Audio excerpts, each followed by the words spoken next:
Okay. Hana cakap, dia suka awak. Suka dia punya game. Suka play style lain korang ni kan? Okay. Apa nak cakap dekat Hana? Tanya, I pegang. Thank you.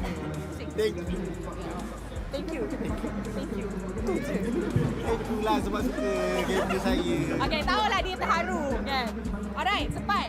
So, untuk meet kali ni, semalam ada buat dengan Cibi. Okay. Hari ni I nak buat dengan Sepat. Boleh. Kita buat TikTok. Boleh. Dah tahu tak kita buat Tak apa? tahu. Tak tahu tapi kita buat. Okay. Alright. Okay, so macam ni kamera tengok pasal nanti I point kat Sepat akan menari. Okay. Pasal I point tu Hana akan menari. Okay. Alright.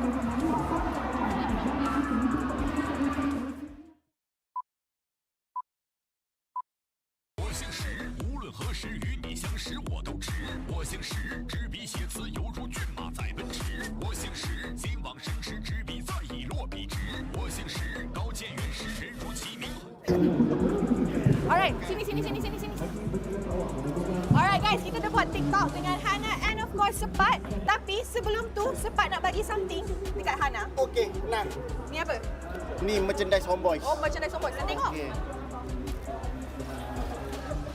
Wow. Okay, tunjuk dekat kamera. Ni Sepat punya ke? Bukan. Takut. Alah, comelnya. Oh, ini. Alright guys, jangan lupa join the official fan club of Homeboys. And with that being said, thank you so much for watching the Hot Link Meet and Greet. We shall see you on the next one. Bye-bye. Bye. Oh, shit. You have been slain. Unstoppable. Defeat.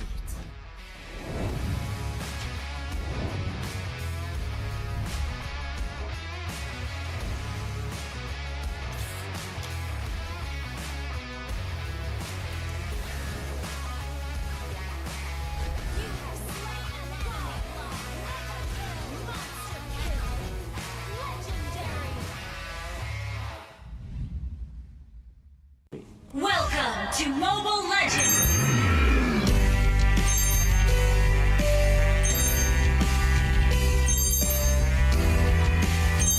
Ini Malaysia lah.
An enemy has been slain. Dah lah dapat skin cuma, dapat extra protection, dapat semutan semua hero lagi. Gas guys. Nice. So, hello guys. So, mari kita hujung minggu ni main rank dengan kawan-kawan dan lengkapkan task korang untuk dapatkan skin ya guys. Jom. Korang let's go play Mobile Legends. Gak. Tak. Boleh.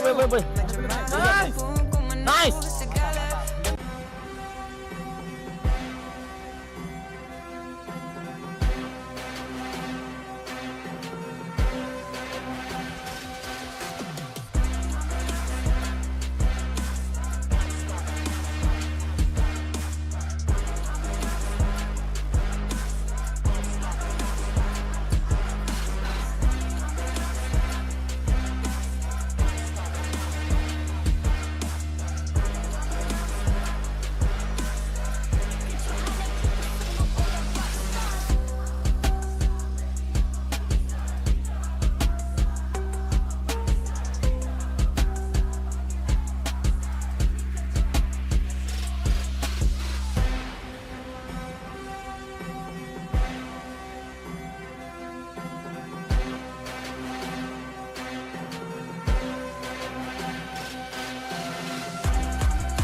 You have been slain.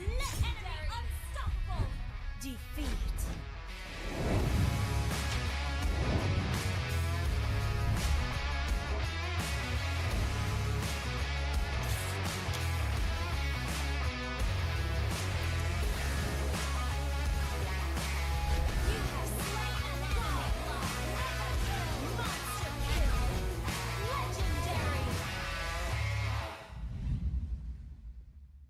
Welcome to Mobile Legends!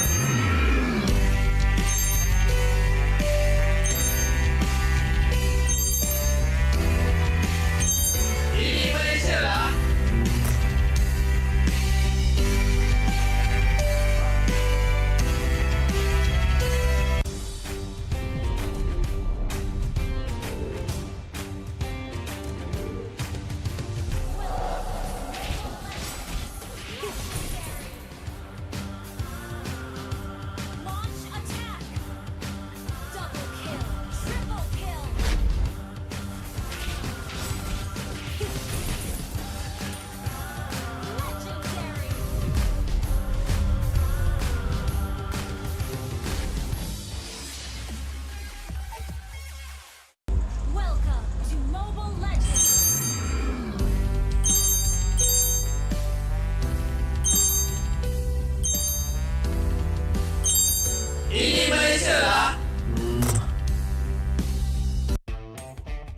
have been slain.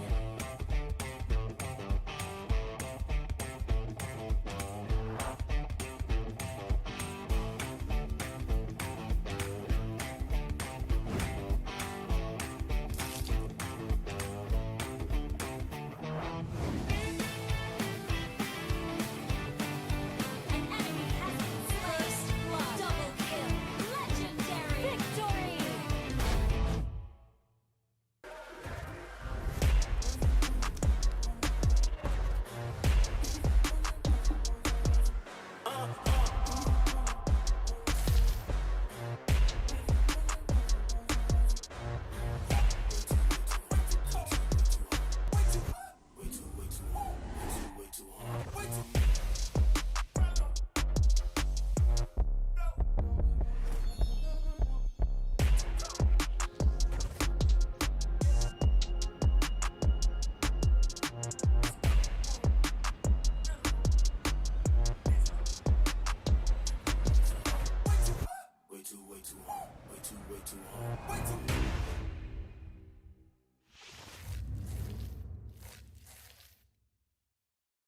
Welcome to Mobile Legends.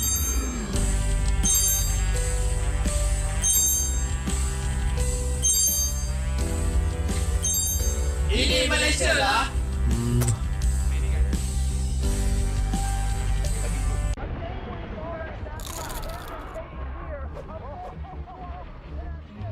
Killing spree. Mega kill.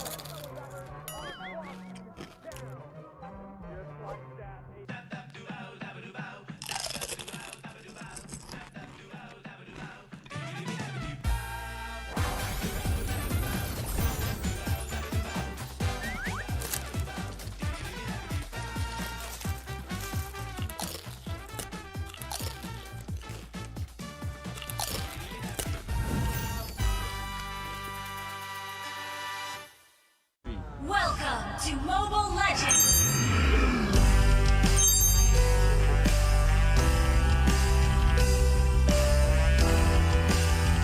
Ini Malaysia lah. Boleh. An Gas. enemy has been slain. Dah lah dapat skin cuma, dapat extra protection, dapat semua hero lagi. Gas guys. Nice. So, hello guys. So, mari kita hujung minggu ni main rank dengan kawan-kawan dan lengkapkan task korang untuk dapatkan skin ya guys. Korang let's go play Mobile Legends. Gak. Tak. Boleh. Nice.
been slain. Legendary, unstoppable. Defeat.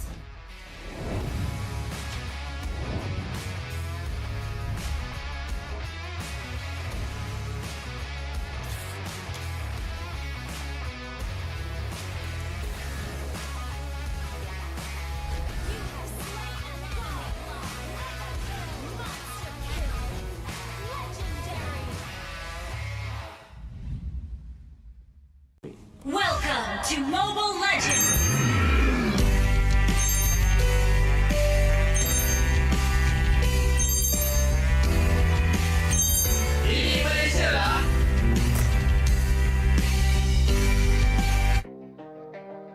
Ay, ay. I'm a rock star. Yeah, rock star. Ay, ay, ay. I'm a rock star, baby. I'm a rock star. I'm a rock star. I'm a rock star. I'm a rock star. Panggil aku rock star. Ini kejohanan kita semua orang rock star. Kita rockstar, kita buat saja gaya kita. Makin panas apinya sudah membara. Macam mana pun kau menempuh segala. Demi negara kau buat semua bangga. Step into my world, you know I'm always in my zone. You know I got my team, no I'm never alone. Bring out my best, buat yang terbaik. Jadi juara perlahan kita Get on my way, naik. aku nak push. Naik-naik jadi lebih bagus. Jadi hero, ku ada skill. Berapa banyak musuh aku dah kill. Ramai cuba mencapai, cause they envy me. Tiap game aku pasti jadi MVP. Easy. I'm a rockstar, baby, I'm a rockstar. I'm a rockstar, I'm a rockstar. I'm a rockstar, panggil aku rockstar. Ini kejohanan kita semua orang rockstar. I'm a rockstar, baby, I'm a rockstar. I'm a rockstar, I'm a rockstar. I'm a rockstar, panggil aku rockstar. Ini kejohanan kita semua orang rockstar. Tengok nanti siapa yang juara. Ni peluang kita bawa pulang piala. This is my game, this is my time. Menang semua, everything will be mine. Kalau jatuh kau pasti kembali. Bangun balik ku tegak berdiri. Kuatkanlah tenaga, ganjaran diperoleh. Ni kejohanan kita, Malaysia memang boleh. Rise up to the top, kita buat bersama. Semangat kita kuat di bawah satu bendera. Ay. I'ma go hard for the win. Win. On the battlefield till the end. I'm trying to beat the greatest anyone has ever seen. Stand by, I'm coming in for the win. I'm a rock star, baby, I'm a rock star. I'm a rock star, I'm a rock star. I'm a rock star, panggil aku rock star. Ini kejohanan kita semua orang rock star. I'm a rockstar, baby, I'm a rockstar. I'm a rockstar, I'm a rockstar. I'm a rockstar, panggil aku rockstar. Ini kejohanan kita semua orang rockstar.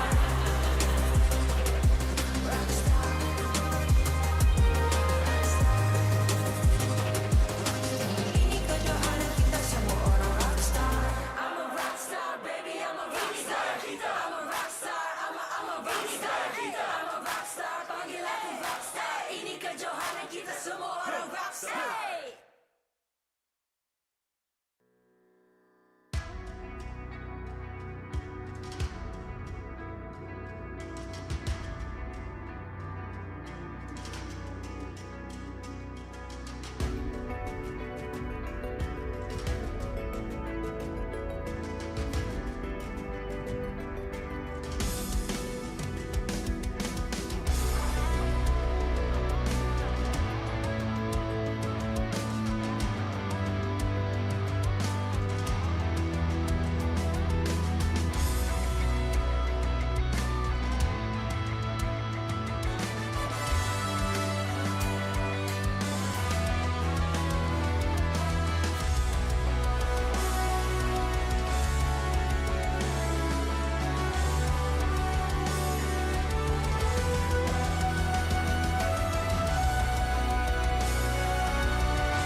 Ay, ay. I'm a rock star. Yeah, yeah. Rockstar. Ay, ay, ay.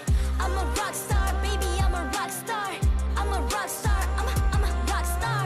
I'm a rock star. Panggil aku rock star. Ini kejohanan kita semua orang rock star. Kita rockstar, kita buat saja gaya kita. Makin panas apinya sudah membara. Macam mana pun kau menempuh segala. Demi negara kau buat semua bangga. Step into my world, you know I'm always in my zone. You know I got my team, no I'm never alone. Bring out my best, buat yang terbaik. Jadi juara perlahan kita Get on my way, naik. aku nak push. Naik-naik jadi lebih bagus. Jadi hero, ku ada skill. Berapa banyak musuh aku dah kill. Ramai cuba mencabar, cause they envy me. Tiap game aku pasti jadi MVP. Easy. I'm a rockstar, baby, I'm a rockstar. I'm a rockstar, I'm a rockstar. I'm a rockstar, panggil aku rockstar. Ini kejohanan kita semua orang rockstar. I'm a rockstar, baby, I'm a rockstar. I'm a rockstar, I'm a rockstar. I'm a rockstar, panggil aku rockstar. Ini kejohanan kita semua orang rockstar. Tengok nanti siapa yang juara. Ni peluang kita bawa pulang piala. This is my game, this is my time. Menang semua, everything will be mine. Kalau jatuh kau pasti kembali. Bangun balik ku tegak berdiri. Kuatkanlah tenaga, ganjaran diperoleh. Ni kejohanan kita, Malaysia memang boleh. Rise up to the top, kita buat bersama. Semangat kita kuat di bawah satu bendera. Ay. I'ma go hard for the win. Win. On the battlefield till the end. I'm trying to beat the greatest anyone has ever seen. Stand by, I'm coming in for the win. I'm a rock star, baby, I'm a rock star. I'm a rock star, I'm a rock star. I'm a rock star, panggil aku rock star. Ini kejohanan kita semua orang rock star. I'm a rockstar, baby, I'm a rockstar. I'm a rockstar, I'm a rockstar. I'm a rockstar, panggil aku rockstar. Ini kejohanan kita semua orang rockstar.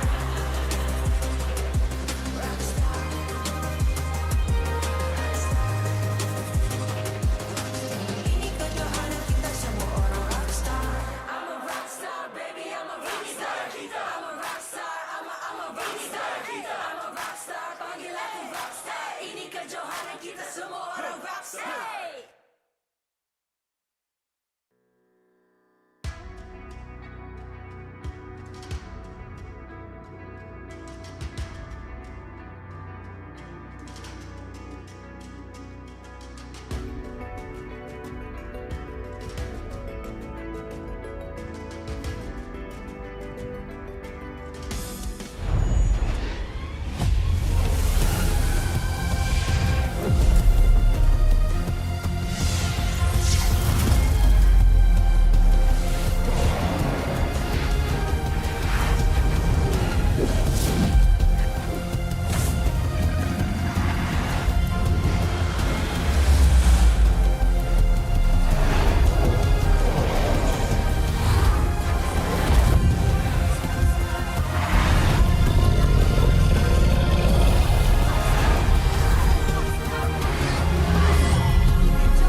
MPL Malaysia Season 12 is powered by Munton, official mobile internet hotlink.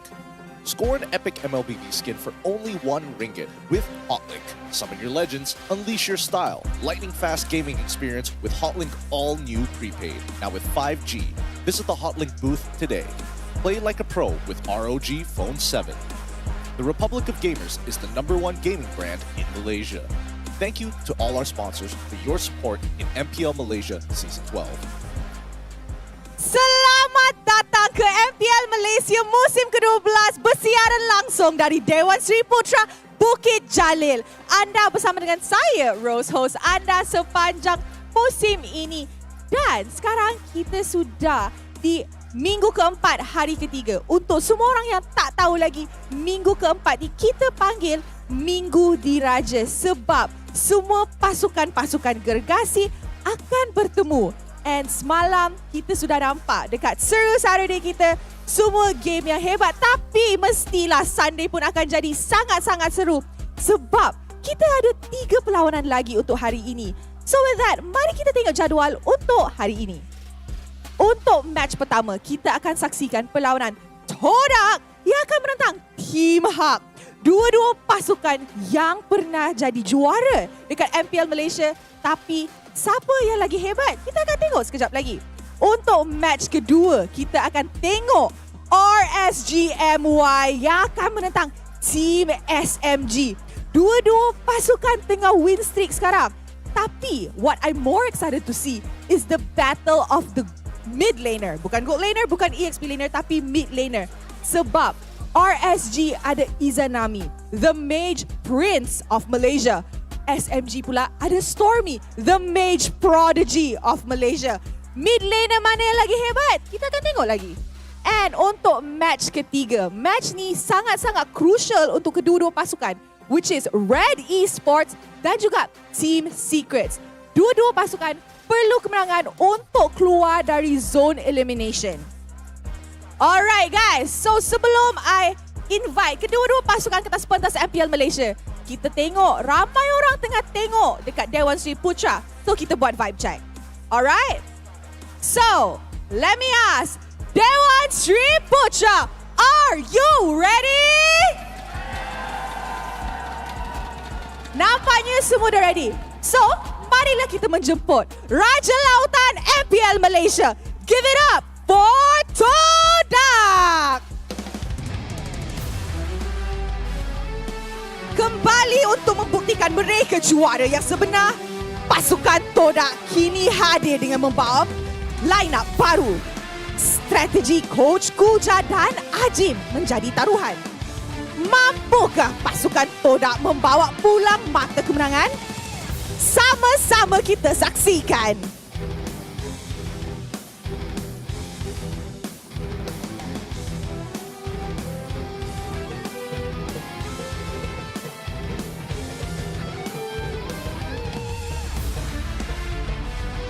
Give it up for Team Hak!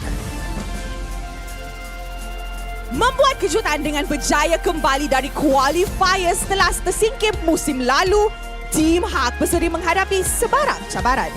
Semangat dan line up menjadi pegangan. Adakah bekas juara ini mampu menumpaskan Raja Lautan?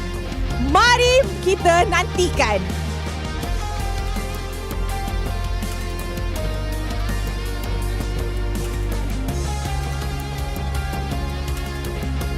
Sekarang, marilah kita menjemput barisan marshal kita yang akan mengalas tugas untuk memastikan perlawanan sentiasa berjalan dengan adil dan lancar.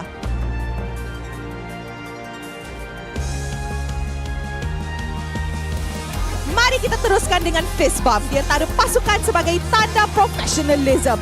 Inilah gaya kita. Inilah semangat kesukanan kita. Kawan di luar gelanggang, lawan di Land of Dawn. Tengok, baru match pertama tapi vibes dekat Dewan Sri Putra dah sangat-sangat seru. I'm in love. I'm pretty sure the audience is in love and the players boleh rasa the energy. So, korang rasa juara mana yang akan dapat kemenangan untuk perlawanan ni? Adakah Team Todak akan end lose streak dorang ataupun Team Hak akan end lose streak dorang? So, one last time I nak tanya, Dewan Sri Putra, are you ready? Semua dah ready. So mari let's throw to the casters. Teams, this is your moment. Game on. Thank you very much, Rose. Yes, ladies and gentlemen, it's Super Sunday Time 3 series that we have to settle the scores for the day. And we have an exciting one to kick off this Sunday. It's Todak against Team Hak, and you're here with us on the desk. My name is Husky, and alongside me, I have Kid and Q. As we're coming to an end of week number 4, we're seeing that the top 4 teams are setting themselves apart while the bottom 4 are struggling to keep away from the relegation zone. And let me tell you, the Ultras are hoping that Team Hak make it to the top spots. And honestly, we call this a royal weekend, and there's no better way to look at this first series and kind of jog our memories a bit. Season 10 champions, Team Hak. Season 11 champions, Todak. Both of them on the second half of the leaderboard. And especially for Todak, if they don't win the series cleanly, they're going to be in danger of relegation. Currently, Todak is in a position where it feels like it's safe, right? You know, they're technically 2 spaces away from relegation zone, but worst yet, they're only at 6 points. Tying up against a team like Team Lunatics, it can be pretty tough here. But guys, MVPs, what are your predictions? Scan that QR code, let us know who it's going to be, because I'm feeling more like Momo is going to take it. Or Iris, it could be tough. It could be between the XP laners, right? Iris also is looking for a bounce back moment because Week 1 and Week 2, phenomenal performance, and afterwards we see it go downhill a little bit, so this is a redemption arc for Iris. But for all of you guys out there, have you ever wondered how to get cheap skins, but the skins are of epic quality? Well, don't worry, I have the solution for you right here. Get your epic skins with Hotlink for only 1 ringgit. It's the easiest way for you to unleash your style and upgrade your hero. And at the same time, if you want to win your games with lightning fast internet speed, you can just get the Hotlink all new 5G prepaid right now. So it's a 2-in-1 package. Great deal. Good skins, win games. So easy, so convenient, and all you gotta do is quickly hop onto the Hotlink app right now, and you can save a lot of time. With that being said, right, for our very first match here today of Team Hawk versus Todak, I don't think anybody's really doubting the fact that maybe Todak, this should be a relatively simple game considering the overall performance of Hawk in the past 2 weeks. I mean, don't get me wrong, Iris is great, but once RSG kind of highlighted a couple of facts, and most importantly, how to actually approach the draft against Hawk, they have not been able to kind of get back into that pacing. Yeah, and it's kind of the same of what happened with SRG, right? RSG MY also exposed the Achilles heel to the rest of the team. But for all of you guys, I want to expose you to something that is going on right now, but you might not have noticed, which is the Nostalgia event that is ongoing in the client. All you gotta do is log into your game and complete the Nostalgia task, and you can earn 1 out of the 4 skins. It's the Yi Xunshin Roguish Ranger, the Cyclops Super Adventurer, the Hanzo Undead King, or the Tigreal Fallen Guard. So don't miss out your chance, because this could be the one and only time you get to claim one of these skins. It's been a while since the Roguish Ranger has come out, and I'm glad it is coming out, because that's the one missing Yi Xunshin, other than the collector, that I need to secure for myself. Then I have the full collection, and I feel good about myself. Which means you'll play more Yi Xunshin in the jungle? Look, it's I've been trying, not very good at it, I'm not gonna lie. I may have all the skins, I'm getting close to all the skins, pretty terrible at it still. Regardless, I think in terms of today's picks, and based on what we saw yesterday, Todak haven't really been, you know, experimenting with the meta as much as I was hoping that they would. Yeah, and I think you can say the same for Team Hawk, right? And to Team Hawk's credit, they have shown a slightly wider hero pool when you put aside the unorthodox hero picks, right? But at the same time, you also have to look at the jungler matchup, Rival and Gary, who has had their moments when they debuted, I think 2 seasons ago. They were rising stars, but right now it seems like they've been put in the hot seat, and it leaves people wondering how much more can they do for the team. We're gonna check out Todak's lineup for the day, because again, Rival is one of the highlights for the series, but you have to also remember that he has his teammates with him. He has Yums, he has Shiku guys, he has Senpoi, and Momo. Now, here's the thing. In the meta as of right now, it's difficult for the jungle to really push the momentum for themselves. They can set things up, but it really depends on their support system to make sure that they can shine. And I think in this particular case, Senpoi has been a key addition to the team. So far, we've seen that his Gord has been performing phenomenally as of right now, but the real question comes down to whether or not that's going to be targeted, or are they going to force him onto something else, like the traditional Farsa. And especially during his debut, right, they did review their cards a little bit for Senpoi, give him artillery mages like Novaria, Farsa, and Gord. That could be a point of contention for this game, because we have Gary, Noir, Panda, Yura, and Iris from Team Hawk Sai. And guess what? They are the first team to pick the Gord and actually win the game. Yep, it's great. It's great to see that, you know, Hawk continue to evolve, but right now they're in a very volatile position, right? People have kind of figured out that Iris is the big playmaker for the team and really kind of helps the team get into spaces which they're not allowed to. And Gary, he works very well as a follow-up to that type of momentum. We're hoping to see people like Yura or even Noir be able to kind of open up that same amount of space if Iris gets targeted in the draft. Even when we go down to the goal lane, you also have the comparison between Chiku guys and Panda, right? And Panda, you know, we have been giving some criticisms for the first 2 weeks, but we have seen that improvement for him. He's a lot more cohesive, his spacing is a lot more better, but he's facing off against Chiku guys, which is still considered one of the best goal laners we have in Malaysia. Look, he's beat him once in Season 10. We're looking for that same performance coming up later today, and we'll see whether that's going to be it, because really, the battle starts right at the draft. And Kujan as well as Ajim have been going back and forth. I don't think people have been too hypercritical on their drafts overall because they haven't been as experimental as before. But then we jump back to Team Hawk side, right? We're seeing that Amox is taking more of an analyst role now, with June taking the full brunt of it, deciding, hey, if I am going to lose, it's on me. It's not because of my team. And it's good to see a coach taking responsibility. And don't get me wrong, I think Amox has taken a lot of that flag last season when he was with Team Secret. But you also got to look at Team Hawk right now, where ever since Amox took the back seat, they have not been winning their games. I don't know. It could be one of those things where it's like, hey, I've left you the problem, now you got to figure it out from here on out. Or it's like, this has always been a problem and we haven't been able to solve it ever since. So I think that Team Hawk has a lot of things to kind of think about here, and we're hoping for the improvement compared to the previous games that we saw earlier this week, maybe even an evolution of themselves. Yeah, I suppose both teams came into the series bearing some red flags, right? You look at the games that they have actually lost, the series that they've lost. Team Hawk actually lost to Team Lunatics 2-0, and I think that was a big surprise to a lot of people. Whereas for Todak, 2 weeks ago, they lost to Red Esports 2-1, and I think this does leave a bit of that black stain on their record because it defies expectations, and now both of them are put in the hot seat with Team Hawk just one series ahead of Todak. Yeah, and honestly, when we look at the groupings overall, in the overall standings, right, it tells us a bigger story because for the early start for Todak, they had to take on some top teams right off the get-go. So if they're looking to scrape up points, it's from week 4 onwards, where they still have how many games after this one? This would technically be their 6th game, so therefore they will only have 3 more games after that. And I think this could be Team Hawk's best chance to get some final points before they face off against teams like Homeboys, like SMG, which would definitely be harder opponents, right? And of course, again, the hot topic for the day, Season 10 versus Season 11 champions. And there has been, you know, this kind of theories going around in a parallel universe. Season 11 champions got relegated. Are we going to see the same for Todak? I think that is on a lot of people's minds.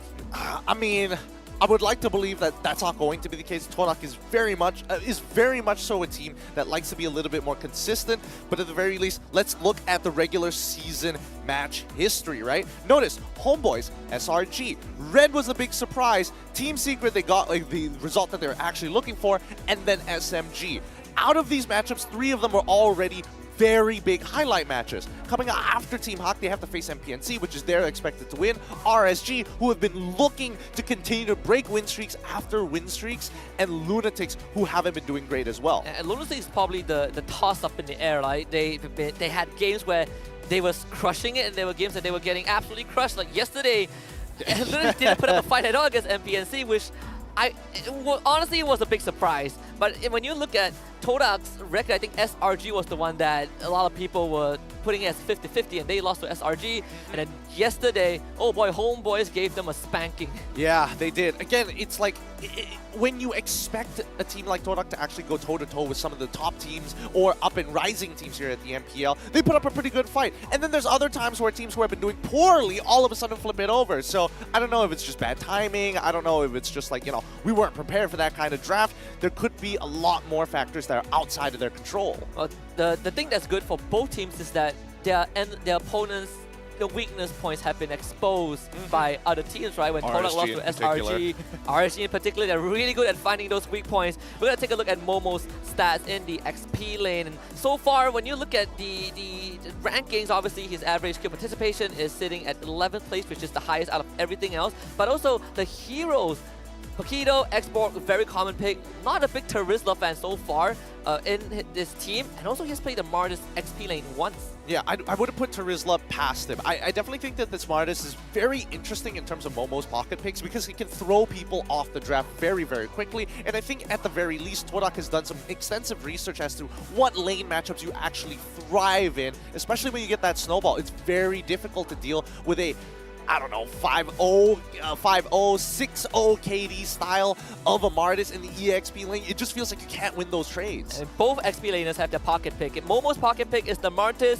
but for Iris, it is the Lapu Lapu, which he has played 3 times, but lost at what, two games that he played. And the one game that he won, he performed very, very well, but that was off of the fact that Team Hawk was snowballing the game. But if all else fails, he's going to fall back to the Paquito or the Terizla. Yep, those are his two go-tos, and RSG just makes sure that they let the entire world know those are his two heroes. You ban it out, there's a lot less things to worry about in the game. So that's why I'm looking for more lethal weapons for the side of Team Hawk. What else can they provide that really disrupts an enemy composition? I think this is where you also look at Gary, right?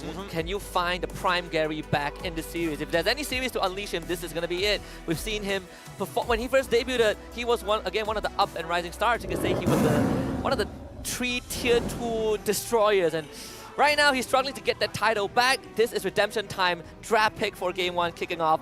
And just like you mentioned, right, RSG exposed the Paquito Terizla, Todak follows up with the bans. Yeah, I mean, every single time. We've seen this for pretty much every one of Team Hawk's matchups, right? You just make sure that Iris doesn't get this impactful EXP laner, and all of a sudden Team Hawk don't have a lethal weapon, a hidden right hook out of nowhere. We did have this discussion backstage. Is it time for them to consider the Yuzhong pick? Yeah, that's what I was thinking about as well, right? Now, Yuzhong is a little dangerous to play. It's very mechanically dependent, but also at the same time, it kind of depends on whether Todak has a composition that has really good peel. Because we've seen Valir show up in the MPL already, and that's already one of those hero picks that, well, personally for me, as a Yuzhong, I would hate to go against. It was also picked by MPL SG earlier this morning, I believe, by Bleed Esports, and JPL picked it, so that was very interesting as well. Grok Joy banned by Team Hawk. See what the third one is going to be. In fact, even without the Yuzhong, I think Arlot was also an interesting option, right? We see Storm play him in the Rome in their recent match, but the XP lane is where a lot of people are scratching their head. Where is this hero going to go? But for now, the Yeef is going to be the last ban by Team Hawk. Well, let's find out. The fact that they're getting rid of an artillery mage, Team Hawk doesn't want to actually get zone control. More importantly, they want to make sure that Panda actually has a good time. They could be setting up for a potential Irithel, but we'll see what this is going to start looking like. With the first pick coming into Todak going to be the Edith. Once again, fun fact, Edith been doing really well in MPL MY overall. But the past 11 games, she has been banned 8 times. Oof. And most of the time, Edith has played in the Rome. I think she's been playing XP like once or twice. Not the best showing. Rome just gives her a lot more impact because you achieve so much by having so less resources anyways. But for Team Hawk, they're also a team that loves the Gore. They second phase the Gore mostly, but against Todak, I feel like there's an incentive for them to go for it. Maybe not this game. Valentina and Fredrin will be the standard opening. Okay, standard opening for the side of Team Hawk. I've never seen Gary get so warmed up and pumped about playing Fredrin. For all we know, it could just be a flex pick into the EXP. We'll see what that's going to be like later on, but as of now, Todak looking to reply. No, actually, it's 9 out of 11 games, so 8 of them were phase 1 bans. Ah, that makes a lot more sense here. And I think it makes a lot more sense for MPL MY team specifically.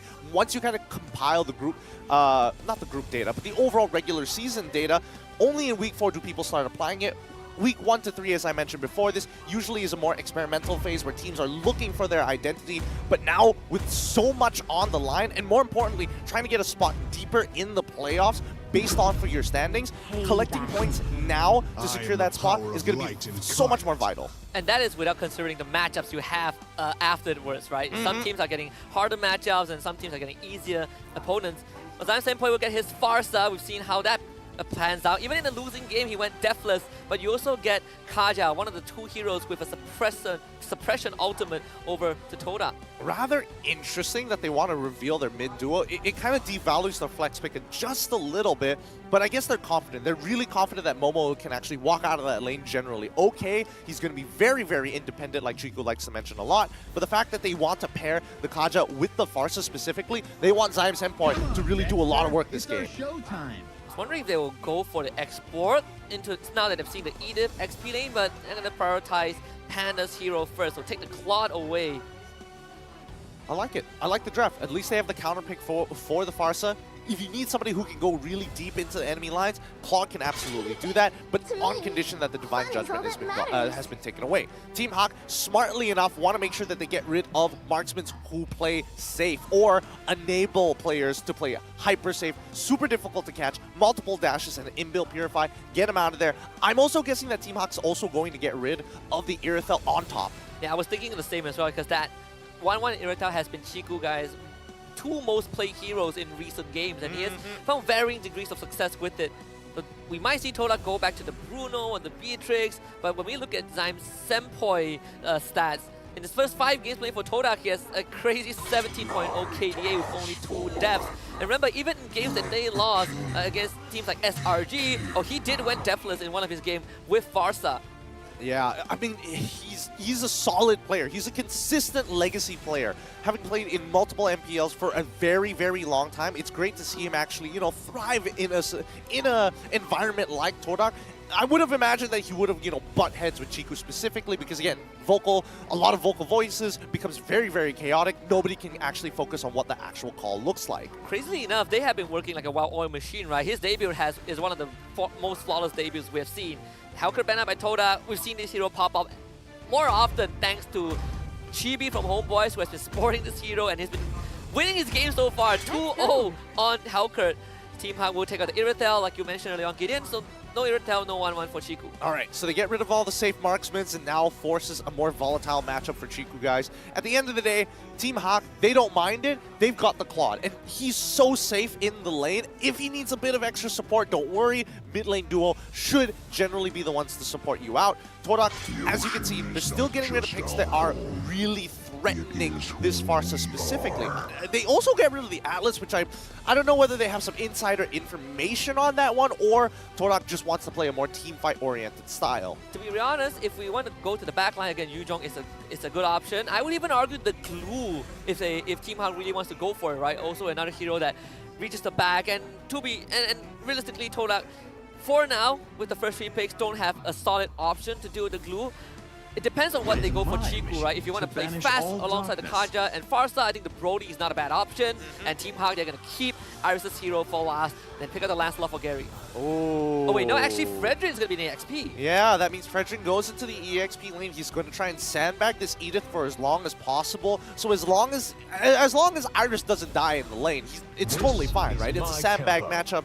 It is a little bit more favored in Edith, just because she's able to kind of clear out those waves quicker. But then Todak take a very aggressive approach. Brody as well as Dyroth to try and get through that front line, and an easy way to kind of clean up the heroes in the middle of that fight. And we kind of talked about if they want to play fast with the Kaja Farsa, Brody is a good option to bully the Claude and get the team ahead. But the Dyroth, you have a sandbag, you guess what, I'm going to slash it open, let it drain out, Fredrin, Kufra, whatever. If the Dyroth can get the snowball going, we've seen that devastating effect thanks to Saksa from SMG. And now, with the lineup that they have, like Todak, I'm looking at the mid duo plus that Dyroth. It's scary. People are going to die very quickly at level 4. So I think that's something that Team Hawk really need to consider, how to play that first turtle out. It could make it or break it for them, honestly. Battle spells, right? If the Flicker Divine Judgment is online, there's always going to be a chance that Todak finds a pick-off and gets the lead. And at the same time, as a Kufra, sure, you want to be able to stop these dashes, but whenever there's the pressure on the enemy side, you have to make sure that every engage counts. Yep, sacrifices are going to be made by Team Hawk. They have to decide what's the value of each one of these heroes and predetermine what they're willing to lose before they get into the engagement. If not, Todak can start running down their targets, and more importantly, if Chiku guys wins out in his lane, it's going to make it that much harder for Team Hawk to recover from that type of damage. We're looking at Todak to step on the gas and never let go of the accelerator, and for Team Hawk to try and just not let that snowball happen. We're going to hop into game 1 right now between Todak and Team Hawk on this Royal Weekend, a Super Sunday matchup to kick it off. Both teams looking to win their series and stay as far away as possible from relegation. Well, let's see how they're going to do that. Rival going to be starting on his purple buff side. Mirrored on the opposite, Gary will do the same. Now, this bottom lane matchup, pretty boring. I don't expect anything to really happen, and Iris should be able to out-sustain the raw damage. But these early trades, though, can be scary. Yeah, very, very scary. You are even getting terrified. So make sure that Gary doesn't get interrupted early on, gets this clear, able to get the ball rolling, because you've got to be able to match up with the Dyroth, who has insanely fast clear speed. But one advantage that I think Todak has in the XP lane in particular is the fact that the wave clear for Momo is just faster than Iris. Zoom takes copious amount of damage but was able to get away. Yep, forced an early recall. No battle spells were used in that engagement. And interestingly enough, both junglers decided, you know what, we're not even going to walk for the Litho Water. It just isn't worth our time. Chiku guys gonna start receiving some pressure. That's gonna be first blood. No contest at all. That recall from Yules was the green light. Yep, he just got caught. He literally just got caught. There's nothing that he can really say to kind of excuse that fact. He knew that Lancelot was towards the top side of the map because of the information seen by mid, but now we might see a return. Rival tries to dash onto him, and Noir will have to use the flicker to get out. A bit sad. It looks like Rival didn't know the interaction with the bouncing ball, especially when he starts leaping in towards it. He's got to be careful, and he's got to time it after the bouncing ball. If not, he's going to miss out on the damage, and more importantly, the armor shred debuff. And his only mobility skill as well, right? I mean, Darrow deals a lot of damage, but can't take the punches. Noir's going to try again. Use target 9% point by his side. And Yu so far has not been given much room to work with. He might have to recall again. Divine Judgment stolen by Yura. I'm not gonna lie, I kind of like it the way that Noir is playing right now. He's just constantly just attacking you. Why not? You're not level 4. I can sustain the damage. I don't have the flicker, but at the very least, I know that I have backup behind me. Team Hawk gonna call dips on the turtle. Iris will tank out most of the damage. Gary instantly uses the punch into the back. Iris will have to get away. Does not have the combo points to use the ultimate, so he will end up going down. But it's a 1-for-1 trade so far. Noir will be the second death on the side of Team Hawk. Gary might end up being the third. Momo flips it back, and it's a triple kill for Momo. Oh, one missed ability coming in from Iris really made the difference there. Had he just charged up that Praise's Wrath, that would have been great, but just no combo points and missing the dash on towards an Edith at that point of time. Oh, sad to see, but... He's back. Gary, he's not going to make it there in time, so Todak will get the turtle, no problem. Well, they're calling it off. They're going to power farm back on that top side, and hopefully, Gary, at the very least, Gary was able to find the kill onto the Brody on the top side of the map earlier, so that means, in terms of gold, oh no. They're going to punish Iris again. We've seen this a couple of times, and it's the same story. This time it's going to be Rival that picks up the kill. Great punish coming in for Todak. They know that Iris doesn't actually have his flicker, so it's actually a super easy dive for them. Only trading one flicker for it, Yums in that particular case. But then they're going to rinse and repeat, right? Now they're moving towards that top side of the map. They need to make sure that Chiku is okay. And Yums will be there this time without the Divine Judgment, but it's no minimum way for Team Hawk to make any dives happen. Good stuff from Todak to slow it down. The fact that Momo is 3-0 at this stage of the game, almost a full level ahead of Virus. Again, Edith, when he has that Wrath charged up, he deals a lot of damage. Oh, it does so much. You saw from at least the gold shielding, just some of the rough numbers. In the meantime, Todak, as long as they're technically they're mid-trio now, including Rival, they just want to look for picks for for as long as possible, right? As soon as they get that first initial kill, they can get the ball rolling. And I don't think they even have to actually walk up to these neutral objectives without necessary. Momo actually spotted Noir going into the bush. Momo, can he survive this? He's gonna pop that ultimate, gets terrified. There'll be a suppression used, Divine Judgment is gonna be there. They actually find Panda, who wants to join the fight, so it's 1-for-1 that far. Yura becomes the Edith himself, but does not do enough damage to close it out. It's actually an even trade for both teams. Okay, that's actually not too bad. Woo! I feel the coffee kicking in way too much. I am jittery, and it feels like even Todak is feeling a little jittery in this game as well. Because when we see them actually go for these fights, they are clumping as closely as possible, and that could easily be punished, but nobody's willing to face check first. It's great from the side of Team Hawk that Noir is willing to jump into these bushes, and more importantly, he's keeping an eye out on who he could punish whenever they use an ability or start to overextend. For an example, Momo, who went out with the onwards, and immediately punished with the flicker ult. It was slightly unlucky that Noir was the one who got the shutdown goal. Would have been so much better if Yura was the one who got it. Second turtle on the board. Team Hawk once more posturing around this area, but there will be a Divine Judgment and flicker back up. Noir again getting caught, and he's going to be dead. Rival shreds his armor. Gary trying to dart around the battlefield as much as possible with Yura by his side, but it will be Rival securing the turtle again. Momo flickers forward, tries to look for Gary, assumes he's gonna get the Divine Judgment, the kidnap onto Panda, but Yura will finish the kill, and Gary gets out. Ooh, beautifully done coming in from Team Hawk. I mean, it's sad that Noir got punished there, and Momo was really trying his best to zone Gary out, but at the very least, Todak walked away with another turtle, and Chiku didn't have to be part of that fight. And Panda, I believe, was also there, and thankfully, the kill went over to Yura. That was the death on Yums. But this is good news for Chico, guys, right? Good recovery ever since he got caught early on. Now we see the lane swap where Panda will go to the bottom side. just an easier matchup for him to work with. DHS immediately purchased for the side of Panda. He wants to have a little bit more early damage. He's not looking to play a utility role for the first 10 minutes of the game by forcing out the corrosive scythe. But look, Chiku purposely just setting up this trap, hoping to bait out his target, and even using the ult early just in case to check the lane bush. Noir is going to be there. You will see you. Who is going to get baited first? Who will bite it? Yum holding on to the Divine Judgment. They do use the Feather Airstrike just to secure the bottom tier 1. So lovely discipline from Todak. Now that they've unlocked Chiku from his lane, it then starts to devolve back into a siege composition where the main idea is to play around these turrets. They found the catch. Oh! Yura, good counter engage from Noir. Tyrant's revenge on the 2 of them. Now the counter Divine Judgment on the Yum. Giving the kill over to Panda. Iris, the praises right next to Chiku on the edge.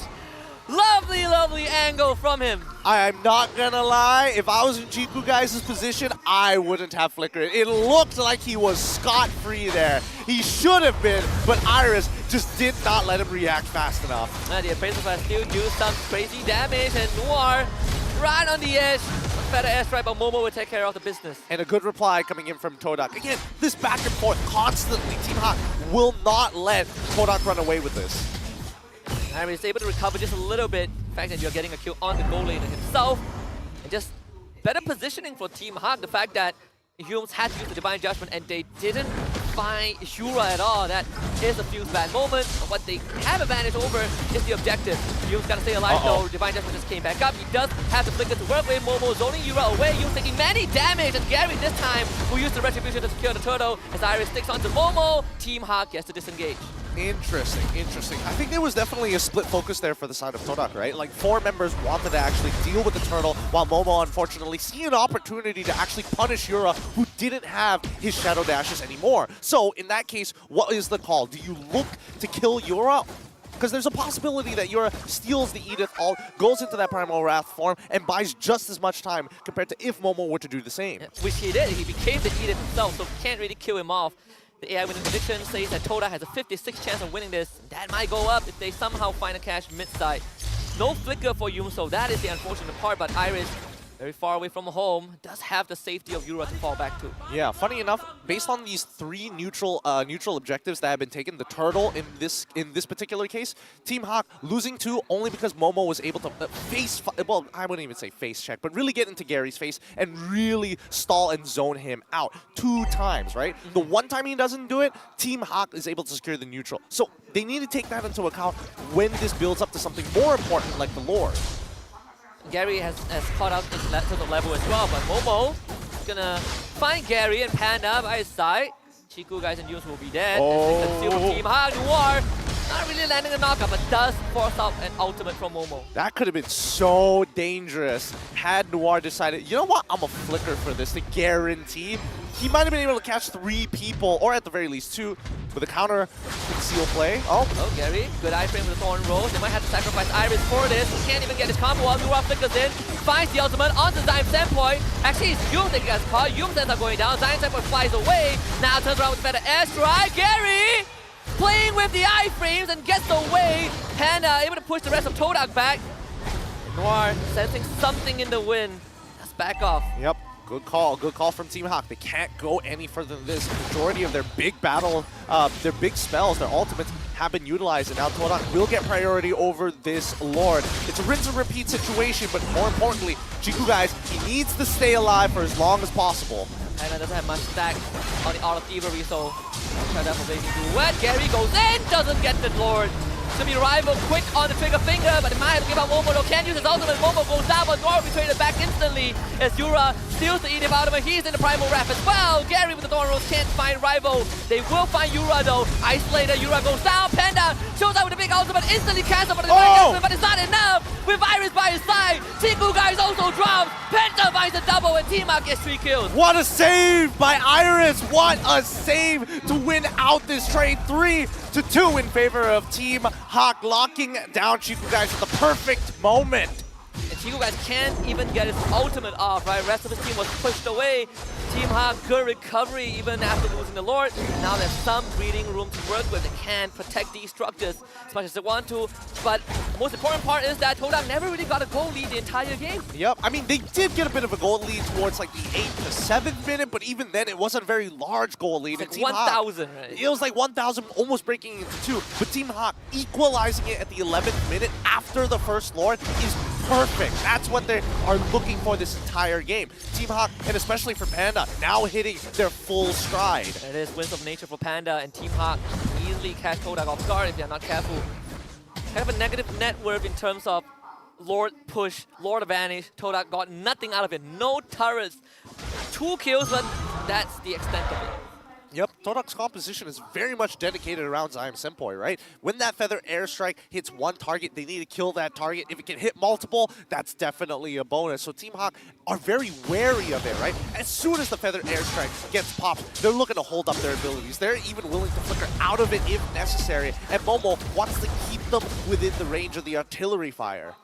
Momo's going to hit a point where it gets slightly harder and harder for him to do his job, right? You come off with the primal form, you lose that resistance, you get bursted down instantly. Now you got to consider a bit more. What's the trade-off? Do you want to trade off some resistance for damage, or do you want to continuing be that brick wall? And Momo will find Iris in the bush. The rest of Todak again hanging around the mid side because they really want this turret down. Yeah, and they're also taking care of like choke points in the jungle. And mid-tier 1 is super important, but look, down by bot side, they have the coverage too. Oh. Wow, what an awareness from Gary. He's so fast. Oh, they find the punish! And Noir is gonna slam one into the wall, force out the flicker. Momo has to use the ultimate. Get the better airstrike. Panda in with the Winds of Nature. Ends up getting punished instead. A bit too overzealous from Panda. He tried, but at the same time, Team Hawk can set up the bottom wave to make sure that it was consistently pushing with the fat wave and getting that tier 2 at the same time. At the very least, it doesn't put them in the negative zone, but just a very slight surplus against Todak. They have stolen Divine Judgment from Yura, which it has not used yet. AI winning prediction at this point. Do you think that Todak is going to win this out? 60% chance in fact. Oh. And that was only at the 12th minute, not too long ago. About a minute and 20 seconds beforehand. This this Lord is going to be so very important. No Winds of Nature, no flicker for Panda. Iris getting caught, Immortality will be popped. Panda trying to run back to his team. They will get a kill onto Momo at least. Noir with the flicker ultimate. No follow-up so far though from Team Hawk. Panda just arriving at the scene. Yus does not have the Divine Judgment anymore. No better airstrike. So Gary, he's gonna walk up. Panda instantly unleashes the blazing duet. But it's Zyme against the Lord of all people, and Panda dies again. Gary has to go absolutely huge. Able to find rival. Humes is gonna use that conceal to get away. A small price to pay for Todak, and they might find more good Winter Trunks to keep Yura alive, but not enough to survive Chiku, guys. No, this is getting too messy. It's getting too messy, and now the favor swings back into Todak's side. Feathered Airstrike really making the difference here. Being able to get 2 of them off within that interaction alone was huge for Todak. Gary, can he get his purple buff at least? Actually, I think it's Zyme Senpoi who got it. I mean, he's getting the Lord at this point, so it's hard to beat him. He gets everything. But Team Hawk will be the first team that breaks that mid-tier 1. Gary, sensing some danger, will get away, and 3 seconds before Yun's flicker comes back up, so Todak can't find the cache. Some really scary stuff in this particular matchup. It's so volatile. It could go any way. Right now, Panda has not been able to get away. Every single time he tries to dive in with the BMI, he gets locked down by people like Chiku guys, as well as Yums whenever necessary. But I think he's got to be careful. I think he can't just be looking only for Chiku guys. He needs to threaten Zyme Senpoi. And even without the Divine Judgment, there's still a better airstrike that 2 shots in. We've seen that plenty of times. So I would not have the flicker. And just as this leap gets timed out, Todak almost launches the engage. Iris able to walk away with a sliver of health. Todak finds the first inhibitor on the top side. Yep, Gary's holding strong for now, but if you're asking him to like try and chunk out his opponents, he has made attempts, but he can't close the distance on Zyme Senpoi without putting himself in a very compromising position. Like, he only has 2 means of getting his iframes down, and if Todak just play patient, I don't think he has enough burst damage to really threaten anybody, considering that he's going for a hybrid tank build. So far, I mean, Gary has been holding his weight, right? He's been able to disrupt and avoid these timings from Todak, especially the flicker Divine Judgment. Zyme Senpoi will use the Feather Airstrike just to try and secure this mid-tier 2, which so far will be unsuccessful. Team Hawk trying to catch Todak off guard, but Todak are very well aware. Yep, Gary going for his last item, the Rose Gold Meteor. Oh, interesting choice here. He could have gone for anything else. He could have gone for some extra damage, maybe even a Malefic Roar to start cutting down the thicker targets when he's looking to clean things up after a fight. But I think the Rose Gold Meteor is going to be important here. I think the hardest part is for Gary to survive after he dives in, especially if there isn't enough peel. And the main target, I think, right now is going to be Zyme Senpoi, right? He needs to go. Yeah, Chiku, he's going to eventually fall off as a Brody when you compare it to Claude, but Zyme Senpoi, he's going to continue to one-shot your backlines. Okay. They're setting up for an ambush. Now Momo's going to open up the map. And they be patient though. They see the conceal, the leap in, baited out from Noir. He might end up going down. He's going to lose the immortality. Panda, be careful. The better airstrike can only get one rival.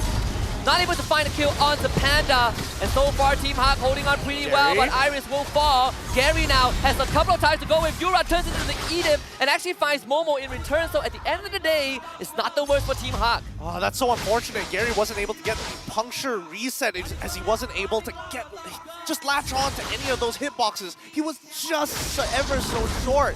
But with 2 for 2, considering everything that has happened and considering the position that Todak are in, that's quite a win for Team Hawk. And Panda was playing on the edge of a knife. He was eating, better airstrikes on Zyme Senpoi, had to use his flicker to get out. And now they're going to try and rush down this Lord rival. Will arrive in time, but it will come down to you. Can you find Divine Judgment onto Gary? He's going to look for Panda first. That's Immortality, which he just purchased, going down. Panda now gets the Blazing Duet out. Goes to the back for Zyme Senpoi. Panda still ends up going down, but Gary will secure the Lord for his team. Dude, Panda, you can't be using your BMI like that. You can't be hoping that no one's gonna punish you. And even Yums was looking a little puzzled at him for half a second like, bro, you just used your BMI in front of me? Me? I have my flicker available. I've got Divine Judgment. You crazy, bro? His response was, let me show you what crazy is. I'm gonna dive your Farsa. After my immortality. I don't know. That definitely was a mistake coming in from Team Hawk's side, especially for Panda. Like, you should never be using your BMI in a situation like that in front and disrespecting Yums as well. Like, come on. I mean, that's the Panda we know, right? He just could not care less. He has done worse stuff. At least he's getting something done with the claw. That's fair. That's fair. He would have done the same with Irithel. He just leaps in with the explosive crossbow and is like, aha, Yums, you'll never use your Divine Judgment against me now. Do you really want to use it? I'm already in, you know. Save it for someone else, I guess. Mid-tier 2 drops. Team Hawk now has the Lord push going on the top side. And Gary is syncing up the bottom wave. So good management from Team Hawk. Yeah, Team Hawk need to stay proactive on the map. They need to be constantly communicating with each other and not go on autopilot. They've got the advantage here, and more importantly, they're almost guaranteed to secure at least one of these inhibitors. Stolen Primal Wrath, Team Hawk going for the second inhibitor on the mid side. The bottom one will be taken care of. Wow, Team Hawk syncing up the whole base destruction. And now Todak, late bear in the open. Find a flip on the Iris Noir! Finds a 3-man knockup, and Yura follows up, and this is where we see the Divine Judgment on the Panda. He still survives thanks to the winds of nature. But use the BMI to get out. Yura finding 2 kills for himself. It's gonna flick the Momo. Yura needs the third and finds Yums instead. Momo and Chico gotta keep this game alive. Panda is still around. Yura looking for the fourth. Can't find it just yet, but Gary will come back with the immortality. Dashes out, total pop memory. Not enough. Yura could have just saved this game alongside Noir, and Panda will finish the job. Team Hawk with the first blow on the Todak. Woo! They finally find the follow-up of a lifetime. Noir, after whiffing the mid-game, comes in strong in the late, learns his lesson. Just be a little patient. They will come to you, and he finds the knockup of a lifetime. Absolute clinic of an engage at the end. Underneath the crystal, they saw all 3 lanes pushing in, all inhibitors fall. It was now or never, and Team Hawk, this is the one time that not being too patient paid off for them. Yeah, honestly, what a match. What a match coming in from the side of Team Hawk. Todak fans probably are a little bit disappointed, but at the very least, you can see a strong showing for both sides. Very clear ideas, but it's hard to execute with so much nuance in the game. I was looking at the audience and I saw Demon Kai in the audience and he was like, wow, that just happened. Team Hawk just beat Todak in game 1. He's probably texting Storm, is like, hey, can you make this happen for us? Please? No Arlet for you, unfortunately. We need the Kufra. Give me Arlet, please.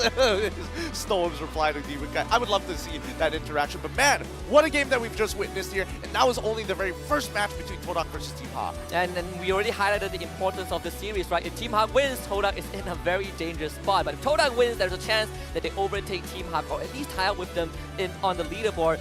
But we also highlighted some of that late game problem for Todak, the lack of damage. It all falls onto the Farsa. Shigo guy starts falling off.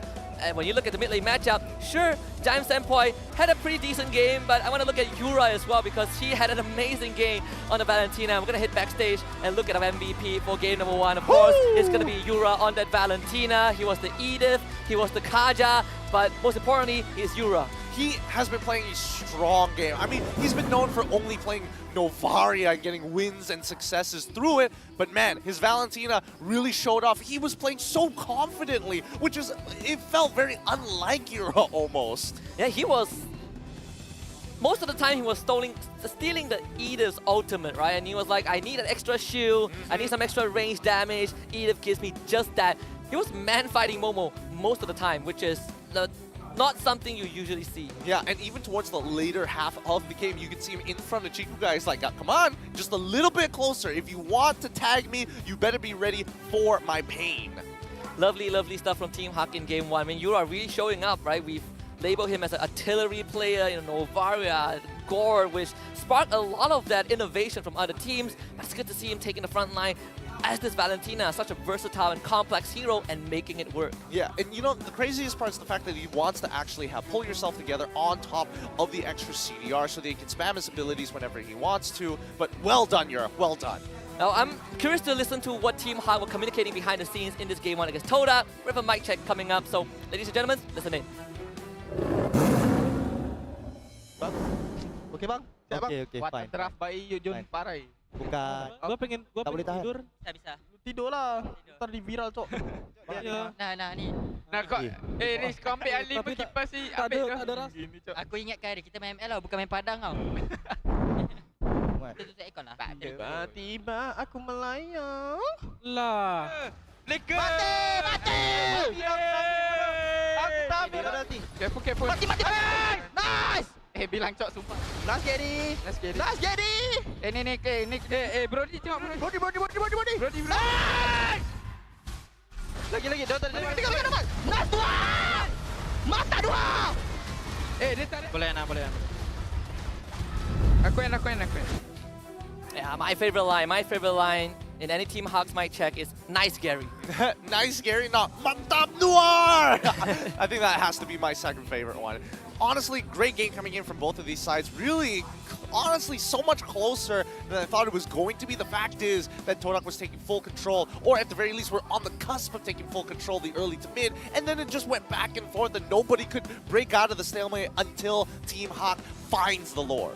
And at the same time, when you look at the XP lane matchup, I think we've seen this coming from a mile away when Iris got shafted to the sandbag row. He did a pretty decent job, don't get me wrong, although there are times where he gets caught out by the Divine Judgment and bursted down.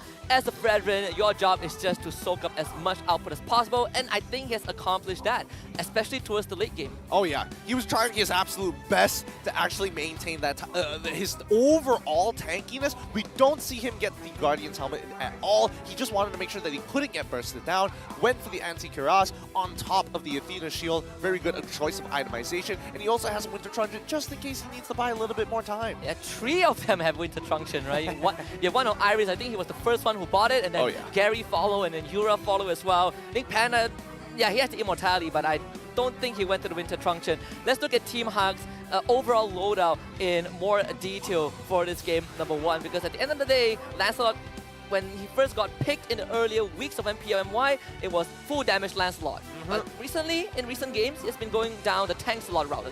I mean, it was going down the tank slot only because what is required of the Lancelot? Is he looking to clean this entire team up all by himself, or is he looking to come in after majority of the fight has actually started, and can he actually sustain through that type of raw burst damage from the Dairoth, from the Farsa, and as well as the Brody? And obviously he can if he's only going for full damage, so I like the adjustment made by Gary. And more importantly, the fact is, everybody who has a Winter Truncheon eventually at one point had a Rose Gold Meter, or at the very least a Magic Dagger, just to keep themselves alive when Brody pops the Torn Apart Memories. Oh, you're correct. He went Rose Gold Meteor and then he swapped it out for Winter Truncheon. Exactly. Could have been, I think he had Immortality, or maybe that was the next item after using Winter Truncheon. But overall, it's just a very, I want to say solid game for Team Hawk, but it's also very scrappy thanks to their opponents on the side of Todak, who at one point decided, you know what, we're going to double, triple down on our aggressive gameplay. It did get very technical, don't get me wrong here. Like Zyme Senpai going for the traditional mage build, making sure that he has like that raw damage on top of the fact that he's also going Weapon Master.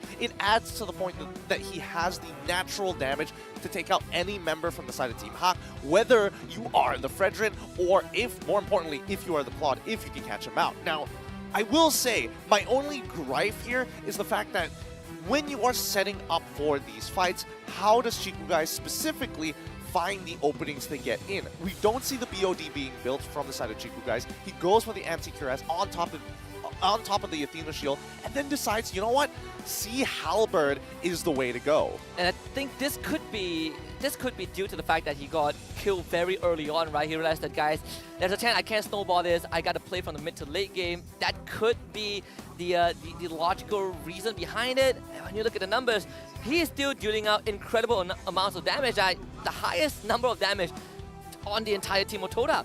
Yeah, I think he's switching out his build very often, because I did see him get the BOD, I did see him get the Malefic Roar earlier on into the game, but more importantly, at least for Chiku guys, his job is to live, wait for Zyme Senpai to get his second ultimate, get his ult off a second time, and then he can start clearing things up. But in doing so, in juggling these items, especially once the Lord was crashing down into your base, you're desperate. You'll take any means necessary. And I think it also requires Momo to stay alive for as long as possible, right? And Yums to kind of find that pick. I think for me, you look at the overall composition of Todak, if kind of Momo goes down, your entire front line collapses and you just get ran through by the Fredrin, the Valentina, and even the Kufra, who has been getting some sick engages in the later stages of the game. I can definitely agree with that sentiment, but the problem is that Momo isn't designed to be the tankiest.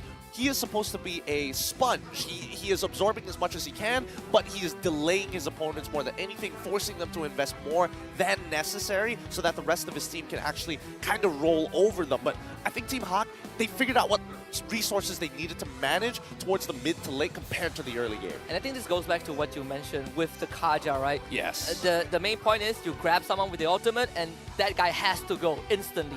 And when the front lines got tankier for Team Hawk, it became harder and harder. And Gary has been dodging some pretty crazy Divine Judgment with his iframes as well. We're going to take a look at the gold graph for this game, because it is a roller coaster ride with the highest gold advantage being 2,788 in favor of Todak, and that was at the 6-minute mark. Yeah, no, I love gold graphs because it gives you the entire story of what exactly happened in this game. And as you mentioned, at the 6th minute, it was looking so good for Todak. They were getting every single objective. They're getting tier 1s out of nowhere, winning fights, 2 turtles already down. But on that 3rd turtle, Team Hawk kind of figured out how they wanted to play these neutral objectives again, and that's where you see the back and forth, because now that the lanes have been unlocked, Todak didn't exactly have a very clean way to punish Team Hawk. Usually it's like, oh, Iris, he used this flicker. Good. We walk up into his lane, we latch onto him, and we quickly burst him down. And they wanted to do that again, but even for Team Hawk, they recognize, you know what, if we just lane swap, we could maintain a lot more pressure. And also Iris went for a Winter Truncheon, right? So no more one-shot potential for Todak. You look at the 10 to 12-minute mark, that was where Todak got the first lore of the game. 0 goal gain. In fact, it swung back to Team Hawk's favor. Yep. Can't really do much about it, because let's look at the team highlights, right? Because once we get in towards like the 18th, 19th minute is where it got really scary for Todak, and you can tell that the scaling suddenly became a huge difference here. Panda is able to chunk out more targets in comparison to Chiku guys. And the best part is that they were able to give Panda a minor head start. So even when we say Chiku has sort of recovered, he is just evening in his numbers out with Panda. Like you mentioned, the early objectives, totally in favor of Todak. In fact, Momo got such a good head start, and even when he got shut down, the goal didn't necessarily went over to the carries of Team Hak. Well, let's also not forget that even Panda was feeling generous a couple of times, right?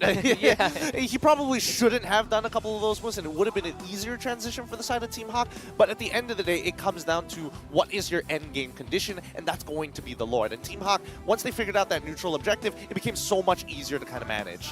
And this was kind of the moment where I believe Todak got the Lord for themselves, and Team Hak still was able to kind of fend them off. And Panda, he had some moments where you're like, well, boy, what are you doing? But he also had other moments where he was able to get away, and then this is where Yura starts really showing up, right? Becomes the Edith, takes down Todak, and this is where Panda kind of decided to dive the back, I suppose. Yeah, it's just bad placement of the BMI, like bad usage of the BMI. But let's just not forget that Yura in this match, matchup was actually pretty huge. Like his end KDA, the fact that he only died twice was pretty surprising considering how much damage Todak actually had. It just showed that Todak didn't view him as a threat until it was too late, allowing him to scale. And he was calling the shots, right? He was the one like, flickering and diving underneath the crystals for Team Hak to end the game. Yeah. I feel like there was an instance where Team Hak was deciding to just call it quits and wait for the next Lord or something, but Yura wanted it end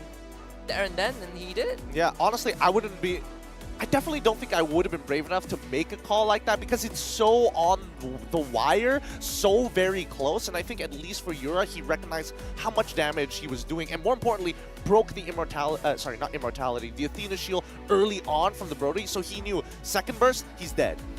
Oh, Todak, they got some thinking to go through. Because you look at the first phase draft, I believe Todak went for like what they had the Brody and Darov as the last two picks, but Kaja, Farsa, and the Edith in first phase. And Team Hak, they actually responded with a very basic opening, right? They Fredrin, Valentina, and then only after in phase 2, they decide to put the Fredrin in the XP lane. That's without seeing the Brody and the Darov. Exactly. And you know, the third pick, Claude, was actually really genius coming in from June as well. They recognized very quickly, oh, Farsa Kaja, we're just going to get the Claude for ourselves. As long as we don't do anything stupid, we could really hurt this comp.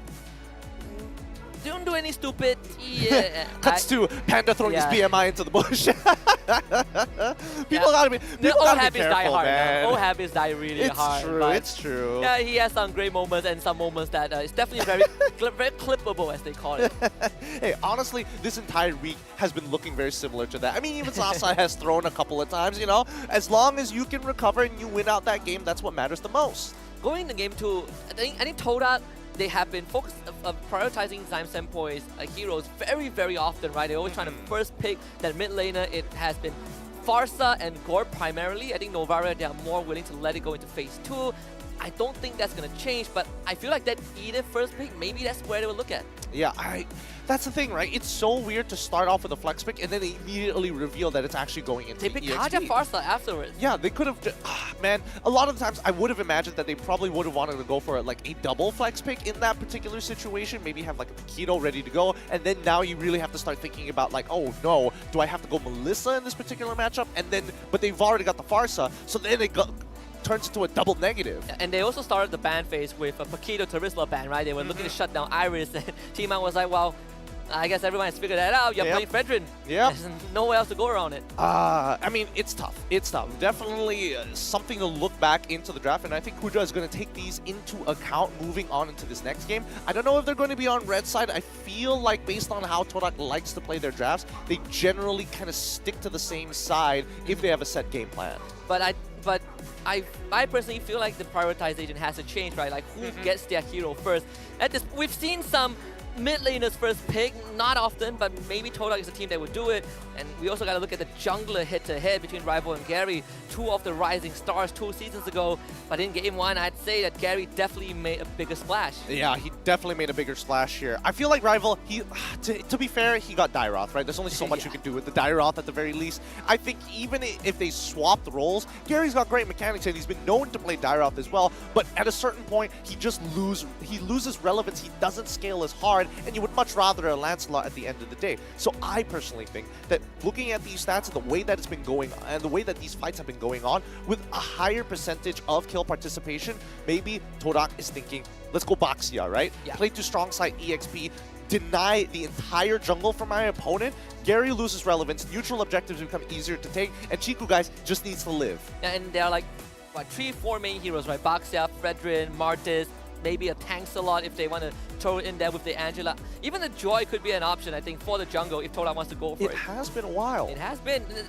I think most of the times you look at Todak, they do love to stick together, right? We talk about the Roma mid duo or Roma mid jungler trio, and it has been a staple of Todak, just that in game number 1, it got pretty scrappy. We gotta look at Team Hak's match history as well. Started off MPL MY regular season very well. 2-0 against Secret, 2-1 against MPNC, 2-0 against Red Esports, and then they fall to RSG MY. That one, yeah, sure, no big deal. Then they fall 0-2 to Lunatics. Honestly, the fact that RSG exposes their weakness in the draft itself and how to kind of actually approach Team Hak, a lot of teams, I mean, that was a rough week 3 for Team Hak. And they were coming off really hot in week 2 as well. So hopefully if they're able to kind of shut down this momentum, really start brandishing the other weapons that they have. In this case, Noir and Yura are really taking a leap of faith here. The fact that Noir is so confidently throwing his body in there, okay, fair enough. The fact that Panda is doing it too, okay, maybe a little too much. He needs to calm down. But I'm so happy to see that Yura himself is now becoming more comfortable with the rest of his team. And it's all about committing, right? You want to do it together as a team. At least you go down, you sync with the ship. And there's no better time to kind of brandish your other fangs. When you look at this, the future 3 matchups, SMG, SRG, Homeboys, oh, those are rough matchups for Team Hak. Not gonna get easier, Not that's gonna get for any sure. easier. This is like the checkpoint, the pit stop for Team Hak. Oh yeah, this is like the second half of Mount Everest where it's just like, wow, it was already hard getting just to the base. Now we see, ooh, Todak deciding to go on the red side. Team Hak on the blue. They're gonna have first pick, but they ban out the Grok as well as the Kaja. Fanny gets banned out for the side of Todak. This could allude to a Farsa opening for Team Hak if they really want to, right? Like, possibly, yes. Grok is gone, no Fanny as a threat. A complete switch-ups in terms of how the teams want to approach the games. Even the Edith gets banned out by Todak. All right. That means Iris's heroes are open. Yeah, again, Terizla, Paquito out wide out in the open.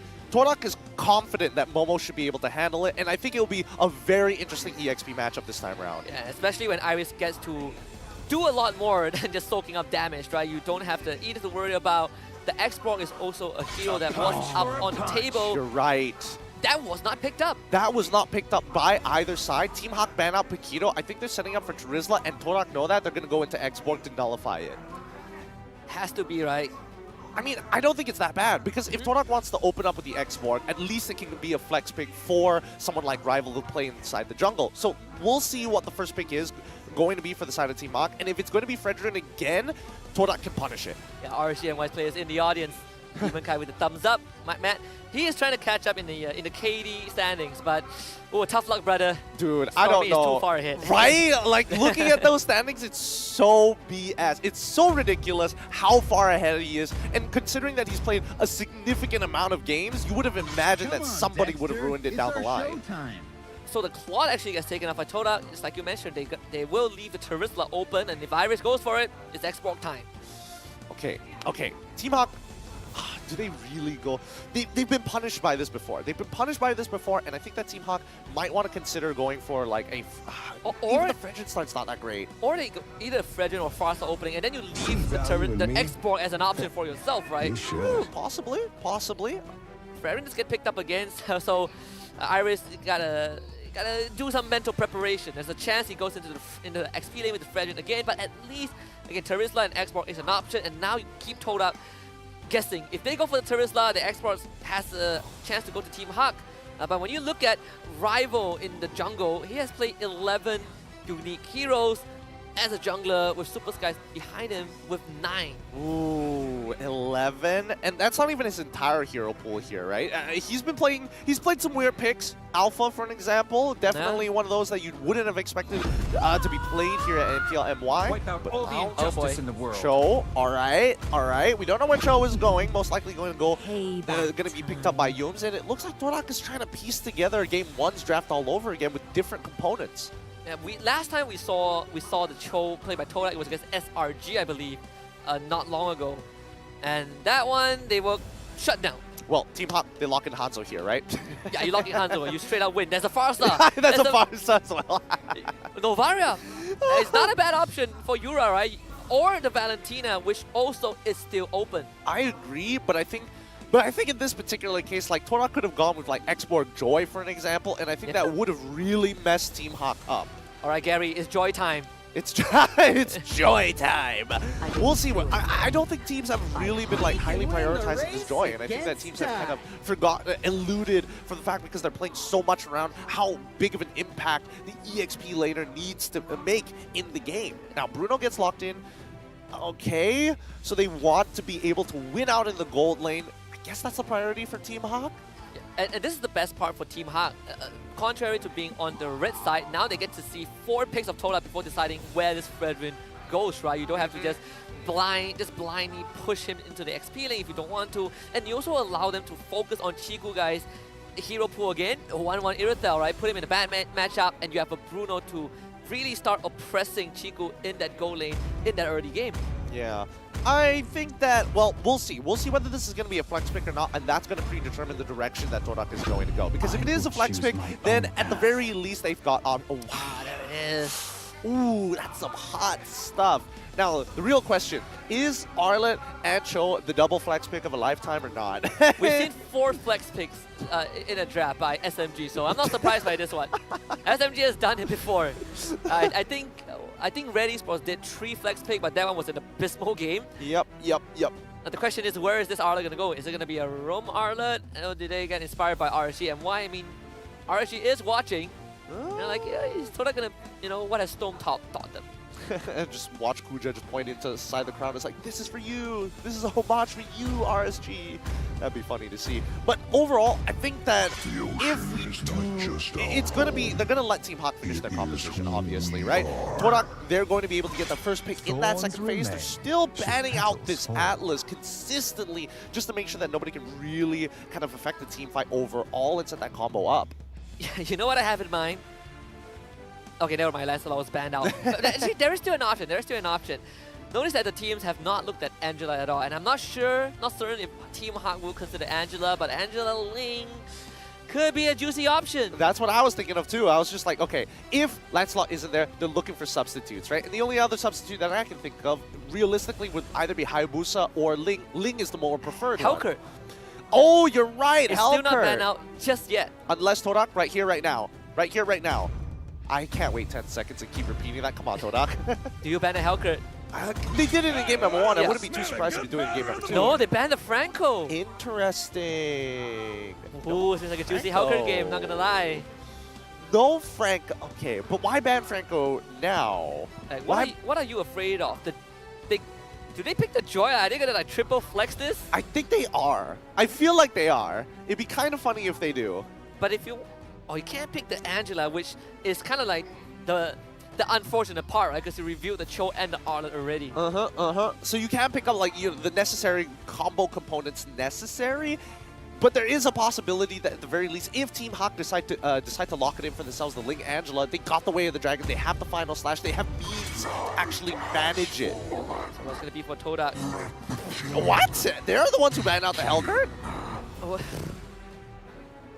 What are they afraid of, though? I mean, well, there's still the Ling. Don't worry, there's still the Ling. There's still the Ling. To be fair, no, I don't think they're gonna play like Valentina jungle and then lock in like the Eve or something. That's some blacklist stuff going on. But I don't know. I don't know. This one's tough. This one is tough. Todak will have first pick in the second phase, though. That's, I believe, a Yum's pass. And we're just flashing in stage access. Oh my goodness. We need more than just that to win the game. Any more. There it is. That's the joy. Okay. Still, 9 picks, 53 times banned, and it still has a 63% win rate. Not bad overall. Why is it going to be Todak's last pick? I think that's the question, right? It's a goal lane thing now. I mean, the goal lanes are pretty open, honestly, for Todak. There's so many good ones. Yeah, there's a 1-1 if they want to go for it. Yeah, there is a 1-1. Do they necessarily need it? I don't know. They have many means to pick off their targets. I mean, even if he still wants to go for Brody again, it's not that bad.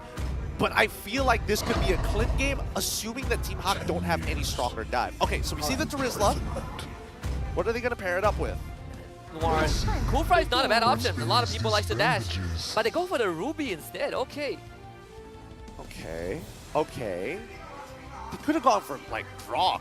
I mean, there's no way they're gonna catch the Joy. I mean, Grok was banned out, but I think Cool Fry is not too bad of an option, right? Like, you can kind of fall back to the game one playstyle. Oh, you're right.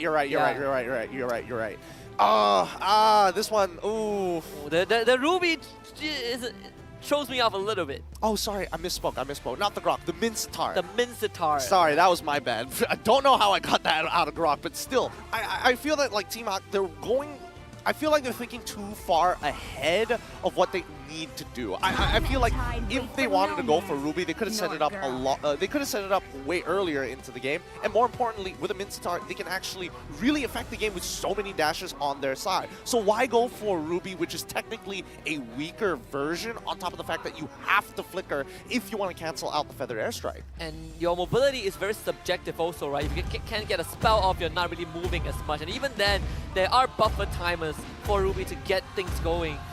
I don't know, I mean, Terizla, comfort pick for Iris, very understandable, but this matchup is going to be a little bit different from what we saw in Game 1. In fact, at least for Team Hawk, it seems like they decided that to pivot a little bit from what worked in the previous game. Yeah, but we do see the minor adjustments coming in from Todak as well. I like the way that Team Hawk actually approached the draft. I do think there would have been other substitutes, but that really boils down to, what heroes are you comfortable with Noir? More towards Mincetar or more towards Ruby? They both kind of achieve the same thing. At least the jungle dynamic is now a bit different. They're not both playing assassins. Gary is now a front line, whereas Rival, he gets a little bit to hop around the back line if he was able to get through the front line first. Game 2 between Team Hawk and Todak is going to be happening right now. This time, Todak will be on the red side of the map. Now, in terms of map movement, this is where Todak has actually got Team Hawk beat. They're able to kind of force priority in their side lanes, which is going to start bleeding into Gary. The question is, well, I wouldn't say what side, but more importantly, how is Todak actually going to start getting ahead? Oh, this is getting dangerous now. Miura is doing so well on these trades. Zyme said, boy, not enough damage to regenerate. It's going to be there for Noir to keep him alive. That is, Noir really playing it dangerous here. Very, very dangerous stuff all across the board. But we'll see. We'll see how Momo actually fares up against Iris. Because in the earlier stages of the game, man, Iris is going to just be doing so much more damage. And Iris, he knows, like, Momo, you got nothing on me right now. Pre-level 4, you ain't doing nothing. That's one of the few heroes that if you want to get on top of me, you should taste the hammer, right? Yeah. Oh, he decided to go for common emblems as well. Huh. Oh yeah, you're right. Common and tenacity. So it's all about... I assume he's going to build into the tank Arlot like most people do nowadays and just try and stall out the fight, just be as destructive as possible. Just hard sustain for as long as possible. He knows he's going to be using his Vengeance a lot, so you might as well have the extra mana regen to keep himself in lane. Oh, is this going to pan out though? I mean, for the side of Todak, the Lord is going to be spawning, well, the Turtle is going to be spawning in 15 seconds on the top side. Looking for priority on the side of Team Hawk. Again, Iris looking to hit that for as fast as possible. Momo getting punished now and then, and yeah, has the flicker, and that is not good.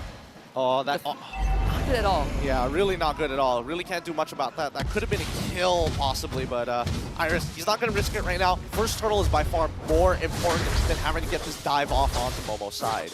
And Momo is going to recover some of the health with the Vengeance. But even then, he has no entry into the Turtle, and Team Hawk, they're not in a rush. Iris is just going to brick wall this entire area until Gary is ready.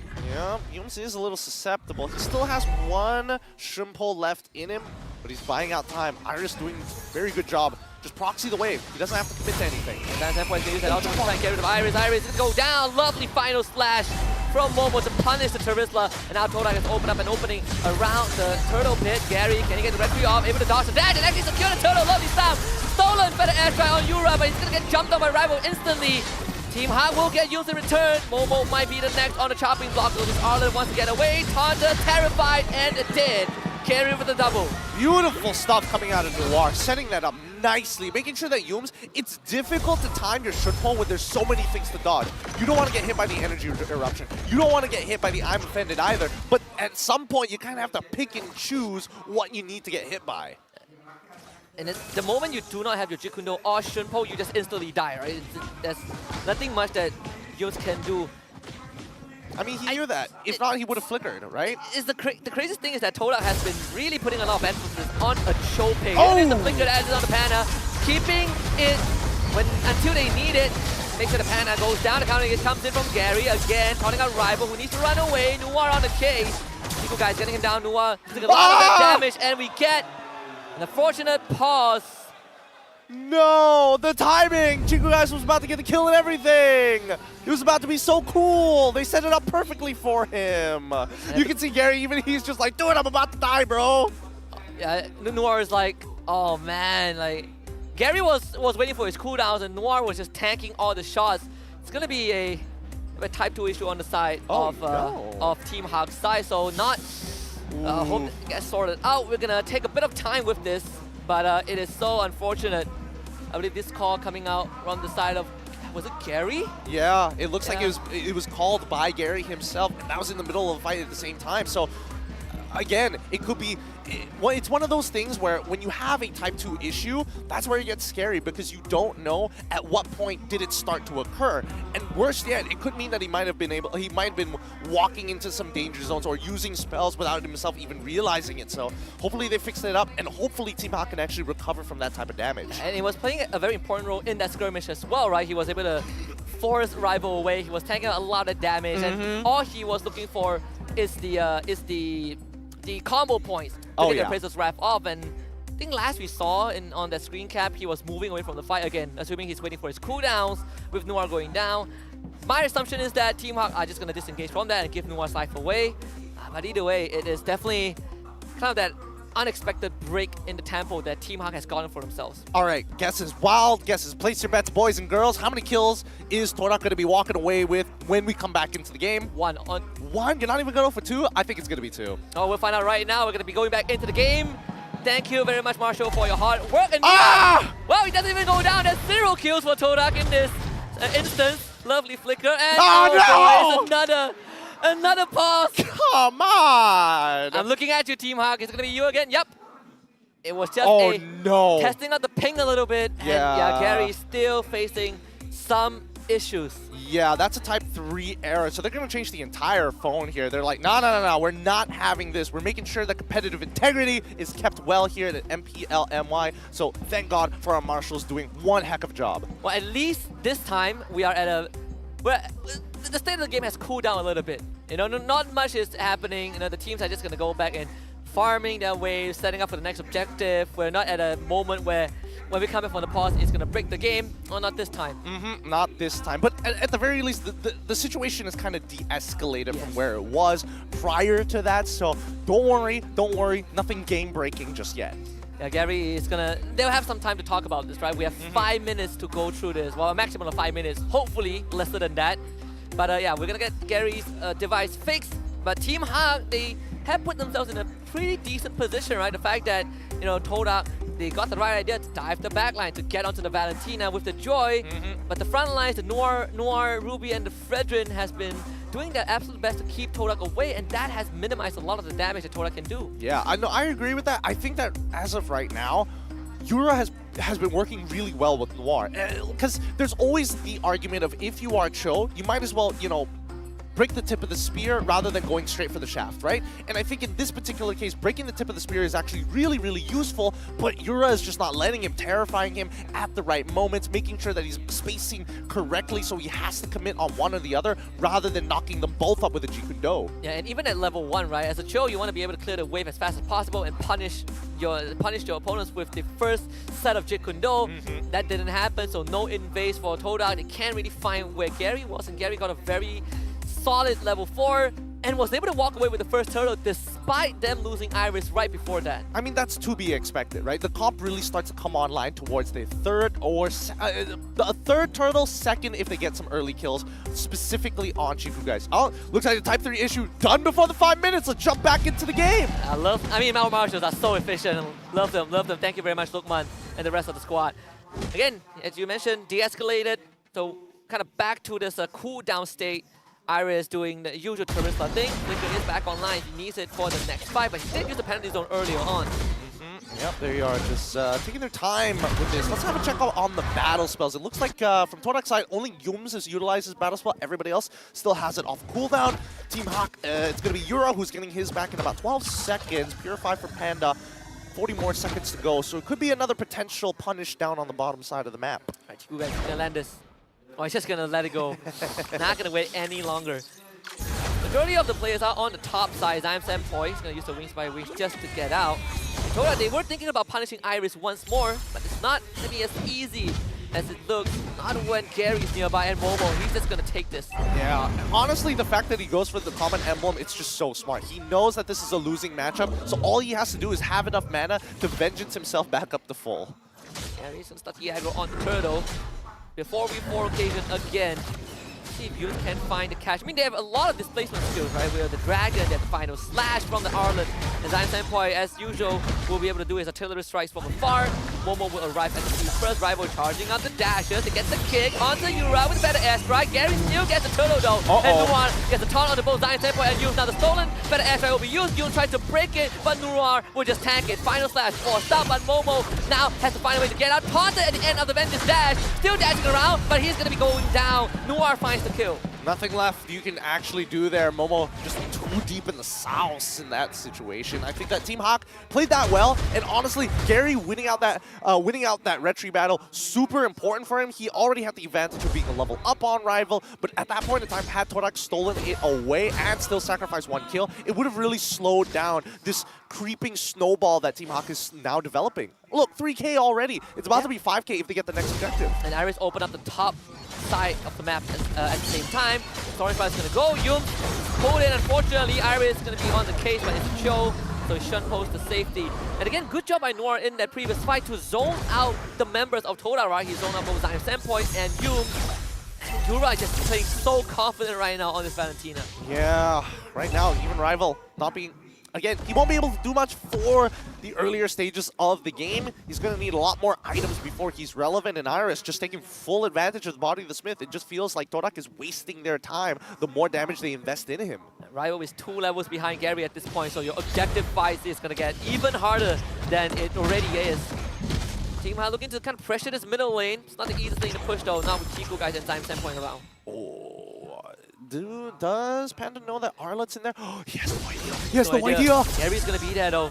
Now Momo show himself, so Panda is going to be fine. In fact, it's still used by Noir as well to zone out Todak. Yeah, wow, I'm surprised he didn't commit to that. That would have been, at least they could have gotten the Purify off early and then maybe set up for another lane gank. Again, down by bottom side, while everybody else is going to be hovering around that turtle. I feel like he could have committed if there was a +1 there, right? I think, but Gary was zoning out like his teammate. Yeah, and Time Senpai wasn't in range for the feather airstrike at the same time. I don't know. I feel like that the final splat. Oh wait, hold on. This might be in trouble. Back taunted. The drag is a tough scenario. Chico guys, caught on by Iris.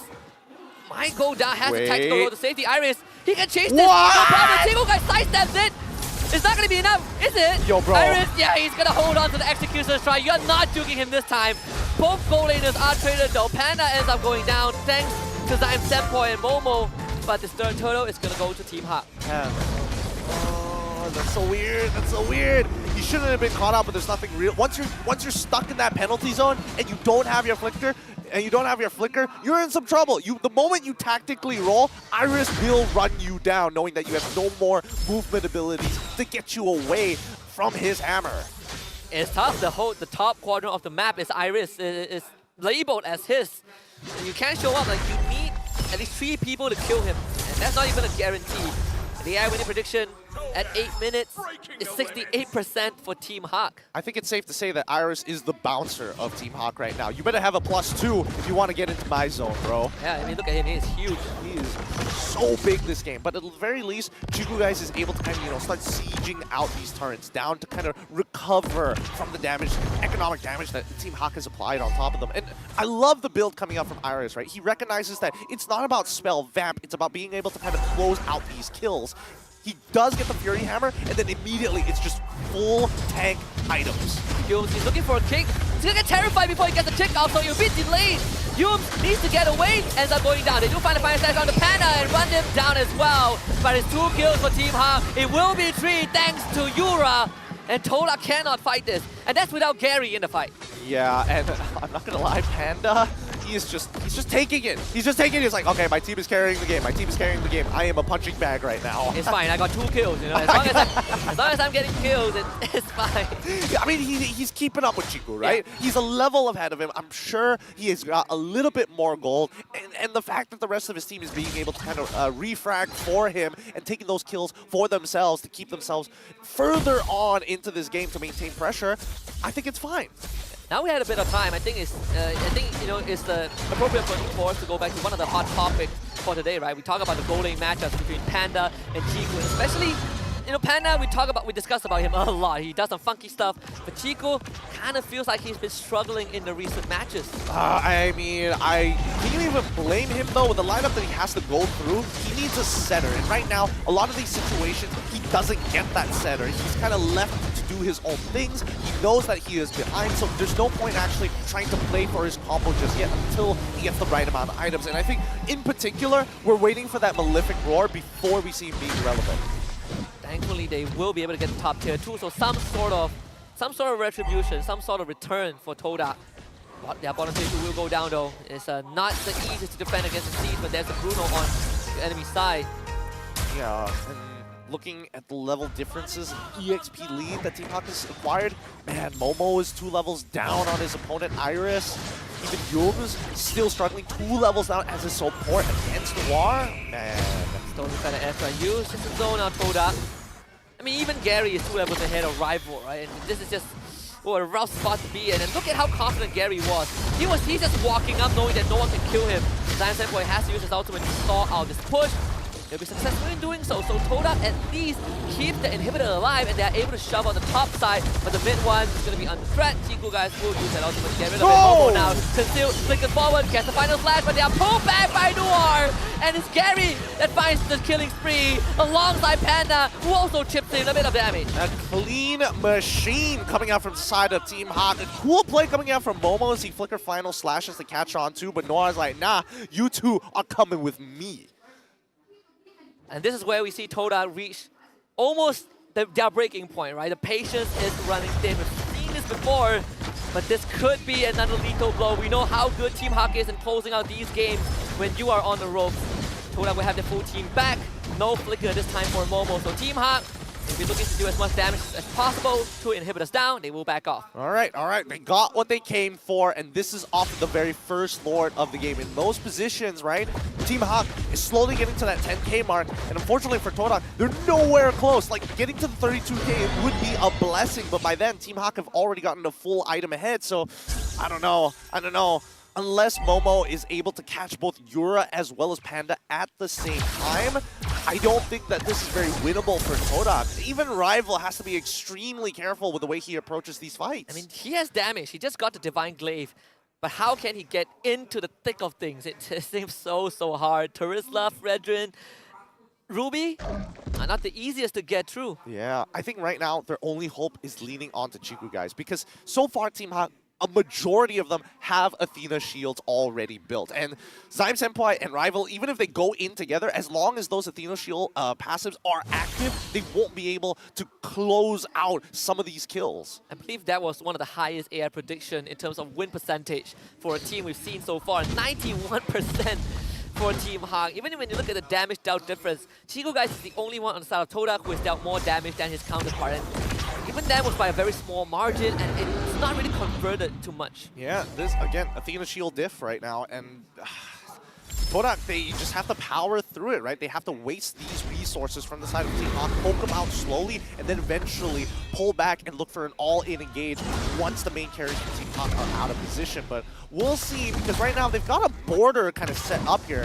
Ira's gonna face check. Get kicked back into his team, flicker forward by Nuwa, instantly catching Chiku guys. This fight is done. Anything else aside from that is a bonus. Yura shows Rival how it's done with the electrifying beat. They might not even need a Lord at this point. Yum's gotta dash away. Momo has the flicker and the final slash left, but they only have Rival to deal reliable damage. Now or never for them. Momo taunted up. Yum take a couple balls to the base. Team Hawk looking for the killing blow. Todak is falling. Yum's cleaver gets the kick out. The medium wave is pushing in. Momo goes down. Team Hawk have upset Todak and delivered them another loss.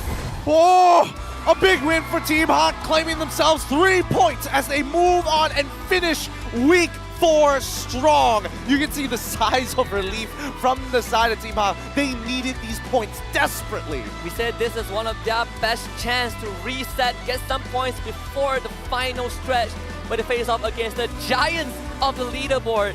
And they have absolutely done it by taking down Todak. A very good pit stop for them to kind of regain the composure. But oh boy, if you're in Todak's position, relegation seems to be a possibility.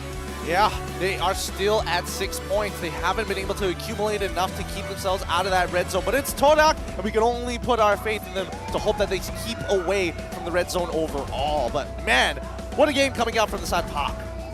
No animosity, all fun and games. Todak knows that they have been bested by Todak, by Team Hawk in fact. So it is something that I feel like for Todak, at least, they definitely didn't expect it to go down this way, but you can see they gave it their all. And I think in terms of draft, I feel like, you know, Team Hawk has recovered from the lose streak when they swap out Amos and put him on the back seat. I don't know. Was it a mistake to give to Rizla back to Iris? Bouncer Iris was nailing it this game. Well, we're going to throw it back to Rose on the stage to talk to Team Hawk about that victory. Clean sweep untuk pasukan Hawk. 2-0, 3 mata penuh. Alright, let's start with Iris. Test. Oi, test eh? Alright. Alright, Iris. Tadi, Jun cakap kan, kalau korang kalah, dia akan buat 50 push-up. Sekarang, Team Hawk menang, clean sweep. Dia perlu buat lagi ke tak? Tak, kalau boleh nak bagi Kuja yang buat. Okay, tak expect. Okay, so sekarang now that korang kalahkan Todak, apa yang Team Hawk tengah rasa? Sebab korang baru je technically end your lose streak, kan? Adakah korang dapat balik momentum korang? Korang dah reset balik untuk playoffs yang akan datang? Apa yang tengah jadi dalam Team Hawk? I'm sure semua orang nak tahu. Okay, untuk minggu lepas kita ada beberapa problem, but we already fix it. And minggu ni kita orang bagi kemenangan untuk korang semua. So terima kasih yang mana datang daripada jauh. Fans Team Hawk, fans Todak semua.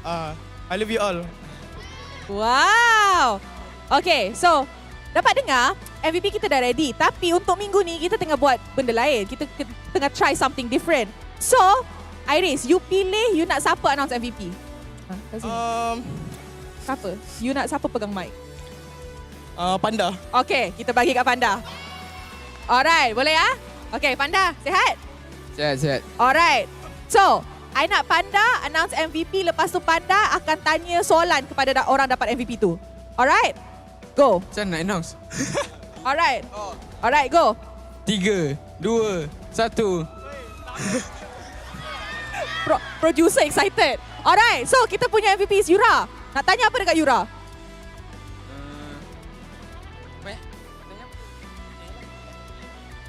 Yura, macam mana boleh MVP?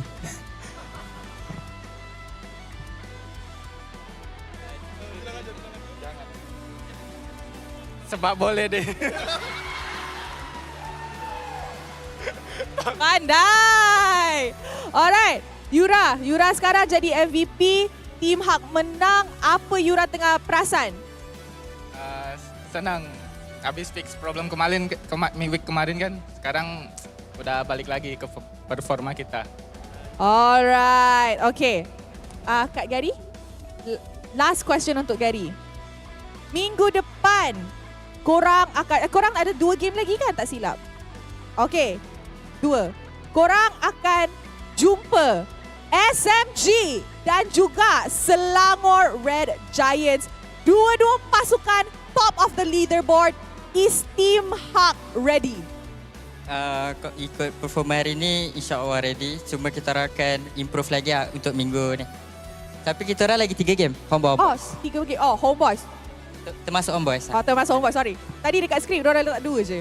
Alright, so last words untuk fans yang datang. Sokong Team Hawk, walaupun korang lose streak, they're still here and sekarang korang dah menang. So last words? Untuk fans Team Hawk, terima kasih sebab support kita orang. Dan minta maaf sebab last week kita orang underperform. All right, thank you so much, Gary. Once again, congratulations to Team Hak. 3 mata penuh untuk hari ini, securing them or possibly even higher chances of securing a slot untuk playoffs yang akan datang. Round of applause, everybody. Alright, sekarang mari kita throw it back to the casters untuk mendapat tahu apa yang jadi dalam clean sweep game ni. Casters, silakan. We've caught wind of Yura's performing better and better and better and better, and I think this is his peak right now in the group stage. Well, honestly, I don't think it's his peak just yet. It feels good that he plays something else other than just the Novaria at a high level. I love seeing how aggressive he is on this Valentina. I love how he works well microly with Noir in the lane and outside of the lane. And I think that really makes a difference here because previously they felt disconnected. One person does his own thing, the other person plays his own game. They create their own startup companies. They both collapse at the same time. But this time around, together, they feel so much stronger. Yeah, the mid roam duo, right? I can say with certainty that I think Team Hak definitely have bested what Todak has delivered. A big part of it is just Yura being so flexible on his Valentina, and extra ammunition in the arsenal of Team Hak. Yeah, I love it as well. And honestly, I feel that Yura is going for an interesting type of build, right? Most people will go for the Weapon Master tenacity to be able to kind of go in and out. But the fact is, he's very happy to use his battle spells. And more importantly, he does actually go for the Winter Truncheon rather early on in his build. So that's why he's going for things like the pull yourself together on top of the impure rage plus the extra CDR. And we see some Valentina players, they go for the talisman, right? But in this case, he just goes full damage and still is able to have utility for his team. So Team Hak overall, just what an amazing victory over Todak. We're gonna check in with the boys in this upcoming mic check to listen to what Team Hak are talking about behind the stage. Suavecito, nos vamos pegando poquito poquito. Joy bisa open, nggak ada masalah, kita masih bisa main itu Arlot sama Marco. Gua tebak mereka. Boleh. Tuh. Nice! Sama gua. Wow! Tolong bawa. Tengok aku yuk. Ya, lihat gua. Mati! Ya, aku mati. Dapat dua. Takutan. Nice. Boleh. Gas. Dapat. Basah. Mati. Dah. Menang. Alhamdulillah. Menang. Alhamdulillah. Bunuh. Dikor. Well, that's that for game number 2. A more straightforward victory for Team Hak. 14-4 and a very fast 14-minute game. 10k goal advantage when they ended it. Extremely fast, but I think it's time to count the Athena shields from the side of Team Hak. We've got one on Noir, one on Panda. Yura didn't decide to build one. Gary went for the Radiant Armor, and Iris obviously having the Athena shields. And these Athena shields really make the difference against a comp like Todak, where Farsa being the majority of the damage dealers, and even for Join when he wants to go for the initial burst. They are interchangeable parts, but they're both magic damage related. And even for Rival, we didn't get to see much of him in these fights, right? The only time we see him dive the back, he didn't really get much of a kill because thanks to primarily Noir just being that brick wall and keeping them away. These dive comms look so unexecutable, if it's even a word for Todak, just because of the Ruby. Well, I mean, the Ruby did play a very large part of just slowing down the overall fights, and more importantly, for anybody who's trying to kind of cut through that front line to get into that back. But if we really look at it, right? The fact that he's going Tenacity, the fact that he's going Brave Strike, he knows that he wants to kind of just live as long as possible so that once the initial engage is done, he can actually look for the counter engage, and it doesn't necessarily just have to be Iris with the penalty zone. So then they become this interchangeable part with one another during these team fights. And we also see, Panda even going for the Tenacity just for the extra resistance. But for Iris, he knows that when the Terizla is in his hands, he's looking to completely destroy the lane. He even went for the Rupture for this Terizla, and we saw the amount of damage that he deals to Momo, even though Momo had the common emblem. Yep, and that's why I love the builds. I love the builds coming out from the Terizlas because it's a little bit more flexible with these new emblems overall. He goes for the Fury Hammer instead of rather just doubling down on a Bloodlust Axe. And the same can be said for Arlet at this point of time. Momo knows this was a losing matchup. There's nothing I can really do about it realistically. So go for the Brave Smite, go for the Tenacity, go for the common emblem so I can stay around in the lane for as long as necessary.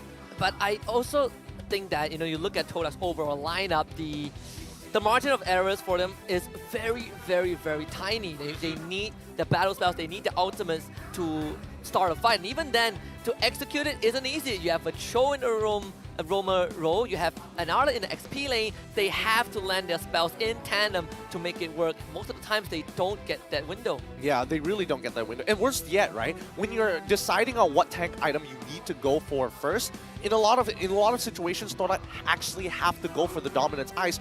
If not, they cannot deal with this Ruby. And then after that, they needed to get an anti-Cuirass, but they just don't have the economy to do so.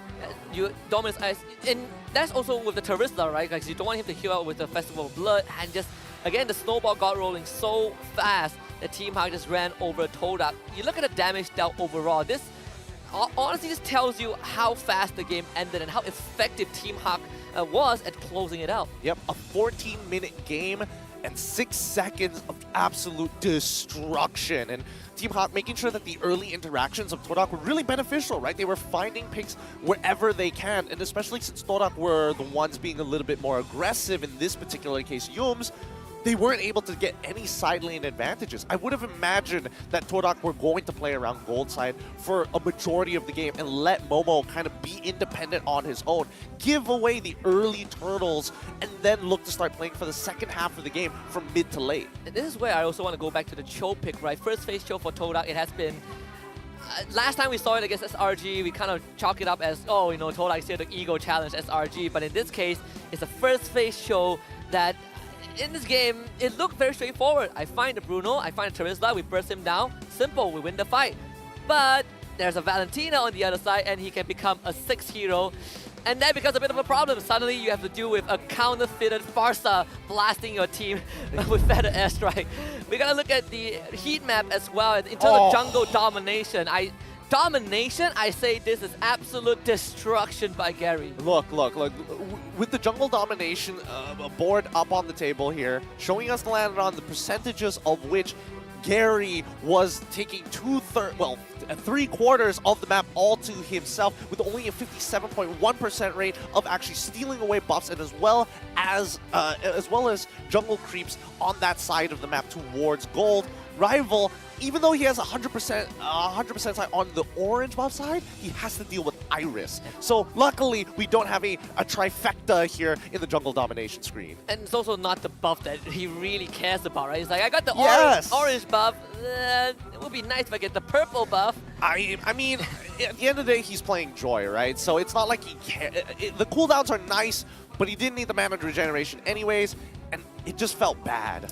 Yeah, that's again, jungle domination. The title says it right. And you look at the highlights as well.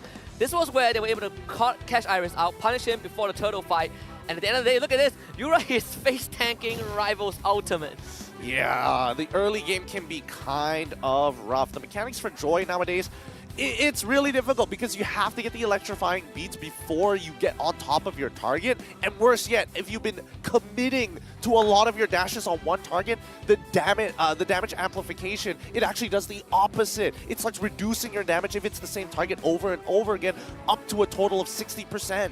And even in the fights where they catch Panda, they only get Panda. And there are instances where Yura decides, you know what, I don't want to be Zyme's head for anymore. I'm going to be a rival. I'm going to play a bit of Joy. And he starts running down the Farsa. Which is crazy to even think about, let alone do it. Yeah, that's true. That is true. I will say that Panda took a lot of punishment this game, and to be fair, Todak's game plan was very heavily around hurting Panda. I mean, they kind of got that done, but at what cost? I mean, Panda still gets a positive KD at the end of it, so you can't even say it's a win. It feels bad. Like a complete domination by Team Hawk. We're going to take a look at the standings as well, because after this, some teams are in the danger zone. Of course, we have Red Esports and Team Secret. And in the red zone, they're going to get relegated if they don't make it out of this. But Todak, oh boy, tied up with Team Lunatics. Todak with 3 series left to play, Lunatics with 2 more. But either way, if they don't start winning games and Red starts winning their games, Todak's going to be in a bit of a problem. Yeah, and let's not forget that winning 2-1 might not be ideal, because that still puts you at risk. If Red Esports or even Team Secret win their next couple of matches 2-0, if they win 2 of their games 2-0, that's really going to put a lot of pressure on Todak's side to perform well. Yeah, and Team Hawk, well, they're now able to breathe a lot more. They're on the first page of the standing, only 1 point behind RSG MY. They're going to be joining SRG Homeboys and Team SMG as well. And honestly, on the first page, Team SMG and RSG MY are the two teams with the most series left to play, right? 4 series remaining. Team SMG and RSG MY will play their upcoming series later on. Yeah, and let's see whether RSG MY can continue the streak of just breaking the 100% match win rate opponents here. They've already done it with SRG, and now they are looking to break Team SMG as well. They have exposed some of the team's weaknesses, right? Did it with SRG, no problem. Did it with Team Hawk. But SMG, what is going to be their weakness? I think RSG has a lot to answer for in our upcoming series. Yes, we do. Oh, I mean, it's a great start to the final day of week number 4, but there's so much left to be done. Yeah, we say that this is a royal week. Well, I'd say that amongst all the matchups, I personally am most excited for RSG MY against Team SMG, even more than Todak against Homeboys, if I gotta be very honest. Let's not forget that this week also predetermines who's going to be sitting at the top of the standings and most likely going to maintain that out through week 5 as well as week 6. Now, we talk a lot about RSG MY and Team SMG, and that's because this is going to be the upcoming series. One best of 3, but one of the most hyped and important ones. You see that the backstage right now is not as crowded, but trust me, when the crowd starts rolling in, you know it's game on. Yep, they know. After this 2-0 game, it's going to be a decent break before we jump into that next match. So they're just prepping, and I'm guessing they're repairing those drums because, man, some of these drums have taken quite a beating. And I remember Rose also talked about this particular matchup, right? The mid lane matchup. We're looking at Izanami against Stormy. Can he break the KD of Stormy, right? Or better yet, can he best Stormy in the lane? Yep, the Prince of Mages or the Mage Prodigy. Don't know which side you're leaning on towards, but it's hard because I love both of these players. It's I would hope that they succeed in their own ways. Let's just keep it in a neutral stance. One of the few series with just incredible matchups, right? XP lane, Ripple against Smooth. That is also going to be very, very interesting. You have Demon Kai against Saksa, the Filipino jungler's about to butt head again. Oh, don't forget about the gold laners as well. The fact that Lolios has been honestly performing like out of his mind throughout the regular season so far, it has been a great sign. But then you have Sasa on the other end who's like, let's see how long you can hold that up for. Well, we're going to go for a short break, but remember, when we come back, Team SMG is going to take on RSG MY in this Grand Slam of a best of 3. Stay tuned.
been slain.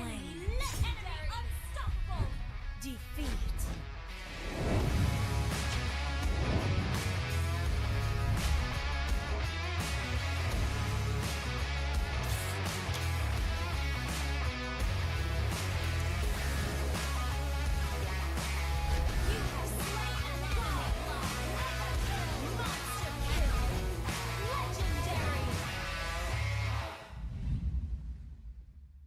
Welcome to Mobile Legends!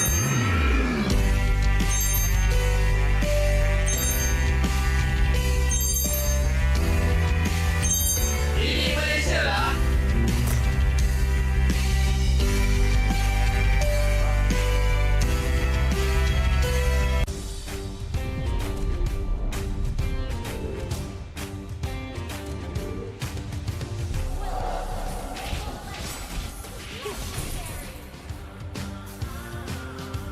Launch attack! Double kill! Triple kill!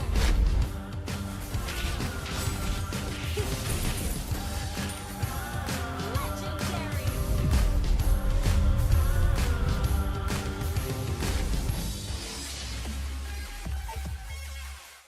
Welcome to Mobile Legends!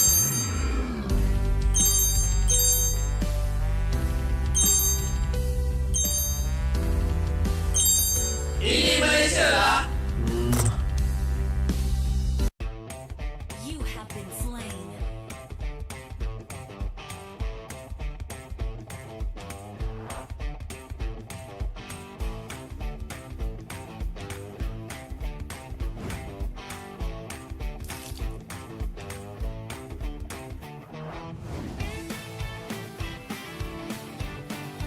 An enemy has been slain. First blood. Double kill. Legendary. Victory.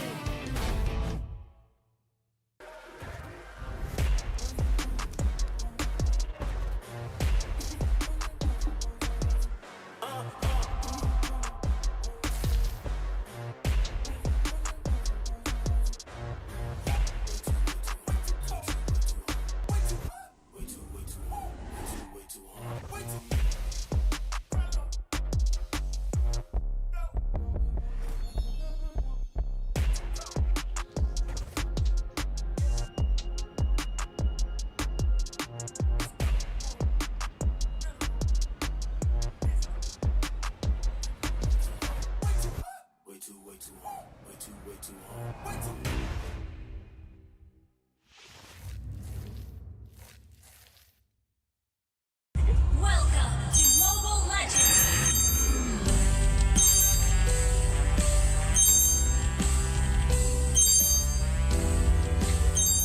Ini Malaysia lah.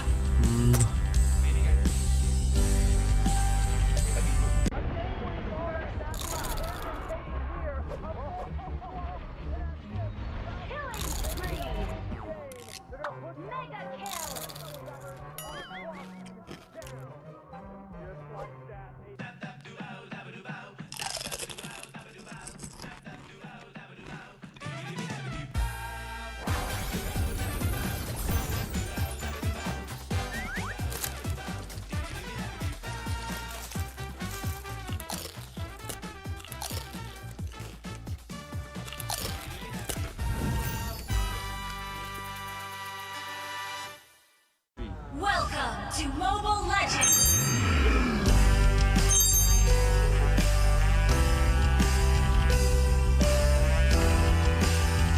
Ini Malaysia lah.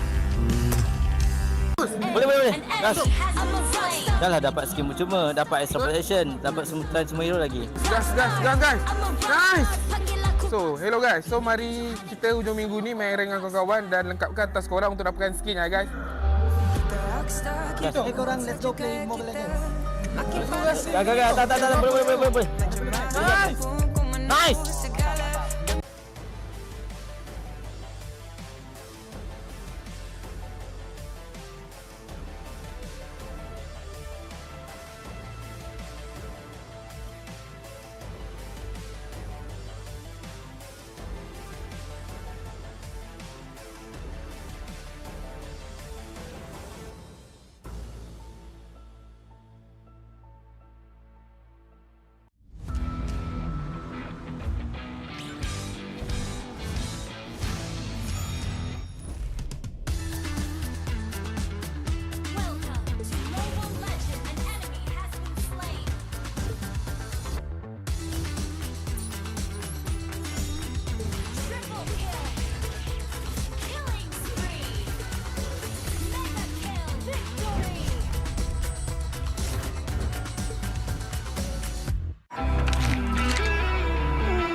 been slain. Unstoppable. Defeat.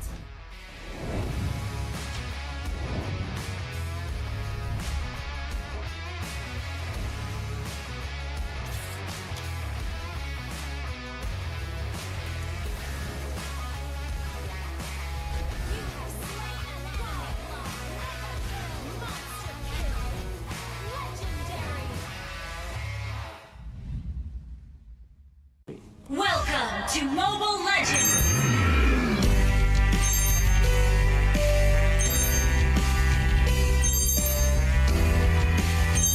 Ini Malaysia lah.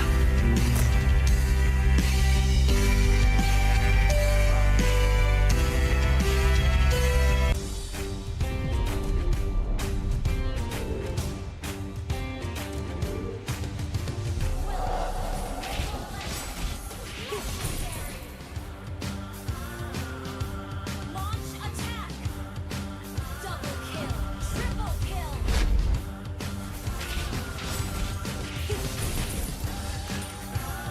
Legendary!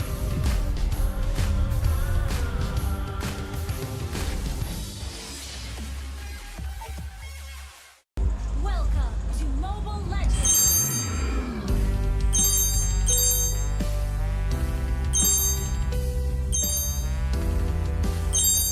Ini Malaysia lah. You have been slain.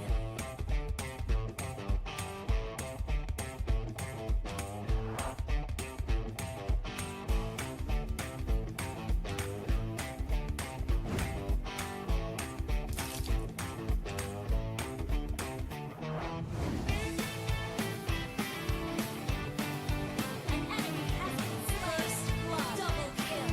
Legendary. Victory.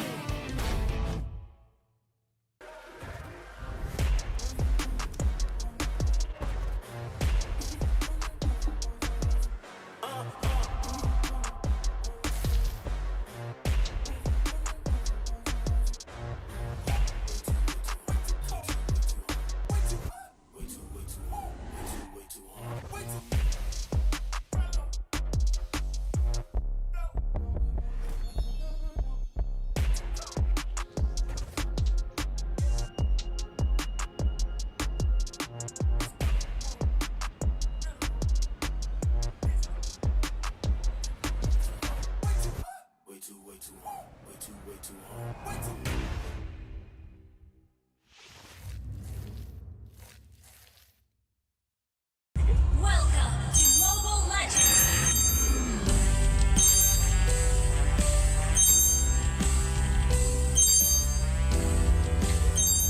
Ini Malaysia lah.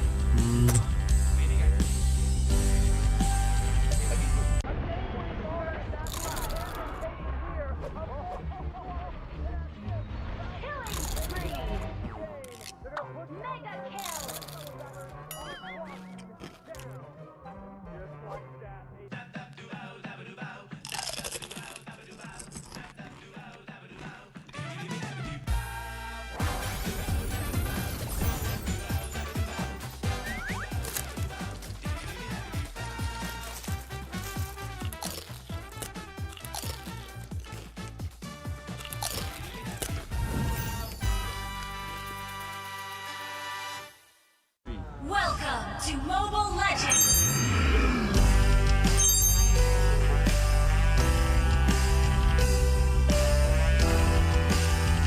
Ini Malaysia lah. Boleh. Gas. I'm a rockstar. Dah lah dapat skin percuma, dapat extra protection, dapat semua hero lagi. Gas guys. Nice. So, hello guys. So, mari kita hujung minggu ni main rank dengan kawan-kawan dan lengkapkan task korang untuk dapatkan skin ya guys.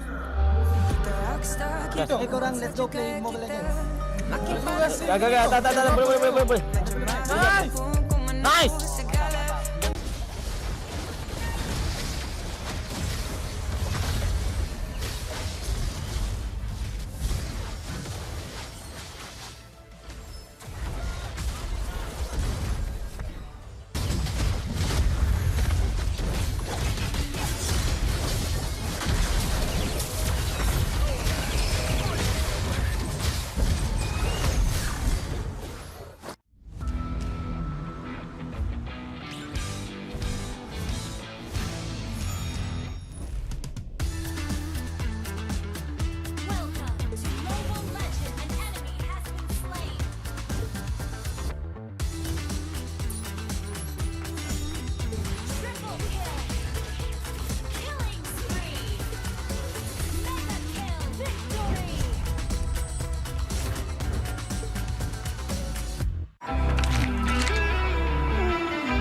have been slain. Legendary, unstoppable. Defeat.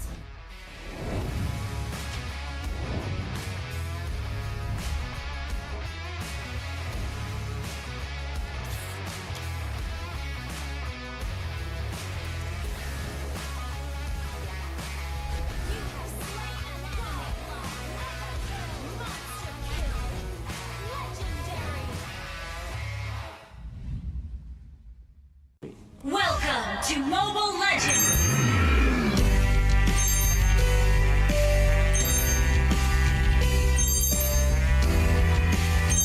Ini Malaysia lah.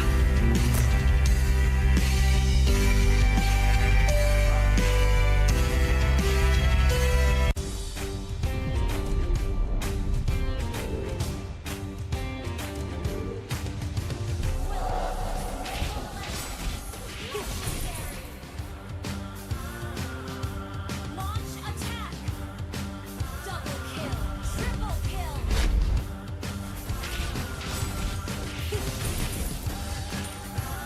Legendary!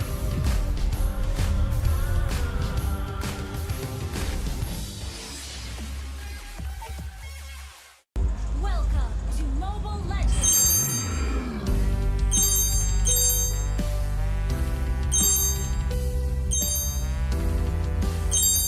Ini Malaysia lah. You have been slain.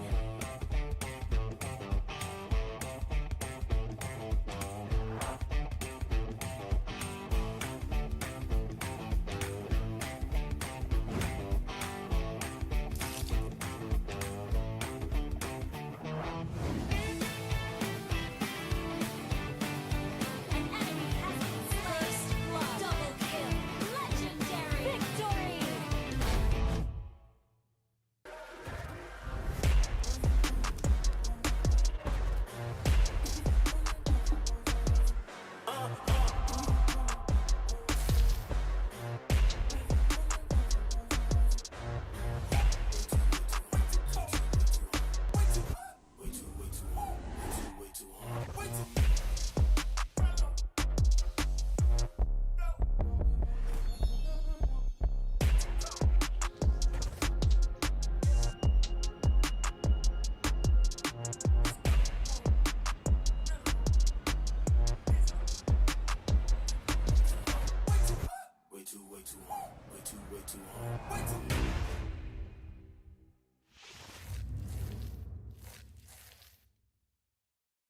Welcome to Mobile Legends!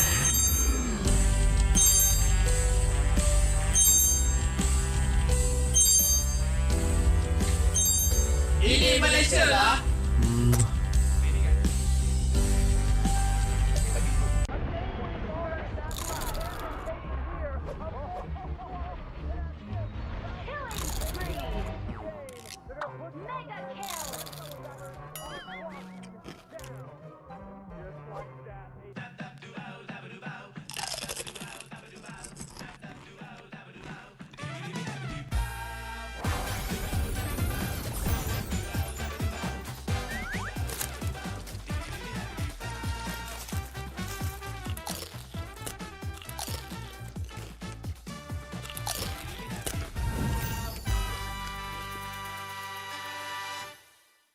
Welcome to Mobile Legends!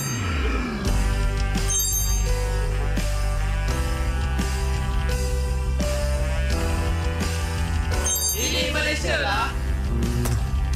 Boleh. Gas. Enemy has been slain. Dah lah dapat skin percuma, dapat extra protection, dapat semua hero lagi. Gas, guys. Nice. So, hello guys. So, mari kita hujung minggu ni main rank dengan kawan-kawan dan lengkapkan task korang untuk dapatkan skin ya guys. Hey korang, let's go play Mobile Legends. Gak. Tak. Boleh. Nice.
have been slain.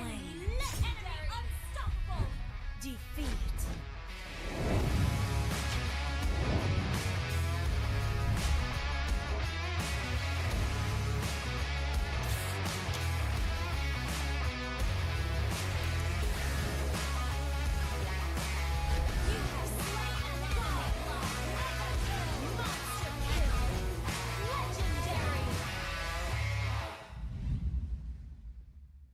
Welcome to Mobile Legends!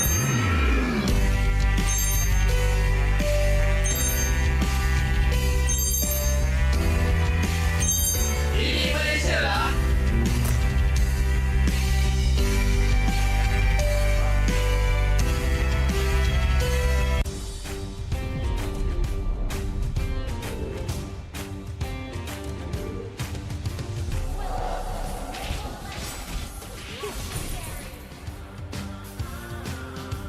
Launch attack! Double kill! Triple kill!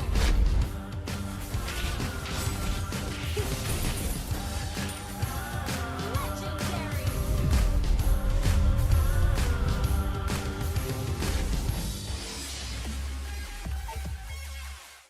Welcome to Mobile Legends!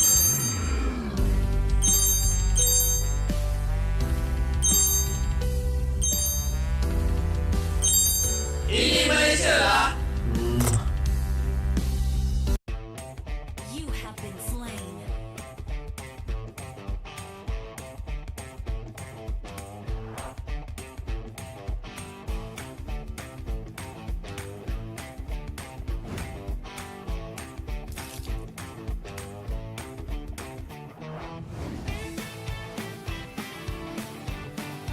An enemy has been first blood. Double kill.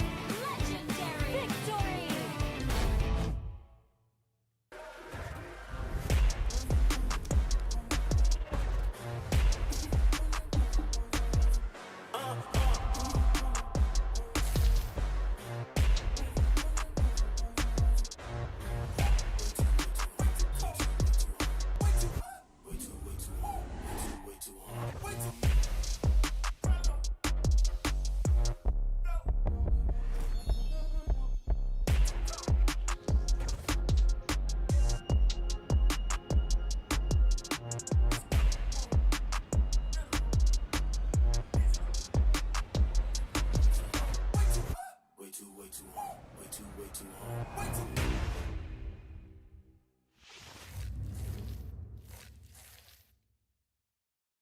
Welcome to Mobile Legends!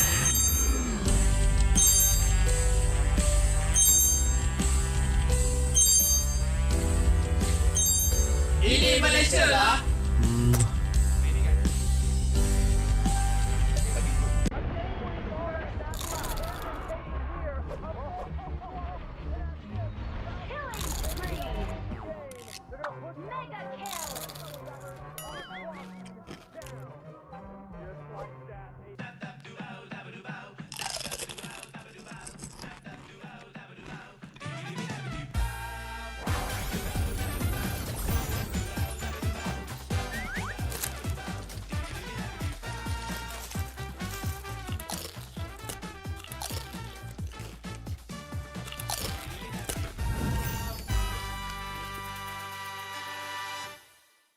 Welcome to Mobile Legends!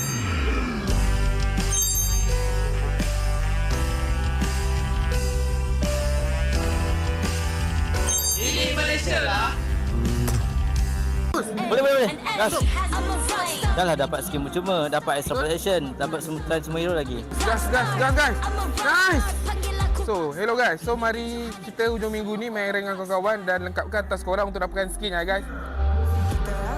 Okay, korang let's go play Mobile Legends. Gak. Tak. Boleh. Nice.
been slain.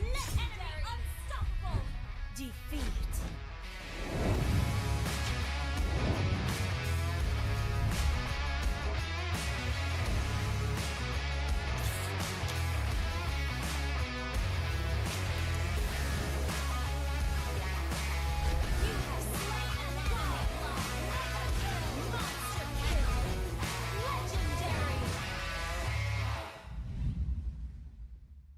Welcome to Mobile Legends!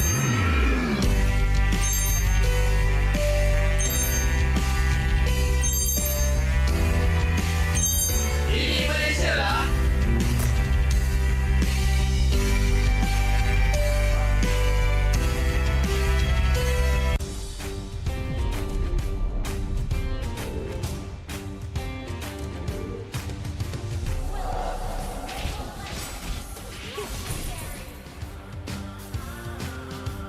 Launch attack! Double kill! Triple kill!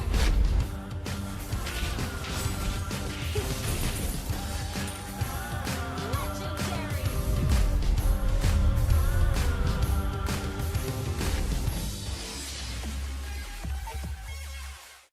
Welcome to Mobile Legends!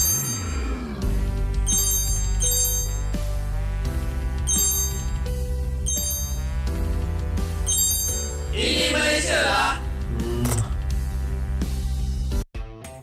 You have been slain.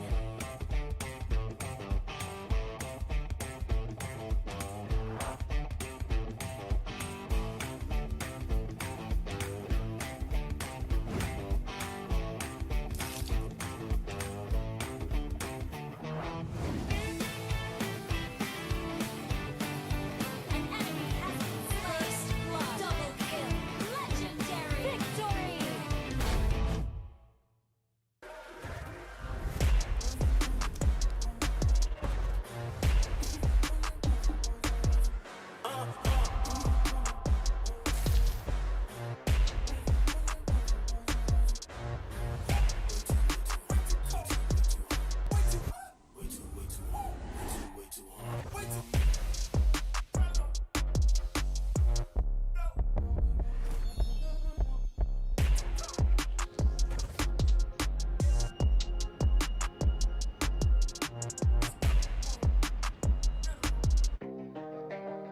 Ay, ay.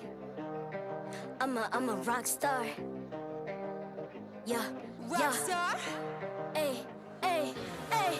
I'm a rock star, baby. I'm a rock star. I'm a rock star. I'm a rock star. I'm a rock star. Panggil aku rock star. Ini kejohanan kita semua orang rock star. Kita rockstar, kita buat saja gaya kita. Makin panas apinya sudah membara. Macam mana pun ku menempuh segala. Demi negara ku buat semua bangga. Step into my world, you know I'm always in my zone. You know I got my team, no I'm never alone. Bring out my best, buat yang terbaik. Jadi juara perlahan kita naik. Get on my way, aku nak push. Naik-naik jadi lebih bagus. Jadi hero, ku ada skill. Berapa banyak musuh aku dah kill. Ramai cuba mencapai, cause they envy me. Tiap game aku pasti jadi MVP. Easy. I'm a rockstar, baby, I'm a rockstar. I'm a rockstar, I'm a rockstar. I'm a rockstar, panggil aku rockstar. Ini kejohanan kita semua orang rockstar. I'm a rockstar, baby, I'm a rockstar. I'm a rockstar, I'm a rockstar. I'm a rockstar, panggil aku rockstar. Ini kejohanan kita semua orang rockstar. Tengok nanti siapa yang juara. Ni peluang kita bawa pulang piala. This is my game, this is my time. Menang semua, everything will be mine. Kalau jatuh kau pasti kembali. Bangun balik ku tegak berdiri. Kuatkanlah tenaga, ganjaran diperoleh. Ni kejohanan kita, Malaysia memang boleh. Rise up to the top, kita buat bersama. Semangat kita kuat di bawah satu bendera. Ay. I'ma go hard for the win. Win. On the battlefield till the end. Trying to beat the greatest anyone has ever seen. Stand by, I'm coming in for I'm the a win. rockstar. I'm a rockstar, baby, I'm a rockstar. I'm a rockstar, I'm a rockstar. I'm a rockstar, panggil aku rockstar. Ini kejohanan kita semua orang rockstar. I'm a rockstar, baby, I'm a rockstar. I'm a rockstar, I'm a rockstar. I'm a rockstar, panggil aku rockstar. Ini kejohanan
I'm a rock star. Yeah, Rockstar. Ay, ay, ay. I'm a rock star, baby, I'm a rock star. I'm a rock star, I'm a rock star. I'm a rock star, panggil aku rock star. Ini kejohanan kita semua orang rock star. Kita rockstar, kita buat saja gaya kita. Makin panas apinya sudah membara. Macam mana pun kau menempuh segala. Demi negara kau buat semua bangga. Step into my world, you know I'm always in my zone. You know I got my team, no I'm never alone. Bring out my best, buat yang terbaik. Jadi juara perlahan kita naik. Aku nak push, naik-naik jadi lebih bagus. Jadi hero, ku ada skill. Berapa banyak musuh aku dah kill. Ramai cuba mencabar, cause they envy me. Tiap game aku pasti jadi MVP. Easy. I'm a rockstar, baby, I'm a rockstar.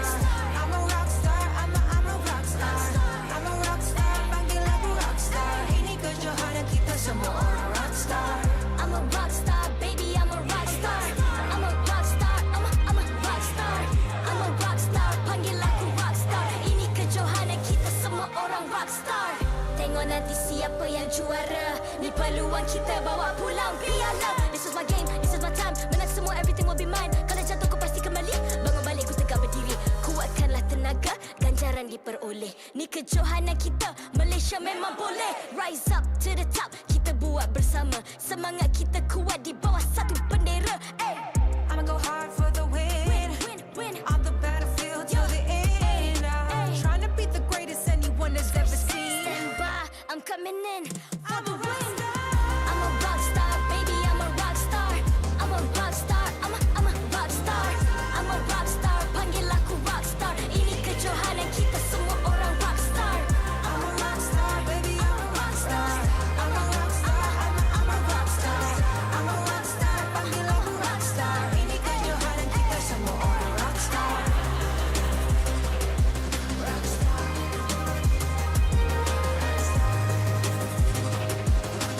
Ini kejohanan kita semua orang rockstar. I'm a rockstar, baby, I'm a rockstar. I'm a rockstar, I'm a rockstar. I'm a rockstar, panggil aku rockstar. Ini kejohanan kita semua orang rockstar.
I'm a rock star. Yeah. Rockstar. Ay. I'm a rock star, baby, I'm a rock star. I'm a rock star, I'm a rock star. I'm a rock star, panggil aku rock star. Ini kejohanan kita semua orang rock star. Kita rockstar, kita buat saja gaya kita. Makin panas apinya sudah membara. Macam mana pun kau menempuh segala. Demi negara kau buat semua bangga. Step into my world, you know I'm always in my zone. You know I got my team, no I'm never alone. Bring out my best, buat yang terbaik. Jadi juara perlahan kita naik. Aku nak push,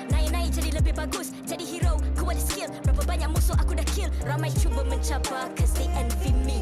Tiap game aku pasti jadi MVP. Easy. I'm a rock star, baby, I'm a rock star. I'm a rock star, I'm a rock star. I'm a rock star, panggil aku rock star. Ini kejohanan kita semua orang rock star. I'm a rock star, baby, I'm a rock star. I'm a rock star, I'm a rock star. I'm a rock star, panggil aku rock star.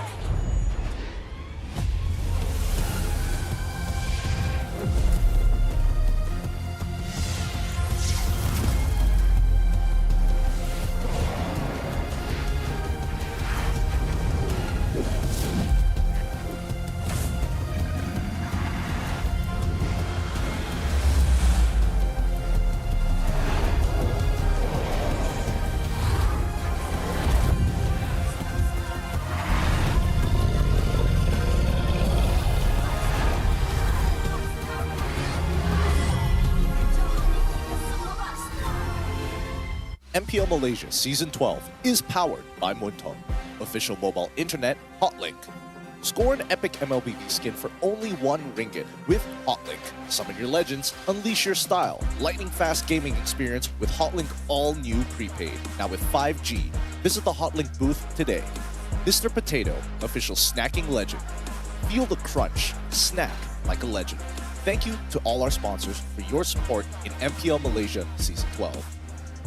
Selamat kembali ke MPL Malaysia musim ke-12, minggu ke-4, hari terakhir. Anda bersama dengan saya, Rose, host anda sepanjang musim ini.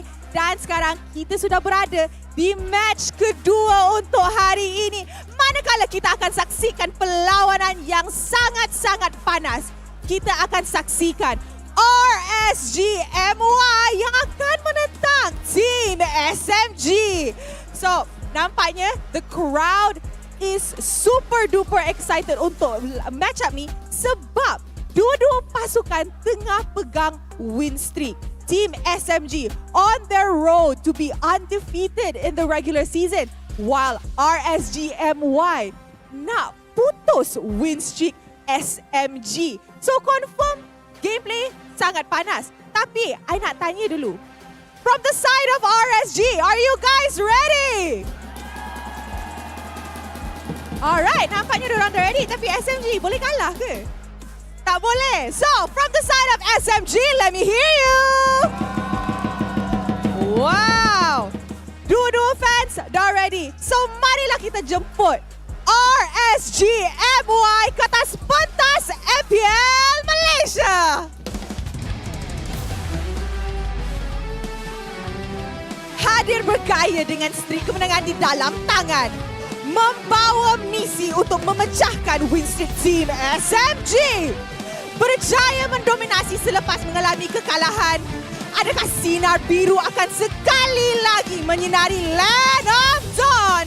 Let's watch and see.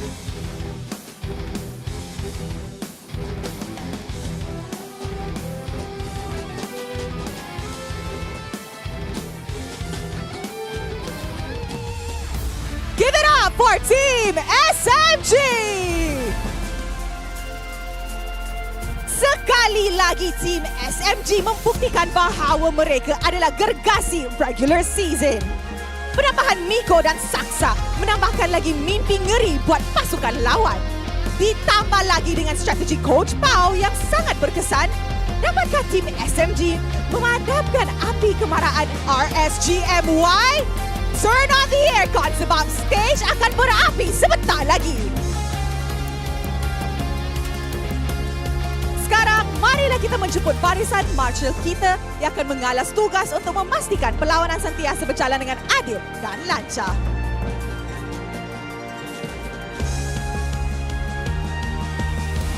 Mari kita teruskan dengan fist bump di antara pasukan sebagai tanda profesionalism. Inilah gaya kita. Inilah semangat kesultanan kita. Kawan di luar gelanggang, lawan di Land of Dawn. Woo, panas.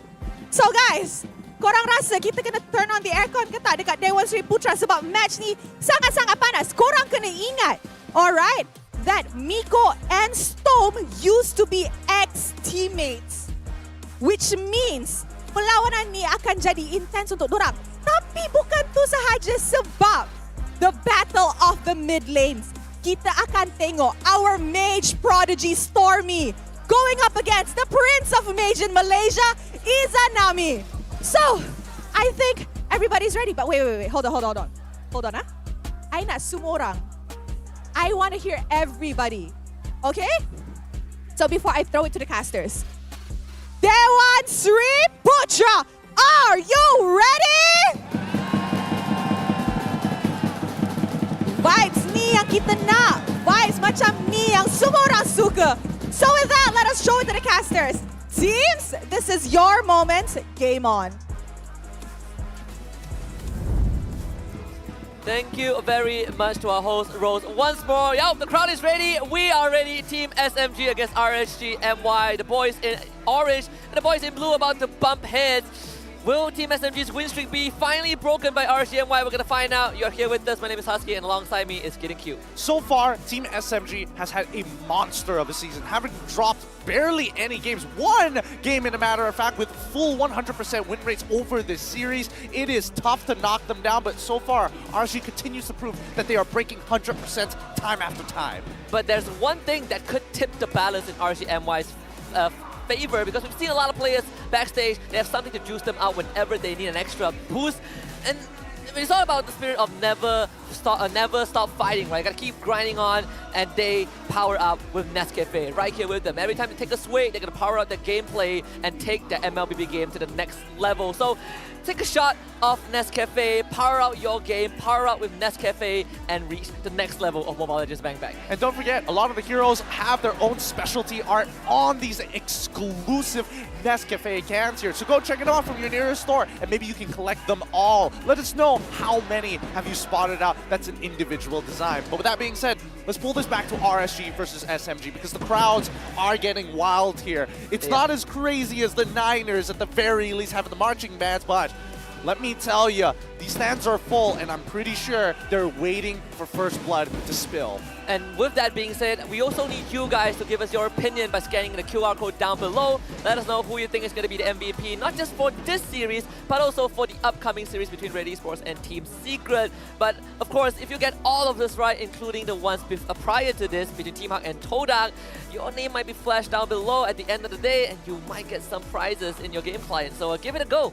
Yep, all of these prizes are for you guys. So thank you so much to tune in and stick around for this upcoming matchup, because I don't think you want to miss this one in particular. The highlight match of Sunday to close out Week 4. And more importantly, one that I would say would be the most interesting micro-wise between the mechanics of these players. Absolutely. And of course, when you see these players play their heroes, you're like, wow, they play so good. I wish I could play those heroes as well. But wait, I don't have them.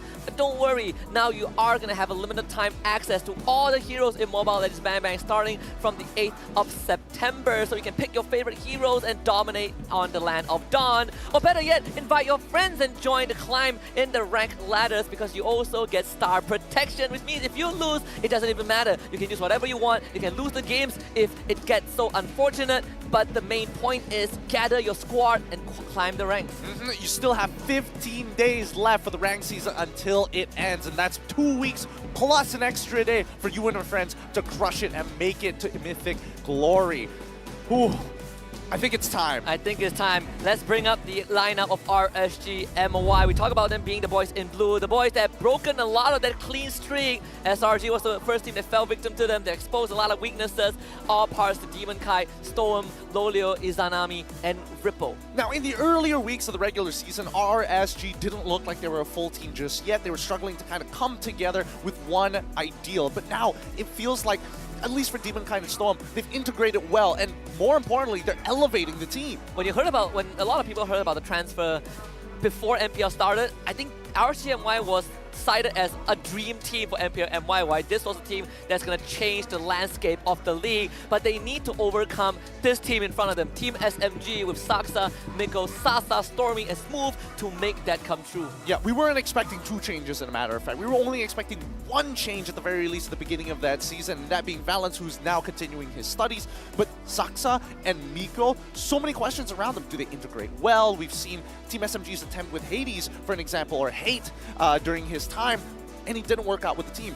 We were hoping that wasn't going to be the case, and thank God that they were able to integrate well. Saksa, so aggressive, and Miko, what a shot caller. Yeah, he is the one that's pumping the team out. If the team overheats, it's It's most him. likely Miko's fault, but in a good way, right? He's been the one pushing the agenda. He's changing the dynamics in the team on and off stage as well. They're a lot more chatty, they're a lot more energized before and during a game.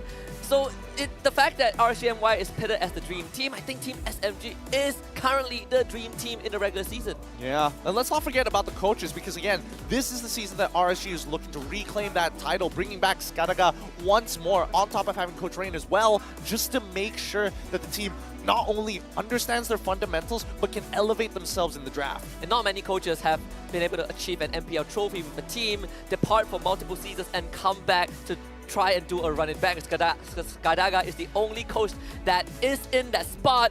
And who knows, they might be able to break the win streak of Team SMG today, right? To continue their own win streak. And the only difference setting these two teams apart is the fact that SMG is undefeated and RSG MY has lost one series. That's all.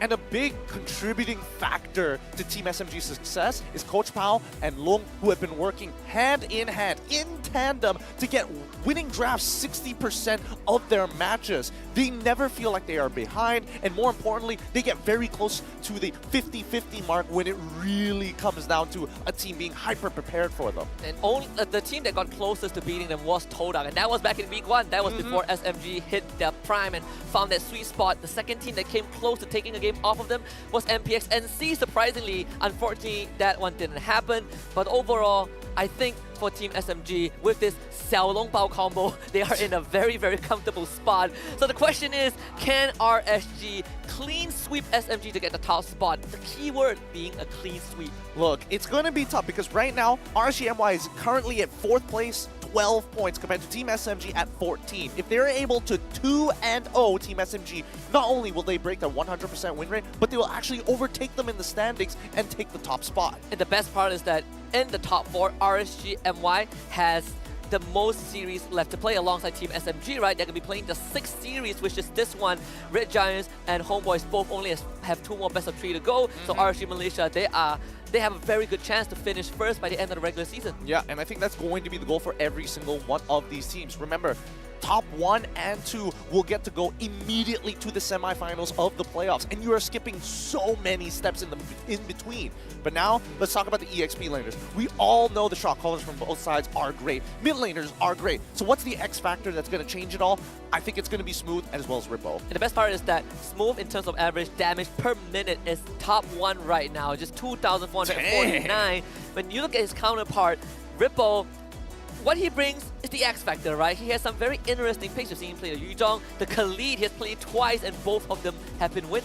Yeah, and I think both of them have very similar playstyles overall. Smooth is a little bit more lane-oriented, but at the end of the day, he gets the job done no matter what. You need him here at this time, he will be there at that time. And for the side of, Rippo, he works really, really well with Stone. We've seen that plenty of times. And look at Rippo, highest KDA in the XP lane, 6.1.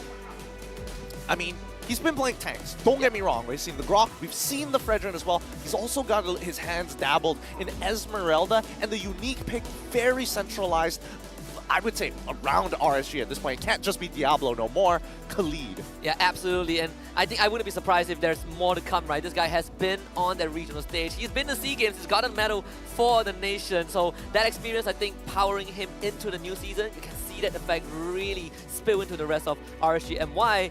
But there's one thing that Team SMG would definitely not allow RSG MY to have. It's going to be the Angela when we head into the draft later on, because that was one of the few picks that they did sport in their earlier games. That's true, but keep in mind that both these EXP laners both play Esmeralda. They've been known for their Esmeralda. They do well on tanks overall. They outscale their opponents that are difficult to deal with. So I don't know. It might not be the direction that they're going to take, but it's definitely an option. And the Pakido, I think, is something that SMG will be looking at very, very intently. If they can get Smooth on the Pakido, I feel like it's going to be a very good flex, right? Saksa doesn't mind going on to that hero as well. But we also got to talk about the average KDA ranking. Yesterday when we checked in, Stormy was on top, Demon Kai in second. Just now after Todak series, Zyme Sandpoint has shot up to second place with 13.0 in terms of KD.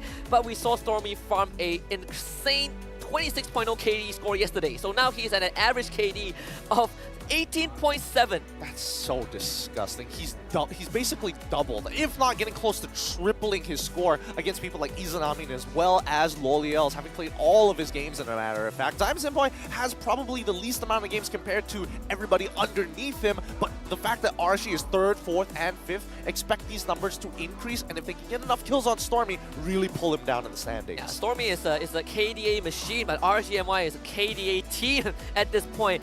And that's why Ripple is first in terms of KDA in the XP lane, right? And I believe he's like, what, 8.1, so he's not that far away from top 5. Yeah, he really isn't. And to be fair, he hasn't been, well, I can't even say this like 100%, right? He hasn't been given EXP laners that are very heavy on the engage. He's been more of an anchor more than he has been a harpoon line. Yeah, absolutely. And of course, Miko on our screens, we see Takasa as well.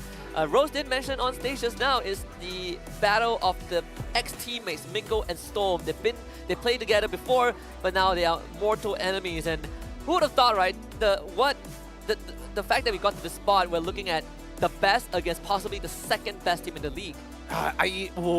Possibly. I mean, bold claims, but I have to kind of lean into it a little bit because it's on the pre-context that nobody has really broken RSG just yet or kind of figured out what's making this team work. And I think Team SMG is one of the most well-equipped teams overall in terms of style and versatility, which makes it tough to crack because standard practice Team SMG feels like nothing is happening in the game. And that's why I feel like the X factor of Team RSG is just the abundance of hero pools. Our Ripple is a very, very good example. We'll let the draft speak for itself. We're going to head into the draft pick for game 1, starting with Team SMG with the Kadita and Fanny ban. RSG MY bans out Terizla and Claude.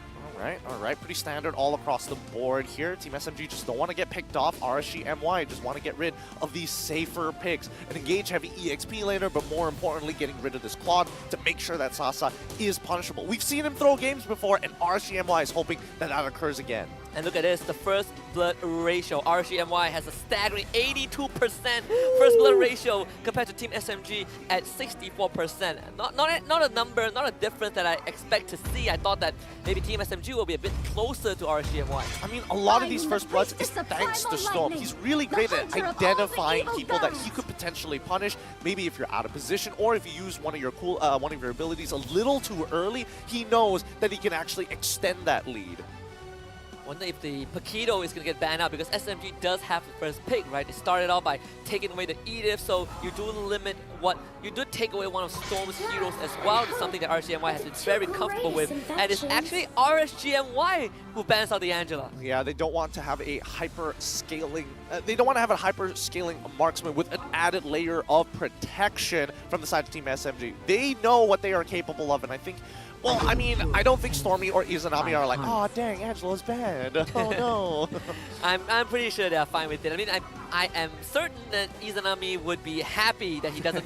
There's no chance that he plays an Angela mid. We've seen how that turned out. He couldn't do too much. Valentina, first pick for Team SMG. RSGMY, these two picks is going to kind of set the tone for what SMG's response is going to be. All right, I like Valentina openers. They're always super standard. And more importantly, it really takes advantage of your opponent's draft more than it does reveal your own. But RSGMY, they're probably considering a number of options. Number one, is Demon Kite going to be playing a little bit more aggressive in the early game of the Mardis, or are we going to see a Fredrin to kind of have, you know, standard apparatus Aprunde? Oh, Mardis Kufra. They instantly show Storm's hero. Not many teams go for a direct roamer pick, right? Normally you see a flex pick, so in this case, RSGMY definitely taking a slightly different approach. So far, both teams, they are really, they've done enough prep for sure. They're not revealing much about their draft, right? We talk about a hero like Paquito being highly contested. It slipped through that first 3 picks. Yeah, and well, it's not revealing, but it also tells your opponent, especially with this Kufra pick, what not to go for. It's like, oh, you want to go for the Paquito? I already got the counter pick, so like, you sure you want to lean into it some more? It's really just posturing more than anything else. Team SMG, they're going to be locking in the Fredrin almost immediately. This could be a flex pick. Let's see what they're going to be finishing the first half of the draft with. Oh, Paquito as well. They're just going to lean into it. So no flex pick at all, right? This is mostly going to be a Fredrin jungle. So long as I can breathe, I don't see a universe where Smooth is like, I want to play Fredrin. It's like, give me Paquito, I want to fight this. It does give RSGMY a slightly better idea on what Ripple is going to be dealing with in the XP lane, right? He does have an arsenal of hero that he can go with. The goal laner has not been touched at all, primarily because Claude was banned out, but we've seen teams really lean into the Bruno pick in the first phase. Yeah, you know, that's what I was expecting to see coming in from RSG MY's third pick at the very least. Like, here's a couple of considerations. If you immediately start to make assumptions of what the EXP is going to be, that leaves a lot to be desired in the backline, right? Because I think with RSG MY, backline access is always going to be great, so they need to kind of posture themselves for it. If not, Team SMG is going to get away with things like Clint. And this is you play the matchup, right? Saw the Paquito, pick up the Yuzhong. Regardless of what the flex is going to be, Ripple is going to do fine in the lane.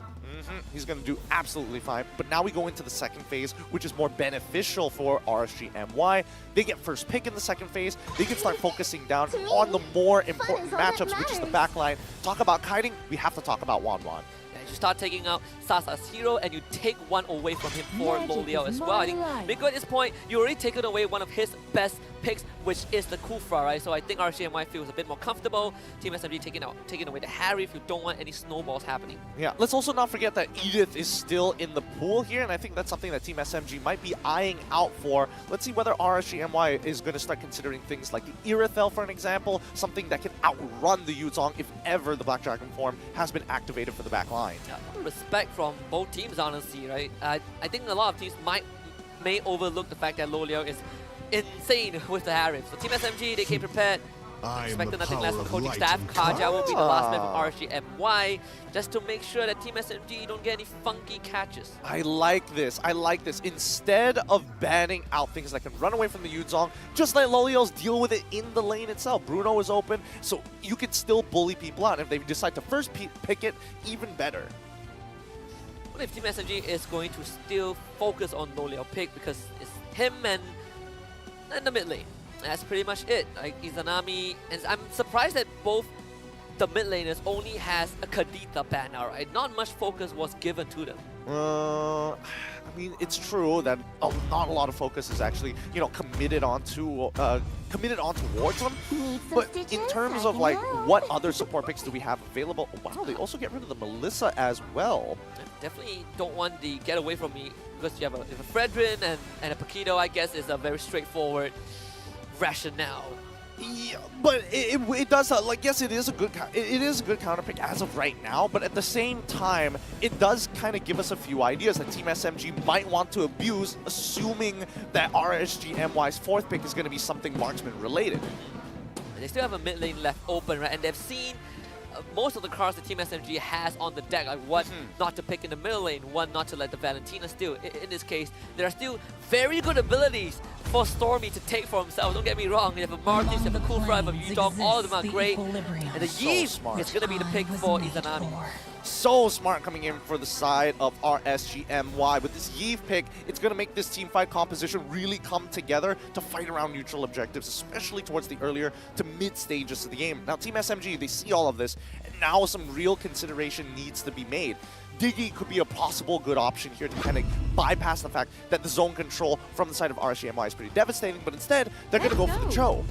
Gonna double up on that, right? Having some playmaking ability, give Sasa the Irithel, very, very straightforward. You get the link in scaling coming through RSG MY. What is gonna be your choice for Loliao? There's again still the Bruno available if they want to go for it. It's either Bruno or Brody at this point. Either you want to bully out the Irithel as hard as you can with the Bruno, or you can just go straight into the Brody, which is a little bit safer, especially if Paquito tries to get on top of you. You can look to, you know, use your stun and create some space for yourself before the rest of the team can peel for you. And there it is, the Bruno picked up by the up-and-coming marksman, RSG MY.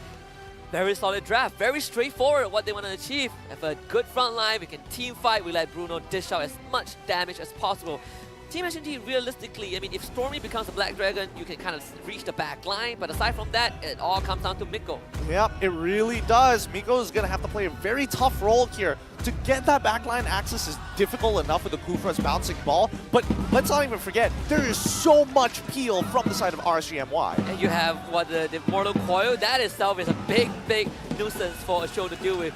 We say that Miko is kind of the fuse that lights the fire for Team SMG when it comes to team fights. He's the one that gives the green light. Well, this match, this is going to be it. Game number 1 between SMG and RSG MY. late game wise, I'm looking at RSG MY and I'm thinking about how can Team SMG even deal with them.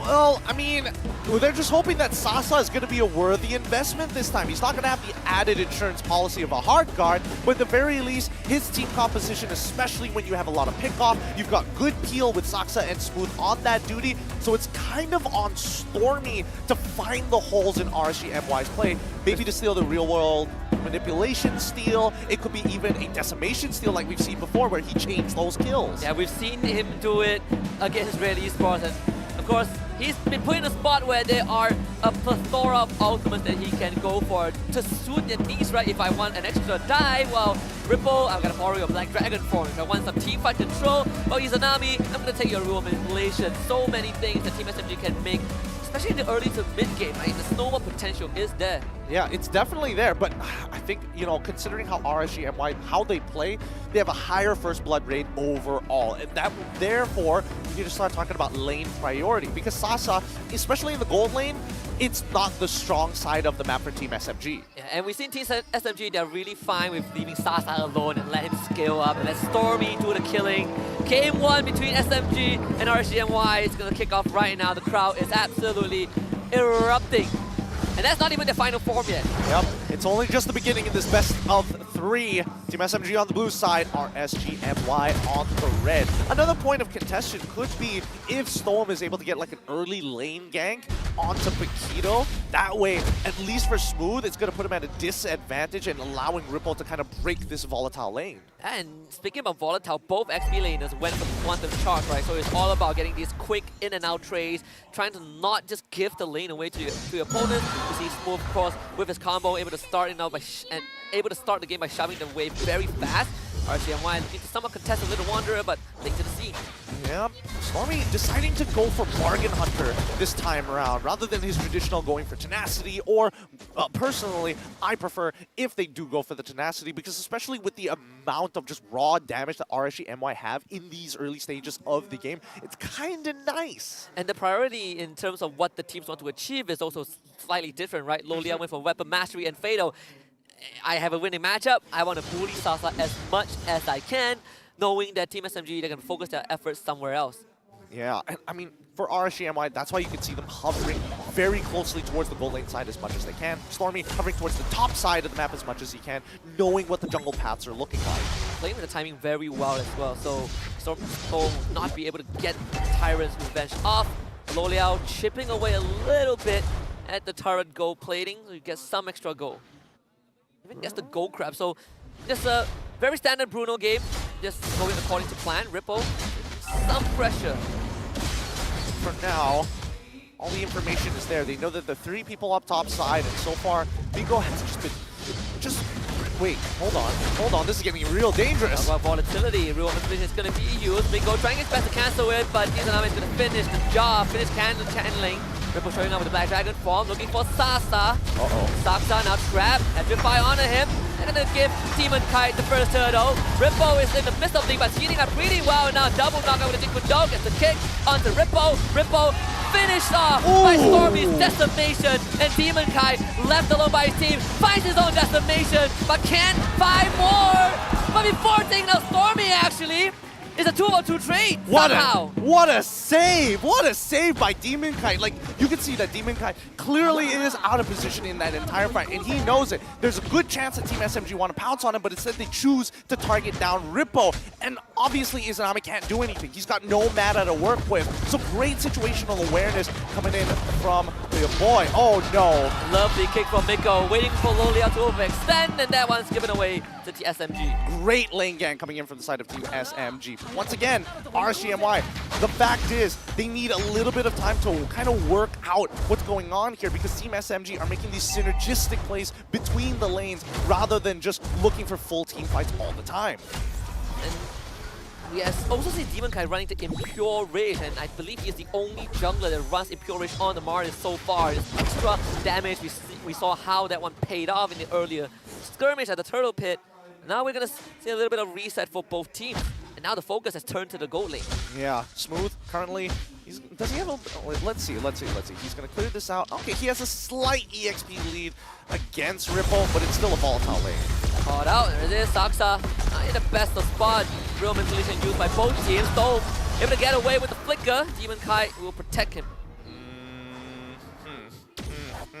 I would have imagined that Miko probably wanted to walk into that bush, but I think Team SMG, they don't mind just playing standard. There's no point doing these risky plays just yet. Yeah, Lolio also receiving some pressure as Miko consistently shows up, so make sure that Sasa has a more enjoyable experience. Did get the Haas Claw already though, so it's going to be ready for this first fight. And you see both XP laners, they're not going to be here for the turtle fight.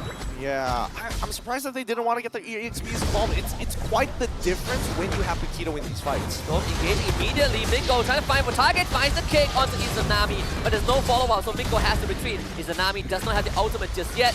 Lolio, he's ready to join his fight if he needs to. The turtle is going to be down low and Demon Kai won't be in position. He's going to try though, and actually wins the Retrify again! Saksa didn't even have a chance to use his own Retribution, and now he's going to be given away to Demon Kai with the Decimation. The attempt from Team SMG trying to rush down this turtle and yet still losing it out. Demon Kai having a full advantage against Saksa right now is really starting to hurt Team SMG. And I mean, it happened so fast. I mean, Saksa wasn't even ready for that, and now Sasa is going to be rooted down. Real manipulation. Storm jumps in, keeps Miko away. Heavy damage dealt to SMG on the bot side. Great game sense coming in from Miko as well. Just making sure that he's holding up his abilities whenever necessary. But more importantly, he needs to keep Sasa for his life as long as possible. Like, he's already got the Haas Claw. He can eventually out-sustain it, but he's got to be careful for these lane ganks. So we're continuing to put some pressure onto Ripple, who so far, right now, is going to be in a decent spot for the next turtle, because that one's going to be spawning on the top side. Without Petrify, there's no way Ripple can look for these all in the 1v1, and plus, he would much rather hold on to it for upcoming turtles. And so far, the fact that they've already got 2, you can only expect that it's pretty easy to get 3. Looking for Smooth. Do miss crowd control a little bit. Smooth. The left hand. Bit of a shield going on, but he might end up going down. Decimation on top. Easy kill going over to Ripple, and Saksa just late to the party. Yeah, that was just bad communication. I think Smooth needed to figure out whether he wanted to flicker towards Saksa's side, where the taunt would actually save his life, or whether he wanted to flicker in towards that Cyclone Knight, which I think is the greedier play in that situation. Get the Bloodlust X completed. Have that for the next fight. Saksa now not in an uncomfortable spot. 2 levels behind Demon Kai. So far, Demon Kai, every single game we've seen him play on this Martis, he gets such an early lead. He's just so good on that Retribution, right? I believe he is one of the highest Retribution secures on neutral objectives. Look, this man has won MSC before. Yeah. I would have put it past him that he is nasty with these Retributions. But I think more importantly so, he is a consistent jungler. If he had lost one of those turtles, Team SMG would be in a much better position EXP-wise. Smooth was trying to proxy the wave and look for a flank, but he might end up going down. Demon Kai Izanami on him. Storm is also showing up. Smooth just wants to waste as much time as possible, but I don't know how much he can do it though. Demon Kai finds the kill with the Decimation. SMG can start off with the turtle first. Oh no! And actually, bottom side, Loliao solo kills Sasa and gets the turret. Wow. Wow, Loliel's doing a great job beating out Sasa as well. Like, I know Sasa usually loses his lane, but not to that extent. Dove underneath and the tier 1. Even the turtle just didn't matter to RSG at that point. Their win condition is online. Sasa even used the Purify. There's no running away from that. Yeah. I mean, look at the goal difference. It's not the worst, right? Yeah, still almost even for everyone else. That's a minor 1.4k goal lead for RSG MY. But again, with Demon Kai to hit these neutral objectives, these fights get slightly harder. And Ripple can take up more space on the map as well. The lane swap has command. Yeah, honestly, the fact is Ripple is going even, and Smooth honestly winning his matchup against Ripple majority of the time without outside help. I don't think Ripple will be in a better spot, but so far with Demon Kai with such a lead on his hands, not just EXP but gold-wise, he himself can push the momentum all by himself. And Demon Kai not leaving any scraps for Team SMG. And he's not afraid, right? These bushes he can now comfortably walk in with Stone by his side. SMG, they are definitely left scratching that head where they can go for. Miko and Sasa playing for the top side, and that's where RSG MY are absent. But Loliao is just going to show back up there and take the wave.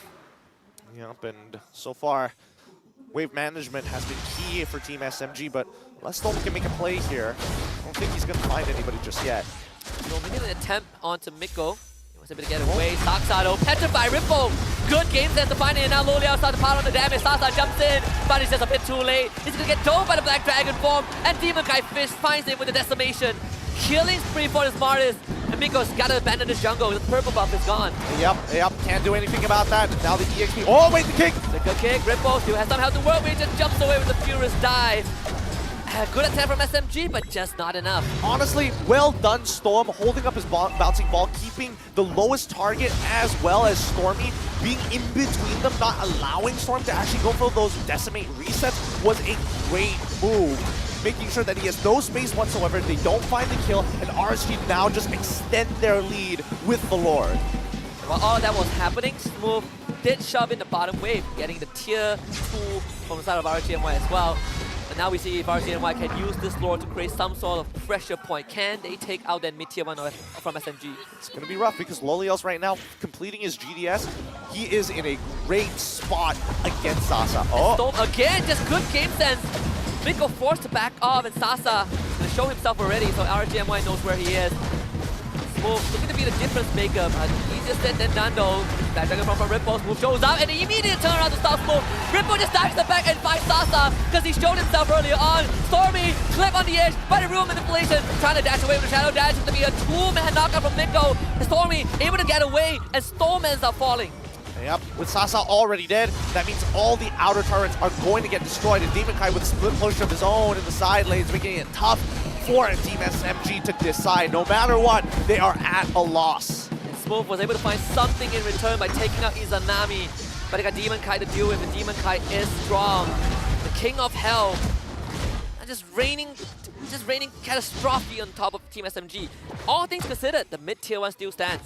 Yep, and Lolios has been getting some good shots in. His spacing has become sharper compared to last season, being able to chunk out Sasa underneath the tier 1 before Ripple even got there with the Black Dragon Form to finish him off. And I think for Team SMG, they just have to play it really, really slow now. Slower than what we're used to.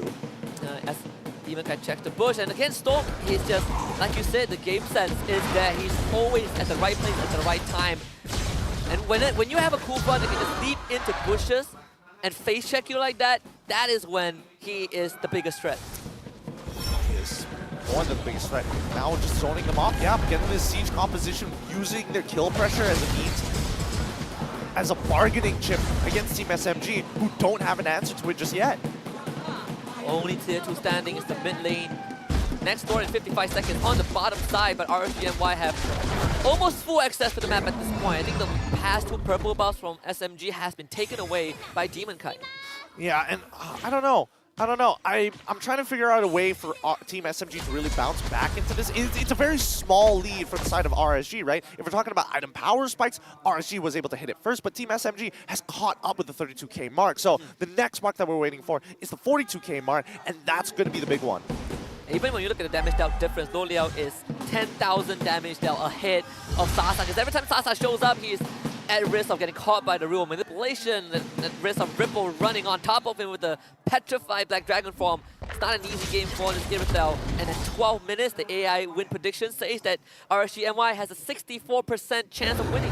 Very good odds, in a matter of fact, and I think, you know, as the game extends even longer, we'll see whether Izanami is going to be able to participate, because a lot of the time he's just playing utility for now. The damage will start to stack up only later on into the game. Second Lord, started out by RSG MY. They want to be playing around this area, and most of the ground is going to be covered. You have Nico on Smooth on the top side. Maybe they can get a flank going, but Stone will be there in case that happens. Nobody can really open up the map safely, because that's going to initiate a fight that they won't be able to kind of finish off here.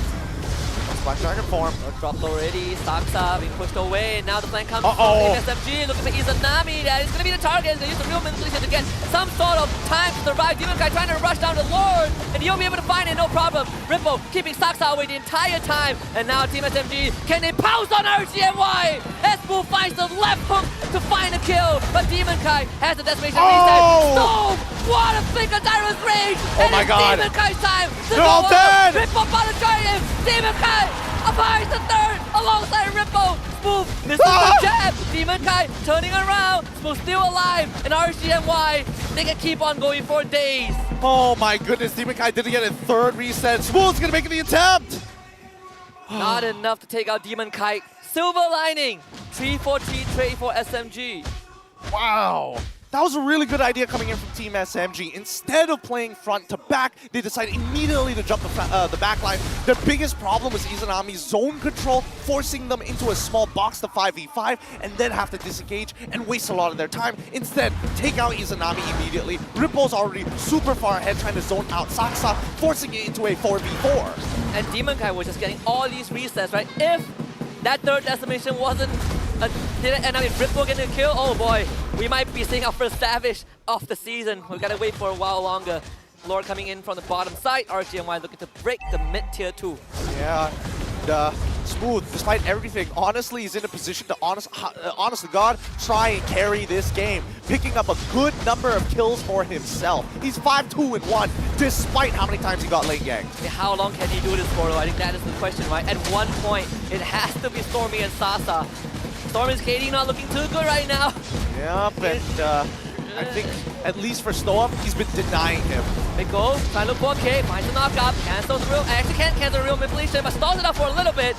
Ripple and Loliao straight on the Sasa, delivering his bomb dead. Loliao doesn't even go down.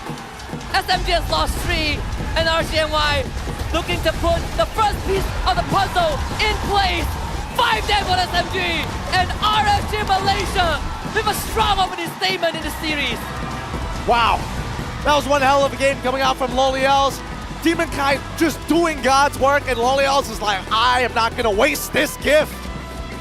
Sasa completely helpless in the game, and even Saksa behind in level, behind in experience.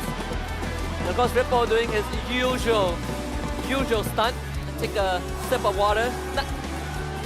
It's light work in game 1, let's be honest. Really light work, in a matter of fact. Like, Demon Kite is just winning out in the jungle so much, and Storm has just been stopping time and time again. Potential turnovers are denied, and unfortunately, in this particular case, Stormy, he tried his best. He's getting good, really good Terrifies, but not enough to close it out. Yeah, he realized can't even take the Black Dragon form. He took the real manipulation and he realized that, well, I'm more useful when I'm moving around the map. That's not a spell I can go for. And again, we talk about how Minggu, he has a huge task on his shoulders. Yeah. It's just undoable. It's way too tough. It's way too difficult, really, really difficult. With the positioning of how Storm is playing, with so much anti-CC and raw peel. And let's not forget, Ripple, in the earlier sections, he had one job. Just zone out the enemy jungler, let's get ahead. Towards the later stages, his hard engages make it so difficult for, especially for Team SMG, to find those openings to re-engage once more. Yeah, and most of the times when you look at a Team SMG game, we say, well, Sasa, this guy is a lunatic, right? He's just running into fights, getting kills. This game, he shows himself, he straight up dies. He gets dove by Ripple, he gets flickered on by Loliao. Is such a tough game for Team SMG to play. Of course, our MVP for game 1, Demon Kite once more. He's an MSC winner for a reason, and he promised his analysts, promised Rain that he'll be the best jungler in MPL MY, and in turn, Rain promised that he will be the best analyst. And I think they are fulfilling that promise step by step. Yep, and they're doing a phenomenal job. A 65% kill participation, 7-1 and 4 with a game GPM of 755. The only Martis player that decides, you know what, I'm gonna go for the Impure Rage, and he really makes it worth. His early game impact is felt so much. Talk about audacity. I mean, Demon Kite delivers on that front. We say that he's the closest guy to catch up to Stormy's KD. Well, this is a good start. He's 7-1 and 4 in this game 1. Those decimation resets are lethal. They are nasty. They are very, very nasty. And I think, you know, in terms of the way that Demon Kai looks at the game, he's playing around his teammates. He's allowed to kind of do whatever he wants. He's got the mechanics to actually back him up. But more importantly, at least he's communicating with the rest of the team. You can see how RSG positions themselves around him. Well, I'm very interested to listen to what the RSG boys are talking about behind the scenes in this upcoming My Chat, because it's got to be an explosive one. So, ladies and gentlemen, listen in. Then we can call Izanami Izana.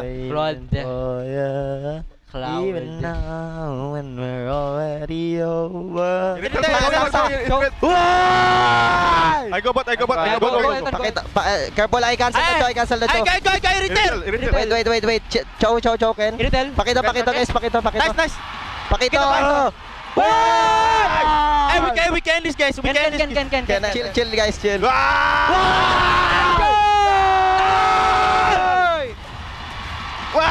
Nice one, guys.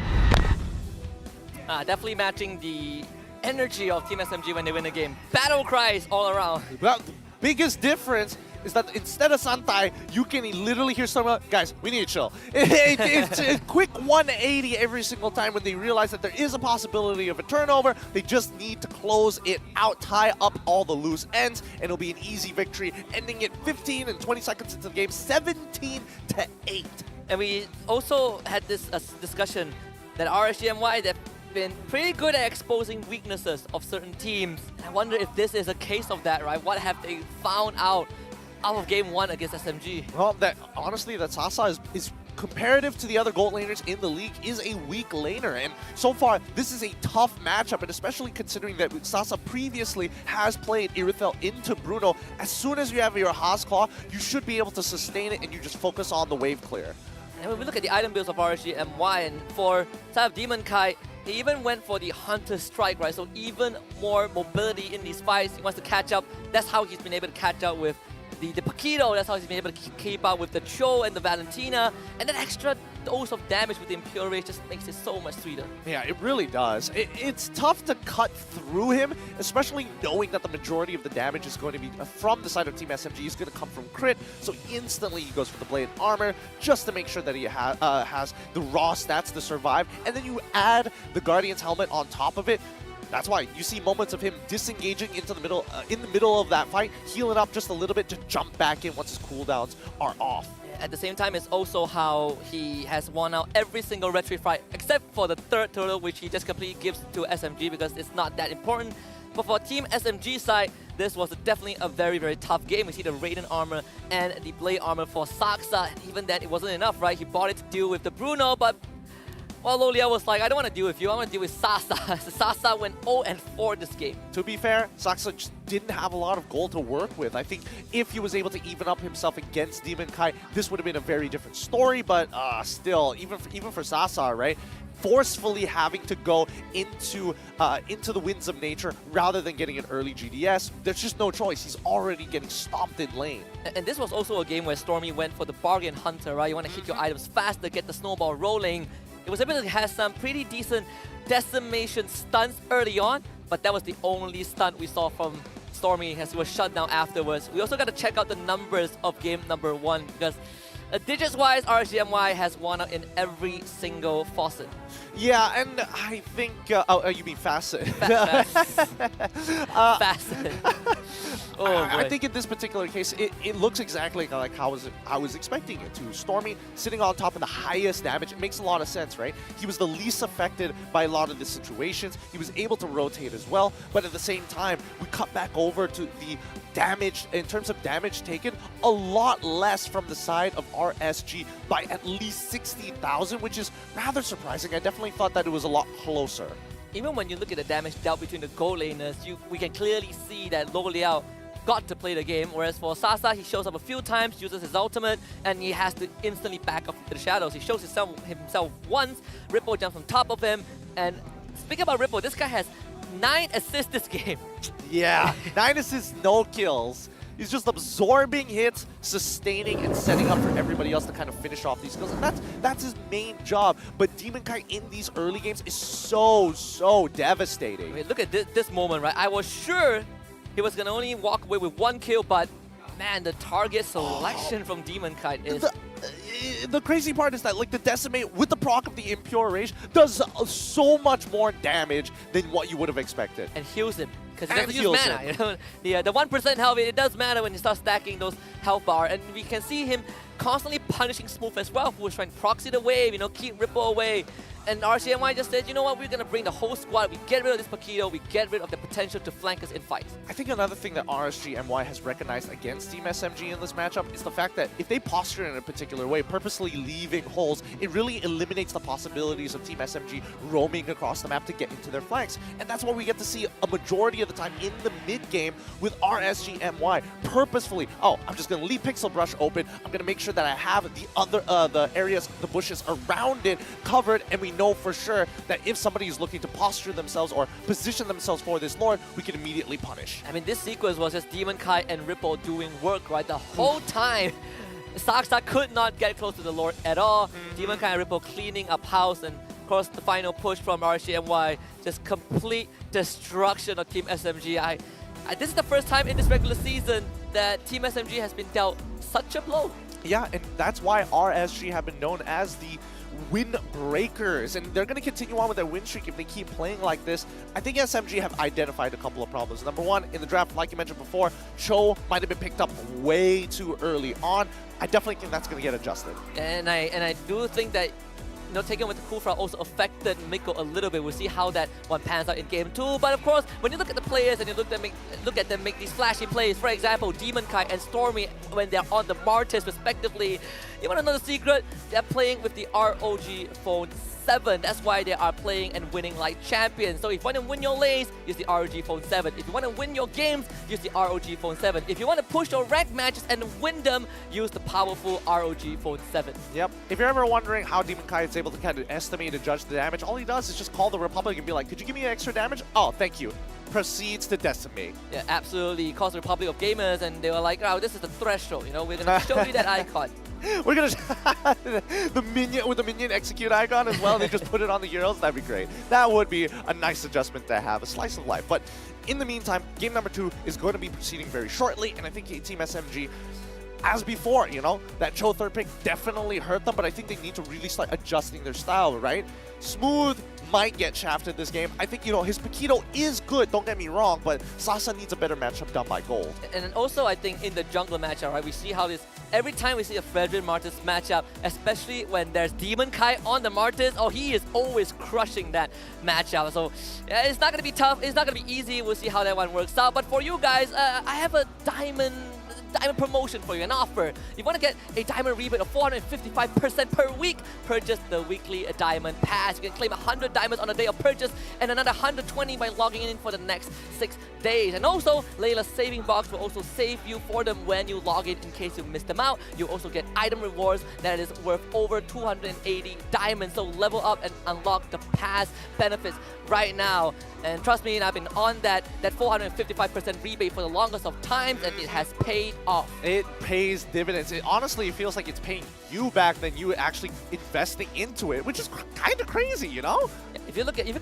do the numbers, it's actually worth it. That's how I've been able to get some of my favorite skins. For example, the Gojo skin. The diamonds, they help out. I've been getting some pretty decent skin like the Shinigami for Valir. Oh, that one is my favorite. All from the diamond pass. Have you already taken out all your profits yet? Because the Neo Fighters are still looking really good, but the rolls can get kind of pricey. I just want Neo Beast, that's all I care about. I want the Neo Beast Fredrin. Neo Beast Fredrin does look good, I'm not going to lie. Lilia as well. But, all right, let's pull it back into this game. We got 30 seconds till the draft actually starts. Do you think RSG, for me, I personally believe that RSG is going to commit to the same strategy. I don't know if Team SMG is going to be able to handle if RSG shakes things up. I wonder if, I think the what do you call it, the core of this issue is also if SMG would opt for red side, right? I think if RSG is on red side, they're going to be so comfortable because that's what allowed them to go for the Kufra pick, the Kufra +1, and that's kind of also what took away Miko's agency in game 1. I think that's fair. And even Team SMG have to agree with them joining the red side this for game number 2 compared to RSG MY on the blue side. Instant adjustment. They take the Martyrs away. They're just like, well, on red side, on blue side, we're not going to get the Martyrs. We don't give it to Saksa. Yeah, don't give it to Saksa for now.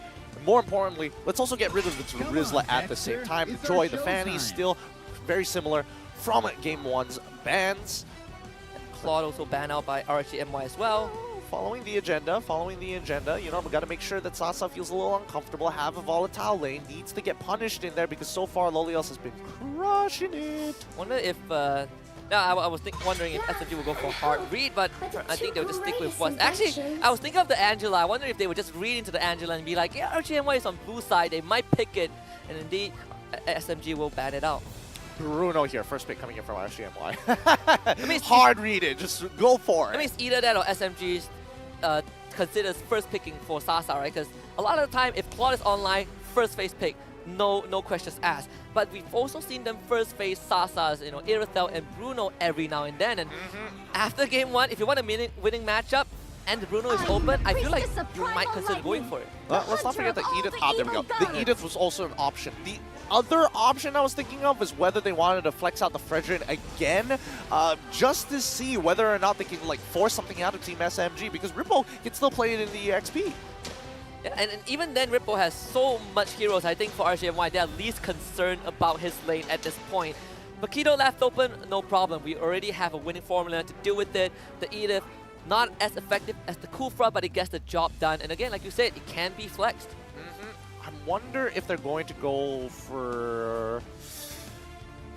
Do they want to engage heavy support straight off the bat, or do they want to start flexing it out? I mean, they could go X-Borg Valentina if they want to for the side of Team SMG to kind of keep it up in the air, but ideally you want that X-Borg to go face-to-face with that Edith, but instead they're going to go with the Fredrin once more, as well as the Valentina. This is a Bruno pick, right, for RSG MY? I mean, it's one of the safer picks as well, right? Now that Claude is out of the picture.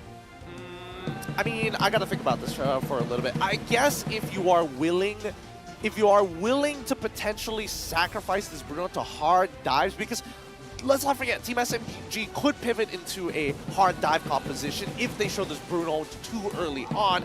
But the only benefit you get from that is that you predetermine what the EXP lane is going to be. And look at some fun stats since Season 7 of MPL Malaysia. These two teams have never met in the playoffs before, but the matchup history across these few seasons, SMG wins out 4-3, and that could be tied up by the end of this best of 3. Lancelot and Heave would be the choice. Okay. Heave once again. Looks like it's going to be Izanami feeling himself a little, very comfortable considering how that game actually went. And more importantly, at least they can kind of adjust in case Team SMG tries to go for that flank once more. And it's also a very safe mid laner, right? Like, if I use my ultimate, what are you going to do? You try to kick me, it still goes off. Nothing can stop the real-world manipulation aside from death. And worse yet, the only ways to stop it is either Franco as well as Kaja, both of which can get easily punished by the Edith. So the Kufra will be the choice for Team SMG. And the craziest part is that if RSG MY really wants to put this Edith in the XP lane, Franco and Kaja could be an option. But for Team SMG, it's all about making sure that Sasa doesn't get steamrolled in the gold lane. So Harif is an obvious ban. I mean, they could have technically picked Harif for themselves, but at the same time, I think it's safer to stick with the majority of attack damage rather than look for a magic carry. So RSG actually bans out the Yuzhong on their end. So also just really making sure that they are protecting Lo Liao in these fights, Lo Liao and Izanami. Okay. If they get rid, so they get rid of the Yuzhong. Team SMG, I'm guessing that they're probably going to follow the same bans that they did previously in their second phase. So that would mean, do they? Oh no, but the Martis is already gone there for. Do they just want to ban out Bruno? I feel like it's just, why not, right? Yeah, you give it a more even matchup in the gold lane. There it is. So Bruno banned out. And also for Team SMG, there's a high chance that they just keep Sasa's hero for last. So you will see the XP laner if you're RSG MY. Yeah. So we might still a potential pivot to the X-Borg if that XP laner turns out to be someone that that doesn't have a dive capability, and there's not much of that left. There really isn't much left, unless you want to commit yourself to something along the lines of Lapu Lapu. But even then, it's still pretty dangerous. RSG MY still going to ban out the Wan. That is a good option. I don't mind that whatsoever. But now that first pick going over the side of Team SMG, they can reveal almost straight away what they want to do. Or I mean, I'm guessing both the comps already look pretty similar. But if they're going to go for a peel, X-Borg is going to be a great option. It's like, who gets shafted at this point, right? Do you want to put Sasa in the hot seat, or do you be like, Sasa, you're going to... Well, they do put Sasa in the hot seat, so Beatrix picked up for them.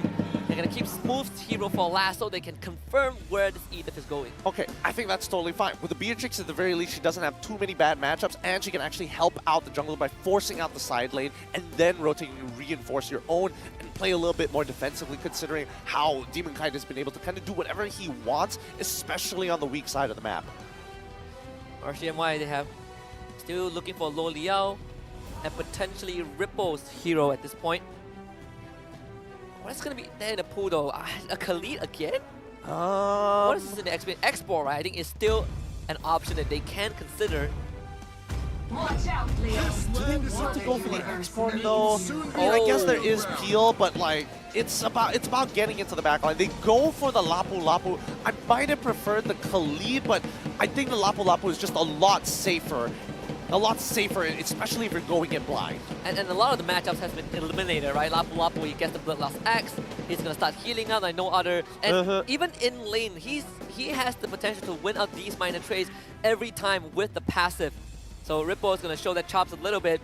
Not as easy as using the Black Dragon form, but still, you do a copious amount of damage with the Lapu Lapu. Yeah, I totally agree with you there. I think this draft is starting to look pretty 50-50 overall, and there we go. We see the Benedetta from the side of Team SMG, a secondary engager, something who can jump into that backline as well to make it difficult. The zone control is going to be nasty because we're expecting Stormy to steal away the real-world manipulation, and if you pair that up with the Electro Final Blow plus Petrify, you've created an entire kill zone. Well, I do enjoy how RSG MY is forcing out some cards from Team SMG. You don't see it every single day, definitely not the Benedetta. Yep. But we're getting ready for game number 2. And RSG MY on the cuff of breaking the win streak of SMG, and in a clean fashion nonetheless. You can just hear the echoes of the fans from both teams. And on your cameras, I would say RSG MY, they are in a very, very good state emotionally. Well, we'll see. We'll see. If Team SMG wins this next upcoming game, it's going to get very heated in the arena. Oh, could not be any more excited. They say that Saturday has Todak Homeboys, the most exciting one. No. SMG and RSG MY is the highlight that this a royal weekend needs to focus on. But this series might end here and now. It's all up to Team SMG to kind of find a way. But at least towards that late game, they have more avenues to work with. Absolutely. More avenues, more ways to kind of run around the map. I'm curious to see what Smooth is going to build. I don't know if he's going to go for damage to try and actually contest, because if we're really thinking about it, RSG MY's comp isn't that tanky. Demon Kai, I know he's greedy. I know he can play damage Lancelot, but if he decides to go for tanks a lot, I think that might be the more optimal option. I wonder if we will see something like a Thunder Belt on this Benedetta, right? Oh, for sure. Oh, on Benedetta? Yeah. I've been theory crafting a little bit. You know that the passive is considered as a basic attack? Yeah. So you're proccing Thunder Belt very, very often. Huh. I'll give that a little bit more thought as we jump into this game. All right, game 2 between RSG MY and Team SMG. Switching sides already. And of course, we've seen domination in the jungle. Let's see if Sa can kind of stop them from happening. He's going to be on the Frederick again. In terms of neutral objective contest, is it going to be the same as game 1 where RSG MY just runs away with it? Potentially. The early game isn't as devastating. I think a lot of it is whether Demon Kai can actually find these kills and Ripple can chunk down the right targets. Because if you're expecting Izanami and Ripple to kill targets, that's going to be hard. But man, holy cow, Smooth somehow just 2v1ing this. Tried to proxy, loses out that trade, and then immediately is able to get back into lane and clear it up. Not gonna lie, he will have to take that recall, so that wave will be shoved out a little bit by Ripple. I'll just say that you can see the idea of RSG MY, right? If we shut down this Benedetta early on, he's gonna have a hard time. That is what they did with SRG. Hopefully they're able to kind of maintain this pressure, right? Like Smooth, by the time he gets back into the lane, really smart of Rippo to actually freeze it out. That's 1 minion loss already just because of Smooth's attempt to proxy early on. And as always, Loliao is going to have a slightly better time against Sasa in the bottom lane. RSG MY having the members on this bot side of the river. And I just love how Storm is constantly matching Miko's movements, right? He's not letting Miko find all these engages. Miko will spot 2 of them in the mid side of the map, but will not find anything else.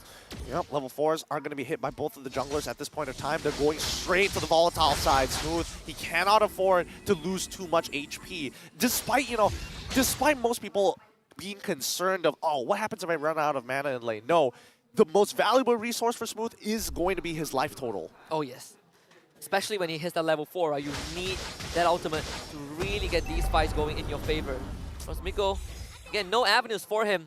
You do have Stormy and Smooth position on the top side though. Storm again, finding the onward. Smooth will be able to get out of this, no problem. But the health pool for this Benedetta He has lost half of it, has to use to regenerate to get back up to 70%. Oh, smart. Stormy actually stealing away Edith's all. And now the engage with the lead from Minggu, instant first blood going over to Team SMG. Oh! Trying to look for the kill, the land shaker, everything for the kick drone! And Minggu shows them how it's done. Delivers them into Saksa. It's a triple kill for the Frederick and a turtle on top of it. That was a beautiful play coming out from the side of Smooth.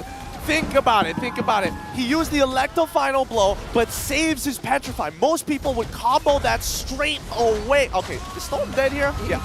He has the primal form, right? He can use it if he wants to. Knocks them out. Saksa. Oh, he turns around with the ultimate. Finds the kill for himself. Please do not let him walk away. No way! Please do not let him walk away. And that's exactly what Saksa just did. Oh no, Saksa is now 2 levels ahead of Demon Kai. He wasn't able to successfully take away that purple. Oh wait, no. Who has the purple buff in a matter of fact? And Saksa is also doing very fine in the bottom lane. I mean, this is a total 180 compared to game 1. I mean, this is a statement. It's a 2.2k lead for the side of Team SMG 3 minutes into the game. Like, that turtle fight could not have gotten worse. Oh, that Smooth is going to be unlocked. I mean, he has that one death, but honestly, as long as he has the battle spell and the ultimate, and he has enough life, that's more than sufficient. There's honestly not many people who can lock him down. Who can do it? No one. Nobody I'm gonna really. change my thought. No one can lock him down. I mean, Storm technically can, but even then, it's a skill shot, and it's not like it's a homing projectile, so he kind of doesn't have a choice on that one. Like the final blow, Izanami sidesteps that. Rippo's gonna be dead. It really wants to move there. It's gonna be immobilized. Rippo uses the flicker and commits it. Needs to find Smooth, and he gets it. But bottom side, Saksa. Big sword coming down, but doesn't have enough great help to work with. Loliao will get away. Stolen. Real manipulation will be used. Not enough. And Saksa now is going to take massive damage. Oh my goodness, from Storm and Loliao. Bandit space juice. Loliao ends up overcommitting. They're going to flick the forward. Sasa finds some revenge. And Storm now, not much help to work with. There's the Miru's passion for the kill. Miko finds it. And Sasa now delivers on his front. Rippo needs something in return. Sidesteps the land shaker. Sasa still alive. Oh my god. Sasa might just find a kill. Rippo's going to go down. SMG. Big fight in the bot lane. Oh, what an outplay! All of this resulting from Smooth wasting key abilities from RSG MY. No real world manipulation. What are you gonna do? Lock me down in the zone? Hell nah! Team SMG comes up huge with 4 kills from it. And this game has gone downhill so fast. And I don't think they can kill Smooth either. Demon Kai will try, but Smooth is already out and away. Beautiful stuff this game. Beautiful stuff. What a fat lead for Team SMG. Like Saksa, oh, he's having the time of his life now. He's got 4 kills underneath his belt. Stormy has 2 kills underneath his belt. Sasa surviving that is going to stay so far ahead of Loliel's, it's difficult to recover. 2-level lead plus 2 kills. Oh, what? I mean, RSG MY throwing the shambles in such a quick period of time. What, 3 minutes? 3 minutes was all it took for SMG to amass this insane lead. And now RCMY, they're going to stick together, sure. But how are they even going to get these fights going? See, Radiant Armor, first purchase for Saksa. He doesn't want to die. He knows that Izanami is going to be his biggest threat. Once he gets the Guardian's help, he's not really too concerned about Loliel's at this point of time because he's really far behind. Like, his crit items generally don't matter to him until later on when you pair it up with the Berserker's Fury and maybe a Malefic Roar. But until that point, doesn't matter. He's going to walk up into your face. Oh, RSG now being put into recovery mode. Gotta keep that mid-tier one alive. Loliao finding some space in the bottom lane, but he will be constantly 2 levels behind Sasa. Oh, so much devastation here. 6 minutes into the game, 5k gold lead, a massive 5k gold lead for the side of Team SMG. Being components ahead of their opponent, and more importantly, in fact, they've already taken 2 turrets down on either side lanes. If they can crack mid-tier 1, then we're really going to see Demon Kai struggle. And then look to punish Demon Kai. Miko finds the lead. Demon Kai, good Thorn Rolls. Able to get away with Phantom Execution. Rippo will show up to protect him as well, so not much was lost, but this turtle is going to spawn. Yeah, they do get the conceal out of RSG MY, which is already great for them, and they don't actually have to worry from quick flanks or anything along the sort. Smooth, he doesn't mind. He's going to take his time with this, but he needs to be able to clear these waves. Loliel should not get this tier 1 for free. And see RSG MY, they're going to give away the turtle. They know that they can't contest this. Smooth not making it easy for Lo Liao. Electro final blow not clearing out the siege minion. So this turret, actually, it will not commit for it. Lo Liao decides to back off. Yep. I mean, it's too dangerous. They have zero information. Nobody can really walk up towards the neutral objective without dying. So without that sort of information, it's difficult for Lolios to actually commit to a dive or make a decision for it that early on. And Smooth gets to take more control of the bottom side. Ripple get jumped on by Minggu. Instant dual manipulation used. Ripple needs to stay alive, he uses abilities. Actually gets the shoe out from the passive and survives. And Lo Liao shows up to find a kill onto Stormy. Decent trade. RSG MY, they will back off and not go for more. Yep. In the meantime, Smooth is going to get more pressure down by bot side. And this is what I'd like to see from the side of Team SMG. It feels like nobody's efforts are being wasted. And Smooth, no, it's not going to be easy to close the gap against Lo Liao. Not when Ripple is going to be dead. Petrify like a final blow. Heating up a little bit. Ripple will commit everything and deliver that on the silver platter to Lo Liao. That was not necessary. That was not a necessary fight for him to take. I think he was confident that he can make something happen, especially since he got his last axe, but no, it ain't happening. And Demon Kai, in the meantime, got the top tier 1, so RTMY. Not too bad of a recovery, right? They are able to at least cut the deficit down by 1,000. Yeah, and until, I mean, we'll see. Until the first Lords start to spawn, RSG has to take a back seat on this. These turtles aren't enough to recover from the economy damage. But if you look at the gold, wow! Demon Kite actually ahead of Saksa despite the 4 kills. And man has been power farming. Power farming a lot. Thunderbelt, War Axe, moving towards the Endless Battle next as well. Bit of a tank salon, get a mixture of damage. Again, in pure rage on this Lancelot. This guy is all about dealing damage. Yeah, it's worthwhile. It really is worthwhile. I mean, he's not getting his health back, but at the very least, he's getting some mana to kind of sustain the amount of farming that he's doing. He's not only farming in his own jungle, but he's also taking a large chunk of Ripple's farm to actually contest against Saksa. It's definitely a feels bad for Ripple. 2 levels behind Smooth Benedetta. And on a Lapu Lapu, once you start falling behind, it's going to be hard to be effective. In fact, your Landshaker is probably your best tool in the late game teamfight, so that flicker becomes also more important. No, but let's see. First Lord of the game spawning out now, and the positioning from the side of RSG, they just want to make sure that the side lanes, they want to make sure that the sides are going to be clear. But Team SMG, they can stall this out. They have the lead. They have no onus. The onus is not on them to rush this down. Look at Smooth. He's already getting the proxy. And I tell you the craziest thing is that Demon Kite is about to be a level ahead of Saksa despite everything that happened. A couple minutes ago, he was 2 levels behind. Team SMG looking to push them away, and now Ryoga is going to use Bandit Sprays there onto the Ripple. Instantly shredded. Saksa still surviving, but they will lose Minggu to Lo Liao. Smooth shows up, misses the Electro final blow, now gets thrown backwards by Storm, needs to get away, might just go down, buying time, Smooth still alive, and Saksa finds a kill, Smooth survives, and Demon Kite doesn't! Saksa finds a double, and Saksa finds the Lord. No way. Smooth should have died there. He was making so many mechanical mistakes, trying to outplay himself. He's not even dodging the abilities. He's eating them. It's just lucky that he has a lead. And Team SMG has found the first big lead. And Saksa feels incredibly comfortable. 4-0 on this Beatrix. And that one, that could have been a death sentence. God bless the Haas Claw. Oh my goodness. The timing of that, the timing of the auto attack compared to the connection from the shot from the empathy, holy cow. Holy, that could have been bad. It was, what, 0.1 second. Literally 0.1 second. I don't know if it was enough damage to completely execute him, but, well, at least you know. Right now, Sasa is in a good spot with his items. Oh, he definitely is. All right, Team SMG, one big push coming right up. Bottom side is where the Lord will be. Got in the wave.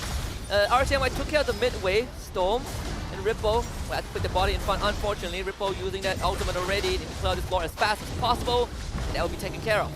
All right, no inhibitors falling down. To be expected here.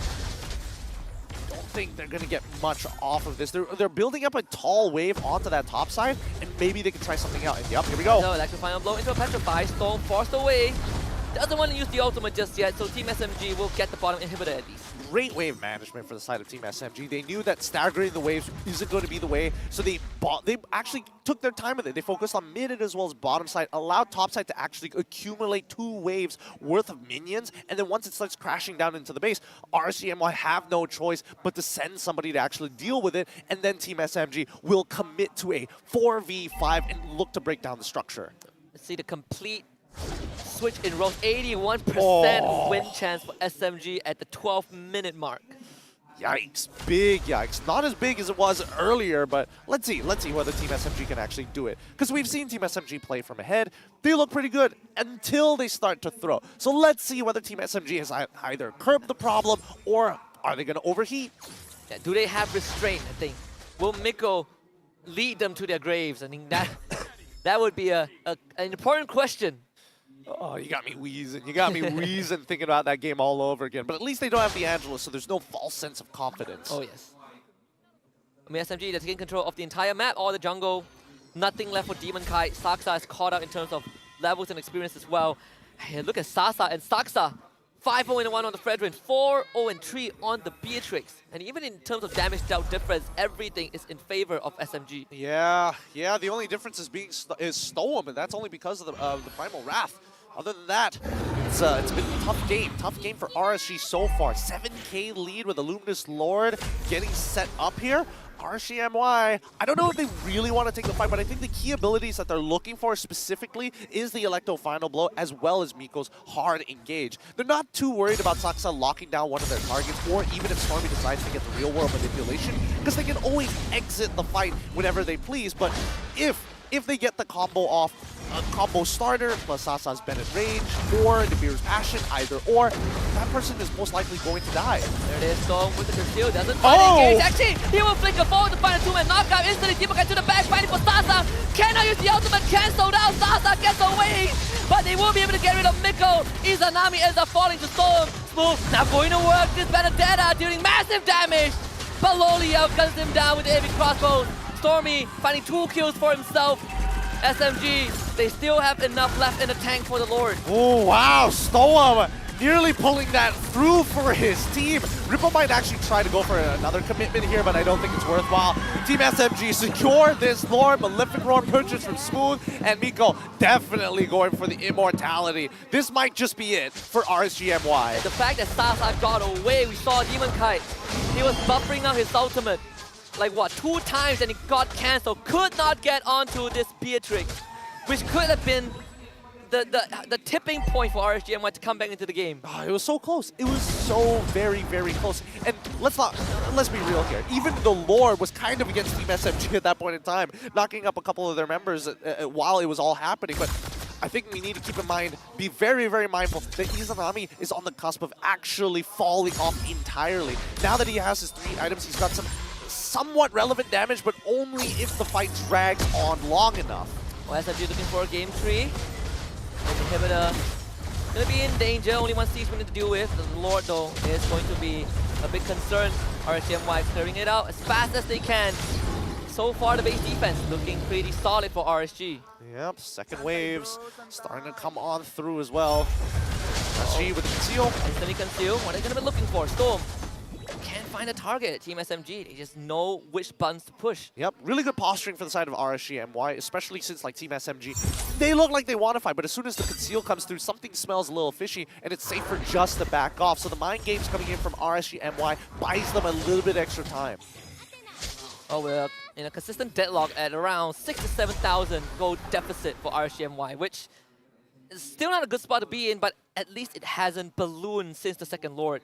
I think there's something that RSG MY can still hold on to, but now it'll be Miko with the conceal. Ripple actually dashes away in time. Lovely reaction. Ooh, nicely done. Nicely done. RSG MY cannot take any more damage here. Smooth has information on where Demon Kite is, but I don't think they're going to send members to actually commit to him just yet. And Demon Kite has been doing God's work, cutting the wave, getting as much farm as possible. And in a game where you are getting choked out from your own jungle, I mean, Demon Kite has been able to find these small cracks to slip through. Bottom wave will be shoved up, giving RSG MY a bit more time to work with. Well, they definitely got a fighting chance here. Team SMG is slowly coming to the maximum level of their items. They're capping out, and RSG MY have already started to scale well. Like, Izanami's in a good spot. As soon as he gets his Holy Glyph, I think he's going to be in a much better spot. Lolios at this point of time probably already has his full build. Same goes for Demon Kite. Rippo probably lacking one item, and Storm is coming to a point where he can actually start really tanking the damage from specifically Stormy and Smooth. Look at this head-to-head between both junglers in this game. Of course, Saksa still deathless, 5-0. But in terms of GPM, Demon Kite, he is still farming up a Storm. He is still trying to cap himself out in terms of items. I think he has already reached that breaking point. This third Lord, though, is going to be very important. Can Demon Kite get there in time? Because SMG, they're rushing it down very fast. Storm shows up, misses the onward. All they got to do is to push SMG back. Well, they have to fake it out. The Lancelot finally able to rejoin, and now it's going to be a 50-50 once again. Let's see if Team SMG can actually find the engage. Miko will not be in range for the Tyrant's Revenge. Smooth will now start cutting the mid wave to put some pressure onto RGMY. All eyes on Miko. They jump in. Can't find Izanami nor Smooth. This dance continues. Meanwhile, Smooth is getting ran down by Lo Liao. That's one member of Team SMG thrown out of the map. Now Stormy uses the real manipulation. Lord getting resetted. Izanami drops. Miko engages to find a kill.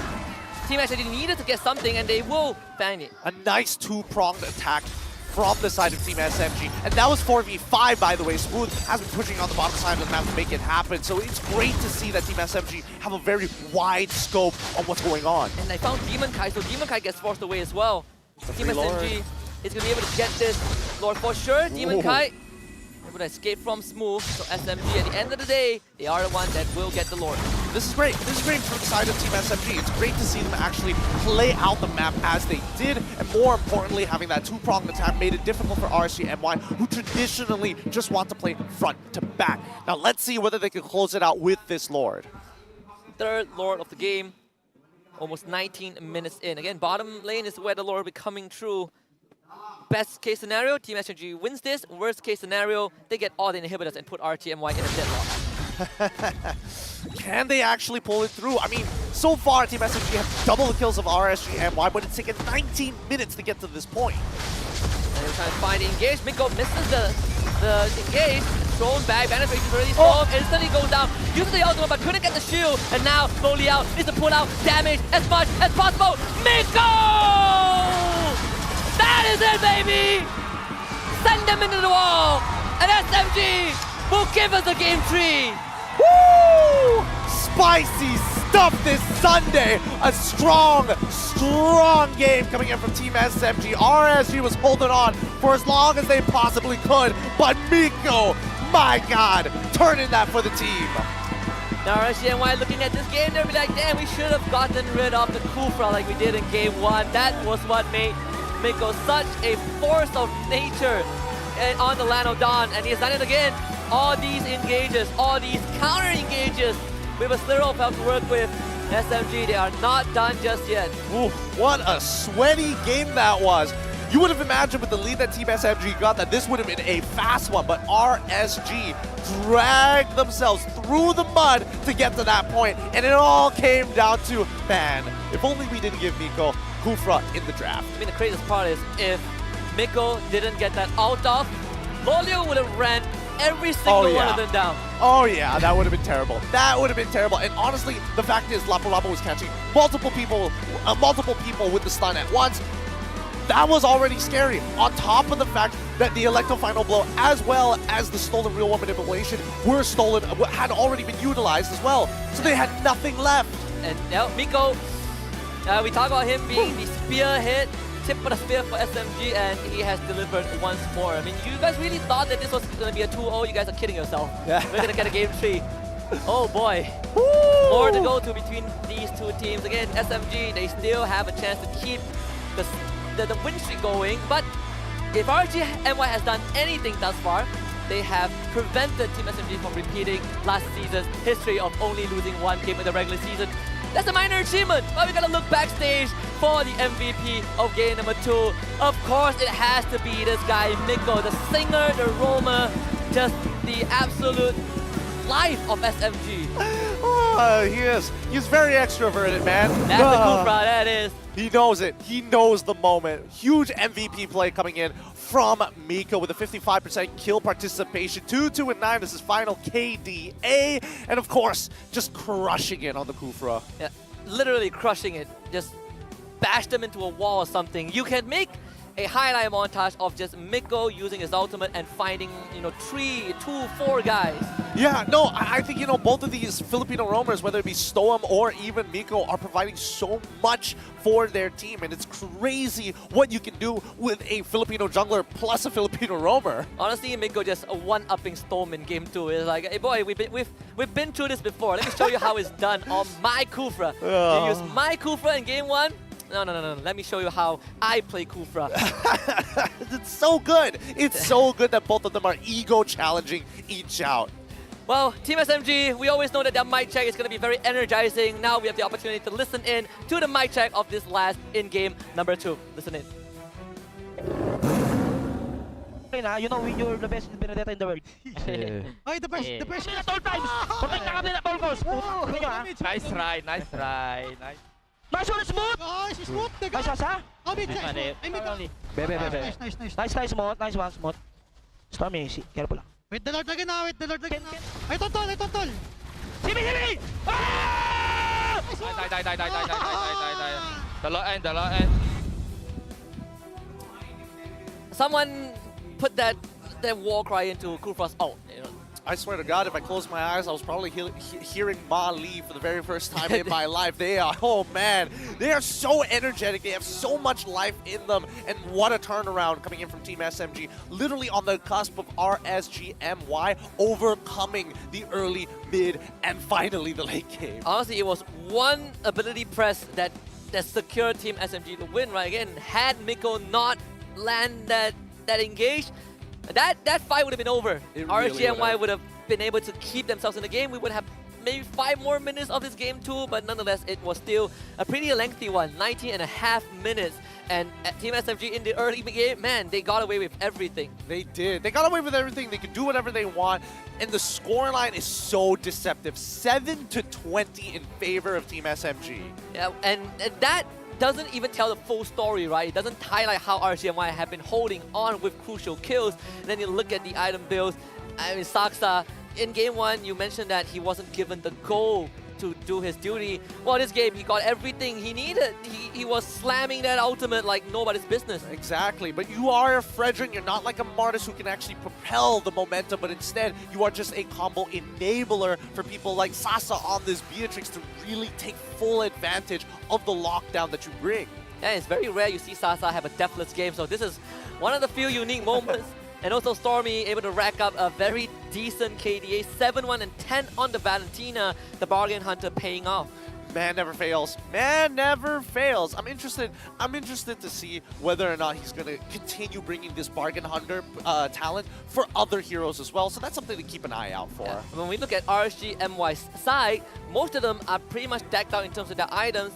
Except for Izanami, he definitely has been having a very, very rough game. We're trying to build towards the brute force breastplate, trying to play utility, but this is not like game 1. There are ways to kill him off the moment he decides to use that ultimate, and SMG completely take advantage of that. Yeah, and that's why we saw both Rippo and as well as Izanami start to really fall back behind in levels. Like Izanami decided to go, you know what, I'm going to take the dire hit. I want to be able to kind of finish off the targets as quickly as possible and build towards utility, as well as kind of make sure that Demon Kite recovers in this game. Yeah, and the most important thing for Lapu Lapu is that you need to get a decent early start, right? Those early ultimate skirmishes. His damage is very, very massive, but he was not able to finish off a lot of those kills. Like Smooth is just somehow getting away, Sasa also surviving, Saksa also getting away with these close shaves. And it has resulted in this result where you look at the overall numbers, Stormy is just out of this world, and Sasa for once gets to play the game. Yep, and I think, adjustments are going to be made. RSG MY is probably looking at Team SMG is like, I see what you're up to. Okay.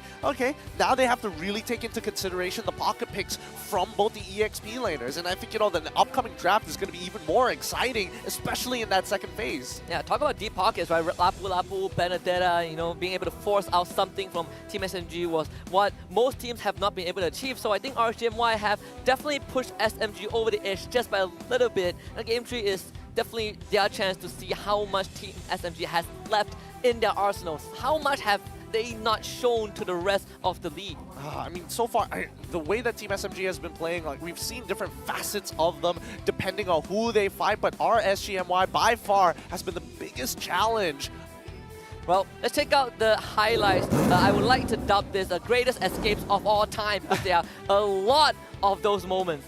Oh, so well done. So well done. That was such a cool way to actually abuse the mechanics coming in from Benedetta to get the initial slow, knowing that nobody has any mobility whatsoever. But then this next part, right, is where Team SMG really got a foothold in this game. Being able to escape like that, and even the bottom side with Sasa surviving despite everything that has happened. Like, you can literally see Storm was just like, oh my goodness, this is going downhill really fast. Yeah, my goal laner is getting showered by pellets. I'm not doing damage because I don't have my ultimate. Sasa is getting away. I'm too slow to catch him. Everything possible that can go wrong went wrong.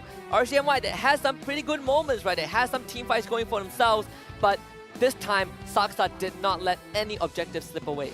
Yeah, again, at least for Team SMG, they just weren't sloppy. They recognized and respected RSG MY after game number 1, and that's why you were seeing that the way they were playing this, especially Stormy in particular, he's not going to let Storm get in his way anymore. If necessary, he doesn't need the most ideal ult. He just needs an ult for the situation. Yeah, and this was where RSG MY looked to break the tempo of SMG, to engage with the conceal.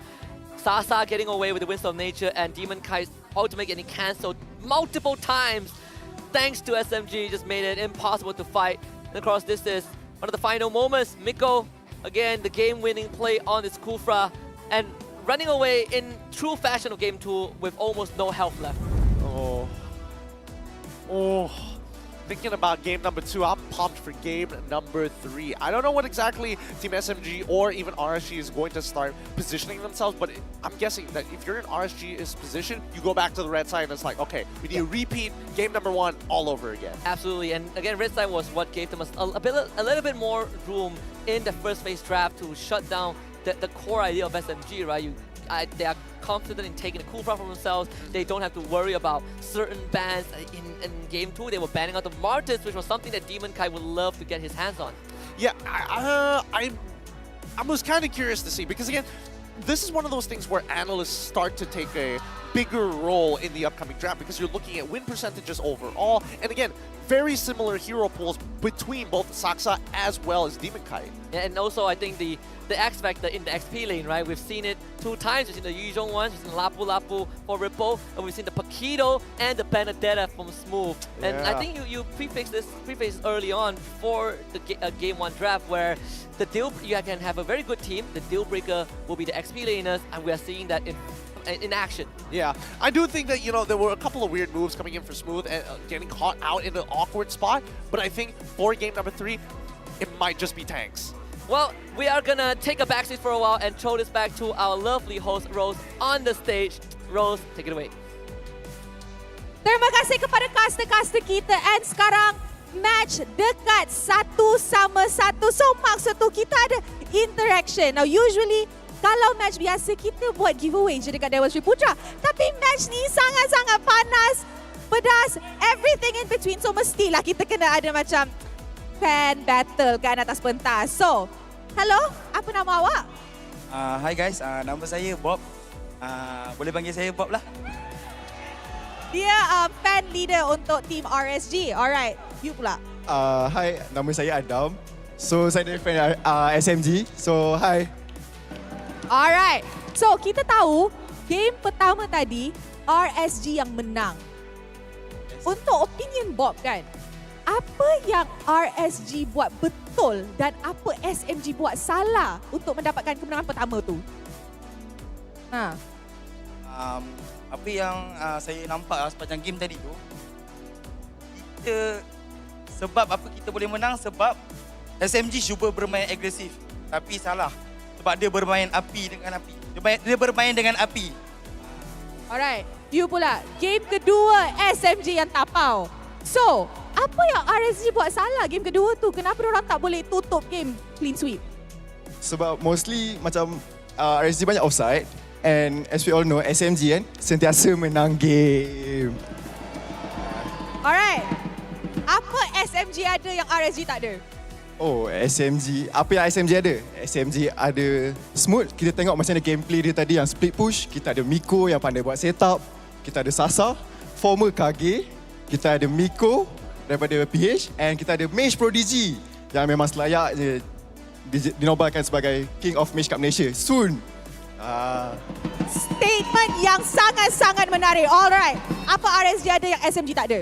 Okey, untuk RSG kita ada macam-macam Kita ada Demon Kite semua tu, kita ada Storm dan kita ada player-player lokal.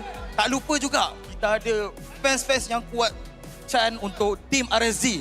Dan satu lagi, bang, boleh minta tolong tak? Ada jaket tak? Ada jaket tak? Kita pun ada jaket RSG. Daripada macam hoodie daripada RSG. I see, alright. So sekarang, Bob, apa yang you nak cakap? Okay, I nak you cakap benda spicy tau. Okay. Pasukan SMG atau fans dia, go. Okay, dengar baik-baik Ada miss tahu sebab apa saya bawa jaket naik atas ni. Sebabnya, kita orang terlampau sejuk nanti kat atas. SMG tu kalau nak turun hati-hati, takut tersungkur jatuh nanti. Alright, tak jadi, tak kena. Tak kena. Okay, tak come on lah. Okay, kita macam last season kita orang kat atas. Last season RSG nombor berapa? Nombor 7. Nombor 7 macam mana? Season ni mungkin kita nombor 1, tapi untuk season ni memang kita respect lah RSG sebab memang kuat. Kita tak boleh nak deny benda tu. Alright. Tengok tu. Kawan still luar gelanggang kan? Alright. So before kita throw it back to casters, cheer sikit. Bagi diorang dengar. Okay guys, kita guna chant yang kedua. 1, 2, 3. GG. GG. GG. Alright. Side SMG pula. Okay. When I say SMG, you say vamos, okay? SMG. SMG. SMG. Alright. Hey, kenapa macam side diorang lagi kuat je? Sekali lagi. Okay guys. Full chant guys, full chant. Are you ready guys? Are you ready guys? GG. GG. GG. Mantap. Alright. I pula nak buat. Alright. Dewan Sri Putra, are you ready for the last game? Alright, and with that, mari let's throw it back to the casters untuk mulakan game ketiga kita untuk match ni. Casters, silakan. Thank you, Rose. As always, Game 3 about to kick off in just a couple of minutes between RSG Malaysia and Team SMG. Team SMG, they still have a chance to continue the win streak undefeated in the group stage, but RSG MY, they also have one last chance to break it. I mean, RSG, they've already gotten at least one lash on their record, taken away a game. It's not going to be a 2-0, unfortunately, but I don't know. It's kind of up in the air for both of these teams. Yeah, RSG Malaysia won Game 1 in a very dominant fashion. Team SMG struck back in Game 2 with the same level of dominance. And I wonder if Game 3 will get a closer one, right? They definitely have chances to figure out what the enemies want to do. And like you said, this is where the analysts start coming in. This is where it's between Long and Rain. Yeah, it really is. Oh, man. Long and Rain are probably going back and forth, probably going to go back and forth against each other, mainly because it's going to be looking at what else could you actually do to abuse these stages of the game. The biggest problem that we saw in game number 1 was the fact that Sasa struggles against a heavily losing matchup. So again, I'm thinking that the Bruno bands are going to be committed at the same is going to be committed within the first phase, possibly, maybe even the second phase. I don't think that the pattern is going to be the same because they have to shake things up. And it depends on which side both teams are on, right? Because again, if RSG MY are on the red side, I would not be surprised if the Bruno suddenly becomes a priority. We've seen how RSG MY deals with their blue side bans as well. They're taking out heroes like Martis that they traditionally would just insta-lock for Demon Kite. Yeah, so I think in these cases, right, the suppressions feel like a good idea, but right now, I think Izanami has to take a step back. When your jungler is that far behind, you need to be able to kind of take that carry role. I don't like the fact that he's sacrificing that much gold and EXP just to play a utility role, which could have been different. Imagine if that very last fight that we saw in game number 2, that real war manipulation with full items probably would have wiped half the board. Yeah, and we've seen the only player who has done the exact same thing was Super Exort from Red Esports, and even outside of MPL MY, even in past seasons, he has not had such a good record running these roam boosts on mid laners, right? Again, a lot of sacrifices were made, sure, but you're also putting a burden on the rest of your team who, in certain cases, desperately need that extra output from you. I agree. And I think, you know, in this case, if you're looking to sacrifice anybody who is expendable, it's going to be Ripple, because a lot of his impact comes down to when he flickers stuns multiple people at once and then raging slashes to keep himself alive for as long as possible until the rest of his team is able to kind of capitalize on the situation. I think that should be the process, or at least the line of thought for the side of RSG MY. But for the side of Team SMG, Smooth, the Benedetta, I'm not gonna lie, a little volatile had that early game not gone so well. And it required a bit of lady luck to just enable a you to bit. just a bit, and when I say a bit, I mean like multiple instances. Now, he could have died a couple of times, but somehow he was able to kind of slither away. In fact, for me, I think that to add on to the XP lane matchup, right? I feel like if you're RSG MY, just do not consider the Lapu Lapu at all. Give Ripple something that not only ends up relying on, you know, having a flicker, land shaker stun at the late game, right? Something like a Yuzhong. If that one's banned out, maybe we look at something like I don't know, even the Khalid, I would argue will have more impact. Here's the thing, right? There's only one pick that I can think in my mind that's really going to make an impact in this game that kind of affects the way the EXP is going to be played out, but more importantly, team fights when you are targeting Sasa, and that's Masha that we haven't seen in a very, very long time. Oh, that makes sense as well, but normally he has been played in the roam role more than XP, right? I well, mean, unless you're nice guy boots. that is true as well. We're gonna take a look at the Turtle Mania ranking, and so far Demon Kai and Saksa are tied in second place with 26 turtle kills, and Chibi leading the leaderboard with only 1 extra. Of course it has to be Chibi sitting on the top of Turtle Mania, as he usually always is. He's great at those retry battles, but right now Demon Kai is making one hell of an argument, and Saksa, a majority of the games, he's so far ahead that it's not even a contestation. Yeah, honestly, Chibi being in first place with only 1 kill ahead, it's deflated stats, because a lot of it went over to his teammates, and they're really good at securing objectives as well. So there's actually a lot more to that. It's the Homeboys brand. It's the Homeboys brand. Of course, a bit of the tic-tac-toe on the side of Team SMG between Miko and Sasa. We'll see who wins this. Long is trying to ask them to cut it out, but Miko just started off. We'll check back in a bit and see who wins that. They're having their own best of 3. Like, whoever loses gets shafted in the game. It's like, Long's looking at them.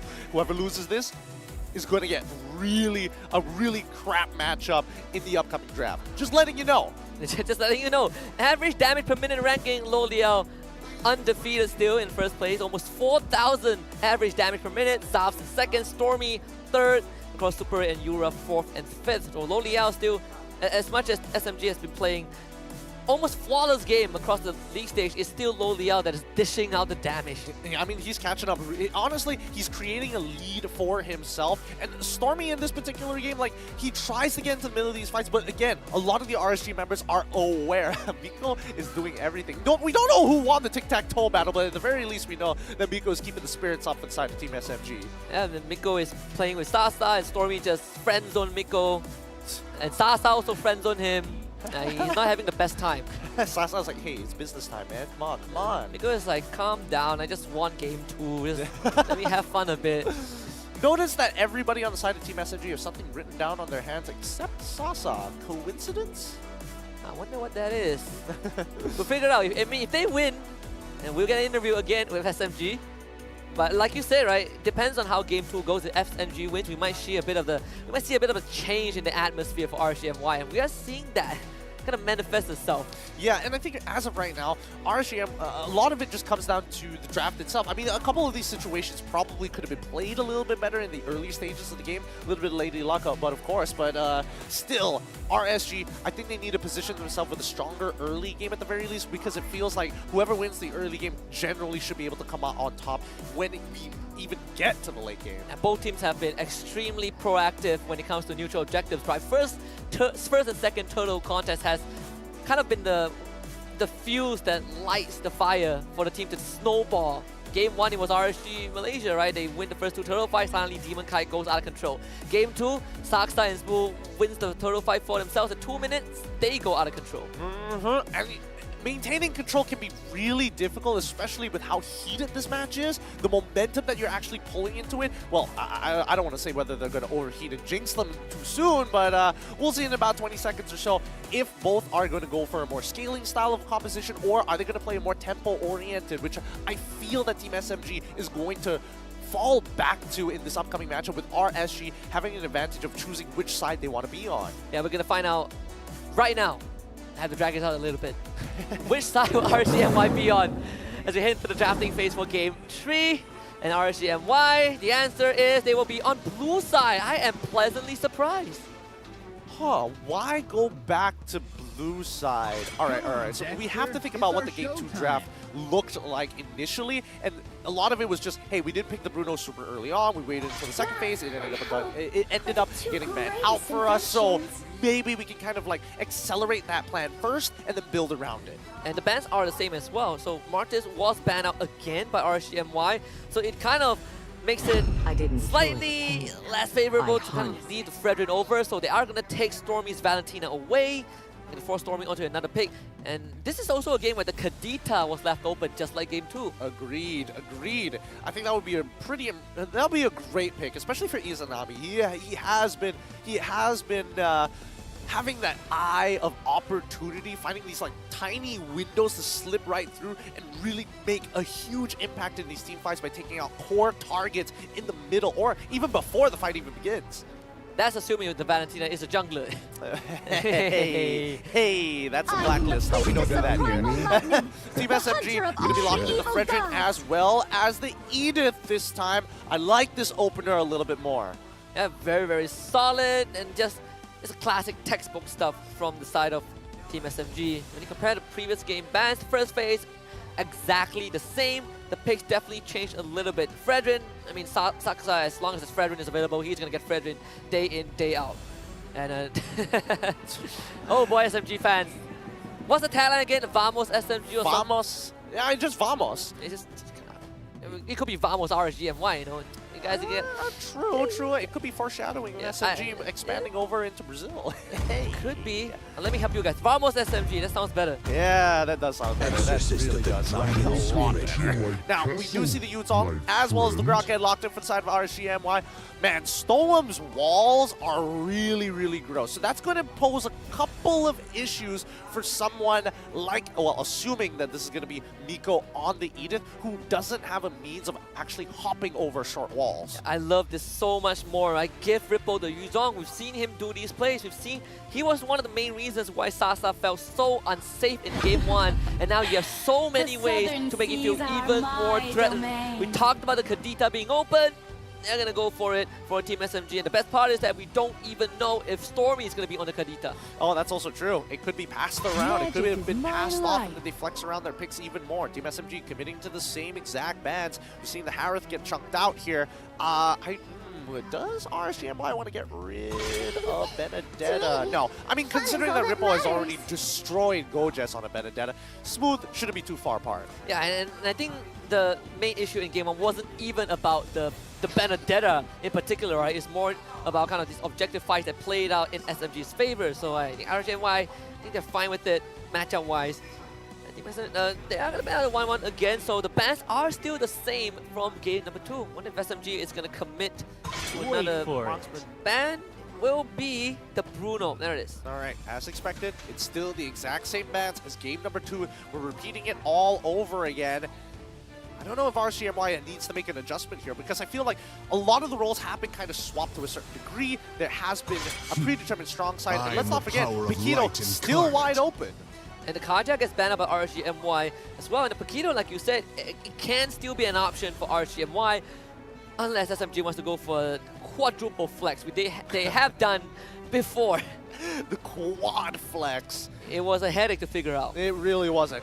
Quite a headache to figure out. But let's see here. Team SMG, 3 seconds left on the clock in the second phase. They do get first pick. And there's a number of ways they can actually go with this. They could look for... They've already got 2 combo enablers, with the finisher being Candida. They could go for Beatrix once again, but that makes you super susceptible to someone like the Yuzong. If you decide to go for the Irithel, there's still bad matchups to go. Oh, all right. Yes. I actually like this a lot, right? You get some peel, you have the Yuzong and the Grog. Well, guess what? The X-Borg just peels right back and really allows SMG to have this front to back. And now, Sasa feels a lot more protected, even though there are die potentials from RSG. Oh, what does that mean? Does it mean you have to go sub and then get away from me isn't good enough to deal with the Black Dragon? Now that they got Lancelot as well, you're even more susceptible to dying. Okay, so Beatrix here. Do they go for Irithel just to try and outrun it? I think you just go Irithel at this point, right? Like, what else is there in the pool? There's no way you're going to go for Clint. Melissa is kind of okay-ish, but it's not even the best that you could possibly go for with so much strong dive for the side of RSG MY. Yeah, you have 3 guys that just ignore your ultimate, right? They all have iframes, they all have invulnerability. I personally feel like Irithel is the best pick that SMG can go for. Stormy, King of Mage, that's definitely an SMG fan right there. He's aware where the camera is. Very aware. I'm seeing some fans holding on those signs, but they're seeing a bit far back. So, my advice is just raise it up high enough. And don't sit on the floor. They won't see it. The carry is actually going to be the choice for Sasa. Okay. So at the very least, Team SMG can scale really, really well in the upcoming fights. It's going to be tough for specifically Sasa to get in on it, because the closer, especially when he gets into that mid-range, he becomes susceptible to way more things. And I think that Terrify is going to be pretty detrimental. Yeah, the kill zone, as we call it, right? Yuzong, and the best part is that Yuzong extends the kill box for his team, because he just dives onto you. We're going to leave it up to the teams to settle the score, but I mean, this one, SMG, we said that Game 2, they have a lot of agency to head into the late game. Game 3, while they now have infinite potential with the carry. Yeah, these neutral objectives are probably going to fall into the hands of RSG MY, because I don't really know how Team SMG can actually approach the situation or prolong it, in a matter of fact.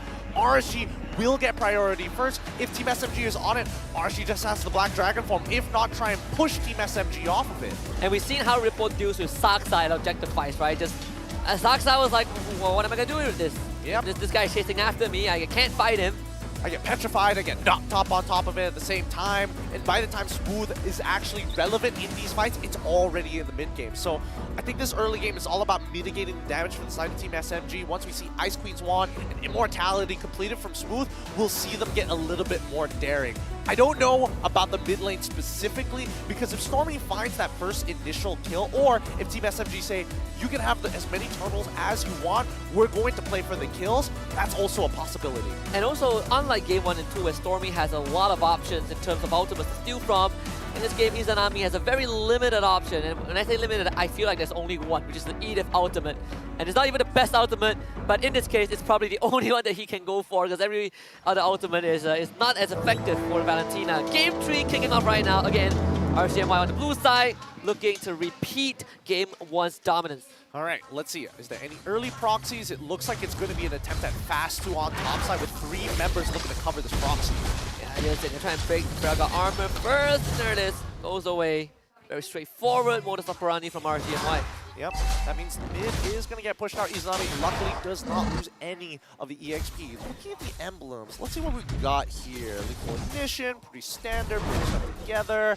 Smite, ooh, actually, Brave Smite plus Vitality. Smooth knows that if he goes into a full engage against someone like Yuzong, there's a good chance he wins out on that trade. And a Festival of Blood, right, just for that extra spell vamp.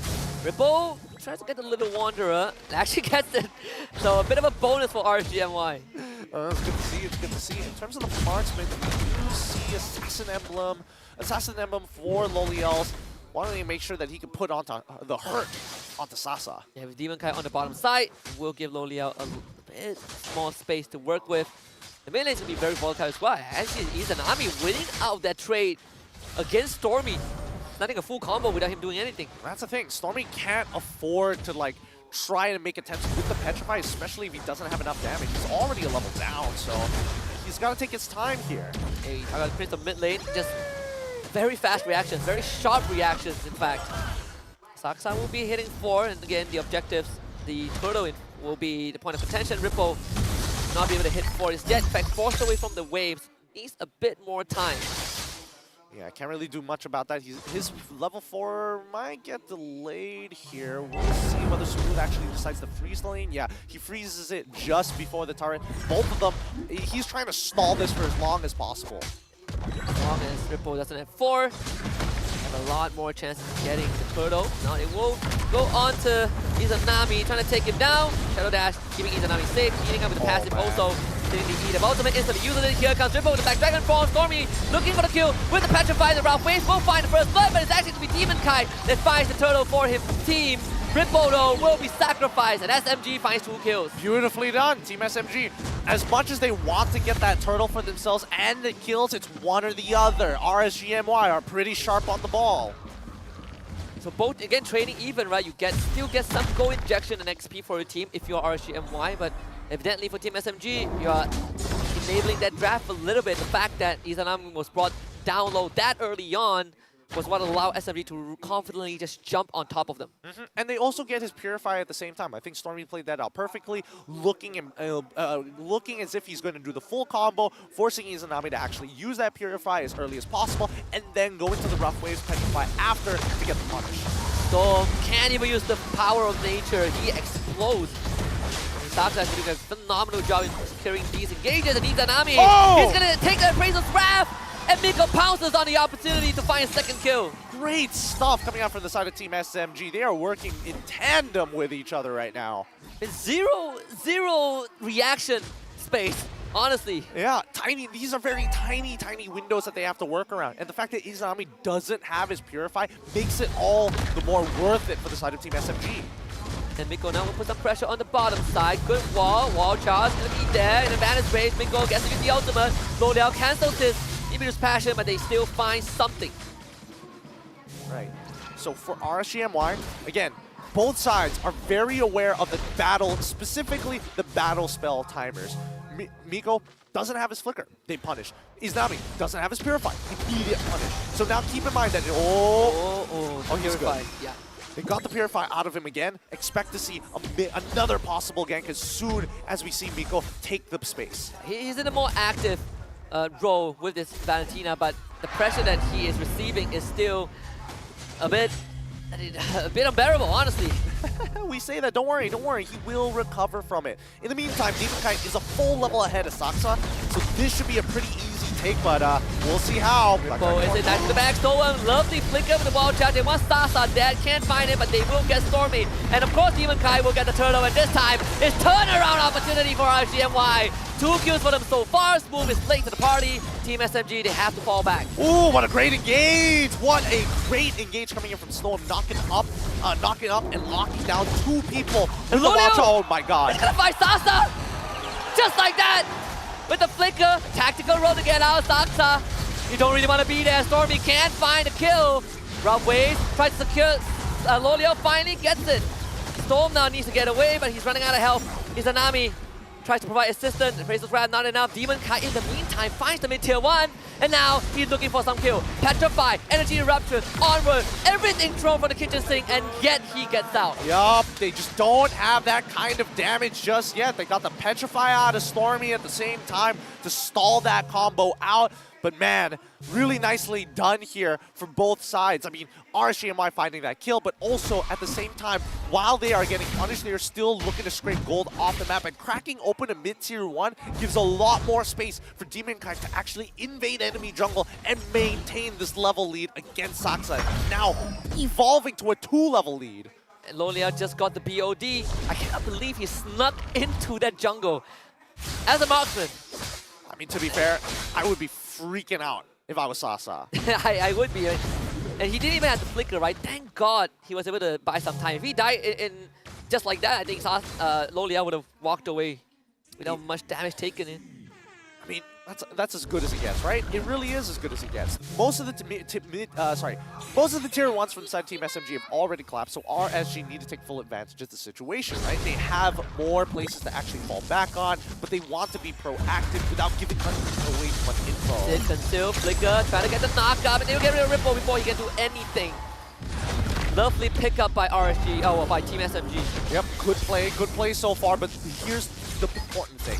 Despite not having the Black Dragon form, can they secure this turtle?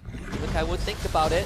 No more energy eruption taunt, no more last sanity. They're trying to contest this. Miko missing the knock up. Demon Kite secures their objective, no problem. All 3 turtles for RSG MY. That's got to be so annoying. Saksa trying to outplay the situation, but Storm was like, no, I'm going to make sure that there's no way for you to steal away a neutral from us. And Demon Kite is, well, he was 3 levels ahead, now 2 levels ahead of Saksa, but with the experience lead, is going to get back to that 3-level advantage very, very soon. Yep, off of this way, there it is. Oh, it is tough. It is tough. Izanami's going to get knocked out by the Earth Shadow, but it's really not going to matter. In terms of items, I love the fact that at least for Rippo, he's going for the Rapid Boots. It does give him a little bit of resistances to slow, but more importantly, it allows his rotation to be a lot more efficient. Now the jungle from Team SMG invaded, basically. Saksa not able to get the purple buff at least. Tried to face check the bush, but multiple members of RSG MY there, and then Banish Raise instantly from Lo Liao to shred the health bars of Team SMG. Sasa can get in on this. Move just arrived at the scene. Izanami will force the backstorm, gladly taking the punishment. Sasa trying to chip away the health bar, but Lo Liao is going to be there, and Sasa is now forced back. The wall doesn't lock him in place. And Team SMG, they can't do much. Oh, that was brutal. That was brutal. I mean, I think I could see the angle of which Stormy wanted to enter the fight. It's just unlucky that as they were walking backwards, the immediate turnaround for the side of RSG MY, recognizing that, hey, Saksa already used this energy eruption, we can actually do something. If Ripple gets to use his ultimate, you gotta somehow buy time, right? You either buy time or have Stormy kamikaze and find a kill onto Lo Liao. I believe that if that doesn't happen, RSG MY just overwhelms SMG with damage. That's also true, but at the same time, let's see where Sasa is currently at, right? I'm seeing Immortalities being purchased by Smooth, which is already pretty good, but I don't think RSG MY is going to waste that much time on him anyways. Somehow, he needs to get an Ice Squeeze wand. Oh, unless he already has the Ice Squeeze wand, to be fair. Didn't see him rush it just now. We'll check up on the items in a little bit, but in terms of damage dealt difference, we are seeing a stark difference between Lo Liao's and Sasa. Now the Lord, this is where RSG MY will look to get the first big lead. Izanami's location as well, zoning away Miko. That's really a lot of info given. Storm is going to use his body in front. Lo Liao, he's walking up to deal with Miko. Black Dragon form used by Ripple to try and force SMG away. Allow time bot, can they rush it down? Saksa isolated by the wall, they're going to pounce on Saksa and force him back. Move using the flash and a petrify to go along with it. Demon Kite gets caught in the crossfire and goes down. This Lord most likely is going to go over to SMG unless Izanami can pull off a clinic. Lo Liao flickers forward, gets the immortality out of school. Lord dropping low, can he get it at least? Saksa with the save at the end. And Team SMG, they will disengage. Oh, what a series of events. Man, Stormy going in at the same time as Smooth, who I guarantee has the Ice Queen's wand. Yup, there we go. He had it earlier and then built into the immortality. He was able to start peeling, slowed them down, but make this setup, this pseudo setup, easy for Stormy to catch on to, blowing up the last insanity and the rough waves at the same time, giving Ripple and Demon Kai no chance to respond. Very unfortunate that Demon Kai was caught in that moment. I mean, could not have gotten any worse. They will try and protect this mid-tier 1. Successful in doing so. Team SMG can't break it just yet. It'll be difficult for them to do so. Lord and Power minions have already started to walk through. Staggered waves here so far. Mid-tier 1 still holding strong for the side of RSG MY, but with Lord knocking at their front door, it can be a little difficult. They need to start making sacrifices here. This mid-tier 1 will finally be taken care of by Sasa. Team SMG opening up the map a little bit. There's having some bannings on them. Demon Kai continues to just find opportunities around the map, gets the purple buff for himself. not able to complete the recall. The entire Team SMG is going to be on top of him. Minggu looking to find the armors, can't find him. Lovely puncture. Gonna find the execution to get out. Let's get hit by the Petrify. Again, Thorn Roll. iframes is there. Re-engage from Storm. Finding Saksa. Demon Kai will be traded, but Izanami and Lolio will go to town in terms of damage. Vidball wants to get away. Sasa with some nature to block the output of the Black Dragon tail. But is it enough though? The rest of SMG are on the run, and is RSG MY finding more kills. Ooh, nearly getting clipped on there. Izanami, he's not done with a Mage Prodigy. Stormy's still alive, and Storm, he's just holding on. Cancel that recall. Yep, keep him in the fight. Waste some time, Stormy. Rough spot to be in. All things considered, it's an even game, but RSG MY are making some insane plays. Yeah, it really is. It's going back and forth from either side. Like, I like the fact that Smooth, he was committing to peeling for the team for as long as he possibly can. Great winds of nature to dodge the Black Dragon tail, to get the kill onto Yuzong from Sasa. But at the end of the day, Loliel's basically untouched. Izanami also untouched as well. Talk about roles as the game progresses. I think Ripple understands that if I were to die, I might as well keep Sasa away. Do as much damage as possible, force out the Winds of Nature, force out the Purify, and make the task of Izanami and Lolio so much easier. But we're starting to slowly approach the point where Sasa can shred tanks. Yeah, and worse yet, I don't think anybody can really get on top of it unless Storm finds like an insane engage. So I think it's more, the onus is more on Team SMG to make sure that when they fight, it's not around choke points. That's the most important one. And second of all, their backliners aren't too close to walls. Second Lord spawning on the top side this time, and Saksa will be there first.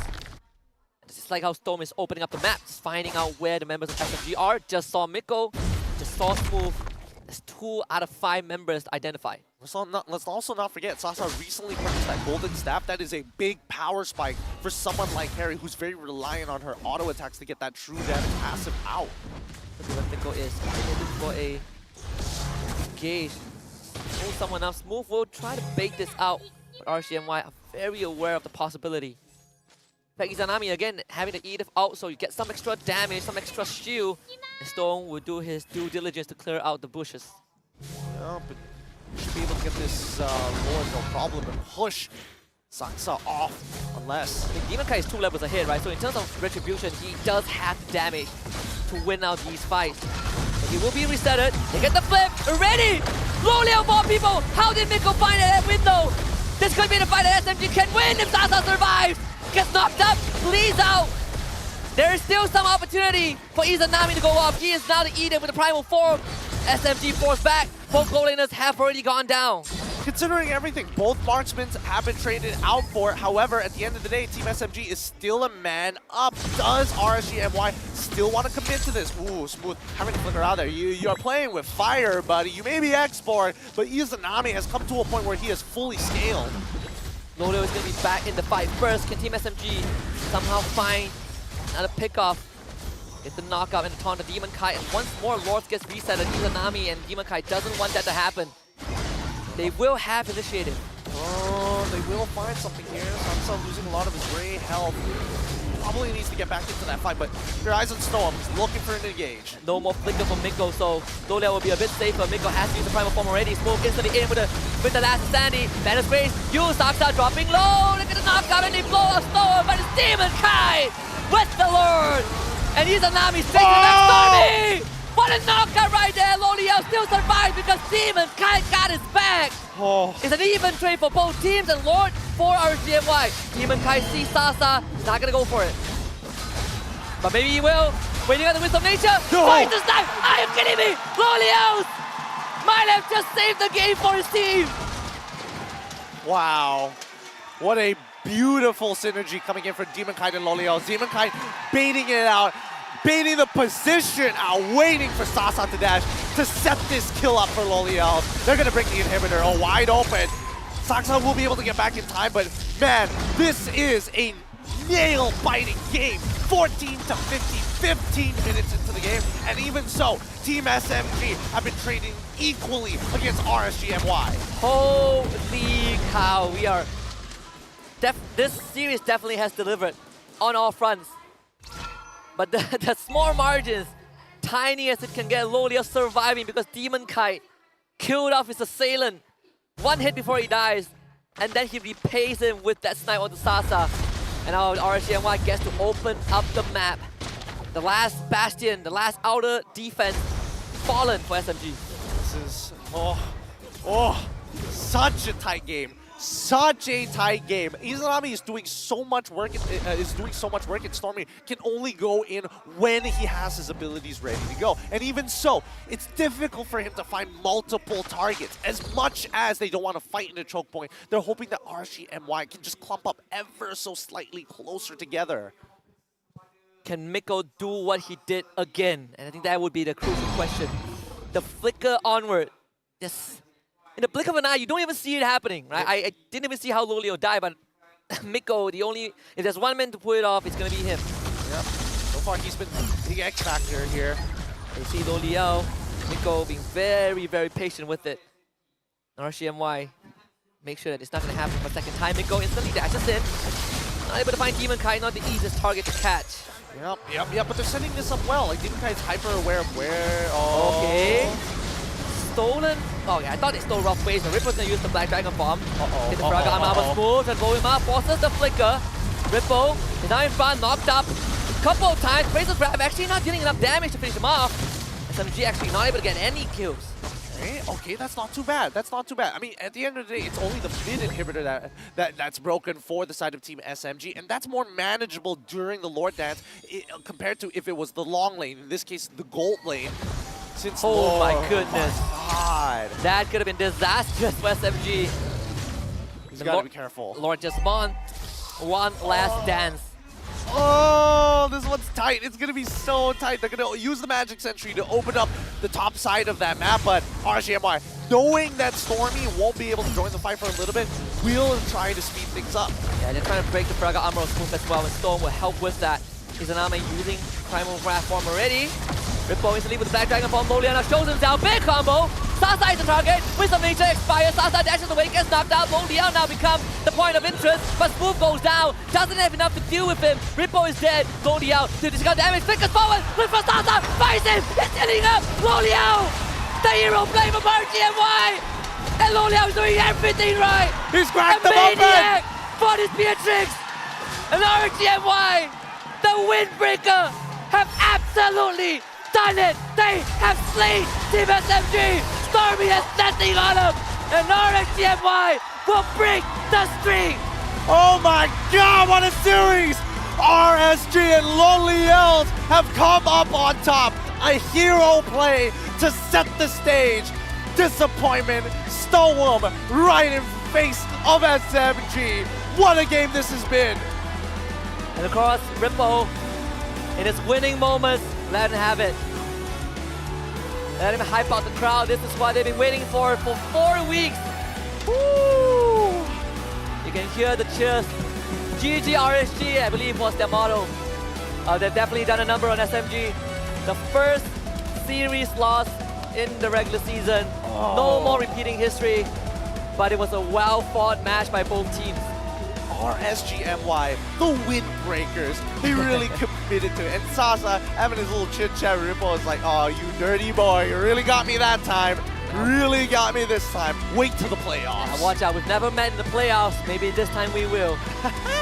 And with that said, I mean, RSG MY, they're not going to be in first place, but they'll be tied for first with 2 points after this series win. All things considered, it is a happy ending for RSG MY. RSG MY baru tamatkan win streak. SMG 2-1. Guys, let me just say one thing. Storm said they were gonna end win streaks in MPL, and I think they just ended SMG's regular season win streak. Alright, okay. Po, you dulu. Alright, Ripo. So, sekarang you menang lawan SMG, the top of the regular season musim lepas dengan musim ni. How are you feeling? I'm feeling good because we can already got a title called Win Streak Slayer! Mantap, win streak Slayer, I like that. Alright, sekarang korang dah tamatkan banyak sangat win streak. What is your next target? My next target. No, not Todak. Homeboys. I want to get revenge because they just defeat us, but we win streak. They just got lucky. For playoffs? Yeah, Homeboys, I'm waiting for you. Wow! Mantap! Alright. Let me see who's gonna announce the MVP. Yesterday Izanami. Korang nak siapa? Announce MVP. Storm. Okay. Storm. Ikaw mag-announce ng MVP, and then after that, I want you to count down. 3, 2, 1, the MVP will display on the screen. Okay? Aye. Go! Okay. 3, 2, 1. Loliel! Okay. Let's make it fun. Ask Loliel a question. Lolil. Go.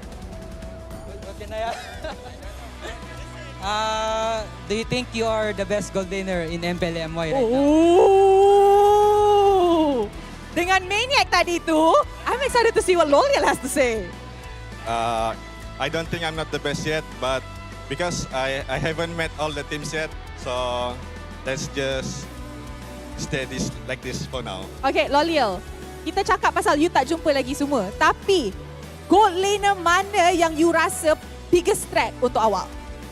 Mungkin Zav. Zavs? Sebab dia bermata satu. Zavs. Zav. Okay. Good job, guys. I actually got a surprise for Storm. Okay? Camera? You guys see this? Korang nampak tak ni? Yesterday, Stormy hantar gambar Miko. Storm, as your ex-teammate, I'm giving this to you. Miko. Okay? Can I have the mic? Thank you. Storm, tinalo mo na yung alaga mo. What? Okay, now that you kalahkan your pet already, tinalo mo alaga mo, you have his picture. What do you want to say to Miko? Good luck to Miko and Team SMG. Let's see each other in M5. Wow! We will take the first and second place here in the season. Wow! All right, that's for you. You can put it beside your, I don't know, pillow, bed, anything. All right, any last words?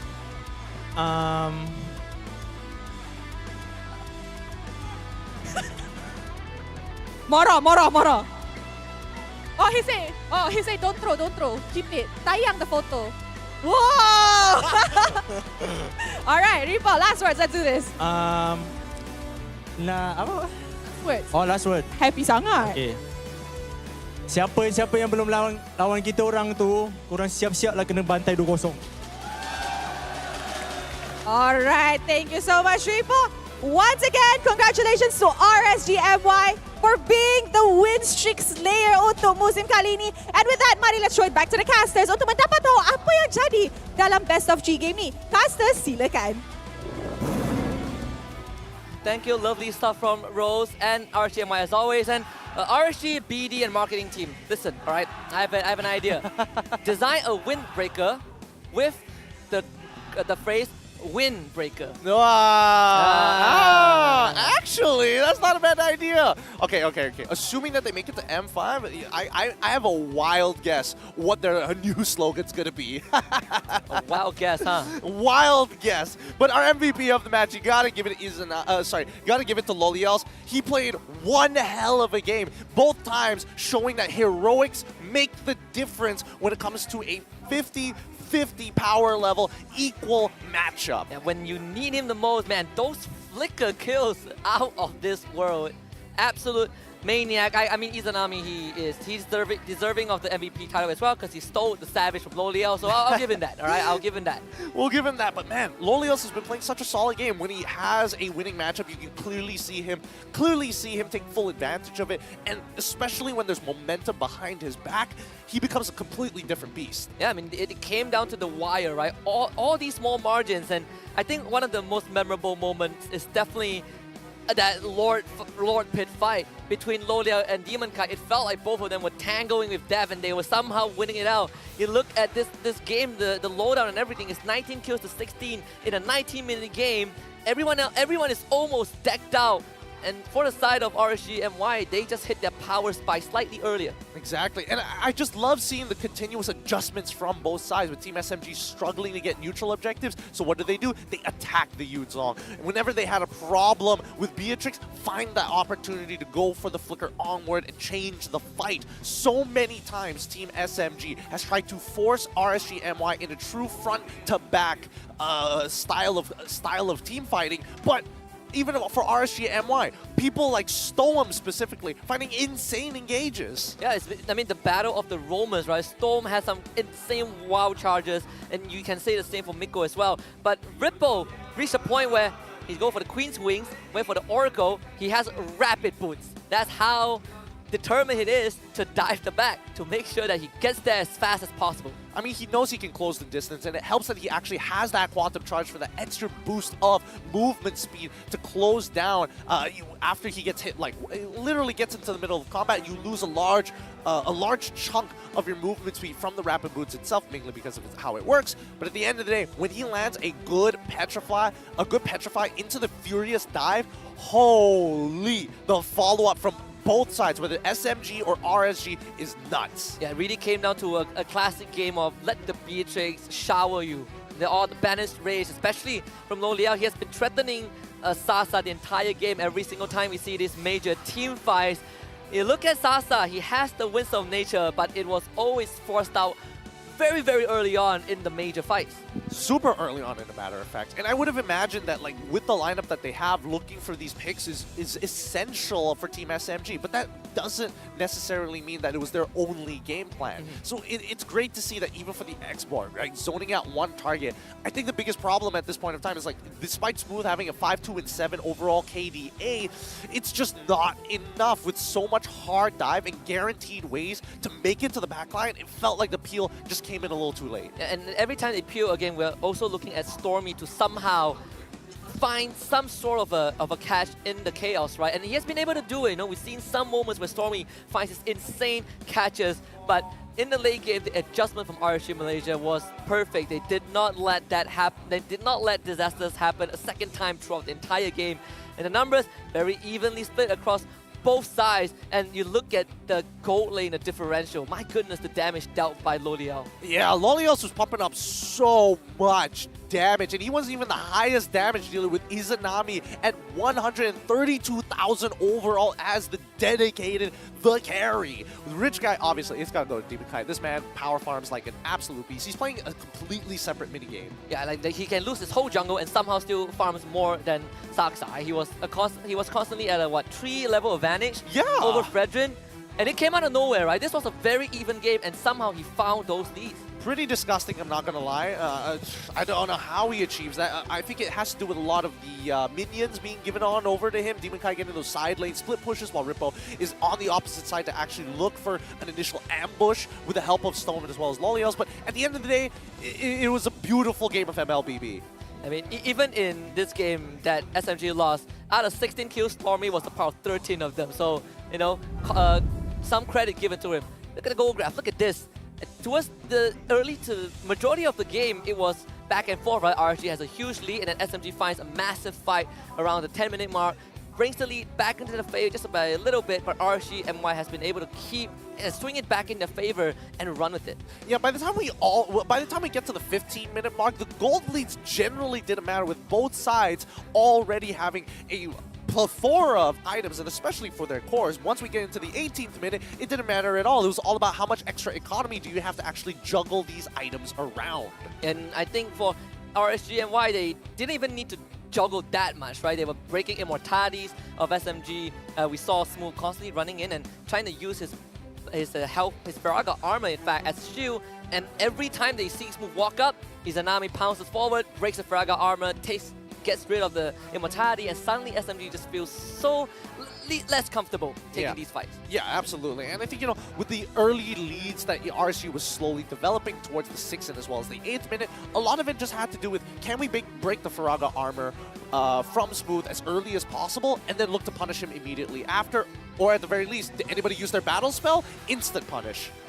We're going to take a look at the highlights of game number 3 right now because there's so many close moments. In fact, if you tell me that this is a playoffs game between both teams, I would definitely believe you. And even when you look at the objective, Demon Kite as well has been phenomenal in securing these objectives. He's been absolutely huge. I don't know how he does it or how he sees the game just ever so different. Maybe he's just playing with more frames in his mind. It's hard to tell. It really is hard to tell. Because even for Miko, it's tough for him to get on top of Demon Kite, continuously using those Thorn Roses to dodge him, because as soon as he gets hit by the onward, he's just waiting for that Earth Shatter, looks to use that Thorn Rose as a means to dodge it, so he doesn't mind the first half of the combination. Yeah, and this is one of the big fights that SMG found at the Lord Pit to get rid of RSG MY, and even then it really doesn't matter too much, right? You see the Rapid Boost come into effect for Ripple as he flies across half the map, and Lo Liao for majority of the game was untouched.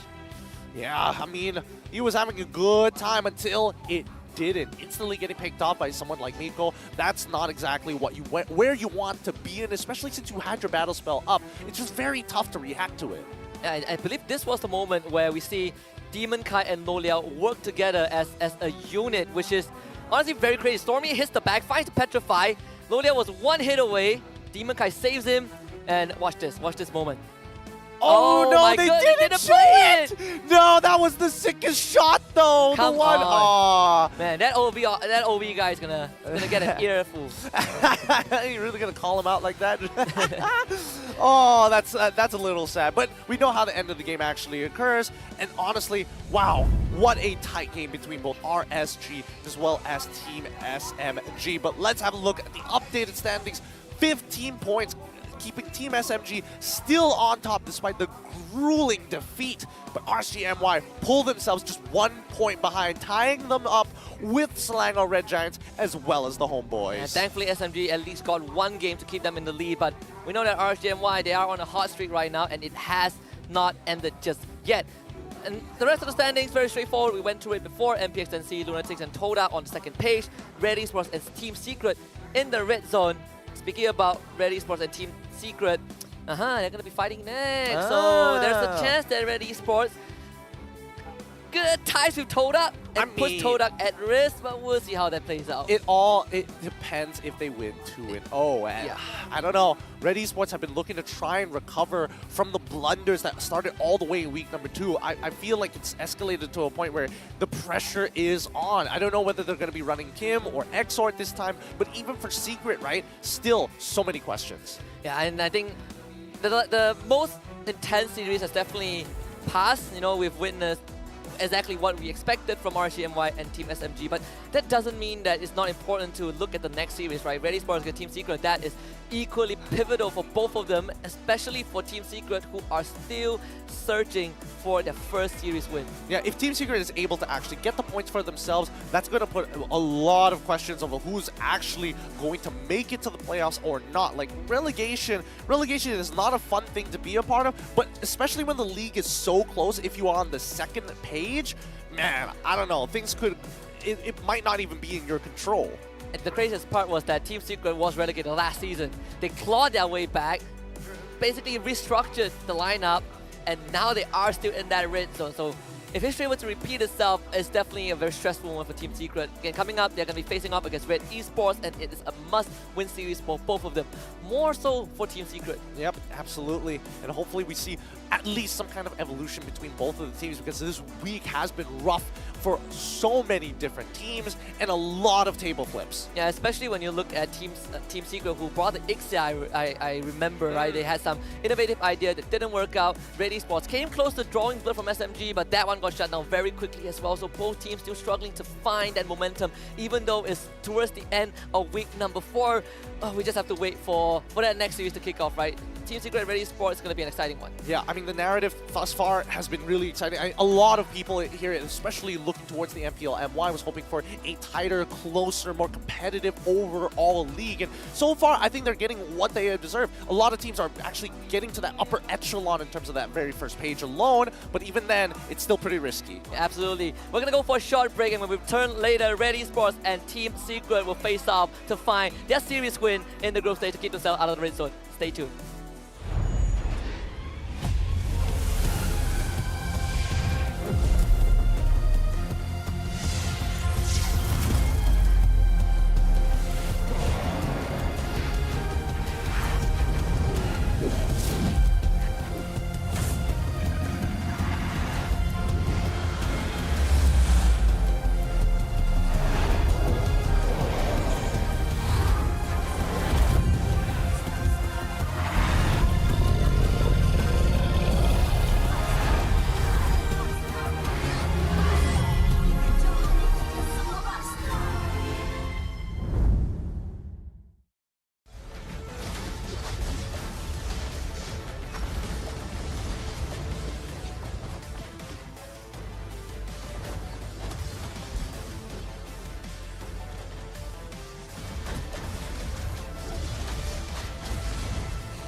have been slain.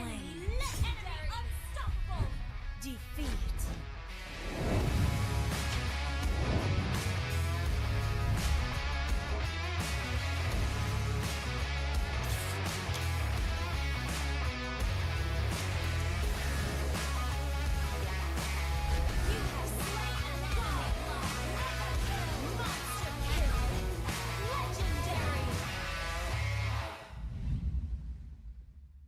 Welcome to Mobile Legends!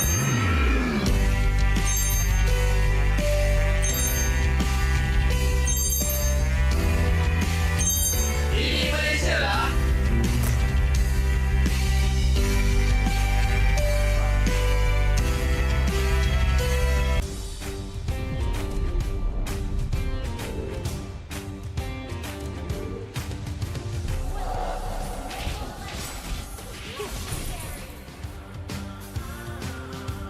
Launch attack! Double kill! Triple kill!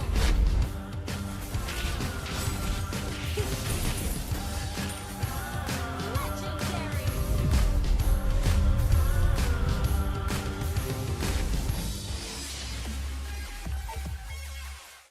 Welcome to Mobile Legends!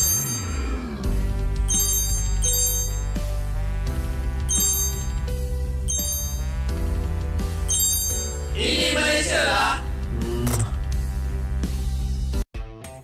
You have been slain.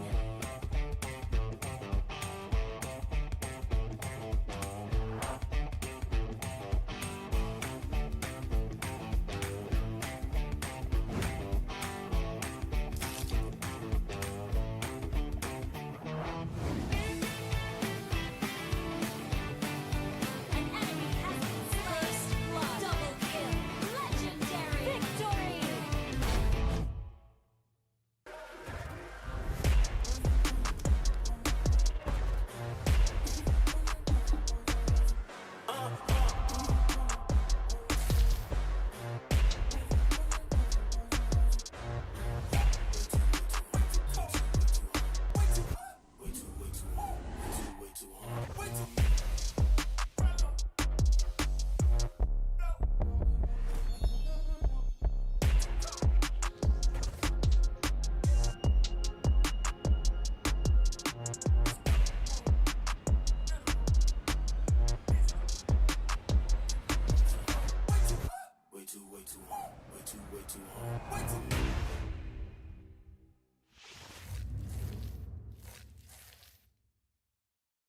Welcome to Mobile Legends!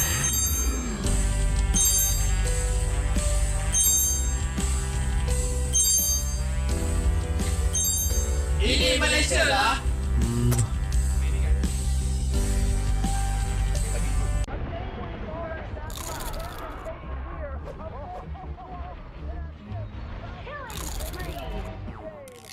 Mega kill!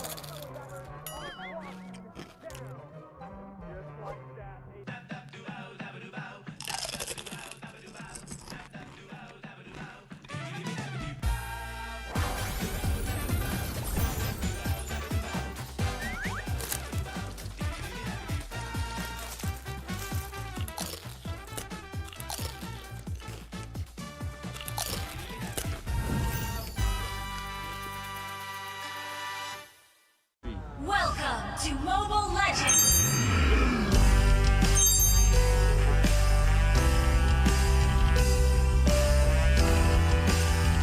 Ini Malaysia lah. Boleh. Gas. Enemy has been slain. Dah lah dapat skin percuma, dapat extra protection, dapat semua hero lagi. Gas guys. Nice. So, hello guys. So, mari kita hujung minggu ni main rank dengan kawan-kawan dan lengkapkan task korang untuk dapatkan skin ya guys. Okay, korang let's go play Mobile Legends. Gak, tak, boleh. Nice. Hello semua, selamat kembali kepada di Hot Link Meet and Greet anda bersama dengan saya Rose and of course a special fan daripada RSG sebab dorang baru menang. Okay, hello. Hello. Tak payah, I pegang. Okay. Apa nama awak? Shazri Main. Okay, I panggil Main. Man. Okay. So Man hari ni datang sokong pasukan RSG, tapi siapa idola awak dalam pasukan ni? Of course lah, Ripo, the king of taunting. Ripo, the king of taunting. Okay, kenapa you suka Ripo? Adakah sebab taunting je ke playstyle pun you suka? I suka sebab dia punya taunting and dia punya gameplay. Wow, alright. So apa kata kita jumpa Ripo? Okay, boleh jom. Okay, jom. Hi. Hello. Jam. Ripo tengah on the phone lagi. Okay. Okay, you boleh stand sebelah Ripo? Tak, I angkat. Lagi senang nak pass mic. Okay. So, Man ni datang cakap, you ni idola dia. Oh, thank you. Alright. So, kalau you nak tanya Ripo apa-apa, you boleh tanya sekarang. I nak tanya, apa perasaan Ripo lepas berjaya kalahkan SMG yang kononnya gergasi regular season? Wow, kononnya Taklah gergasi, nampak dia kecil macam tu. So macam sebenarnya alhamdulillah lah sebab dapat menangin diorang kan. Sebab diorang tu digelarkan weapon sebab SMG kan. Untuk dipakai je, kalau dah tak pakai buang. Pandai Alright. Okay, so sekarang Ripo actually nak bagi something dekat Man. Tengok ni. Uish. Baju RSG. Alright, tunjuk kamera. Itu dia. Alright guys, before anything, jangan lupa join the official fan club of RSG. And with that being said, ini je untuk Hotlink ENG kali ini. We shall see you on the next one. Bye-bye.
have been slain.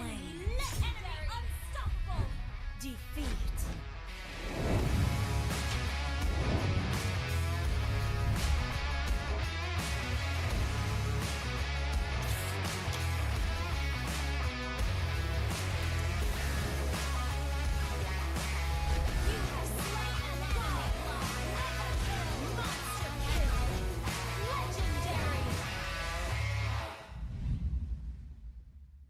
Welcome to Mobile Legends!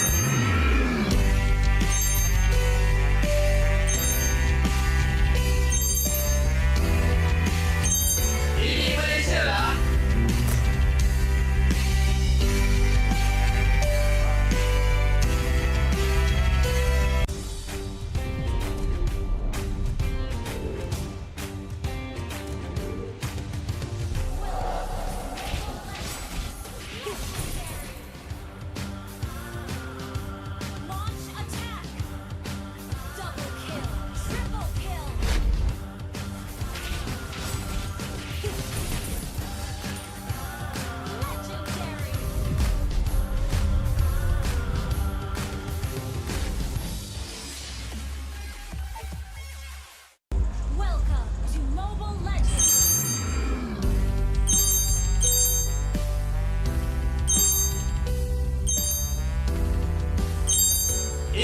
Malaysia lah. You have been slain.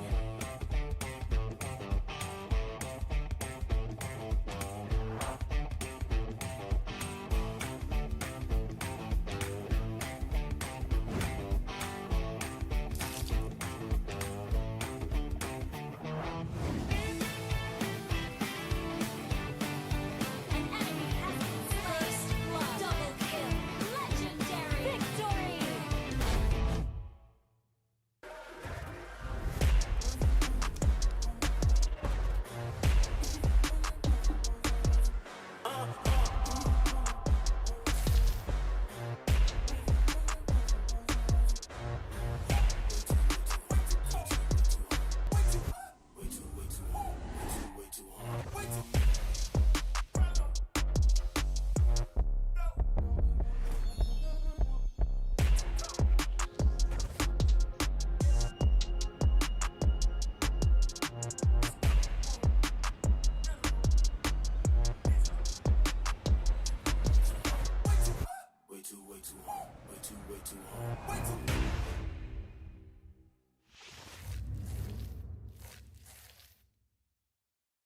Welcome to Mobile Legends.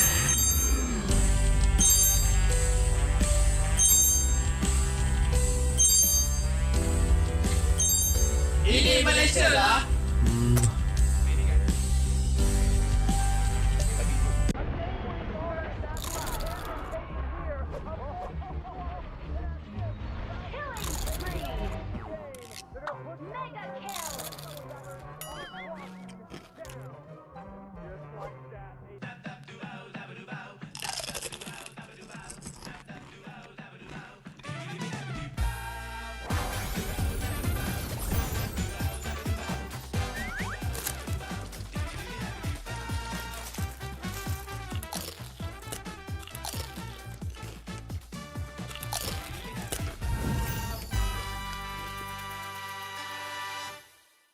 Welcome to Mobile Legends.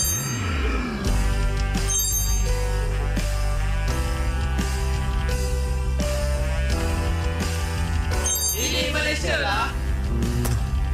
Boleh. Gas. I'm a rockstar. Dah lah dapat skin percuma, dapat extra protection, dapat semua hero lagi. Gas guys. I'm a rockstar. Panggil aku. So, hello guys. So, mari kita hujung minggu ni main rank dengan kawan-kawan dan lengkapkan task korang untuk dapatkan skin ya guys. Gas. Okay, korang let's go play Mobile Legends. Gak. Tak. Boleh. Nice. Hello semua, selamat kembali kepada di Hotlink Meet and Greet. Anda bersama dengan saya Rose and of course a special fan daripada RSG sebab dorang baru menang. Okay, hello. Hello. Tak payah, I pegang. Okay. Apa nama awak? Shazri Man. Okay, I panggil Man. Okay, so Man hari ni datang sokong pasukan RSG, tapi siapa idola awak dalam pasukan ni? Of course, Ripo, the king of taunting. Ripo, the king of taunting. Okay, kenapa you suka Ripo? Adakah sebab taunting je ke playstyle pun you suka? I suka sebab dia punya taunting and dia punya gameplay. Wow, alright. So, apa kata kita jumpa Ripo? Okay, boleh jom. Okay, jom. Hi. Hello. Jam. Ripo tengah on the phone lagi. Okay, you boleh stand sebelah Ripo. Tak, I angkat tengah. Lagi senang nak pass mic. Okay, so Mani datang cakap you ni idola dia. Oh, thank you. Alright, so kalau you nak tanya Ripo apa-apa, you boleh tanya sekarang. I nak tanya, apa perasaan Ripo lepas berjaya kalahkan SMG yang kononnya gergasi regular season? Wow, kononnya Taklah gergasi, nampak dia kecil macam tu.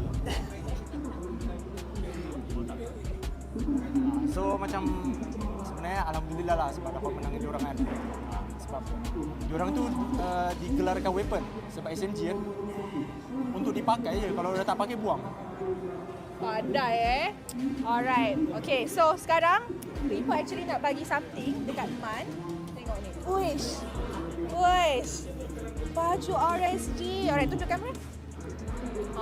Itu dia. Alright guys, before anything, jangan lupa join the official fan club of RSG. And with that being said, ini je untuk Hot Link Meet and Greet kali ini. We shall see you on the next one. Bye-bye!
You have been slain.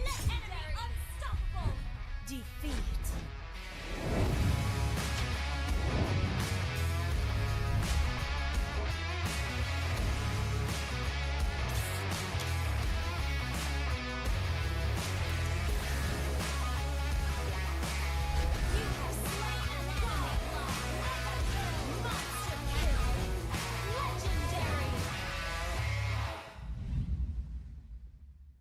Welcome to Mobile Legends!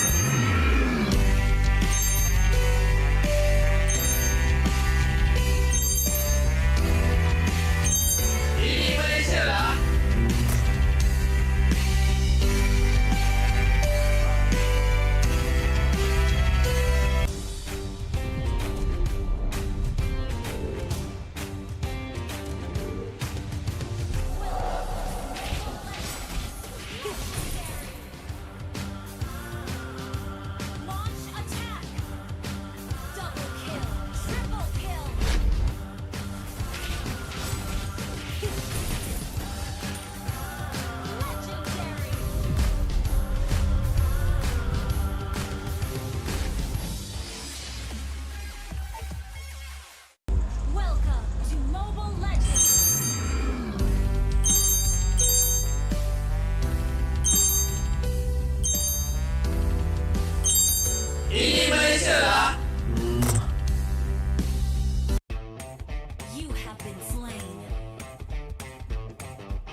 Ini Malaysia lah.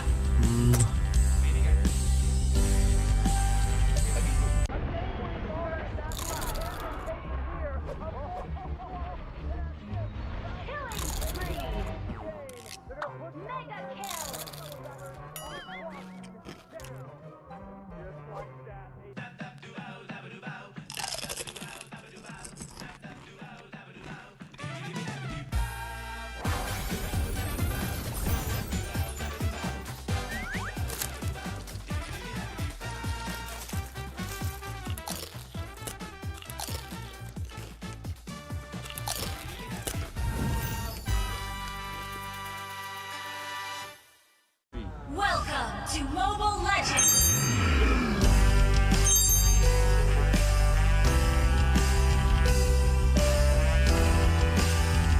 Ini Malaysia lah. Boleh. Gas. Dah lah dapat skin cuma, dapat extra protection, dapat semua hero lagi. Gas guys. Nice. So, hello guys. So, mari kita hujung minggu ni main rank dengan kawan-kawan dan lengkapkan task korang untuk dapatkan skin ya guys. Okay, korang let's go play Mobile Legends. Gak, tak, boleh. Nice. Hello semua, selamat kembali kepada di Hotlink Meet and Greet. Anda bersama dengan saya Rose and of course a special fan daripada RSG sebab dorang baru menang. Okay, hello. Hello. Tak payah, I pegang. Okay. Apa nama awak? Shazri Man. Okay, I panggil Man. Okay, so Man hari ni datang sokong pasukan RSG, tapi siapa idola awak dalam pasukan ni? Of course lah, Ripo, the king of taunting. Ripo, the king of taunting. Okay, kenapa you suka Ripo? Adakah sebab taunting je ke playstyle pun you suka? I suka sebab dia punya taunting and dia punya gameplay. Wow, alright. So, apa kata kita jumpa Ripo? Okay, boleh, jom. Okay, jom. Hi. Hello. Jam. Ripo tengah on the phone lagi. Okay, you boleh stand sebelah Ripo. Tak, ayah kat tengah. Lagi senang nak pass mic. Okay, so Mani datang cakap you ni idola dia. Oh, thank you. Alright, so kalau you nak tanya Ripo apa-apa, you boleh tanya sekarang. I nak tanya, apa perasaan Ripo lepas berjaya kalahkan SMG yang kononnya gergasi regular season? Wow, kononnya Taklah gergasi, nampak dia kecil menyentuh je. So macam sebenarnya alhamdulillah lah sebab dapat menang diorang kan. Sebab diorang tu digelarkan weapon sebab SMG kan. Untuk dipakai je, kalau dah tak pakai buang. Pandai Alright. Okay, so sekarang Ripo actually nak bagi something dekat Man. Tengok ni. Uish. Baju RSG. Alright, tunjuk kamera. Itu dia. Alright guys, before anything, jangan lupa join the official fan club of RSG. And with that being said, ini je untuk Hotlink Meet and Greet kali ini. We shall see you on the next one. Bye-bye.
slain.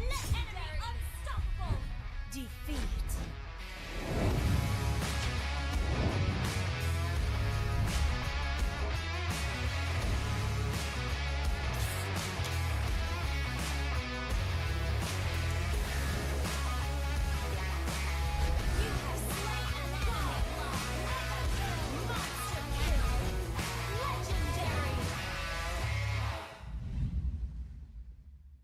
Welcome to Mobile Legends!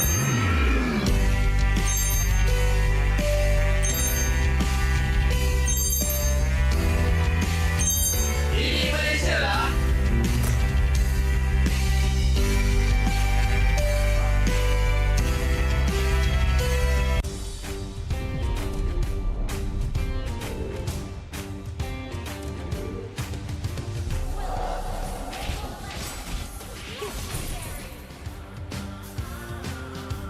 Launch attack! Double kill! Triple kill!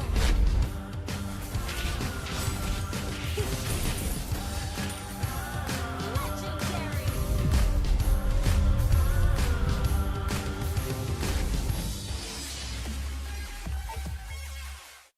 Welcome to Mobile Legends!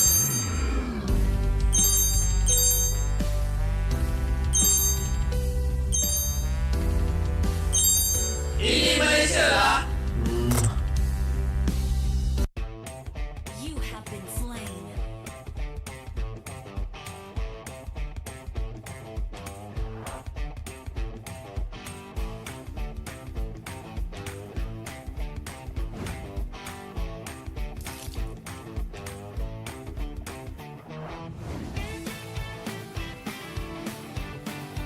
An enemy has been slain. Double kill. Legendary. Victory.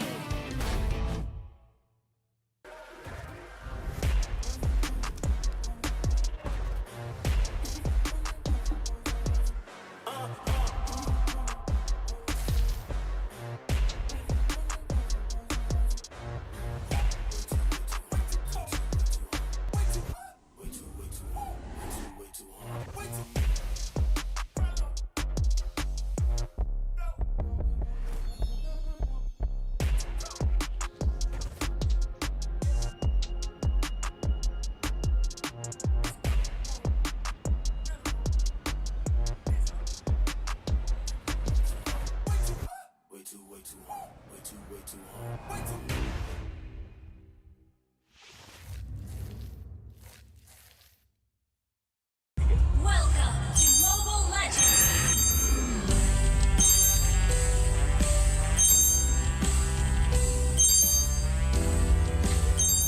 Ini Malaysia lah.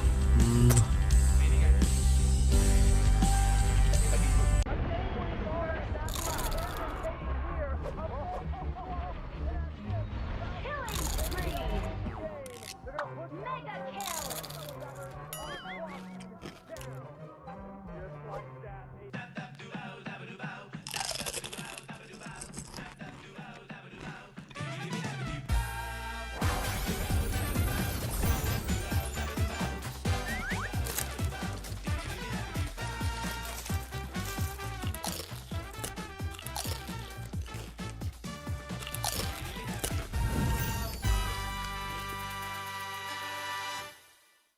Welcome to Mobile Legends!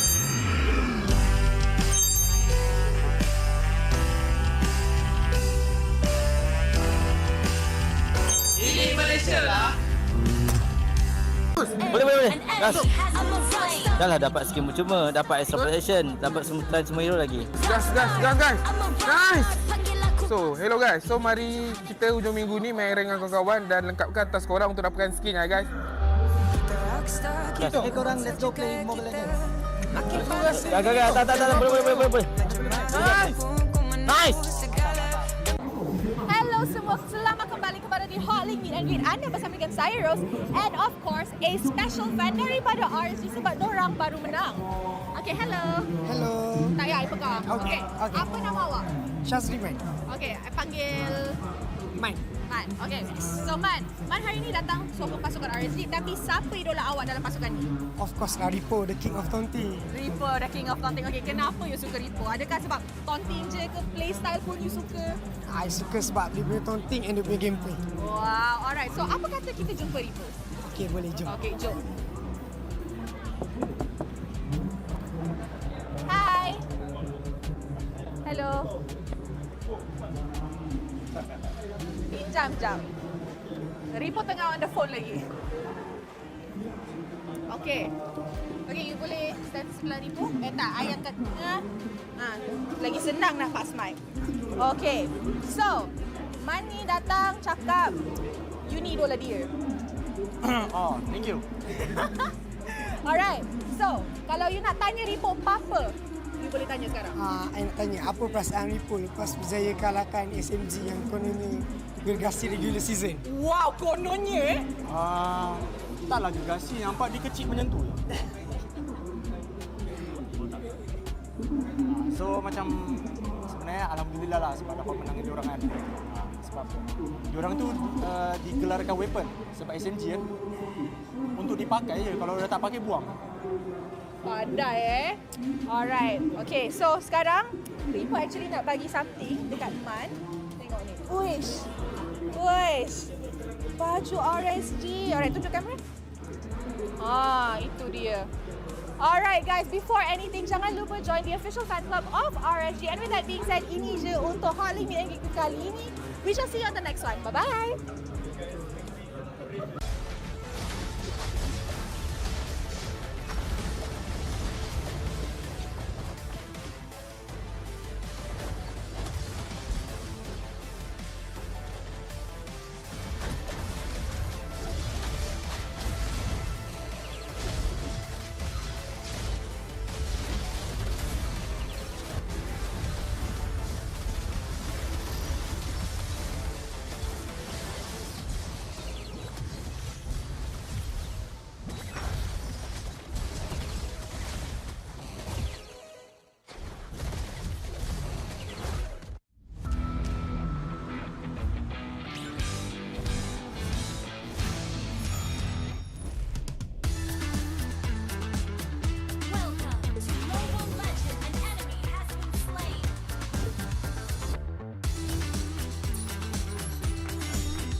I'm a rock star. Yeah, rock star. Ay. I'm a rock star, baby. I'm a rock star. I'm a rock star. I'm a rock star. I'm a rock star. Panggil aku rock star. Ini kejohanan kita semua orang rock star. Kita rock star, kita buat saja gaya kita. Makin panas apinya sudah membara. Macam mana pun kau menempuh segala. Demi negara kau buat semua bangga. Step into my world, you know I'm always in my zone. You know I got my team, no I'm never alone. Bring out my best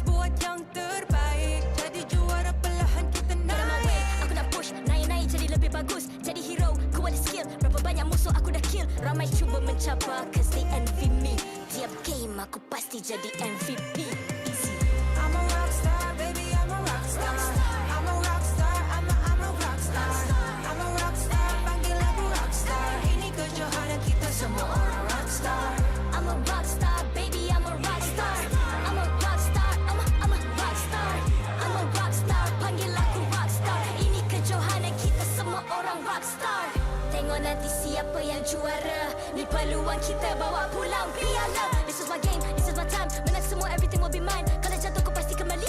Bangun balik ku tegak berdiri. Kuatkanlah tenaga, ganjaran diperoleh. Ni kejohanan kita, Malaysia memang boleh. Rise up to the top, kita buat bersama. Semangat kita kuat di bawah satu bendera. Hey. I'ma go hard for the win. Win. On the battlefield till the end. Trying to beat the greatest anyone has ever seen. Stand by, I'm coming in for the win. I'm a rock star, baby, I'm a rock star. I'm a rock star, I'm a rock star. I'm a rock star, panggil aku rock star. Ini kejohanan kita semua orang rock star. I'm a rock star, baby, I'm a rock star. I'm a rock star, I'm a rock star. I'm a rock star, panggil aku rock star. Ini kejohanan kita semua orang rock star.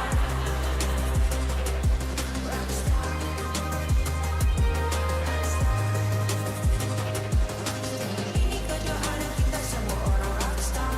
I'm a rock star, baby, I'm a rock star. I'm a rock star, I'm a rock star. I'm a rock star, panggil aku rock star. Ini kejohanan kita semua orang rock star.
I'm a rock star.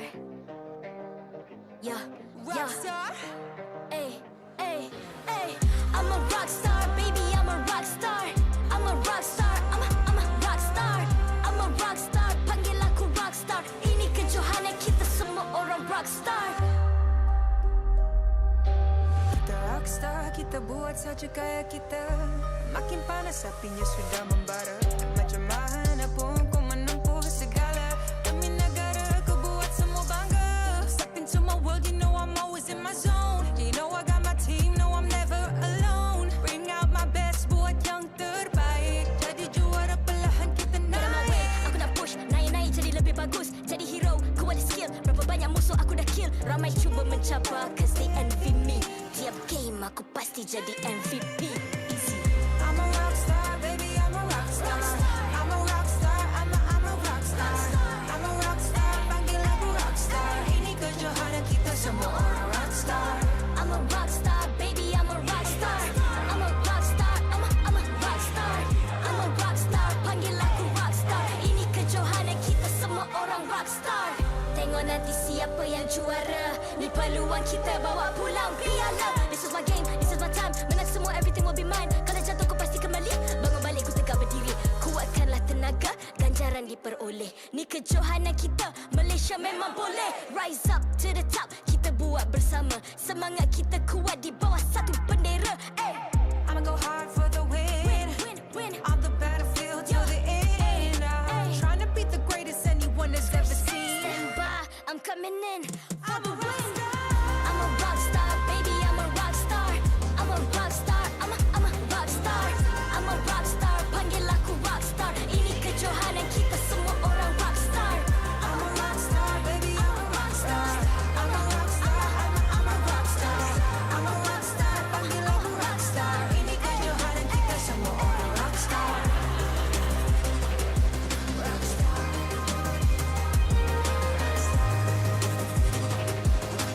Ini kejohanan kita semua orang rock star. I'm a rock star, baby, I'm a rock star. I'm a rock star, I'm a rock star. I'm a rock star, panggil aku rock star. Ini kejohanan kita semua orang rock star.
MPL Malaysia Season 12 is powered by Munton, official mobile internet hotlink.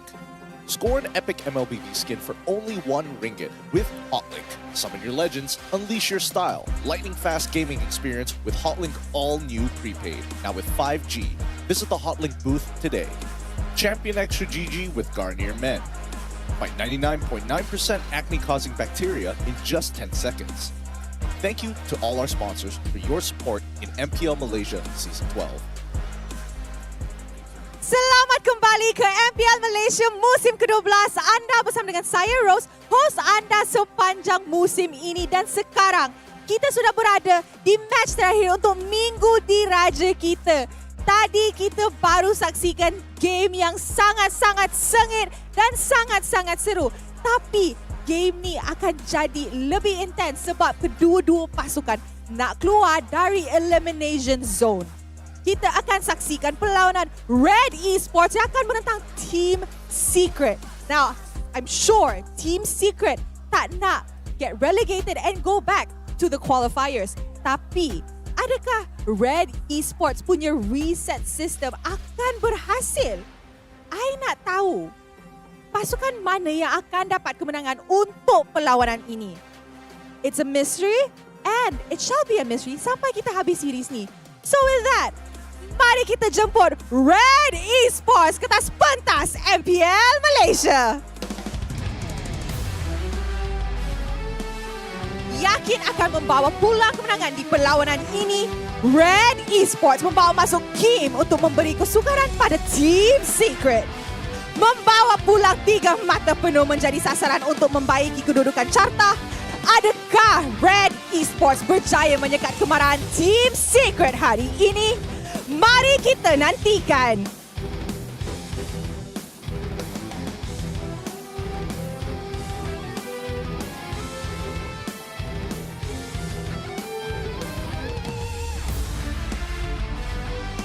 Give it up for Team Secret! Tidak pernah kenal erti putus asa dan mengalah, Team Secret hadir semula dengan semangat dan mindset yang baru. Perubahan gameplay baru pastinya bakal ditunjukkan oleh pemain. Mampukah Team Secret memberikan kejutan di perlawanan ini? Mampukah Team Secret menewaskan Red Esports di perlawanan ini? Ayo kita saksikan!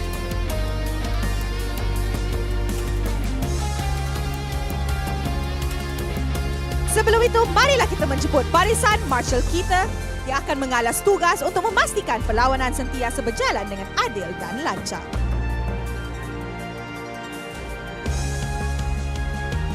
Mari kita teruskan dengan fist bump di antara pasukan sebagai tanda profesionalism. Inilah gaya kita. Inilah semangat kesukanan kita. Kawan di luar gelanggang, lawan di Land of Dawn. As I mentioned tadi, perlawanan ini akan jadi sangat-sangat crucial dan sangat-sangat penting untuk kedua-dua pasukan. Both Red Esports dan juga Team Secret kena menang points ataupun mata untuk make sure that dorang takkan get relegated dekat regular season ni. So which team will be getting relegated? Which team will be going home? We don't know yet. Tapi dorang perlukan mata to make sure that they don't go home. I think semua orang dah ready. So with that, teams, this is your moment. Game on.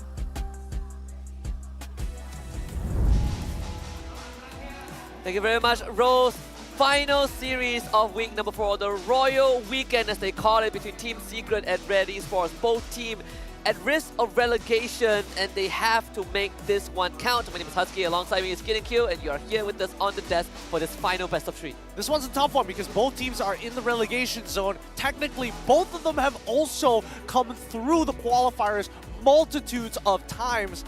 I don't know about it, but we need to see some kind of improvement from either side. Yeah, this is the second season for Team Secret as well, right? Got relegated season 11, came right back, and is at risk of relegation again. Perhaps all they need is actually a little bit of crunch, a little bit of spice to the gameplay, and I've just the remedy for it. Mr. Potato, our official snacking legend, right here with us. And if you ever wonder what is spicier than the games that you saw, the games that you played, it's Mr. Potato right here. So enhance your gaming experience with the crispy Mr. Potato snack. Crunch away, become the MVP. What I have here is actually sour cream. There's also spicy squid, if I remember correctly. Both of them amazing flavors. You guys should give it a try. Definitely a big fan of their sour cream and onions. Spicy squid, I feel like it's more of an acquired taste. Kind of depends on the person. Some people really like it. Other people are like, it's all right. Yeah, but it's not. But none of it is bad. I think the spicy squid, I have not had it for the longest of time, and when I first tasted it, oh, I love it. You took a bite of it in the advertisement, you know. And, it's true. It's true. It definitely wasn't like an acquired. For me, it's an acquired taste because it's not exactly one of the standout flavors. I'm more of like a basic kind of person. I like the sour cream, onions, salted, all the usual stuff. Yeah, I'm glad we're on different sides of the aisle because there's more variation. I am not too much of a sour cream guy. Really? Yeah, more of a spicy squid guy. But I know all of you guys out there are very good predictors when it comes to MVP. So all I need you guys to do is scan the QR code down below. Let us know who is going to be the MVP in this series. There are only 10 players to choose from, and if you make the right pick and you make the right guess for the first 2 best of 3s, oh, you might be our lucky winner at the end of the day. Yeah, make it a fun little game amongst your friends. Discuss who the MVP is going to be and see which side of the spectrum you're going to be on, whether you're on the more basic side or whether you like to go a bit more outlandish. Because I think in this particular game, an MVP that has to be chosen, or probably might be chosen in this game, might just be Mal this time round. Yeah, and I think there's a huge chance that he ends up he shows up, right? We've been wanting him to really have these kind of moments, these kind of big plays to support his team. And we've seen bits and pieces, but there's more to be desired. When talking about desires, I know a lot of you guys out there are constantly hungry for something when it comes to the game. And guess what? We have the new skin line, the Neo B skin line for both Fredrin and Lilia. And the series is now out alongside with their exclusive items happening from the 5th of September until the 4th of October. And you can also enjoy 30% off your first 10 draws to guarantee yourself at least an elite or even better, an epic skin. And your first draw every day will also be 50% off. So do not miss out on it. Get your Neo B skin line because they are absolutely cracked. I love it. Ooh, that means you have a full 30 days, 31 days in a matter of fact, where you can actually use the 50% off. You know what? I'm going to stop right there before I spend any more diamonds. Just do the math. You're saving a lot more. Weekly Diamond Pass saves a lot of that. That's a good point. That's use that for your new feast draws. It's all planned out. I'm seeing it all the lines are coming together here on the board. But we got to come back into this particular match because again, Team Secret haven't been performing well despite having some pretty good drafts overall. And Red, man, the drafts can be a bit abysmal, but at the same time, it also has the same problem of like, what is the team doing? Yeah, we talk about the reset system for week number 4. That has not panned out too well. They came close to taking down Team SMG, but even then, they still leaves a lot more to be questioned. And this is the roster for Red Esports, Amao, Kim, Malboy, Miles, and Aaron. They're bringing back Kim into the middle lane. We've seen this juggling between him and Super Exor. And to be very honest with everyone out there, I think Kim is a better fit for now. I think so far, based on the in terms of like winning stats of the games that Red Esports have won, all of them have Kim in it. And I don't know, it could be a contributing factor. It's a little tough to say, but I think at least with Kim, the team is able to communicate better. With a clear direction, Red Esports can move like a professional team. Without direction, they're kind of all over the place. Yeah, and we saw that basically come into full view, right, in the past few series that they played. It was definitely not a good one, but they are also facing off against a team that is struggling throughout the entire group stage, which is Team Secret. You have Neo, you have Martins, you have Matt, Max, and Maima. Bit of a switch out, right? We used to see AIM in the roaming role. That has been kind of shuffled a little bit. Team Secret did say that week 3 is where they look to take their first series win, and until now that has not happened. So far on a 15 overall game loss, and they haven't been able to recover from that moment. And I don't know, for the side of Team Secret, at least it's clear that they are disconnected because there is a lack of communication. They have some very good ideas, but there's also a certain level of confidence you need to have in your team to be able to pull those off. For an example, tower dives. Yeah, and we've seen certain team fights or skirmishes where you can see this very interesting disconnect in the team where Matt and Max are playing together and the rest of the team are kind of split off into their own battalion. And that was, surprisingly enough, one of the few factors that Team Hawk managed a comeback in week number 1 against Team Secret. So, bit of that throwback for everyone out there. Team Secret, they have a lot that they need to kind of figure out with Zico as the coach. They have shown us some innovation. First team to pick the Ixia. Fortunately, that also was a bust. Yep, that's true. At least they're willing to try things, you know? They're not limiting themselves into one particular lane and having to commit to it. At the very least, they're trying to expand their horizons to get a bigger overall view of the game itself.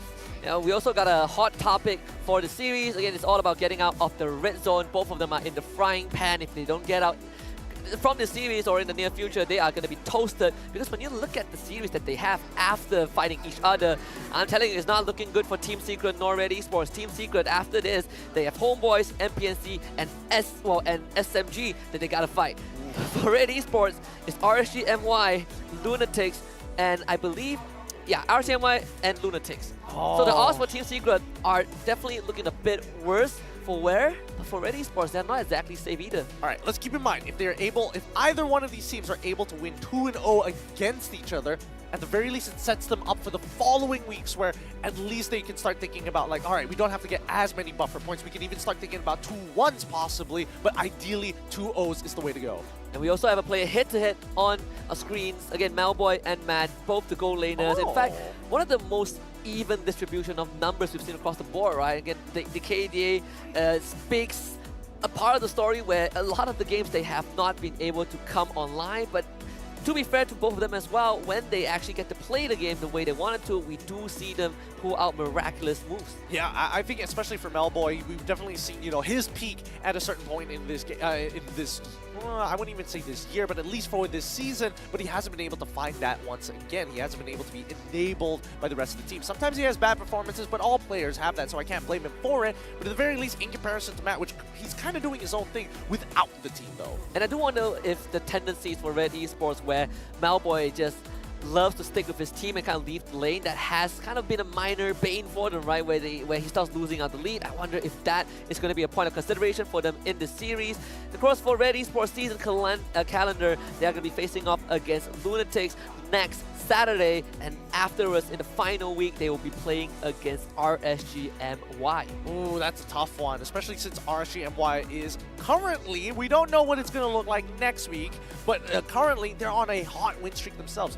Lunatics, we'll see how that's going to go. They've had their ups and downs, so I think that's also going to be quite a volatile matchup. Even Lunatics has pulled out their own upsets, right? Taking down Team Hawk 2-0, I think that is definitely one of the highlight moments of this regular season, but afterwards they also have kind of gone back to their old ways, unfortunately. So I think for Red Esports, they definitely have a good chance. But for Team Secret, again, they are in the more of a red zone compared to Red Esports. Very much in the danger zone, right? They haven't been able to get as many points. They're sitting at the bottom of the standings with the least amount, and it's not even like close to actually tying up or getting themselves out. It's going to take a lot of work, a lot of effort, and it all stems from getting these precious extra points by closing out games 2-0, which they haven't been able to do so far. All right, let's play a mini game. Team Secret actually won one game in the season. You know which team did they beat? Which team?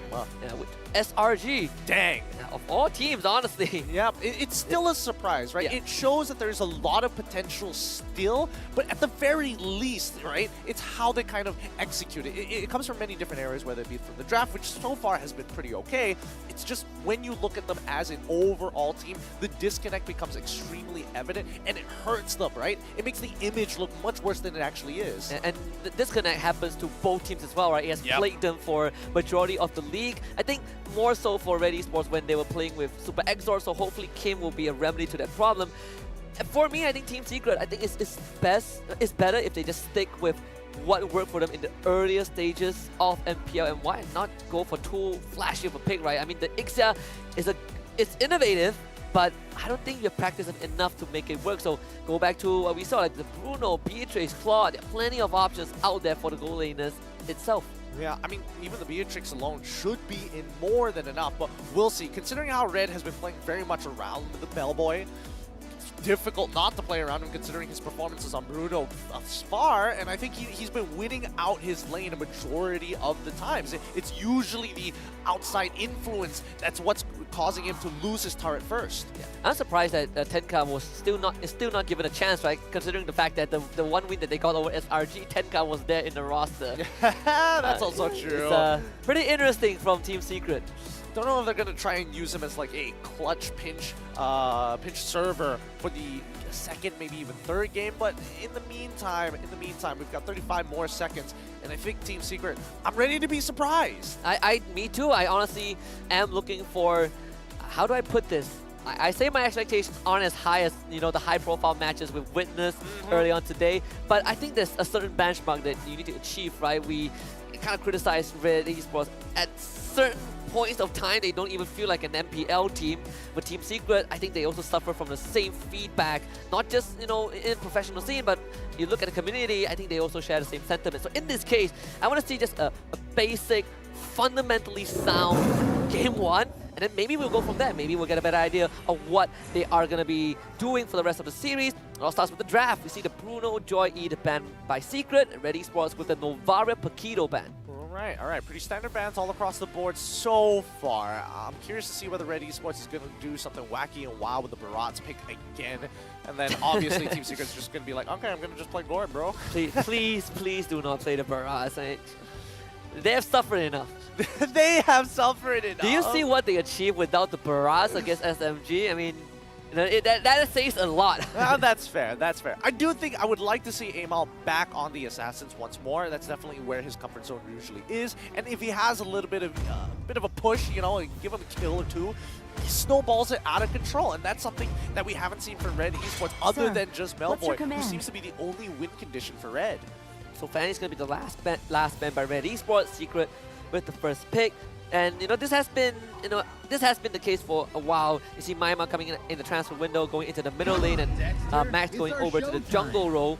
It's also something that I think the team manager has talked about, right? They've tried out different variations of roster and roles, and I think this is the one they're going to settle for the rest of the group stage.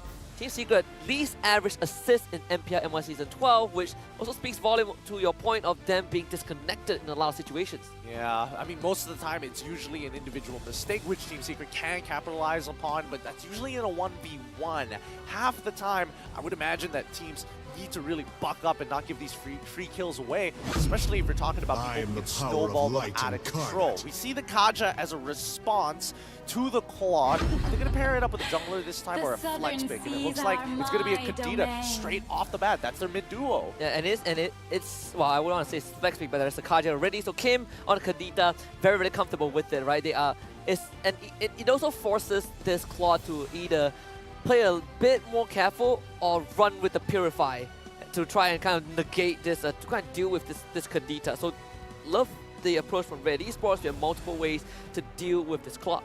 All right, let's see what else they're going to add to it, right?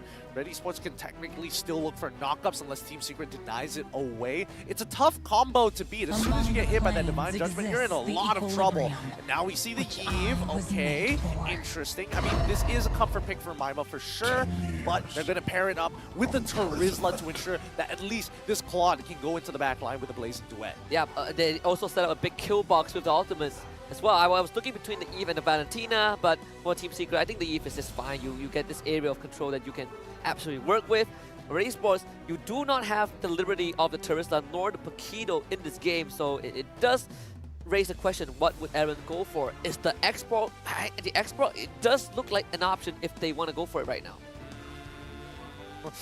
Do they want to pick it up so early on? Technically, I mean, they can flex it if they want to into the jungle if necessary, but I feel like as of yet, they don't have a dedicated frontliner to kind of do the work, but okay, they're going to be locking in Irithel first and then wait for the second phase to finish off their comp. Okay, fair enough. Yeah. Don't see Malboy on Irithel too much. Normally, it's going to be the Melissa, but in this game, I think Melissa is going to struggle a lot. So, see Red Esports expand that hero pool in the goal lane a little bit. Second phase. Wonder what they're going to be focusing on though. They've seen the core 3 roles for Team Secret. Go, mid, XP lane.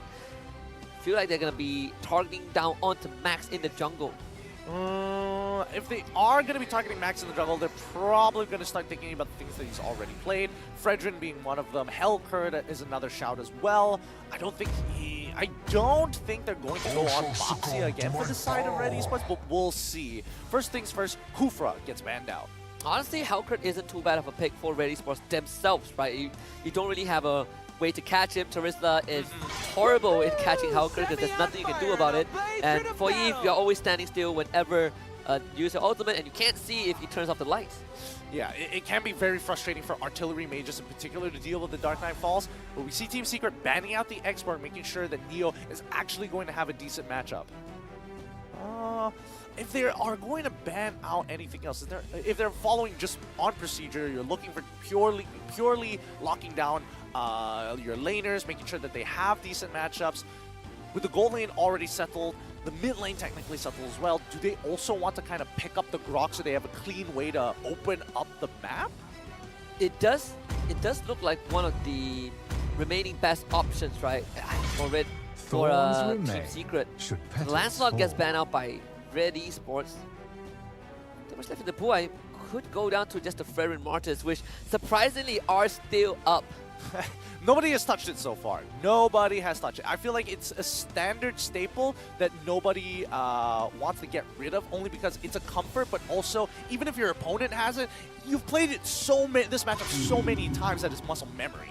This is the last man. It's going to be the Uranus, so they really want to give Neo just as easy of a lane as possible. In any matchup beyond that, he's going to be able to manhandle it thanks to just being a Terizla. Red Esports will have the first pick. Looking for a jungler and an XP lane. All of these heroes, all of which Team Secret has taken into consideration, and even Red Esports, these are heroes that have been played before, and they know that they're decently good on it. So you might as well get rid of it, right? The Uranus, Aaron has played both the X-Borg as well as Uranus in his previous matches, and I think at least for Neo, he's not going to get shafted this game. And he removes the sandbag for Red. What else is going to be there? So Martis does get picked up. Technically a flex. You should. And Team Secret will pick up the Fredrin, so we go back to basics. We still get the, potentially, the Fredrin Martis matchup. I do think the Rock is not that bad to be able to open up the map. Is there any other supports we should be considering here? Honestly, Akai isn't the worst. Yeah, I think both of them technically work. I'm thinking about a means of like engage displacement, something to be able to kind of give vision over the map, because you never want to be caught out by this divine judgment out of nowhere. Very fair. Even a Diggy would be nice, but they actually respond with their own suppression, which is the Franco. Okay. And that does bode well when you have to deal with the Martis, right? Regardless of what he has, you are gonna get bloody hunted. Yeah, but I feel like whoever presses their suppress button first is going to die. So it's a give and take. It's a management resource management in this particular game. All right, Red Esports, final pick. Where is this Martis gonna go? I personally feel like you can put Martis in the jungle, give him a decent matchup, and just pick another solid XP laner. The Yuzhong, it's not the worst. You're already dealing with the Claude, but there it is. Oh, I guess it's going to be comfort picks here. It's not easy to get on top of this Claude, right? Compare it to an Irithyll, at least you're able to kind of set it up with the Petrify, but with the BMI, with some good reaction time, it's very difficult to lock on top of him. And worse yet, there is a good amount of peel. If we're talking about neutral objectives, at least Red Esports kind of like help out in terms of like going into it, going into the pit itself. You lock down the Martis, guess what? The Black Dragon farm will zone everybody else off. So there is theory behind it. And it is a draft that if it gets going very early on, you have heroes like the Kaj and the Kadita, right? We're always looking at these, level 4. If you can get the first Divine Judgment to land you a first blood or an objective, that is going to propel you forward and fast track that power spike. Well, I mean, looking at the win conditions so far, it's just the standard team fight composition for the side of Team Secret, with Red Esports looking to try and pick off their opponents as much as they can with some interesting options when it comes down to neutrals. So let's see whether Red Esports can get that early snowball to propel them in towards that late game, or whether Team Secret can hold them back.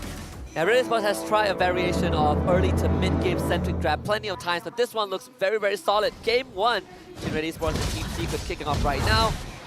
Again, I think overall, seeing Max in the jungle, see Team Secret, as always, they understand the priority, right? You get Matt and Max online regardless of which stage of the game they are at. And do enjoy how it's being handled so far. We get a standard start for both the junglers. Yep, just making sure that they're being annoying. Oh, well, doesn't know. Din's positioned himself really, really well. He's gonna reset it. He will eventually reset it, but man, that's got to be so annoying. Wait. Oh, he reset it on his own. Oh no, he walked out of the radius. I don't know. If I was Din's, I'm just gonna be like, I'll be really confused as to what's going on here. He's gonna reset it again. No, don't reset it. Do it right now. And hook steal. I mean, it's pretty close. It's not bad. It's good. But at least Max is actually nearby and actually retreats away the Beetle camp just to make sure he has an EXP lead, with still an opportunity to go to the bottom side of the map and do it again. Yeah, both teams, a lot of emphasis on the top side, but at least they know that both the junglers are going to be jungling in a parallel manner. Max is going to hit 4 off of this. Can't find any avenues. Again, level 4, Mao is going to be taking some time because he's struggling to kind of find where this Franco is. Yeah, and Maima just making sure that he's trading against Kim, right? He's trying to hold him hostage in this lane. If you try and walk up and trying to clear it, I'm going to take a chunk of your life total, and you got to be okay with that. No, man, this is just being really cheeky to reset the gold trap. Well, he doesn't even get resetted. That's a fuse back. Oh, and stolen. Use your spells, people. Use your spells. Hey, no, not when the turtle is this close up. I can understand. You can have the gold crab. I need to get this turtle now. This is a level 4. Again, both supports, they do not have the ultimates just yet. Aaron's going to be first point of contact. Madin's forced away. It's going to be a slow dance. Oh, look at where Neo is. Yeah, I think Neo just spotted out where Kim actually walked from. Yeah, he knows exactly where he is. He's going to be spotted out himself, petrified. Big damage in the rough wave. Neo, he's going to go down to Decimation. Connects at the end. Where's the rest of Secret? Disconnection from them. Why did he just eat it? He just walked up and ate it. He flickered very, very late into that, but Mao wants to drag Max back, but he's going to settle for the Franco, which easy enough. Kill goes over to A-Mao and he gets the turtle at the same time, and now Aaron pops that dragon form to force Maima's flicker. Alright, Red Esports, at the very least, they're able to secure the turtle for themselves, and now the snowball is going well. Mal, unfortunately, loses out his flicker, but, you know, the Divine Judgment is already on cooldown, can't do much about that. You already found you found 2 kills, so technically it's at no loss. Definitely a very slow and staggered interaction, but this does put A-Mao in a very, very good spot, right? Up 2-0 on this Martis. He's going to be able to fast track that power spike. All things considered, Max not too far behind. He's still keeping up despite that blunder. Yeah, and hopefully he's able to maintain it. At the end of the day, he should be all right. He just needs to power farm a little. But in terms of like the state of the lanes, there's no real opportunity to gank anywhere. Melboy is just going to freeze it for as long as he possibly can. And better yet, he's not willing to interact with Matt. All he wants to do is just clear that wave. With A-Mao, he's going to start showing up onto this top side alongside Mao. Flicker, less than half a minute before it's available again. So Red Esports, they're going to do what they always like to do, get Malboy ahead as much as possible. And you can see Matt, he's losing out on XP, he's losing out on gold because he knows that Red Esports are around. Well, he's going to walk up to the wave. Matt doesn't take any damage here, but so far, wow, he's holding him. He's holding him hostage. Oh, he's doing a great job. Yeah, just going to go in. No iron hook. Then instantly drop. Expand the Petrify just for him. It's going to draw Team Secret to the top side, but Red Esports, they're happy with that result. Yep, at least you're finding 1 kill, right? You want the goal for yourself. You are picking up top position, so this is exactly what you want. Matt, smartly enough, using the Blazing Duet to not be another victim of a potential dive again. Might as well clear the way with the Blazing Duet. The turtle is going to spawn right now. Red Esports go ahead towards the bottom side. They get to call dibs on this. A-Mao, surprisingly enough, because they spend so much time trying to set up that dive, he's a level behind Max. Yep, he's just one buff camp behind. So at least you're going to be able to walk up here, but the team needs to open up the map. If you can hit anybody with that iron hook, that'd be ideal. Yep, now they're going to try and jump onto Max, blow everything on him. The Petrify from Aaron used this time. A-Mao finding a destination, finds himself a killing spree, and the turtle for himself. Neo also ends up dropping, and Red Esports, so far, so good. Yep, they're doing a great job as Team Secret, unfortunately getting caught in as collateral, sticking too close to each other, resulting in a good attempt from Kim, knocking them both up into a full rough wave combo. And Matt, again, having to use the Blink Duet to clear the wave out. He's the only lane so far that is able to hold his own ground as A-Mao opens up the bottom side. Neo show up down bottom side, and so far the invade's great because now A-Mao a level ahead of Max for the time being. It's not like it's a very big difference. Oh, unfortunately out of range from the tier 1. It might need that extra bit of damage, but that's not coming anytime soon. A-Mao easily collects the destination kill. He is on a mega kill streak now. Okay, great counter engage from the side of Red Esports, right? They were prepared for that one. You can see that Mal, as well as Kim, just holding that left side of the brush, started walking up as soon as they saw what was going on.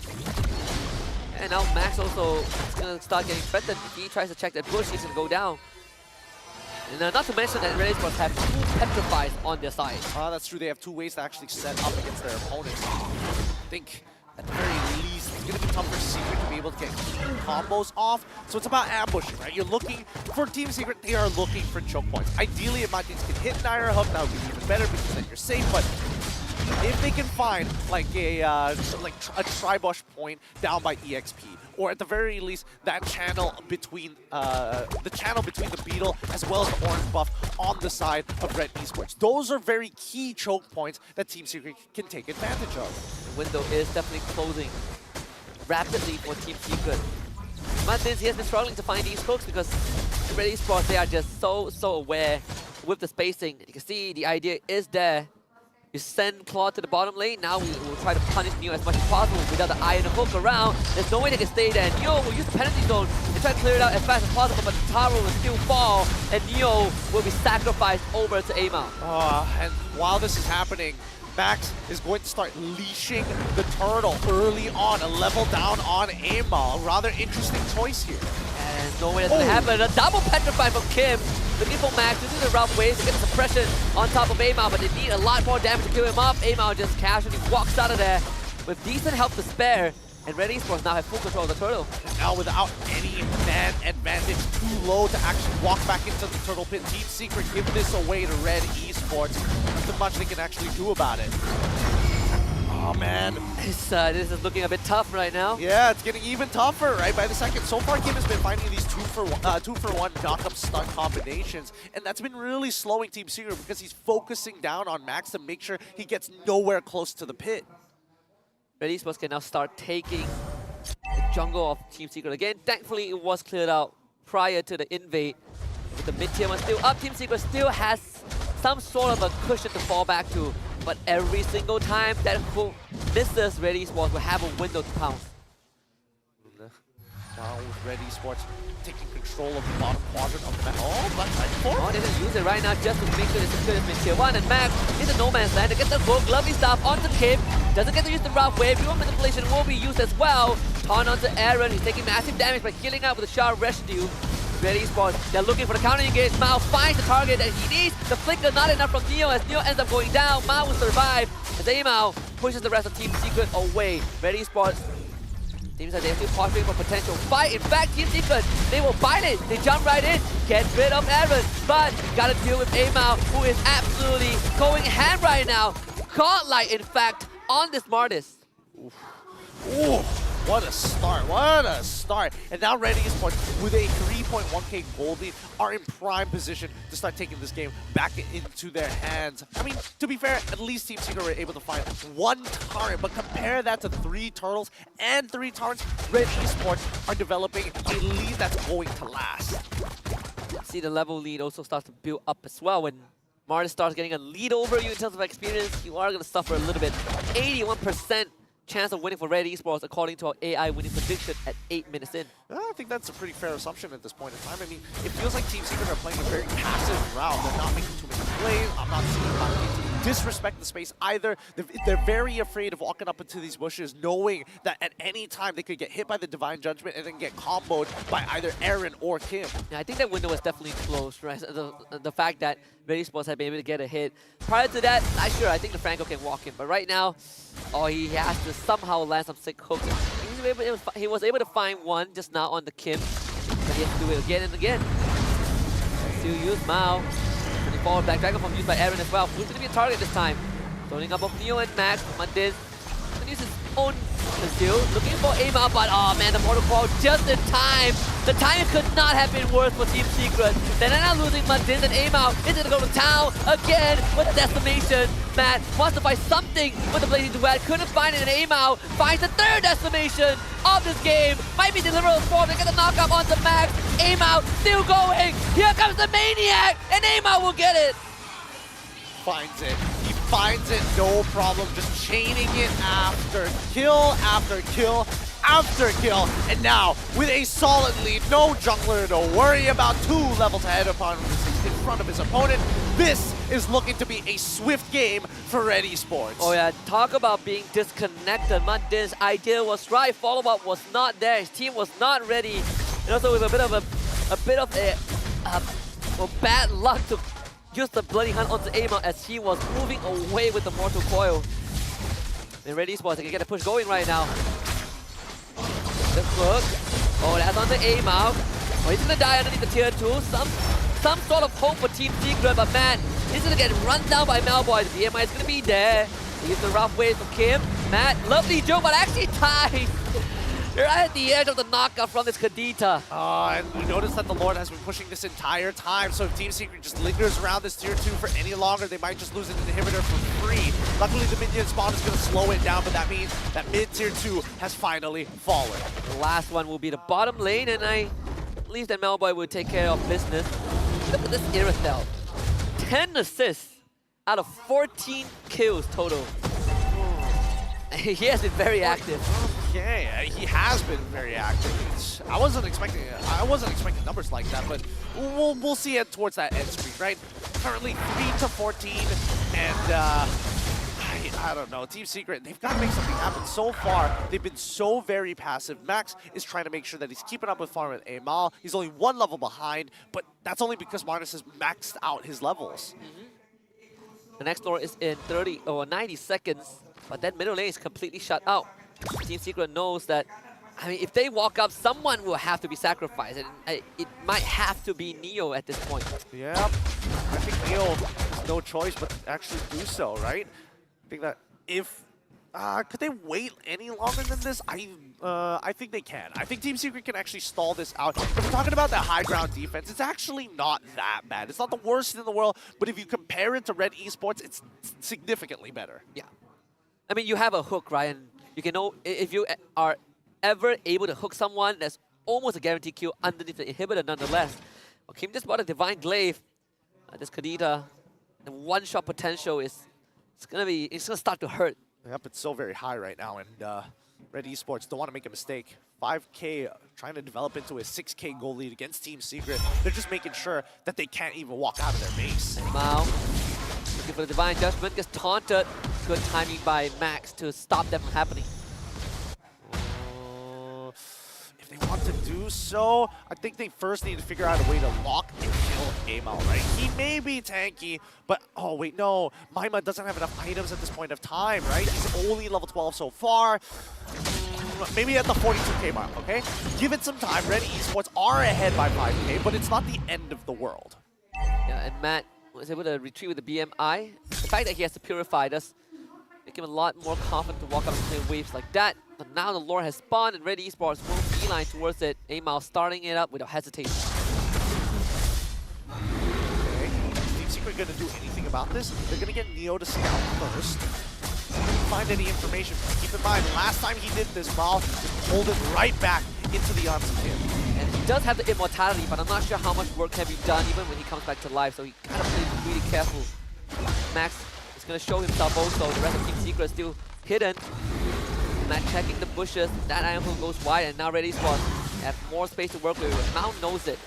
If the Iron Hook is down, he has a chance. They're still posturing for such a long time. Even Aaron waiting for the right opportunity to come in with the Black Dragon form.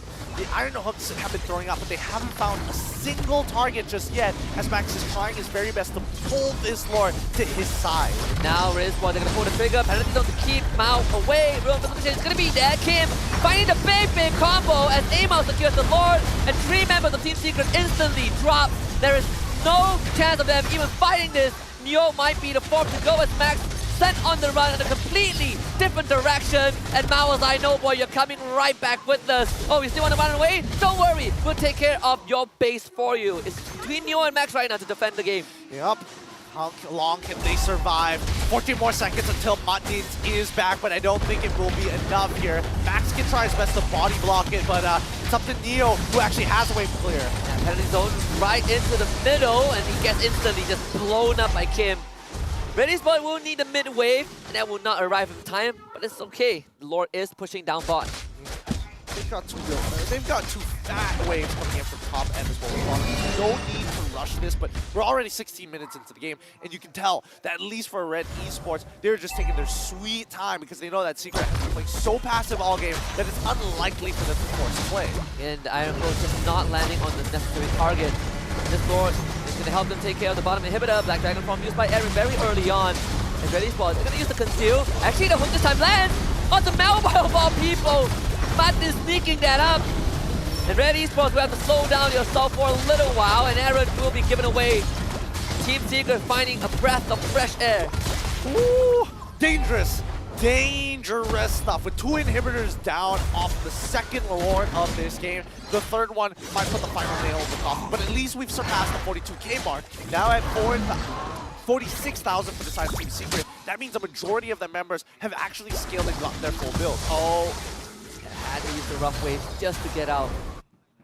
I mean, this is time for Team Secret to start dealing some structural damage, right? Shove him in the lane at mid-tier 2. There's no way Red Esports can hold it. I mean, it would not be a crazy thought that there might be a chance for Team Secret to come back because Matt is starting to really hurt. Yeah, he is scaling, and he is scaling quick. Prolific Roar already purchased. He's invading and taking away all the camps at the same time, so It's only a wonder why he couldn't go beyond that 15. But in the meantime, Red Esports, how do they want to do this? Are they going to do the exact same way as they've done before? That simple formula of finding the lockdown with the Divine Judgment and then once again into Kim's combo?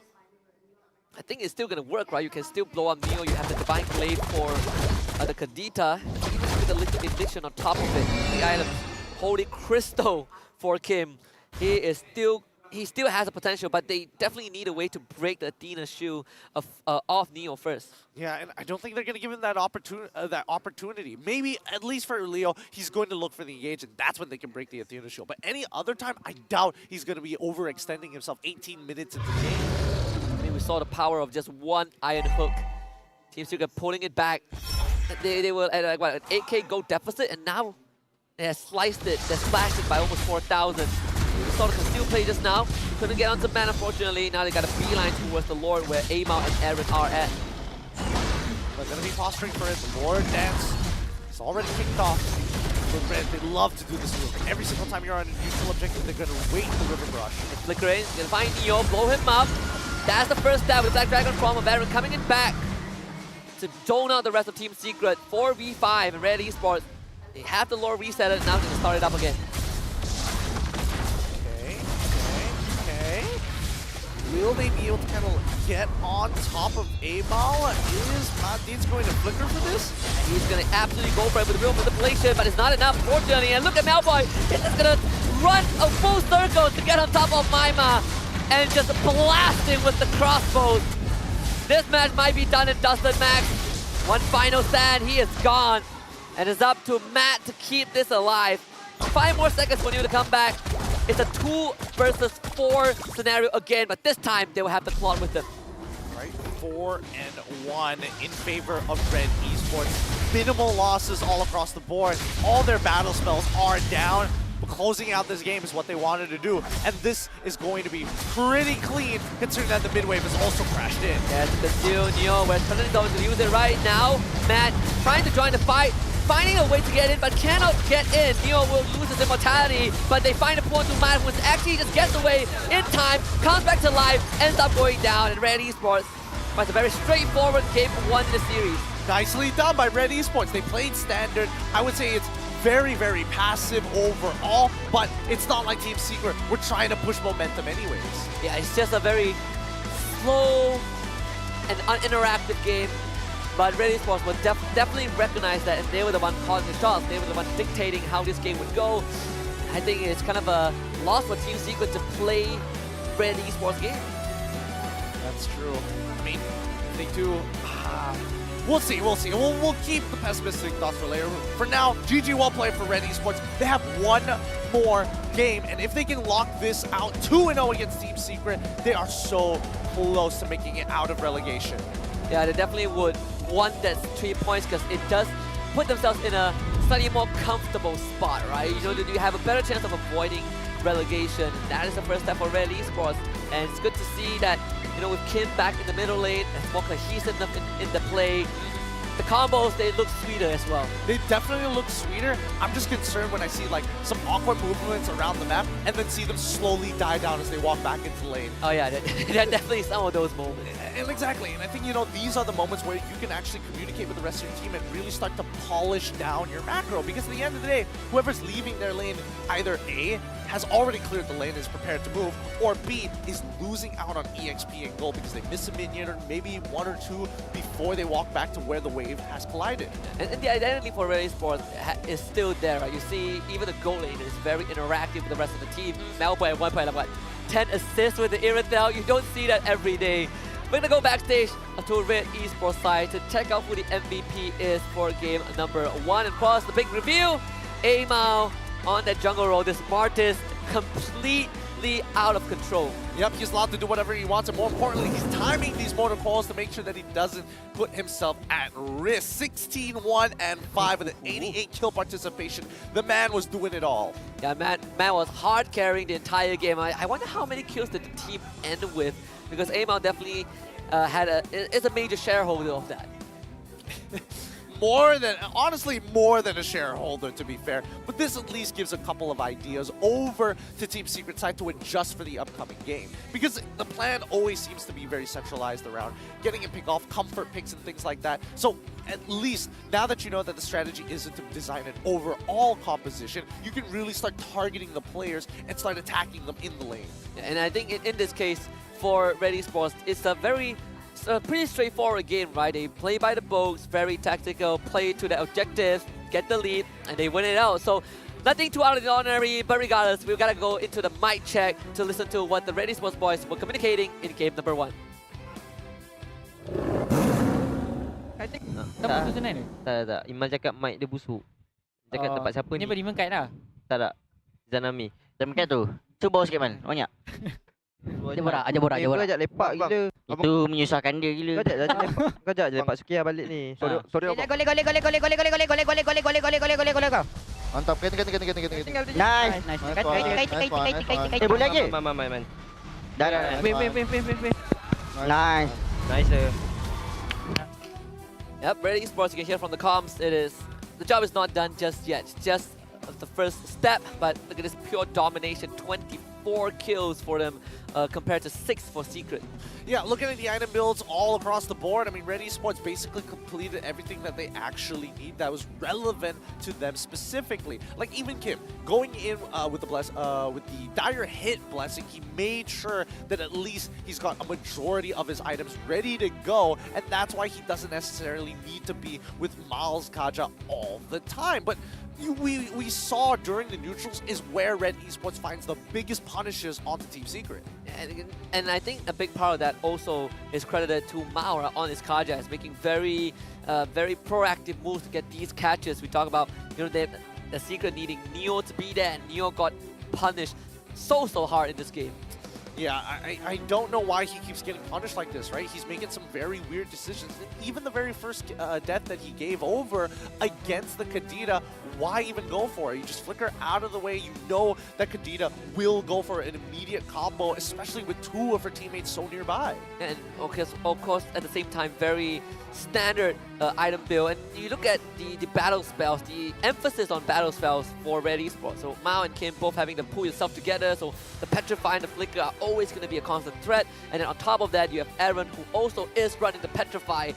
So there's so many things that Team Secret needs to consider before they even engage with Red Esports. Yeah, I mean, the emblems all pretty standard all across the board, nothing too out of the ordinary, and more importantly, just the Petrifies made it difficult, right? Because no matter what you want, no matter what you do, there's a way to kind of cancel out the important spells, whether it be the Bloody Hunt or if we're even thinking about things like, the Blazing Duet, right? It's super easy to imagine that he can get away with anything until you start thinking about what knockups are there from the side of Red Esports, and there's a good number of them. And we also see the power of Yuzhong. He is just constantly disrupting the backline with the Black Dragon form. We've seen it from RSG MY, and it's good to see that Aaron is picking that up as well. But aside of Team Secret though, this is definitely a very rough game. I mean, even Matt is decked out in his items, but he just could not enter the fight. I mean, nothing is happening for this team. They're not making progressive plays. We're not seeing early rotations. They're just playing a very standard game of, I'm gonna wait for the neutral objective to show up, go to the neutral objective, get that done, go back into the lane. We're not seeing setups from the side of Team Secret. We're not seeing dive opportunities being created by either one of the side laners. And worse yet, Matdin's Iron Hook hasn't been able to make that great of an impact just yet. Maybe he finds 1 or 2, but at the end of the day, we need him to be a constant threat. Somebody uses their flicker, perfect. Go immediately and punish them. Level 4 is where we should have expected. Once Matdin hit level 4, he should have been expected to attack people like Yuzhong, to attack people like Aditya. Just flicker on top of them because they don't have any means of escape. And this is where we also kind of can go back to the conversation of comparing both the Franco and the Kaja, right? It's so much easier to execute the Kaja compared to the Franco. We're also going to look at the numbers of game number 1. This one is very straightforward, where Red Esports dominate in every single sense. Yeah, the numbers, there's nothing much you can really say about this. It's 24-6, just an absolute beating from the side of Red Esports. And as long as you're not making mistakes in the lane, it's pretty straightforward. And even Melboy pretty much untouched. Look at Mao, he has 20 assists. Yeah. They had 24 kills and he has 20 assists. Because all he had to do was wait for Martins to try and go for a bloody hunt. Oh, guess what? Nope, I'm just gonna stop that. I'm just gonna stop that right there. Every single time he sees the Iron Hook thrown out and missed, he goes for it, right? It's again, it's just the difference between Franco and Kaja is just Kaja is so much easier to pull off. And of course, you look at Matt, right? Give him credit. He is dealing decent amount of damage, but he just was not able to get into these fights because the front lines are getting blown up. Yeah, they're getting blown up too fast, and neither are they setting up a play for him to at least bait out huge spells from the side of Red Esports. And I think that's what's the most disappointing thing so far, right? We're not seeing enough aggression. We're not seeing opportunities being created by Team Secret. It's they're playing passive to the point where it hurts. Let's look at the highlights of this game, number one, because from the get-go, Red Esports had full control. This was where it feels a bit weird for Neo, who sees the Kadena, walks up and eats the Petrify instead of getting away. Yeah, I mean, Red Esports were farming him for this very first turtle, right? And as soon as we get into the second turtle, same thing happened, right? Where is the coordination? We should be expecting to see a certain degree of coordination from the side of Team Secrets, especially amongst the Malaysian players. So to see them play a little disconnected from Matt and Max, I don't blame them. Don't blame them too much. But people like Maima and as well as Neo should be able to say, hey, I'm going to look for that first initial engage, drop your ult afterwards, and communicate that with the rest of the team. And I think at the point where they were making slightly more moves with like concealed plays and engages, it was a bit too late, right? At that point, Red Esports have already started snowballing, and even if you get these engages, you're not going to have enough damage. We got a few good hooks, that one being one of it, and one during the base defense, but aside from that, there was nothing that I think Team Secret could really look back and be like, yeah, we did well. Yeah, and which begs the question, right? Is this Franco that's getting locked in by Coach Zico something that they practiced before? Is Martins more comfortable onto other types of supports, or at the very least compositions that require him to either engage or play a more Enchanter style? Because at the rate that we're going right now, you're not winning neutral objectives. Team fights are already a bit of a struggle. You might as well start committing to Enchanter style supports where at the very least, if a mistake is made, you can save somebody with the raw amount of healing you have. Honestly, with how Secret wants to kind of dive in and make these plays, honestly, I would say Florent is not too bad of an idea. Florent, even Estes, like, I mean, even if you use your ultimate a little too early, at the very least, you're still healing somebody and keeping them alive for as long as necessary. And we even discussed about the Diggy being a possibility, right? I feel like that Diggy could have made a lot of differences because they were struggling a lot with getting jumped on by the Kadita, getting pulled away by Kaja. Hopefully Team Secret rectifies that in Game 2. Yep, and that's what we're hoping to see, man. They just need to kind of just wash off the dirt. Yeah, they gotta wash it away just like how you wash away that acne on your face. Very, very pesky. You can do so with the Garnier Man Acne Fast. Beat your MVP in real life and in-game. Look good. The Garnier Man Acne Fast right here. The real hero when it comes to battling those pesky, pus-filled pores on your face. Getting graphic. Yeah, getting graphic. If you want to win in life, use Garnier Man right here to smoothen out all those obstacles. Yep, just gotta keep it smooth, just like your gameplay, just like the player from SMG. Is Garnier Man sponsoring SMG now that I think about it? Kind of, right? To a certain degree. Well, in the meantime, hopefully we do see, you know, the next evolution, or at the very least some adjustments from the side of Team Secret. And I do want to start with just the roamer role, right? I think if you really want Martins to make some plays with something like a Franco, I agree with you, the Enchanted supports is not a bad idea considering that they do struggle with staying alive in these fights and they're not making initiative. You can play a more backseated role. But if they want to make plays, I think, you know, supports that engages are so much better. We even seen Akai support at one point, Akai roam, and I think that would have had a lot more impact than relying on an Iron Hook or Flick a Bloody Hunt. True. I don't know. As much as it's frustrating for us to kind of analyze these games and be like, yeah, so much could have been done more, I can't imagine what the players are feeling like, either feeling left alone, isolated, or at the very least, you know, having nobody to kind of rely and fall back on. And of course, another very important topic to look at is this could be the final hope for Team Secret. And I know we're not trying to be as pessimist as we can. You look at the matchups that they have after this, it's only going to get harder. So if Team Secret can't even rack up a single point, for season 13 next year, it could be another qualifiers run. It could be, but at least from the player casters standpoint, he's trying to keep the spirits up amongst his teammates. They've got to be vocal. They've got to say something in these matchups, rather than having to do nothing at all. Like we've heard their initial mic check prior to this, right? The one time they won, we finally get to hear their voices. They are vocal. So the question is, why does it feel so passive in game compared to Red Esports, where yes, they have small synergies between each other, but that seems to be more than enough to deal with Team Secret. And I think it's just cohesiveness, right? Do they agree on the call? Like, do they commit to it? We still see that disconnect. Of course, on Red Esports side, you have Aaron, coming in, replacing RenQT in the XP lane. He has been making a name for himself. 7 unique hero picks overall, with his most popular one being the Terizla, Yudong, and Paquito. Yeah, it's great that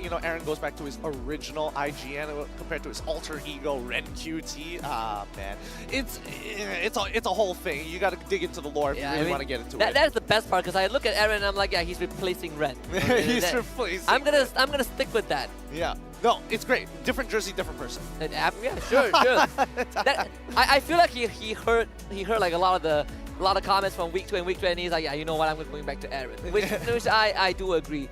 He got me for a while because I'm like, who is this dude? His twin brother. Matt and Max aren't the only ones who have twins. It's Aaron and RenQT.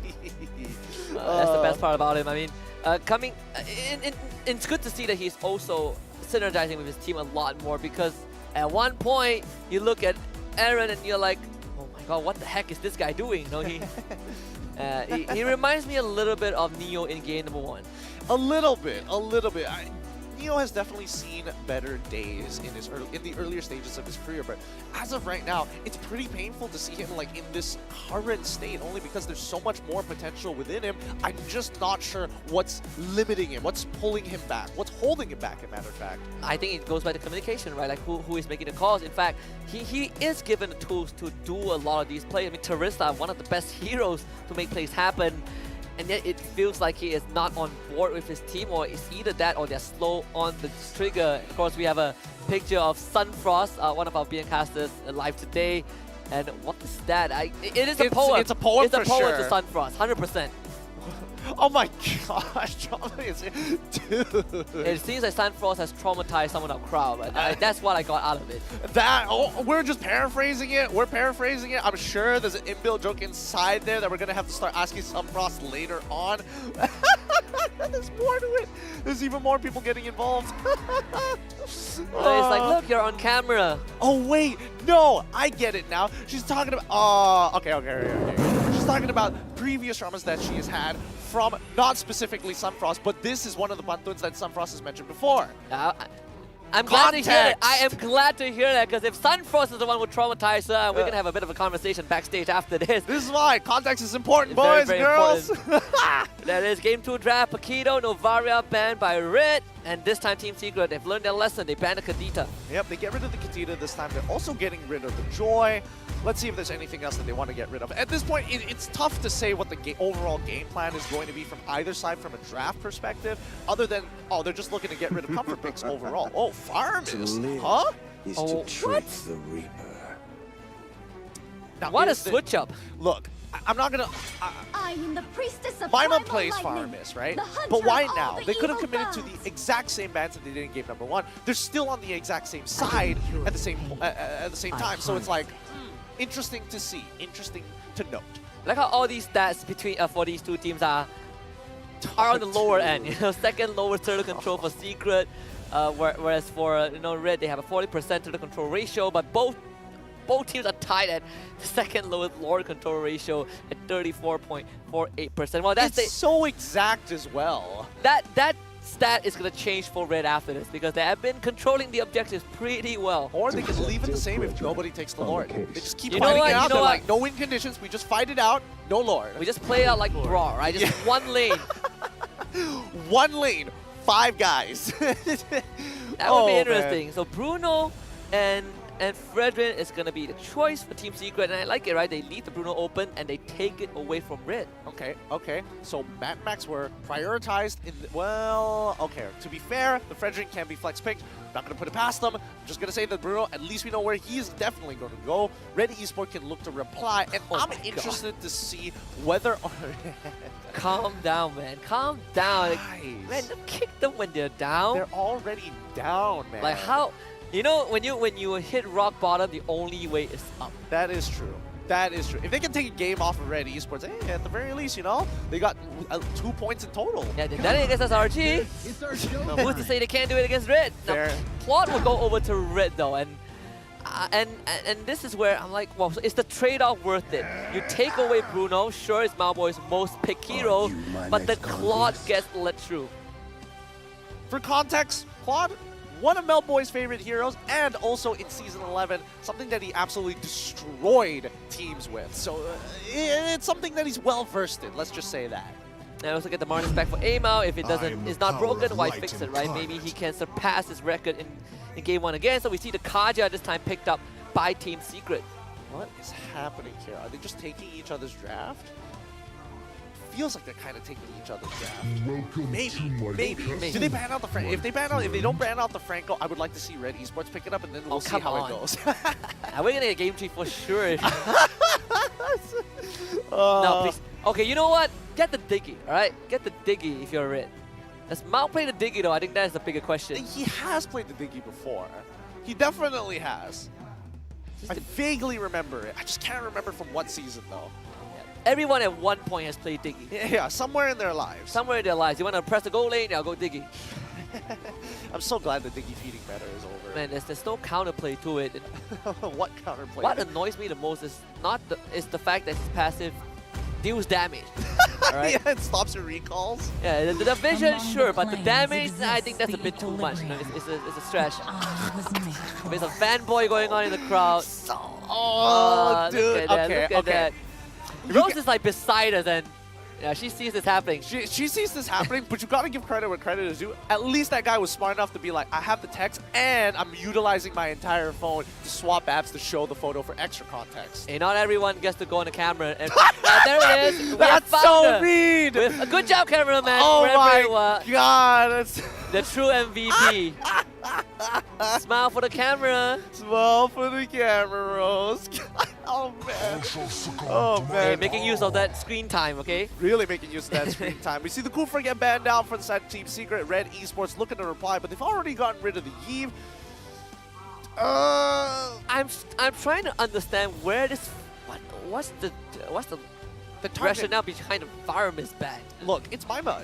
Maima has played both Faramis and as well as Eve at a high level before when he was still professionally playing under teams like GeekFam, for an example, and the other teams that he's been loaned to in that period of time.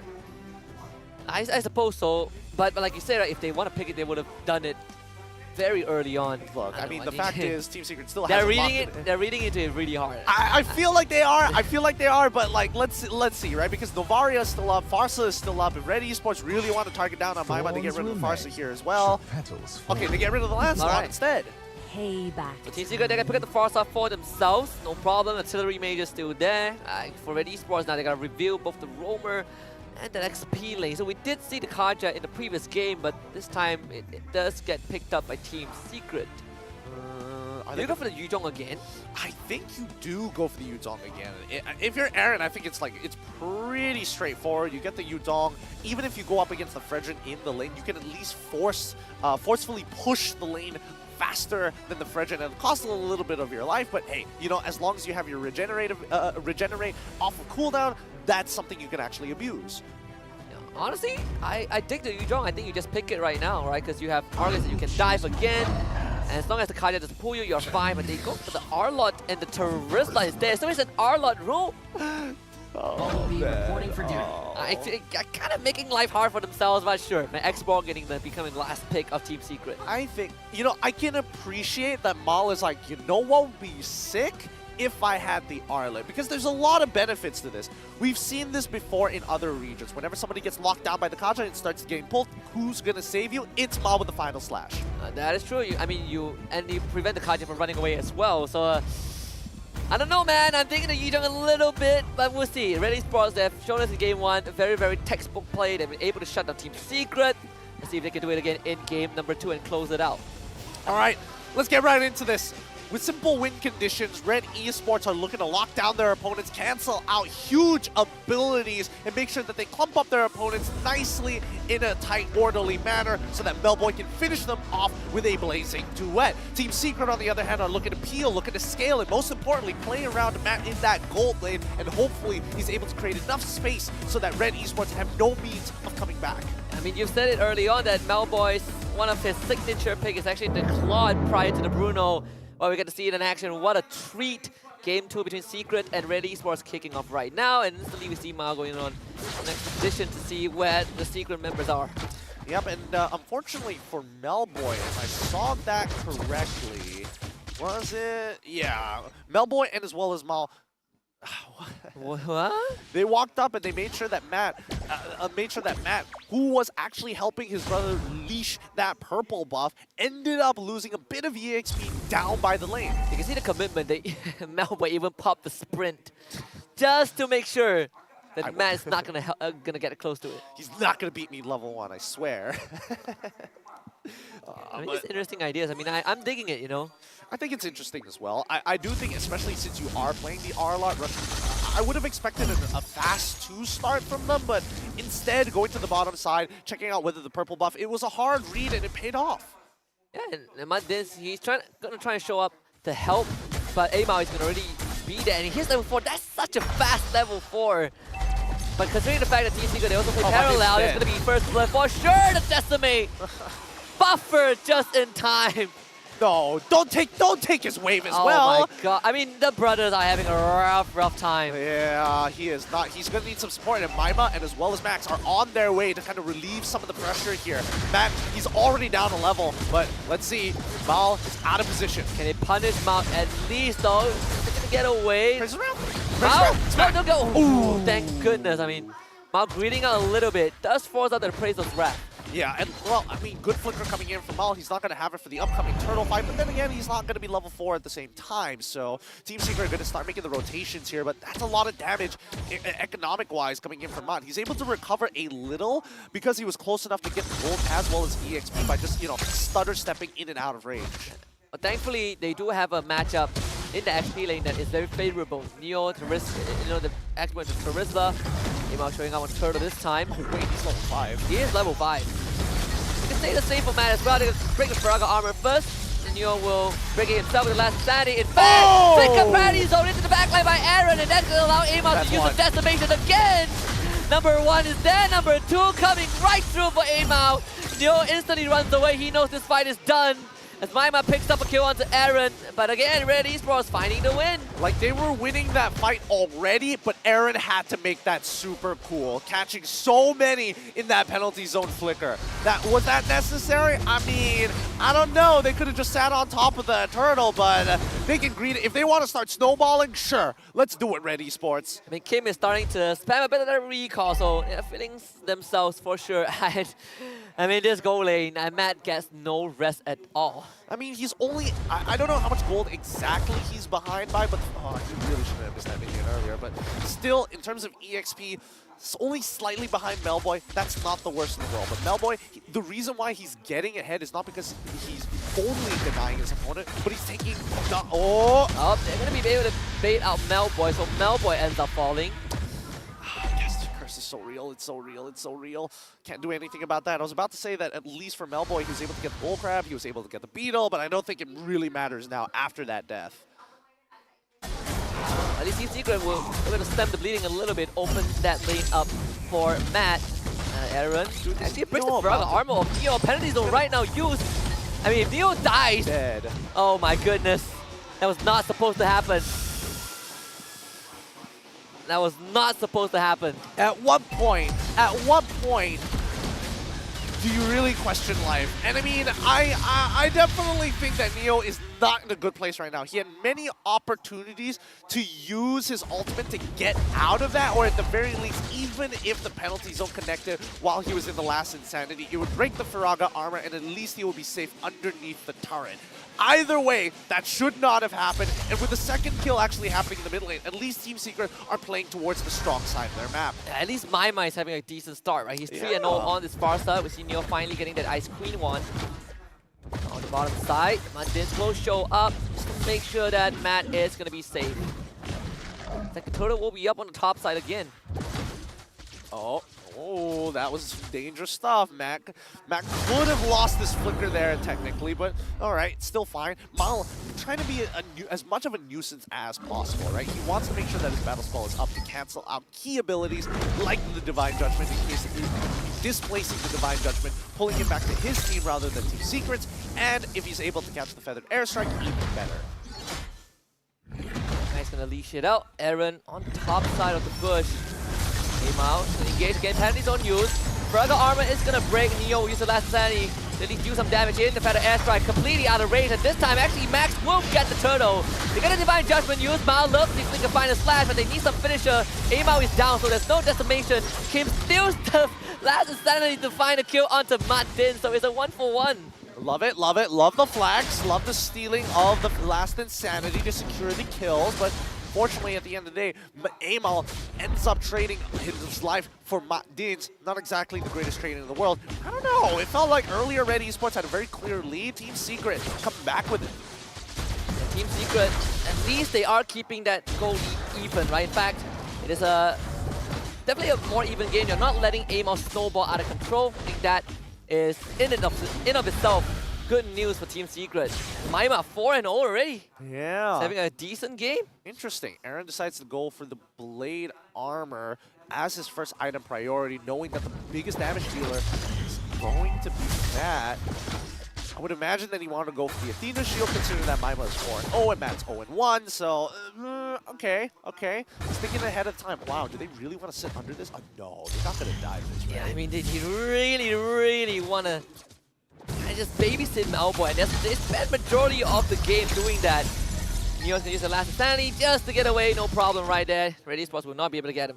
No, they gotta be careful here. Oh, penalty zone actually connecting. And Mundins is gonna be the first on the goal. Malboy last with the blazing duet will get rid of him. And lovely cancel with the final slash, but it's a bit too late. Maima still finding that 5th kill of the game, and Matt is starting to hurt Kim. Second to go, and Matt going to work. Malboy can't stand it. Ama wants to go back in, taunted up by Max. And his brother, alongside Neo, will finish the job. Oh no, this evens out the score, and now Team Secret are in the lead with the goal. These are the moments that we're looking for. Maima's Feather Airstrike is making such an impact, and if Red Esports don't cancel it out instantaneously, they should not be letting Maima actually get that many shots off. 1 or 2 at most. Feather Airstrike just to help them secure this mid-tier 1. That's insanity from Neo onto the back. Aaron has the flicker to get away, and Mao doing his best to clear the wave at the same time. Neo might be a bit too far forward. Malboy tries to run after him with the blazing duet, finds nothing, and the turtle goes over to Max. All right. Turtle going over to the side of Max. Team Secret really starting to find their footing here. They feel a lot more grounded this time with the clear winning condition being Matt. And if they can snowball him out of control, that'd be ideal. Currently, very minimal lead for either one of these gold laners, but a Zerker's Fury as well as a Haas Claw already complete means that he's got plenty of damage inbuilt into him. If he gets the GDS, that gives him a lot more. Again, it's a slowdown for a bit until the next lord, right? If Secret gets another good skirmish off, I think Raze was going to be in a very tough spot, especially when they don't have snowball for game 1. It's going to be a bit harder to contest for the upcoming lord. And now they have vision. Mundins is going to find the Divine Judgment into a better airstrike, and Maima is having the time of his life, is showering the members already. So they do get a decimation kill in return. Both last stand is used, but Neo is the one that finds something in return. The Team Secret right now are going absolutely to town with Red Esports. Ama trying to keep it together, he's going to taunt it up, taste the Grey Sword, and then 4 for Secret. Things are falling apart for Red Esports. They are hyper confident.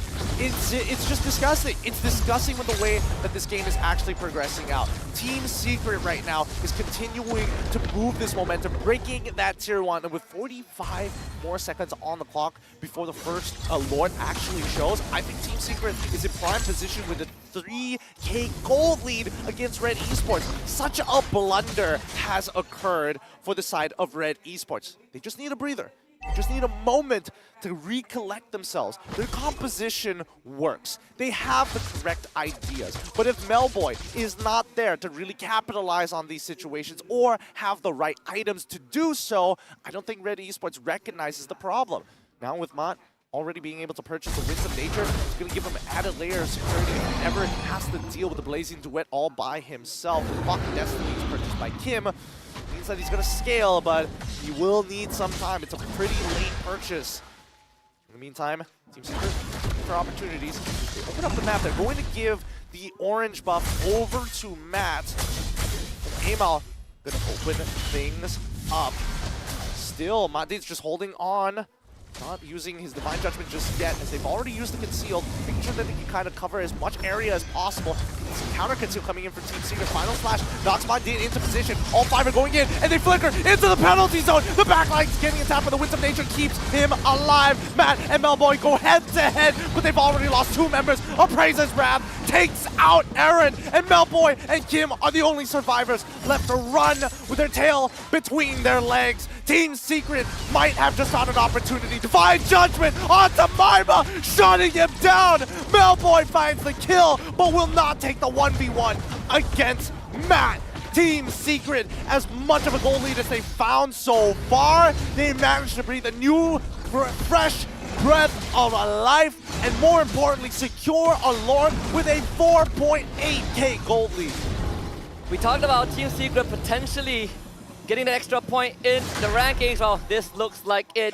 So much more cohesion in this game. I mean, Neo in particular, Neo and Maima, the way that they're comboing their abilities, allowing Maima, in fact, to kind of scale up 8-1 on this roster so far, and Matt being able to do his work. We compared both these goal laners, when they're allowed to play the game as they wish, they really do dish out the damage, and Matt is having a fantastic time. Yep, he's having a phenomenal time. He's getting free hits after free hits, but right now, it feels like Mal, he's waiting for Maima to make that first initial engagement. It feels like nobody is able to kind of capitalize it at the right time. Red Esports have thrown away such a huge early game lead. And Neo, he is not going to be shy with the last Sandy. They need to do something. Lovely flicker, final slash into a penalty zone, and right in front of their home base, Amal responds with a triple kill. Looking for more though. Maima next on the chopping block. Amal is coming for ya! Another maniac for this guy! An absolute lunatic on this Martis, and Red Esports have just saved the game. That's all they need to do. It's so simple. Their composition is so combo-based, and it's difficult to mess up, especially if the right targets are within range. They're going to find another one. It's the time to do that, or can they get the Savage for Amal? It seems like it could be a possibility, no. but unfortunately it timed out. I'm going to count it as an unofficial Savage for this Martis. And how the tables have turned. Melboy, he's got his items now. Amal, he's just sick of being a punching bag, and finally we see Mal with a good final slash. That's what we've been waiting for this whole game. Definitely takes a bit more effort to pull it off, but this instant replay brought to you by Hotlink. Yep, so well played. I mean, Mal, he flickers into position knowing that, remember, the final slash always goes from left to right. So you generally want to be on the left side of the screen a majority of the time so that you can pull enemies in towards your territory.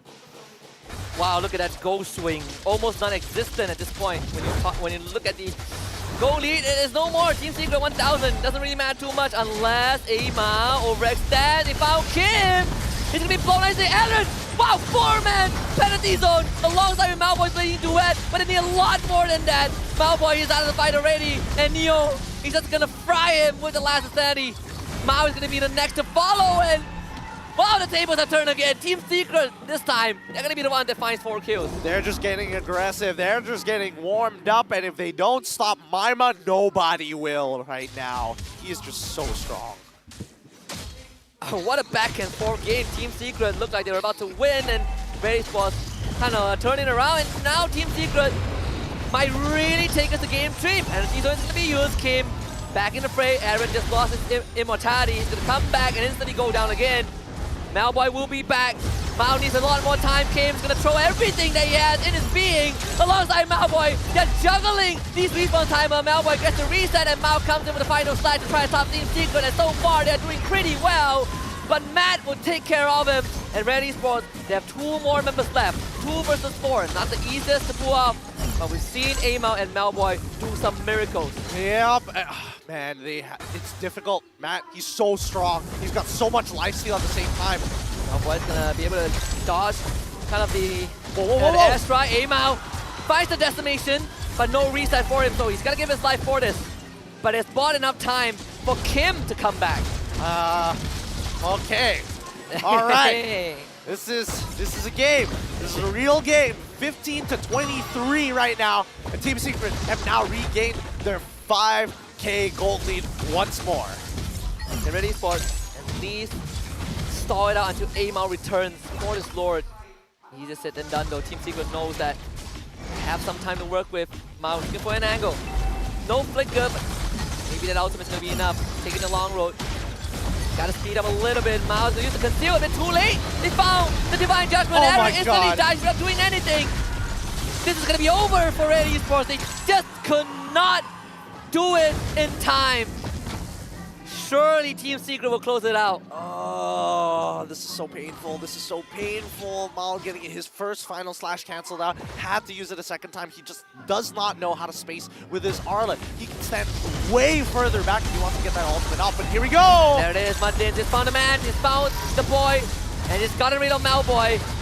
Amal's not going to stand this time. Team Secret not done just yet for the series. And what a series we have. They finally pull it back. Martin's coming in strong as Team Secret finally take another game to break the 15-game lose streak already. Oh, when they put it that way, it sounds glorious for Team Secret. I mean, any single one of these points is going to be glorious for Team Secret. They need to buffer themselves to a point where they can actually get out of the relegation so they don't have to go through the qualifiers all over again. I mean, this game is definitely a weird one. All these coin flips is just so back and forth. Everyone getting hit by major abilities, and it really seemed like Red Esports have found that glimmer of hope. And it was the same person that pulled the game back that ended up giving it away. Bit unfortunate for Red Esports. They got one more game to play. Oh, I don't know. I don't even know how I feel about how this final game is going to go. With the second game, like I thought I've seen it all of the first one. The second one, I don't know, man. It was a weird one. It was. I'm not gonna lie, it reminds me of some of those games that I played where my team is in the lead, throw it in front of the enemy base. The enemy now has a lead, they throw it in front of our base, and it's just, you know, you flip the coin enough, you're gonna eventually win. It's just a never-ending cycle. It's just a never-ending cycle of pain, and nobody is enjoying it. You can see, I mean, on Red Esports' face, they were definitely frazzled a little bit. How did we give that game away? We had a chance, and we get it away. And this is definitely going to be a rare sight, but guess what? We get to go backstage and look at Team Secret's MVP for this game. It's going to be Matt on that Bruno, finally able to show what he's capable of. One of the twins that, you know, Team Secret did highly praised when they brought them in, and this is one of the few times we get to really look at his capabilities as a goal laner. You know, the funny part is that the early stages of the game did not go well for him at all. He was zoned out of his very first wave, chunked down to 50%, had to call the entire cavalry to save his butt, and then he was like, you know what, just to repay you guys, I'm gonna go 9-1 and 15 with a 931 GPM and an 86% KP. Yeah, I mean, you all spent like 5 minutes pressuring me. Let me show you what real pain is. Oh, he did not make it easy. Red had to commit so many, like an unbelievable amount of resources just to get that one kill off of him in the first place. And let me tell you the best part that's going to come up in a little bit. We finally get to get the mic check of Team Secret. Oh, the mic check. These are rare, boys. You better gotta make sure you have your recordings ready. Well, second mic check for Team Secret for this group stage coming out. So ladies and gentlemen, cherish this moment and listen to what the boys are talking about.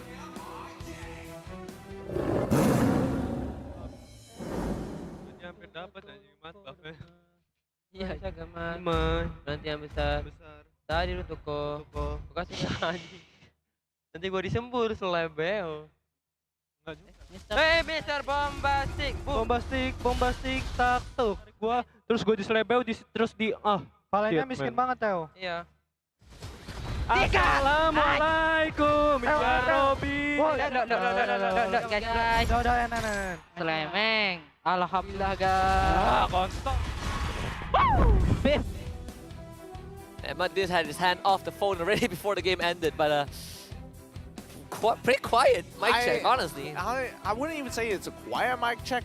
I couldn't even figure out what they were coming. Something along the lines of get the pick, immediately collapse on it. Is that what he was trying to say? I wasn't even 100% sure. Oh, you can make out something. I made out nothing. That's a fair point. But let's look at the item build so far, because in this 15-minute game, it was just power farming all the way through. 45k to 55k. Quite the difference. Craziest part was that they had a 8k goalie at one point. They lost a base push. It got cut down by 4,000. They won a team fight. And they went back up to 6,000. And somehow, when the game ended, it was a 10,000 goal lead. I'm not sure if it matters too much at that point of time, but it definitely was an interesting game with Maima and Matt having the game of their lives. Yeah, I think, Maima especially giving him so much. I wouldn't even say so much of the farm. The fact that he got those first few kills definitely put him in the driver's seat, especially since he was working together with Makdin to lock down his target, to really take apart his targets, right? Focusing Mark. Oh, you think that's bad? Go with a Farso who ended the game at 9-3 and 13 and started off the game with three kills in the pocket already. That feathered airstrike was destructive. And even had the weapon mastery, right? So even more late game damage. Honestly, game 3, first thing I want to see, just ban the Kaja, because both teams have won with the 0. Yeah, Kaja's definitely the problem in both of these games, right? I mean, I don't know. At least for Neo, he's made his mistakes this lane, but after he got out of the laning phase, it looked a lot better. Yeah, definitely. And again, the distinction, right? You put the Kaja on the Roma, it just does so much more. I mean, look at Red Esports. Aimao, he still had some heroic moments on his margins. Don't get me wrong, with the help of Mao to set up the fight and Aaron and some crazy 3-4-man penalty zone, and even getting a solo kill onto Neo in the early game. But it just started going downhill because at one point, Mundis was just finding these pickoffs, and Red Esports ended up looking like the team that was disconnected. Yeah, I don't know. I'm confused, right? Because we've seen Kim do this 2 times in a row. I don't know whether he is purchasing the roam boots after the 4th minute of the game, where at the very least your jungler can actually get the farm. It explains a lot. Yeah, we gotta look at the numbers as well, because I wonder if there's gonna be anything interesting. Oh, there it is. I mean, Matt dealing the most damage, almost 100,000 on the Bruno. And overall, it's just Max on this Fredrin, 22 total assists. Yep. Helping out his brother well. Hey. Look, the synergy going. I mean, the synergy is definitely going. They've covered every single one of the possible trophies you can earn in this game. Hold on. Guy to Forgotten One. I'm sorry to cut you off. I cannot get over the Hall of Fame. Yep. By the way, it's actually 2 different persons, all right? They are twins for those who just tune in. And the main difference is actually their eyebrows, all right? One of them looks a bit more fierce, and that's Max. Really? If you really look at it, Max's eyebrows are a bit more fierce. Really? I was looking at the hair for sure. I was definitely trying to figure out like one side part was like a little deeper than the other. All right. So Matt's hair is slightly taller, right? Yeah. Slightly higher. Slightly taller. Slightly taller. Overall, there's nothing much to really cover in this game, other than the fact that it was back and forth. But again, teams need to be clean. They can't be able to get away like this. But for those who would like to get a bit dirty in these games and play some scrappy fights, we have some examples in this highlight. The first few minutes, it was just pure oppression on this bottom lane, where they do not want to let Matt get off to a good start at all. I mean, Red Esports, they had some pretty good moments, but definitely that seems like they definitely found a certain ways to stall them out. Yeah, I mean, like as you can see, like the game slowly falls into the favor of Team Secret after having such like an early game presence from the side of Red. Trying to go for even flashier kills. It gets crazy, right? It's clear that Mal is trying his absolute best in finding these cancels, but the nerfs to Arla, his final slash is not as quick as it used to be, and the timing of the final slash to make sure you can't react to it is a little different. This part is my favorite. Kim just steals the last insanity and just bails on his entire team. Oh boy. But of course, Team Secret, one of the first big team fight wins. Again, Melboy doing his best on this Claude, but Matt is just dishing out way too much damage as the rest of Team Secret just keeping them at bay. But this was the breath of life for Red Esports, which they kind of let go a minute after. Yeah, I mean, they were clumped way too close together. Way too close. If they were further apart and sacrificed 1 or 2 members, at least maybe Maima would be able to get more shots off that Feather Airstrike. But in the end, Team Secret were just too strong with Matt on this Bruno playing the full crit build to make sure that he just out-damages the AoE from Melboy. And with Mudlins on this card as well, just finding crucial pickups. This one, the game ender, just saving it for Melboy, and then the fleeting time definitely did help out and get a cooldown reduction. But overall, Team Secret within their second game, nothing too big to brag about, but for them, I think it's a good step forward. Because again, this is their best chance in racking up as much points as possible. I mean, considering how this game goes, I think Game 3 is anybody's game. Up in the air now. It really is up in the air, right? But throw your predictions out of the window. This one has been by far the biggest fiesta we've seen in the league thus far. Yeah, I'll tell you the best part is that I bet a lot of people in the prediction predicted someone on the side of Red Esports, and right now they're scratching their head like, oh boy, it could be Team Secret. And how? I feel like a lot of people will not get their prize because Team Secret wins. That or the people who are like, no way, I'm just going to type it in for the memes, and they end up winning as well. So at the end of the day, some names are going to be popped up. I can't wait to see if that actually comes true, because ruining predictions is a very sick but fun activity. Oh, I can think of all the times. Well, I mean, we still have one more game coming up between these two teams. It's been interesting so far, but we will go to a break, and later on we'll return for the last game between Red Esports and Team Secret. Stay tuned.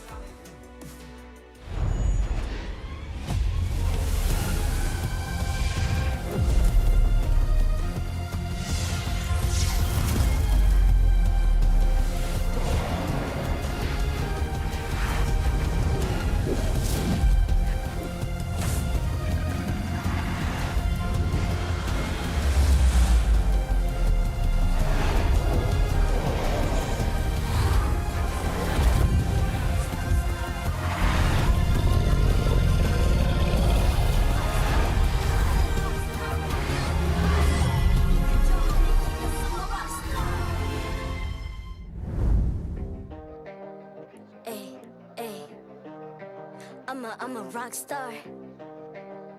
Yeah, rock star. Ay, ay, ay. I'm a rock star, baby. I'm a rock star. I'm a rock star. I'm a rock star.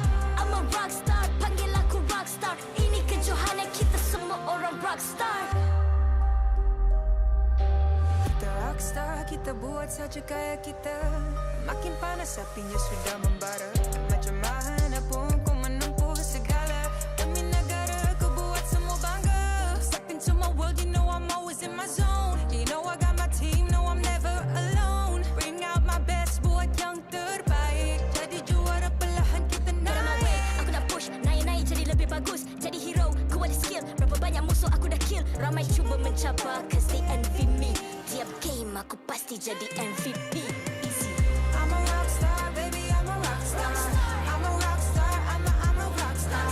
I'm a rock star, panggil aku rock star. Ini kejohanan kita semua orang rock star. I'm a rock star, baby, I'm a rock star. I'm a rock star, I'm a rock star. I'm a rock star, panggil aku rock star. Ini kejohanan kita semua orang rock star. Tengok nanti siapa yang juara. Ni peluang kita bawa pulang piala. This is my game, this is my time. Menang semua, everything will be mine. Kalau jatuh ku pasti kembali. Bangun balik ku tegak berdiri. Kuatkanlah tenaga, ganjaran diperoleh. Ni kejohanan kita, Malaysia memang boleh. Rise up to the top, kita buat bersama. Semangat kita kuat di bawah satu bendera. Ay. I'ma go hard for the win. Win. On the battlefield till the end. I'm trying to beat the greatest anyone has ever seen. Stand by, I'm coming in for the win. I'm a rock star, baby, I'm a rock star. I'm a rock star, I'm a rock star. I'm a rock star, panggil aku rock star. Ini kejohanan kita semua orang rock star. I'm a rock star, baby, I'm a rock star. I'm a rock star, I'm a rock star. I'm a rock star, panggil aku rock star. Ini kejohanan kita semua orang rock star. Rock star.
I'm a rock star. Yeah, rock star. Hey, hey, hey. I'm a rock star, baby. I'm a rock star. I'm a rock star. I'm a rock star. I'm a rock star. Panggil aku rock star. Ini kejohanan kita semua orang rock star. Kita rockstar, kita buat saja gaya kita. Makin panas apinya sudah membara. Macam mana pun kau menempuh segala. Demi negara kau buat semua bangga. Step into my world, you know I'm always in my zone. You know I got my team, know I'm never alone. Bring out my best, buat yang terbaik. Jadi juara.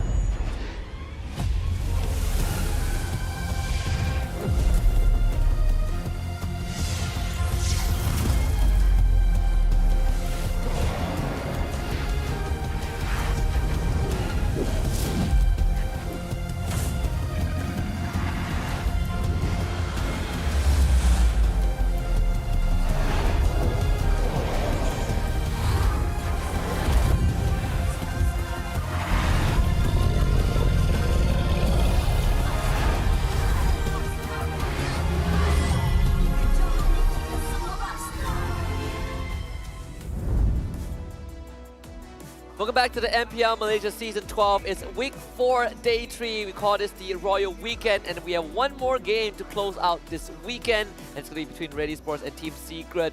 I cannot believe that we got to this point, but there it is. Both teams got to settle the score, and one team will walk away as the winner, as they both need the win. They're with us. My name is Husky, and I have Gideon with me. I'm not gonna lie, I am a little disappointed with how the series is ending, is turning up. I would have expected one team to be at least a little bit more polished or make some clean decision making, but the fact that then both sides are throwing in each other's faces, kind of strange for game number 2. Game number 3, I'm hoping that they kind of recollect themselves, because they need to end strong at the very least. You know, it's not about the middle, it's about the beginning, and it's about the end. It's not how it starts, it's how we finish. That's what I like to say. I mean, game 1, there's nothing flashy in game 1, but Red Esports at least play a textbook game, right? Everything was going according to plan, as you know, step A to step Z. Game 2, well, both teams were kind of running it down. There's no better way to put it. There's no better way to put it. You just turn off your brain and hope that something works. And unfortunately, it was for Team Secret side in Red's case. But I think there needs to be a better showing here in game number 3, and I'm expecting it at the very least within this next couple of minutes.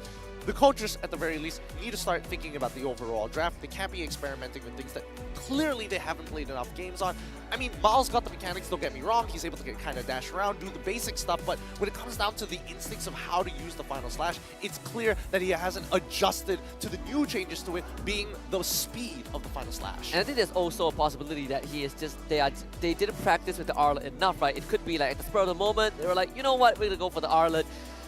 Just go back to what you're comfortable with. This is where I think comfort picks are the best for teams who are struggling when it comes to high-level execution. Just go with what is easy to pull off. I think Team Secret is a very good example of that. And when you give the basic drafts, they give you better game qualities even. So, but I also want to see the Kaja get removed. I think we want to see what the Romans can do when we just play a standard game of Mobile Legends. That's the thing, right? I think Kaja has been the biggest perpetrator in both of these games that have been really stalling things out and honestly finding that big turnover rate that each side has been looking for, especially when they're down 8K, for an example. I mean, both teams are willingly letting it go. I think that is also a very frustrating part to look at.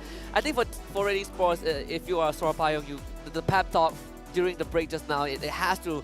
You gotta tell your team that, you know, game 2, it was very unfortunate that it ended this way. We definitely kind of mucked up on a lot of aspects. Let's just go back to our comfort picks and close out game 3 strong, because they were, I feel like they came in looking for 3 points, and that game 2 definitely left them a bit puzzled. Yeah, again, you cannot be underestimating your opponents. At the end of the day, these are going to be the top 1% of players. Honestly, 0.5% of players in the league overall. So let's get into the draft. Hopefully we get a better quality game. Right, spend more time playing the game and not recalling, okay? You are not Zoran. That would be advice number 1. Hey, unless you got like social numbers like Zoran, I don't know, man. Yeah, he can get away with it for sure, but not everyone can do it. You see the bans already. Yep, Red Esports this time on the red side, banning out the Kaja and the X-Borg. Whereas for Team Secret, no Kadita, no Edith, no Joy.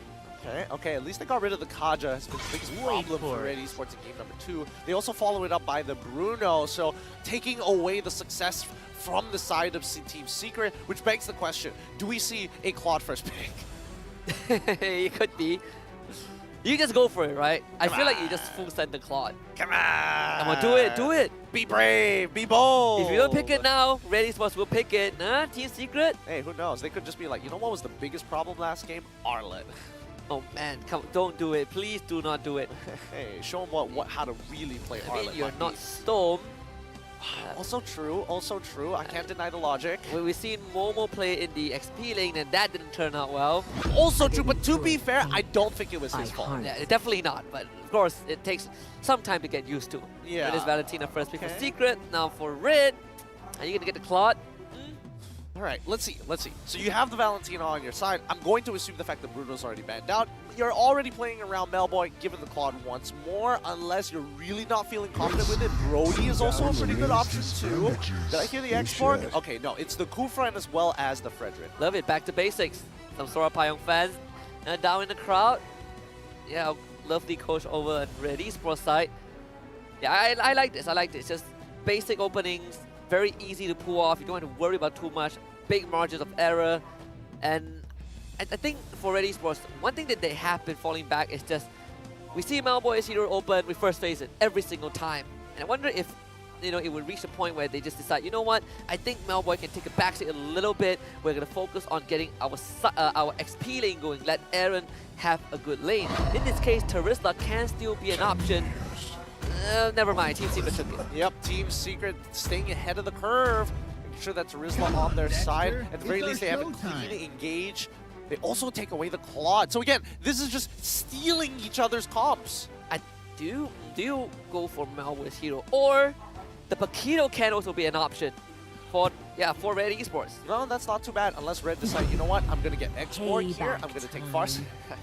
I mean, Export is banned now, so I suppose Farsight is the next best one on the list. Dude, I was about to make a bit. It's funny when it comes on true, but I didn't even get to execute the full setup. But all right, ahead of the curve. Yeah, they really are. Both sides seem to be ahead of the curve as we move on into the second phase of the bans. Let's see what it's going to be. Yeah, I like it. I mean, they are going to get first pick in the second phase anyways for Red, so they don't mind putting Malboy's pick in the second phase. Fact that you get Kim ahead, because when we saw him on the Kadita, he has some good playmaking potential. So now you give him an artillery mage.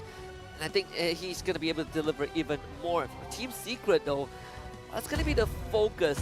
Both teams, well, I say both teams, but Team Secret are still looking for the jungler. Yeah. And they don't want the Frederick anymore. Yep, they don't want the Frederick anymore. Red Esports smartly ban out the Rock so that the Farsa doesn't, they don't cancel out the Farsa super early on. If they're really thinking about other things that can cancel, they could get rid of the Paquito as well. They know that the Claude is available. They could look to ban Farmis like the previous game, knowing that Maima plays it, but they've already locked in the Valentina, so there's really no use to that. Unless Mandiz plays it, right? And oh!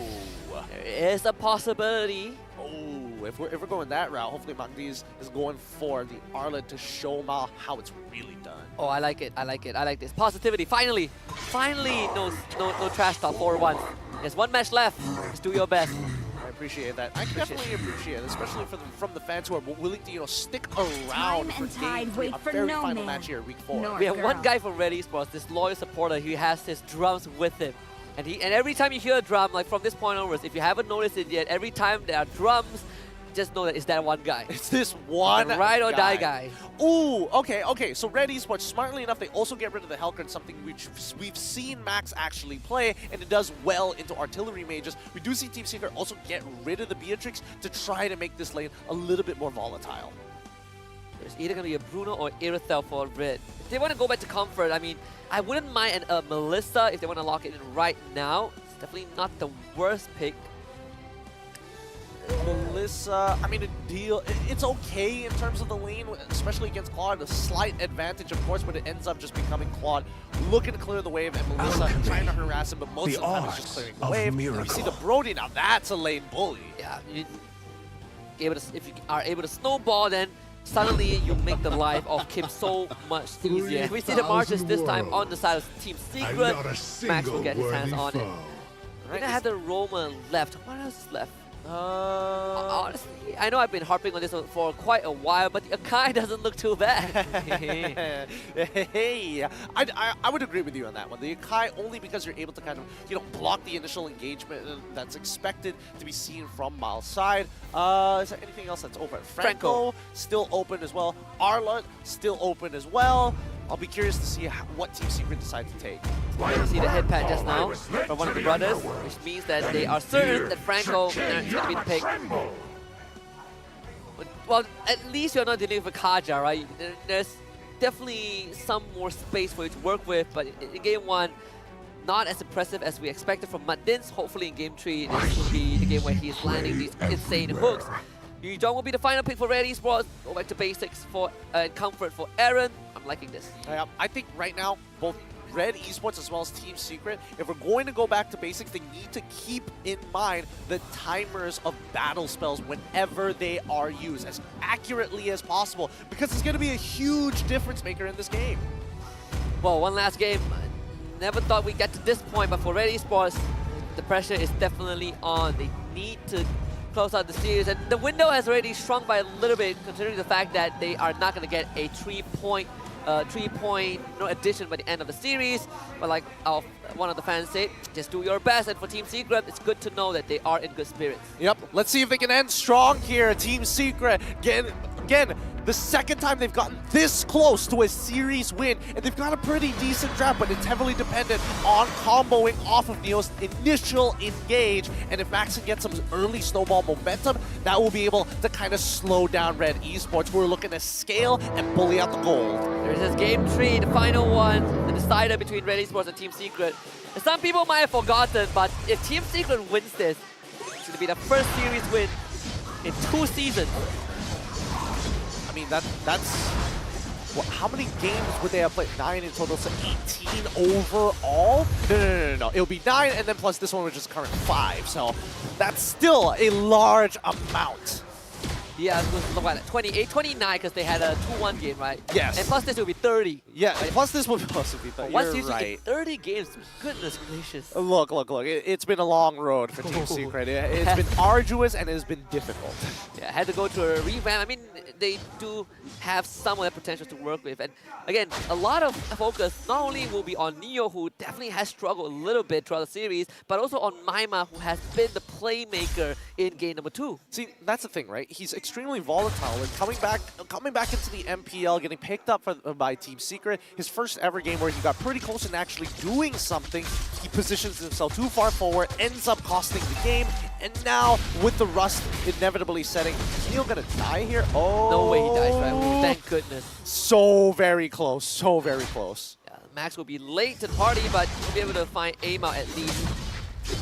And force a bit away. The gold crab stolen by Max. That's good, but this will be there. Actually, it doesn't let the Iron Hook a bit out of range. Oh, just slightly out of range. The angle was good though, especially with the Yashura's aura just slightly displacing him. Would have connected if the Iron Hook was just a wee bit longer. In the meantime, Melboy just making sure that he can harass Matt as much as he can. Force him to actually trade against him with these POIs. He's going to be left on the island, unfortunately. Team Secret will focus on trying to get Neo better lane, especially for Maima.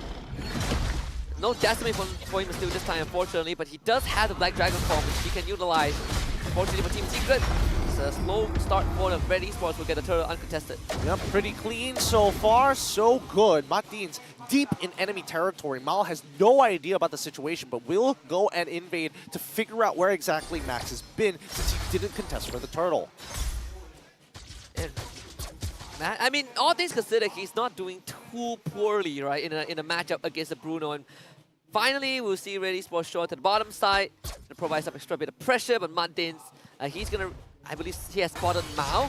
With Max around the corner, it's not gonna be easy for Red Esports to make any moves, but Muddins though, oh boy, what's gonna be his next decision? Is he gonna just stay there? I don't know. He could look to cancel out this purple. Ah, there we go. Oh, I didn't get it. Oh. Ah! He might end up dying. He can't use his flicker. It's a bit too late. First blood given over to Red Esports. Oh my goodness. Okay.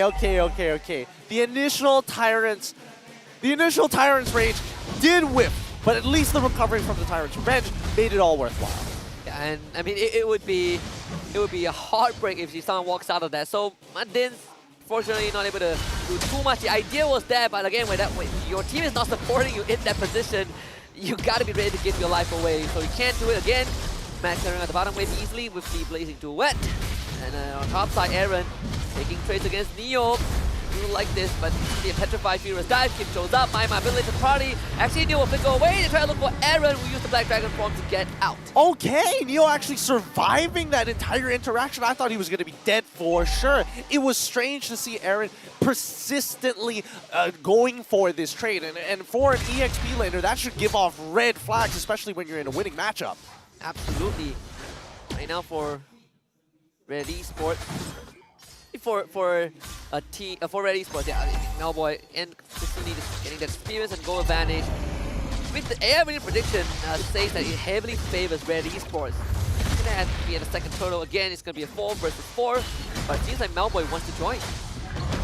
Yeah, Melboy, he's actually going to absorb that mid wave at the same time and then run back down towards bottom side to make sure that he can maximize his time as well as gold. Because Red Esports, there's no reason for them to actually take this. They want to actually farm out Team Secret. Red Esports it's starting the turtle back up, down to less than half health. Aaron able to keep Team Secret away. Mao trying to find a catch on the button, this can't find it, and now Neo is going to start walking out alongside Max. Better airstrike use, lovely penalty zone for Neo to zone on the rest of Red Esports, and Max secures the turtle, and now trying to look for some destination reset, but Neo actually ends up going down instead. Aima getting up with the praise of grab, but Max will find a destination nonetheless. Mao's going to be next with the chopping block, and Max finds a double kill. And now Team Secret have some insane momentum on their side. With Max 2 kills in the bag already, could potentially look for more. He should start invading. He should start looking to play for the strong side of that map and not let Red Esports be able to breathe if they want to secure Team Secret's very first series win. And I had to correct a bit of our stats early on. This is actually the 32nd game. The 32nd? Yeah. Oh, brother. That's a lot of games. Okay, I'm trying to put it out of my mind because right now Team Secret could be on the cusp of turning things around. They got a little bit of early momentum on their side. Yes, they ended up sacrificing Mount Deans as well as Neo, but at the end of the day, they were able to secure the turtle. Again, Max able to find a bit of that snowball, right? 2 kills for him. The Guardian helmet already completed for the smartest. He has a level advantage. Oh boy. Martin's caught out again. Easy kill over the Melboy, but they do find Aaron. Decent trade over Team Secret, and Max looking for more. He is zooming out of this. And Mal not gonna stand a chance. Max finds another double with the decimation. And that's what you want to see. You want to see Max just run them down. And if Matt is able to keep up with him with a PMI, then so be it. Nobody else has sprint on this side. And that's what you want to see from the side of Team Secret. Invade, find those picks, get messy with it, get your hands deep in the mud, and pull out as much gold as you can. And that is definitely going to make Matt's life slightly easier. He's just going to commit to this Melboy. That's at the corner by memory. Uses it. Actually, Kim! Oh, study both of them as they decide to jump in, but at least it's going to be a trade. And Max will be getting this bottom tier 1 for his team. No problem. But can he get out? No. Times the Mortal Coil. Lovely stuff from Team Secret. Nicely done coming in for Max. Really nicely done. I mean, they set that up perfectly, right? Matt was going out of his way to try and get his brother ahead, and this allows him to actually eventually get the golden staff, which is good. He's so close to completing the trifecta build. More importantly, this turtle could make it or break it for either one of these teams. It has been in Team Secret's favor for a while now, and Amal 2 levels down once again against Max. And Martins, that is the golden hook, finding Mao. Black Dragon form actually used by Aaron very prematurely. Mao misses the engage. Not looking too good for Red Esports, and Aaron kind of in no man's land, will be forced to back off. 2 crucial ultimates expended from Red Esports side, and I think they gotta give away this turtle. Yep, they have to. Ooh. Unless Martins walks up. Doesn't get the bloody hell of this, and he's saving it, and actually Aima ends up taking the turtle for himself. And there it is, Flicker penalty zone from Neo, and now stolen better airstrike, unleashed by Maima. The damage gotta be there. But mid-side, Matt is not in the fight. It's a 4v5. But Team Secret are still holding on pretty well. Aaron re-engages, finds the knockup and the petrify. Better airstrike used by Kim. They find 0 kills out of this. I'm surprised that nobody died here, considering how game 1 and game number 2 have actually went. Wow. Just wow. I mean, Red was saying a prayer that Max didn't get any decimation kills because they were all in the red zone.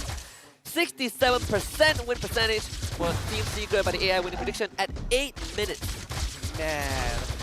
Oof, okay, considering everything that has happened so far, looking at the item builds, wow, okay, Neo is going for a full tank build. We haven't seen him actually try and rush out a Fury Hammer or anything along that sort. He is running very standard fighter emblems.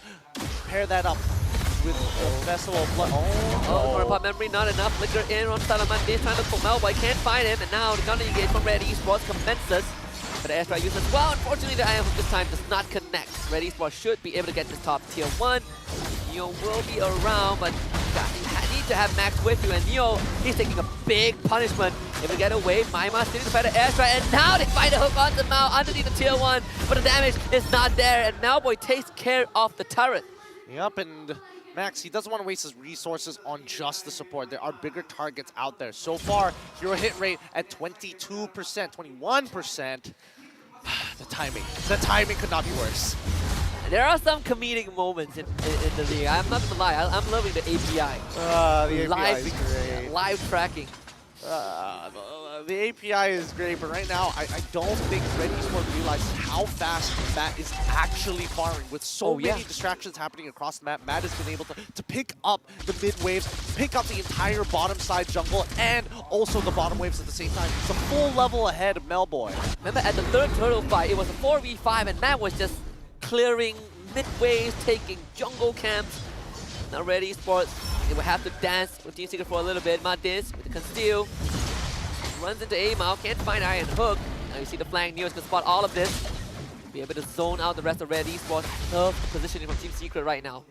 Team Secret making sure that they want Red Esports on this Lord first. They don't want them to be the ones that started. They know that the counter engage coming in from Red Esports is so much more devastating, so they want to bait out these tools. Ideally, if they can get the Feather Airstrike from him, that would kind of set things up for bigger plays. Now getting knocked out. Needs to burst on Max as fast as possible when Max ends up going down. Neo finding the penalty zone onto Kim. They need a bit of follow-up. They get a Bloody Hunt on top of A-Mao. Matt didn't as much damage as he can. They find a hook in Mao. Drag back in, and Man now unleashed, but instantly having the Blazing Duet cancelled and taken out. A bit unfortunate for Team Secret, but they still have Neo by their side. Can he find the kill? Martin lands the hook.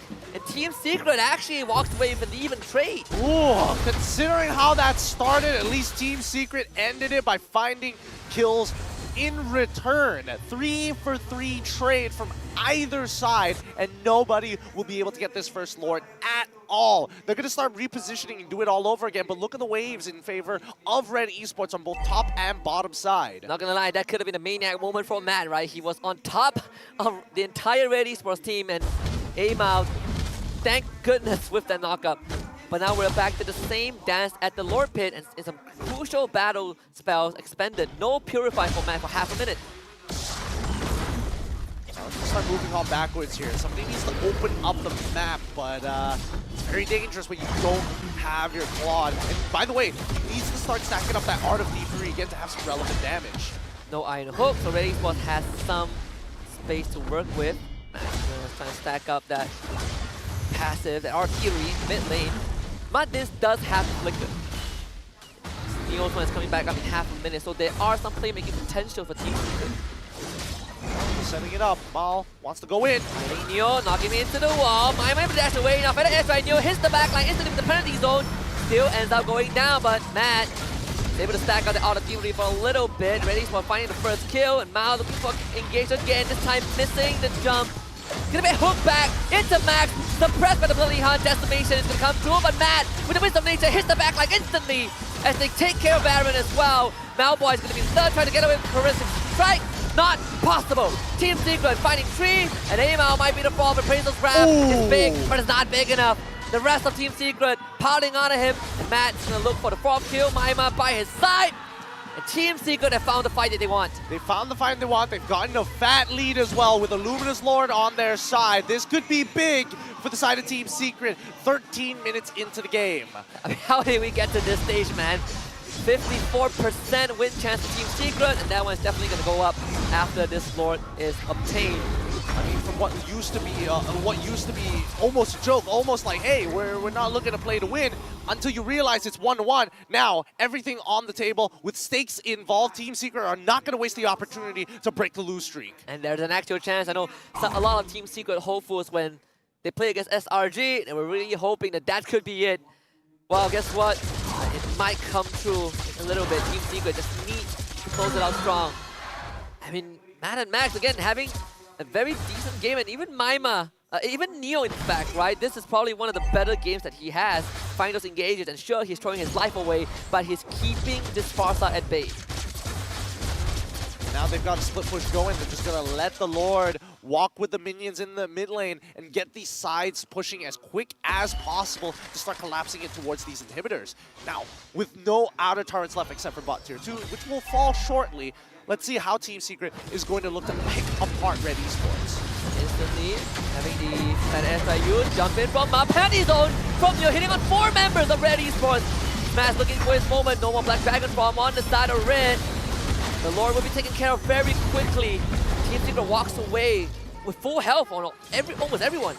Yeah, almost everybody with full health. They're going to use the Magic Sentry to reveal all the positions of Team Secret down by the bot side, but they need to get another inhibitor to make this worthwhile. Neo, find the hook! It's going to be that Kim! Oh, what a target to get caught!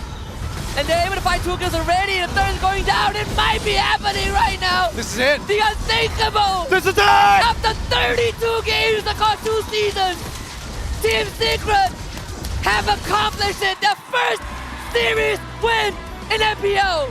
Finally, after 2 full seasons, they get a win for the fans, for the people. Oh, it was a messy game 1 and game 2, but when all the marbles are placed in game number 3, Team Secret, wake up! Absolute shatter if you are the Red Esports player. Started off so strong, but the ending, definitely not what they were looking for. I mean, Team Secret, of course, this is not 3 points, it's just 2. But man, it feels good to finally break the curse that's been plaguing you for 2 seasons. Finally, Team Secret fans get to be part of the end screen. They get to scream for joy. They break the curse 1 step at a time. I wonder how long has that guy been holding up and waiting for this moment to hold up that card. But Team Secret, not the happiest of moments, but something that they can be proud of. Red Esports, I don't know how many more times can they go back to the drawing board at this point. It must be devastating, devastating. They have things to fix, things to actually work on. But for the first time in forever, I cannot wait to see what an interview is like with Team Secret. Yeah, I saw Rose just running straight to the stage because he was like, oh my goodness, Team Secret just won. We get to talk to them finally. Oh, I could not have been more excited. I mean, I came into this with a clean slate, right? I just want clean, basic mobile bang bang, and I'm not gonna lie, Team Secret delivered that. Well, guess what? We finally get to talk to Team Secret about their first win. Let's throw it over to Rose on the stage to talk to the boys from Team Secret. Kemenangan pertama untuk pasukan Secret, 2 berbalas 1. Kemenangan yang sangat-sangat penting untuk mereka. Guys, give it up once again for Team Secret. Alright, ni first time I interview Secret. Okay, kita bagi Maima. Maima kan selalu kacau. Ya, Assalamualaikum. Alright Maima, I usually dah tak tanya soalan ni, tapi I think kita kena tanya soalan ni. Selepas menang, apa perasaan Maima dan juga Team Secret atas kemenangan ni? First of all, thank you kepada semua yang datang. Kita orang tahu kita orang nombor, walaupun kita orang belasan, still korang datang untuk support. So thank you kepada semua. Dan kita orang memang rasa sangat-sangat, kita orang sebenarnya bersedia, tapi kita orang untuk game ni kita orang kasih all out sebab ni memang last chance kita orang. So bila kita orang menang, memang kita orang sangat-sangat bersyukur. And alhamdulillah ni atas usaha sama-sama coach, semua orang dalam tim ni. Alright. Okay, kita tanya Neo pula. Terima kasih. Alright, Neo. Kita tahu your journey dalam Team Secret bukan satu journey yang mudah, kita boleh cakap kan. So, how do you cope? Macam apa yang action korang ambil atau apa action yang korang buat untuk actually secure kemenangan ni? Because we all know that this could have been your last shot untuk masuk playoffs. Kita orang harus percaya semua setiap role lah. Kena trust masing-masing punya role macam tu untuk menang. Alright. Okay. Okay. Oh, Mak Din. Okay, Mak Din announce MVP kita. Boleh? Okay. You cakap 3, 2, 1, lepas tu MVP akan keluar on the screen. Boleh? Okay. Alright. Mak Din, go. 3, 2, 1. MVP kita ialah Max. Okay, kejap. Ni I nak tanya soalan. Mana satu Max, mana satu Matt? Dia Max.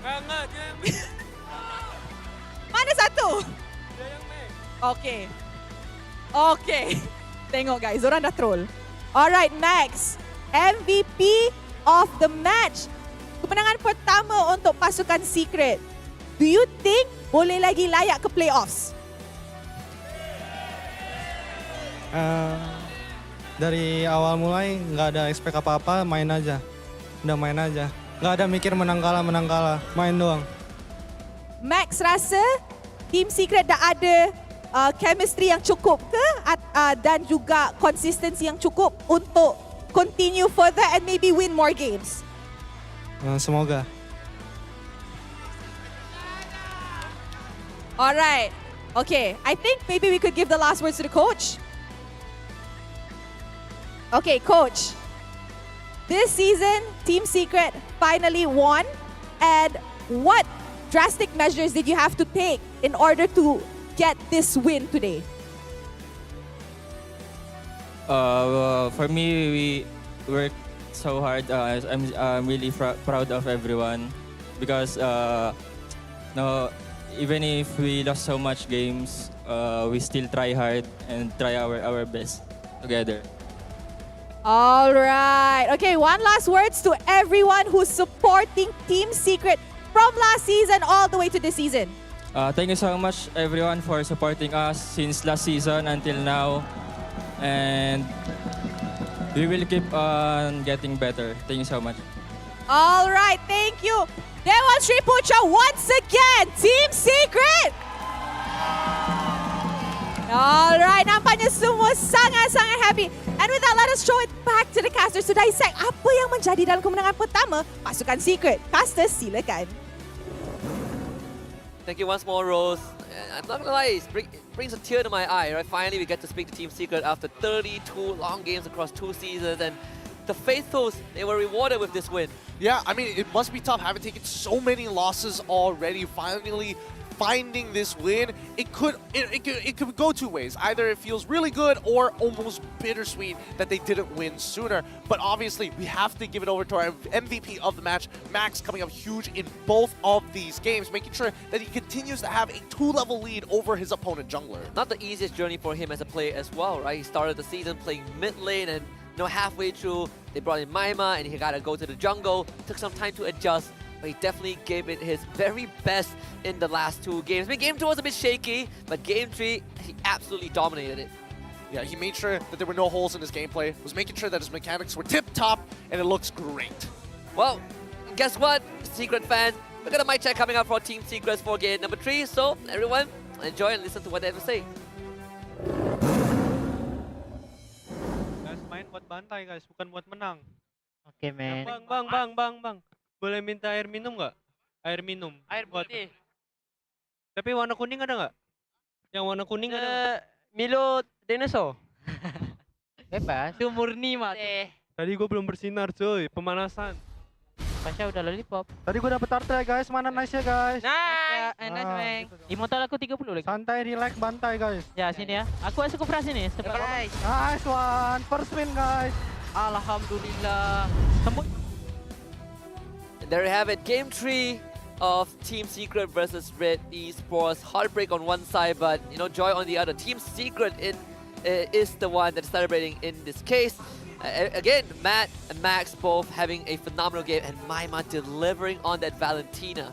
Yeah, finally being able to actually, contribute in these fights. It was a little tough because Kim was making sure that zoning out a majority of the members within this Feather airstrike was key, but at the same time, I'm just waiting for that right opportunity to actually bounce back into this game, and he finally found it towards the later half. I mean, so many of these assists is just making sure that he is peeling backwards, making sure that Martis has some free space to work with or opportunities and windows to utilize the second half of his mortar coil without getting CC'd in between it.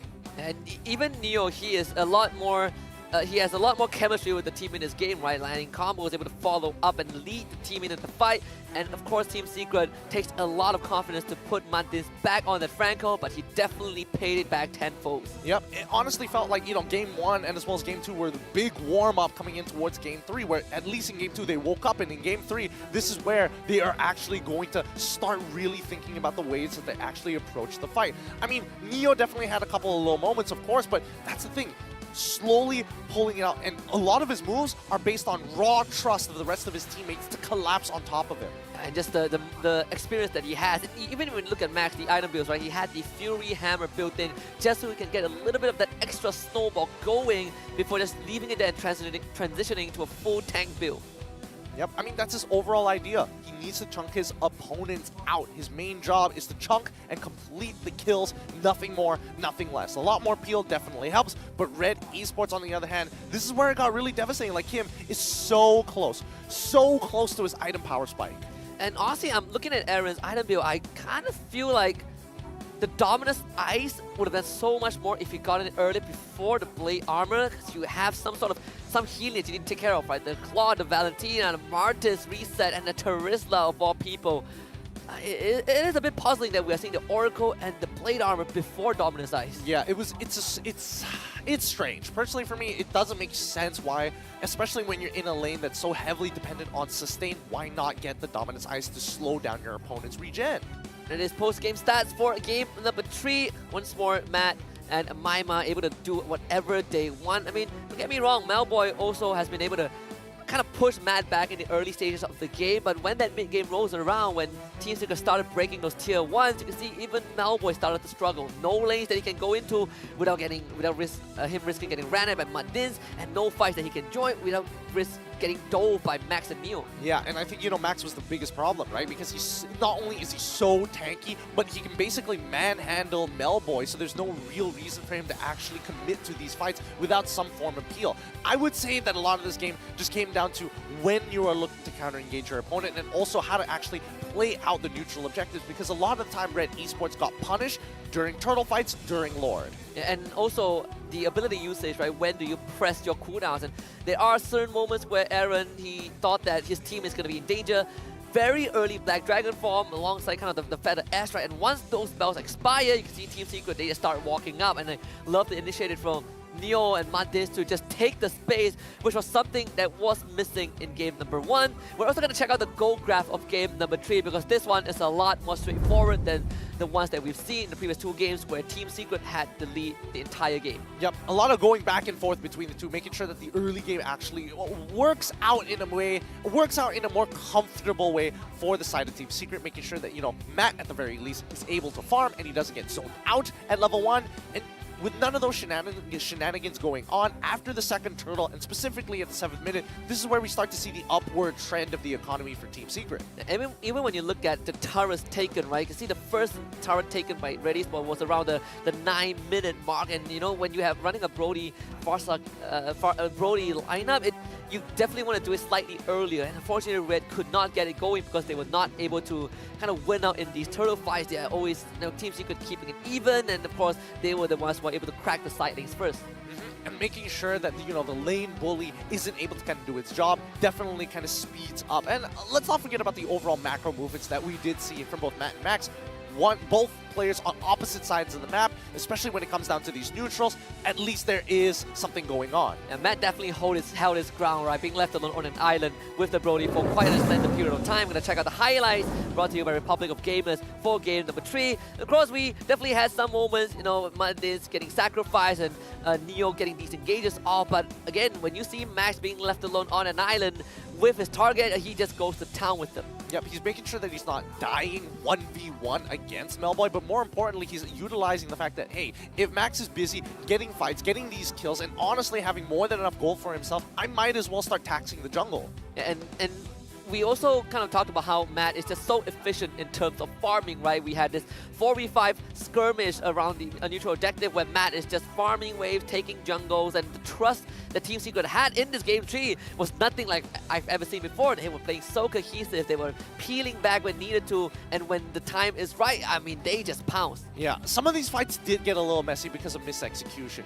When Neo tries to flicker in forward and doesn't actually connect onto Kim, so the feathered airstrike didn't get cancelled out. It did cost the team a little bit. It can be polished up, but it's not the end of the world because the recovery that we saw from the side of Team Secret, especially with the help of Matt as well as Max, let's not forget Maima, to actually get these Terrifies off to create that space, it really helped it out. The game-winning moment when Martins got that hook, and of all people, it was Kim, I believe, that got dragged in.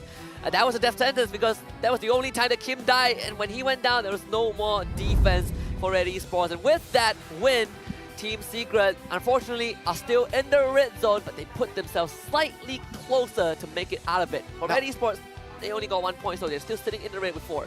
Now, if Team Lunatics or Todak don't get any points next week and Team Secret is able to 2-0 their next opponent, which is not going to be easy, by the way, they might just pull themselves out of the red zone and pull Team Lunatics or Todak closer towards it. Yes, I mean, even for Team Secret, it is a very tall task. They're dealing with homeboys who are currently sitting in second place. They're dealing with MPNC sitting in 6th place. And of course, the scariest of all, they're going to be dealing with Team SMG, the pack leader of the regular season. Dang, that's going to be one heck of a hill to actually climb here. Boy, oh man. Well, good luck for Team Secret in those upcoming matches, and hopefully they're able to kind of crawl their way out. I think it would be quite the story if they manage to pull it off. Well, I mean, I love myself a good underdog story, but sometimes I got to temper my expectations because, you know, I don't want to get too heartbroken because a Crying on broadcast is not on my bucket list.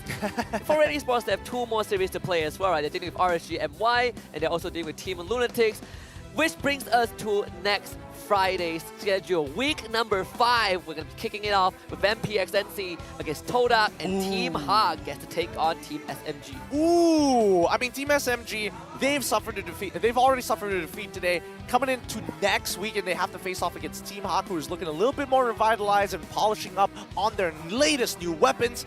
But then there's the MPX NC matchup versus Todak. Todak desperately need the points. MPX NC, kind of a toss-up for them.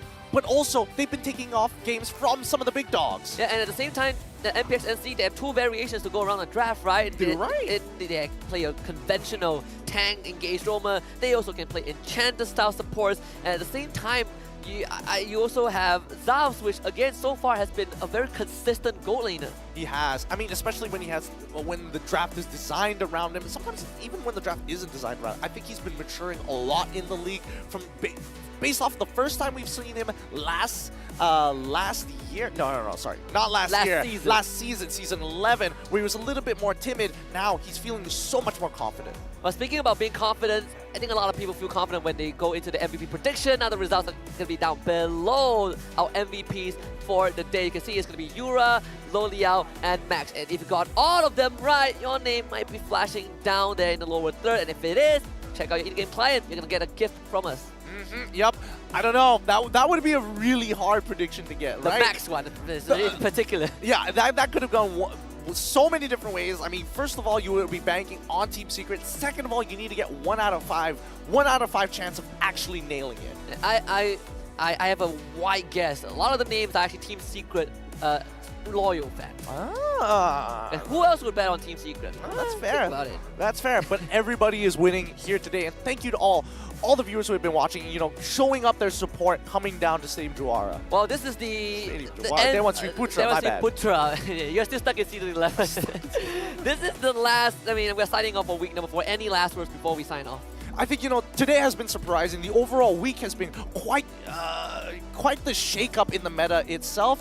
Thankfully, it's been going well. Well, there's more to come next week. It's going to be week number 5, the final stretch. We're going to sign off right now. My name's Husky. It's Skin and Kill. Wave you guys. Goodbye. See you guys next week. Goodbye. Good night.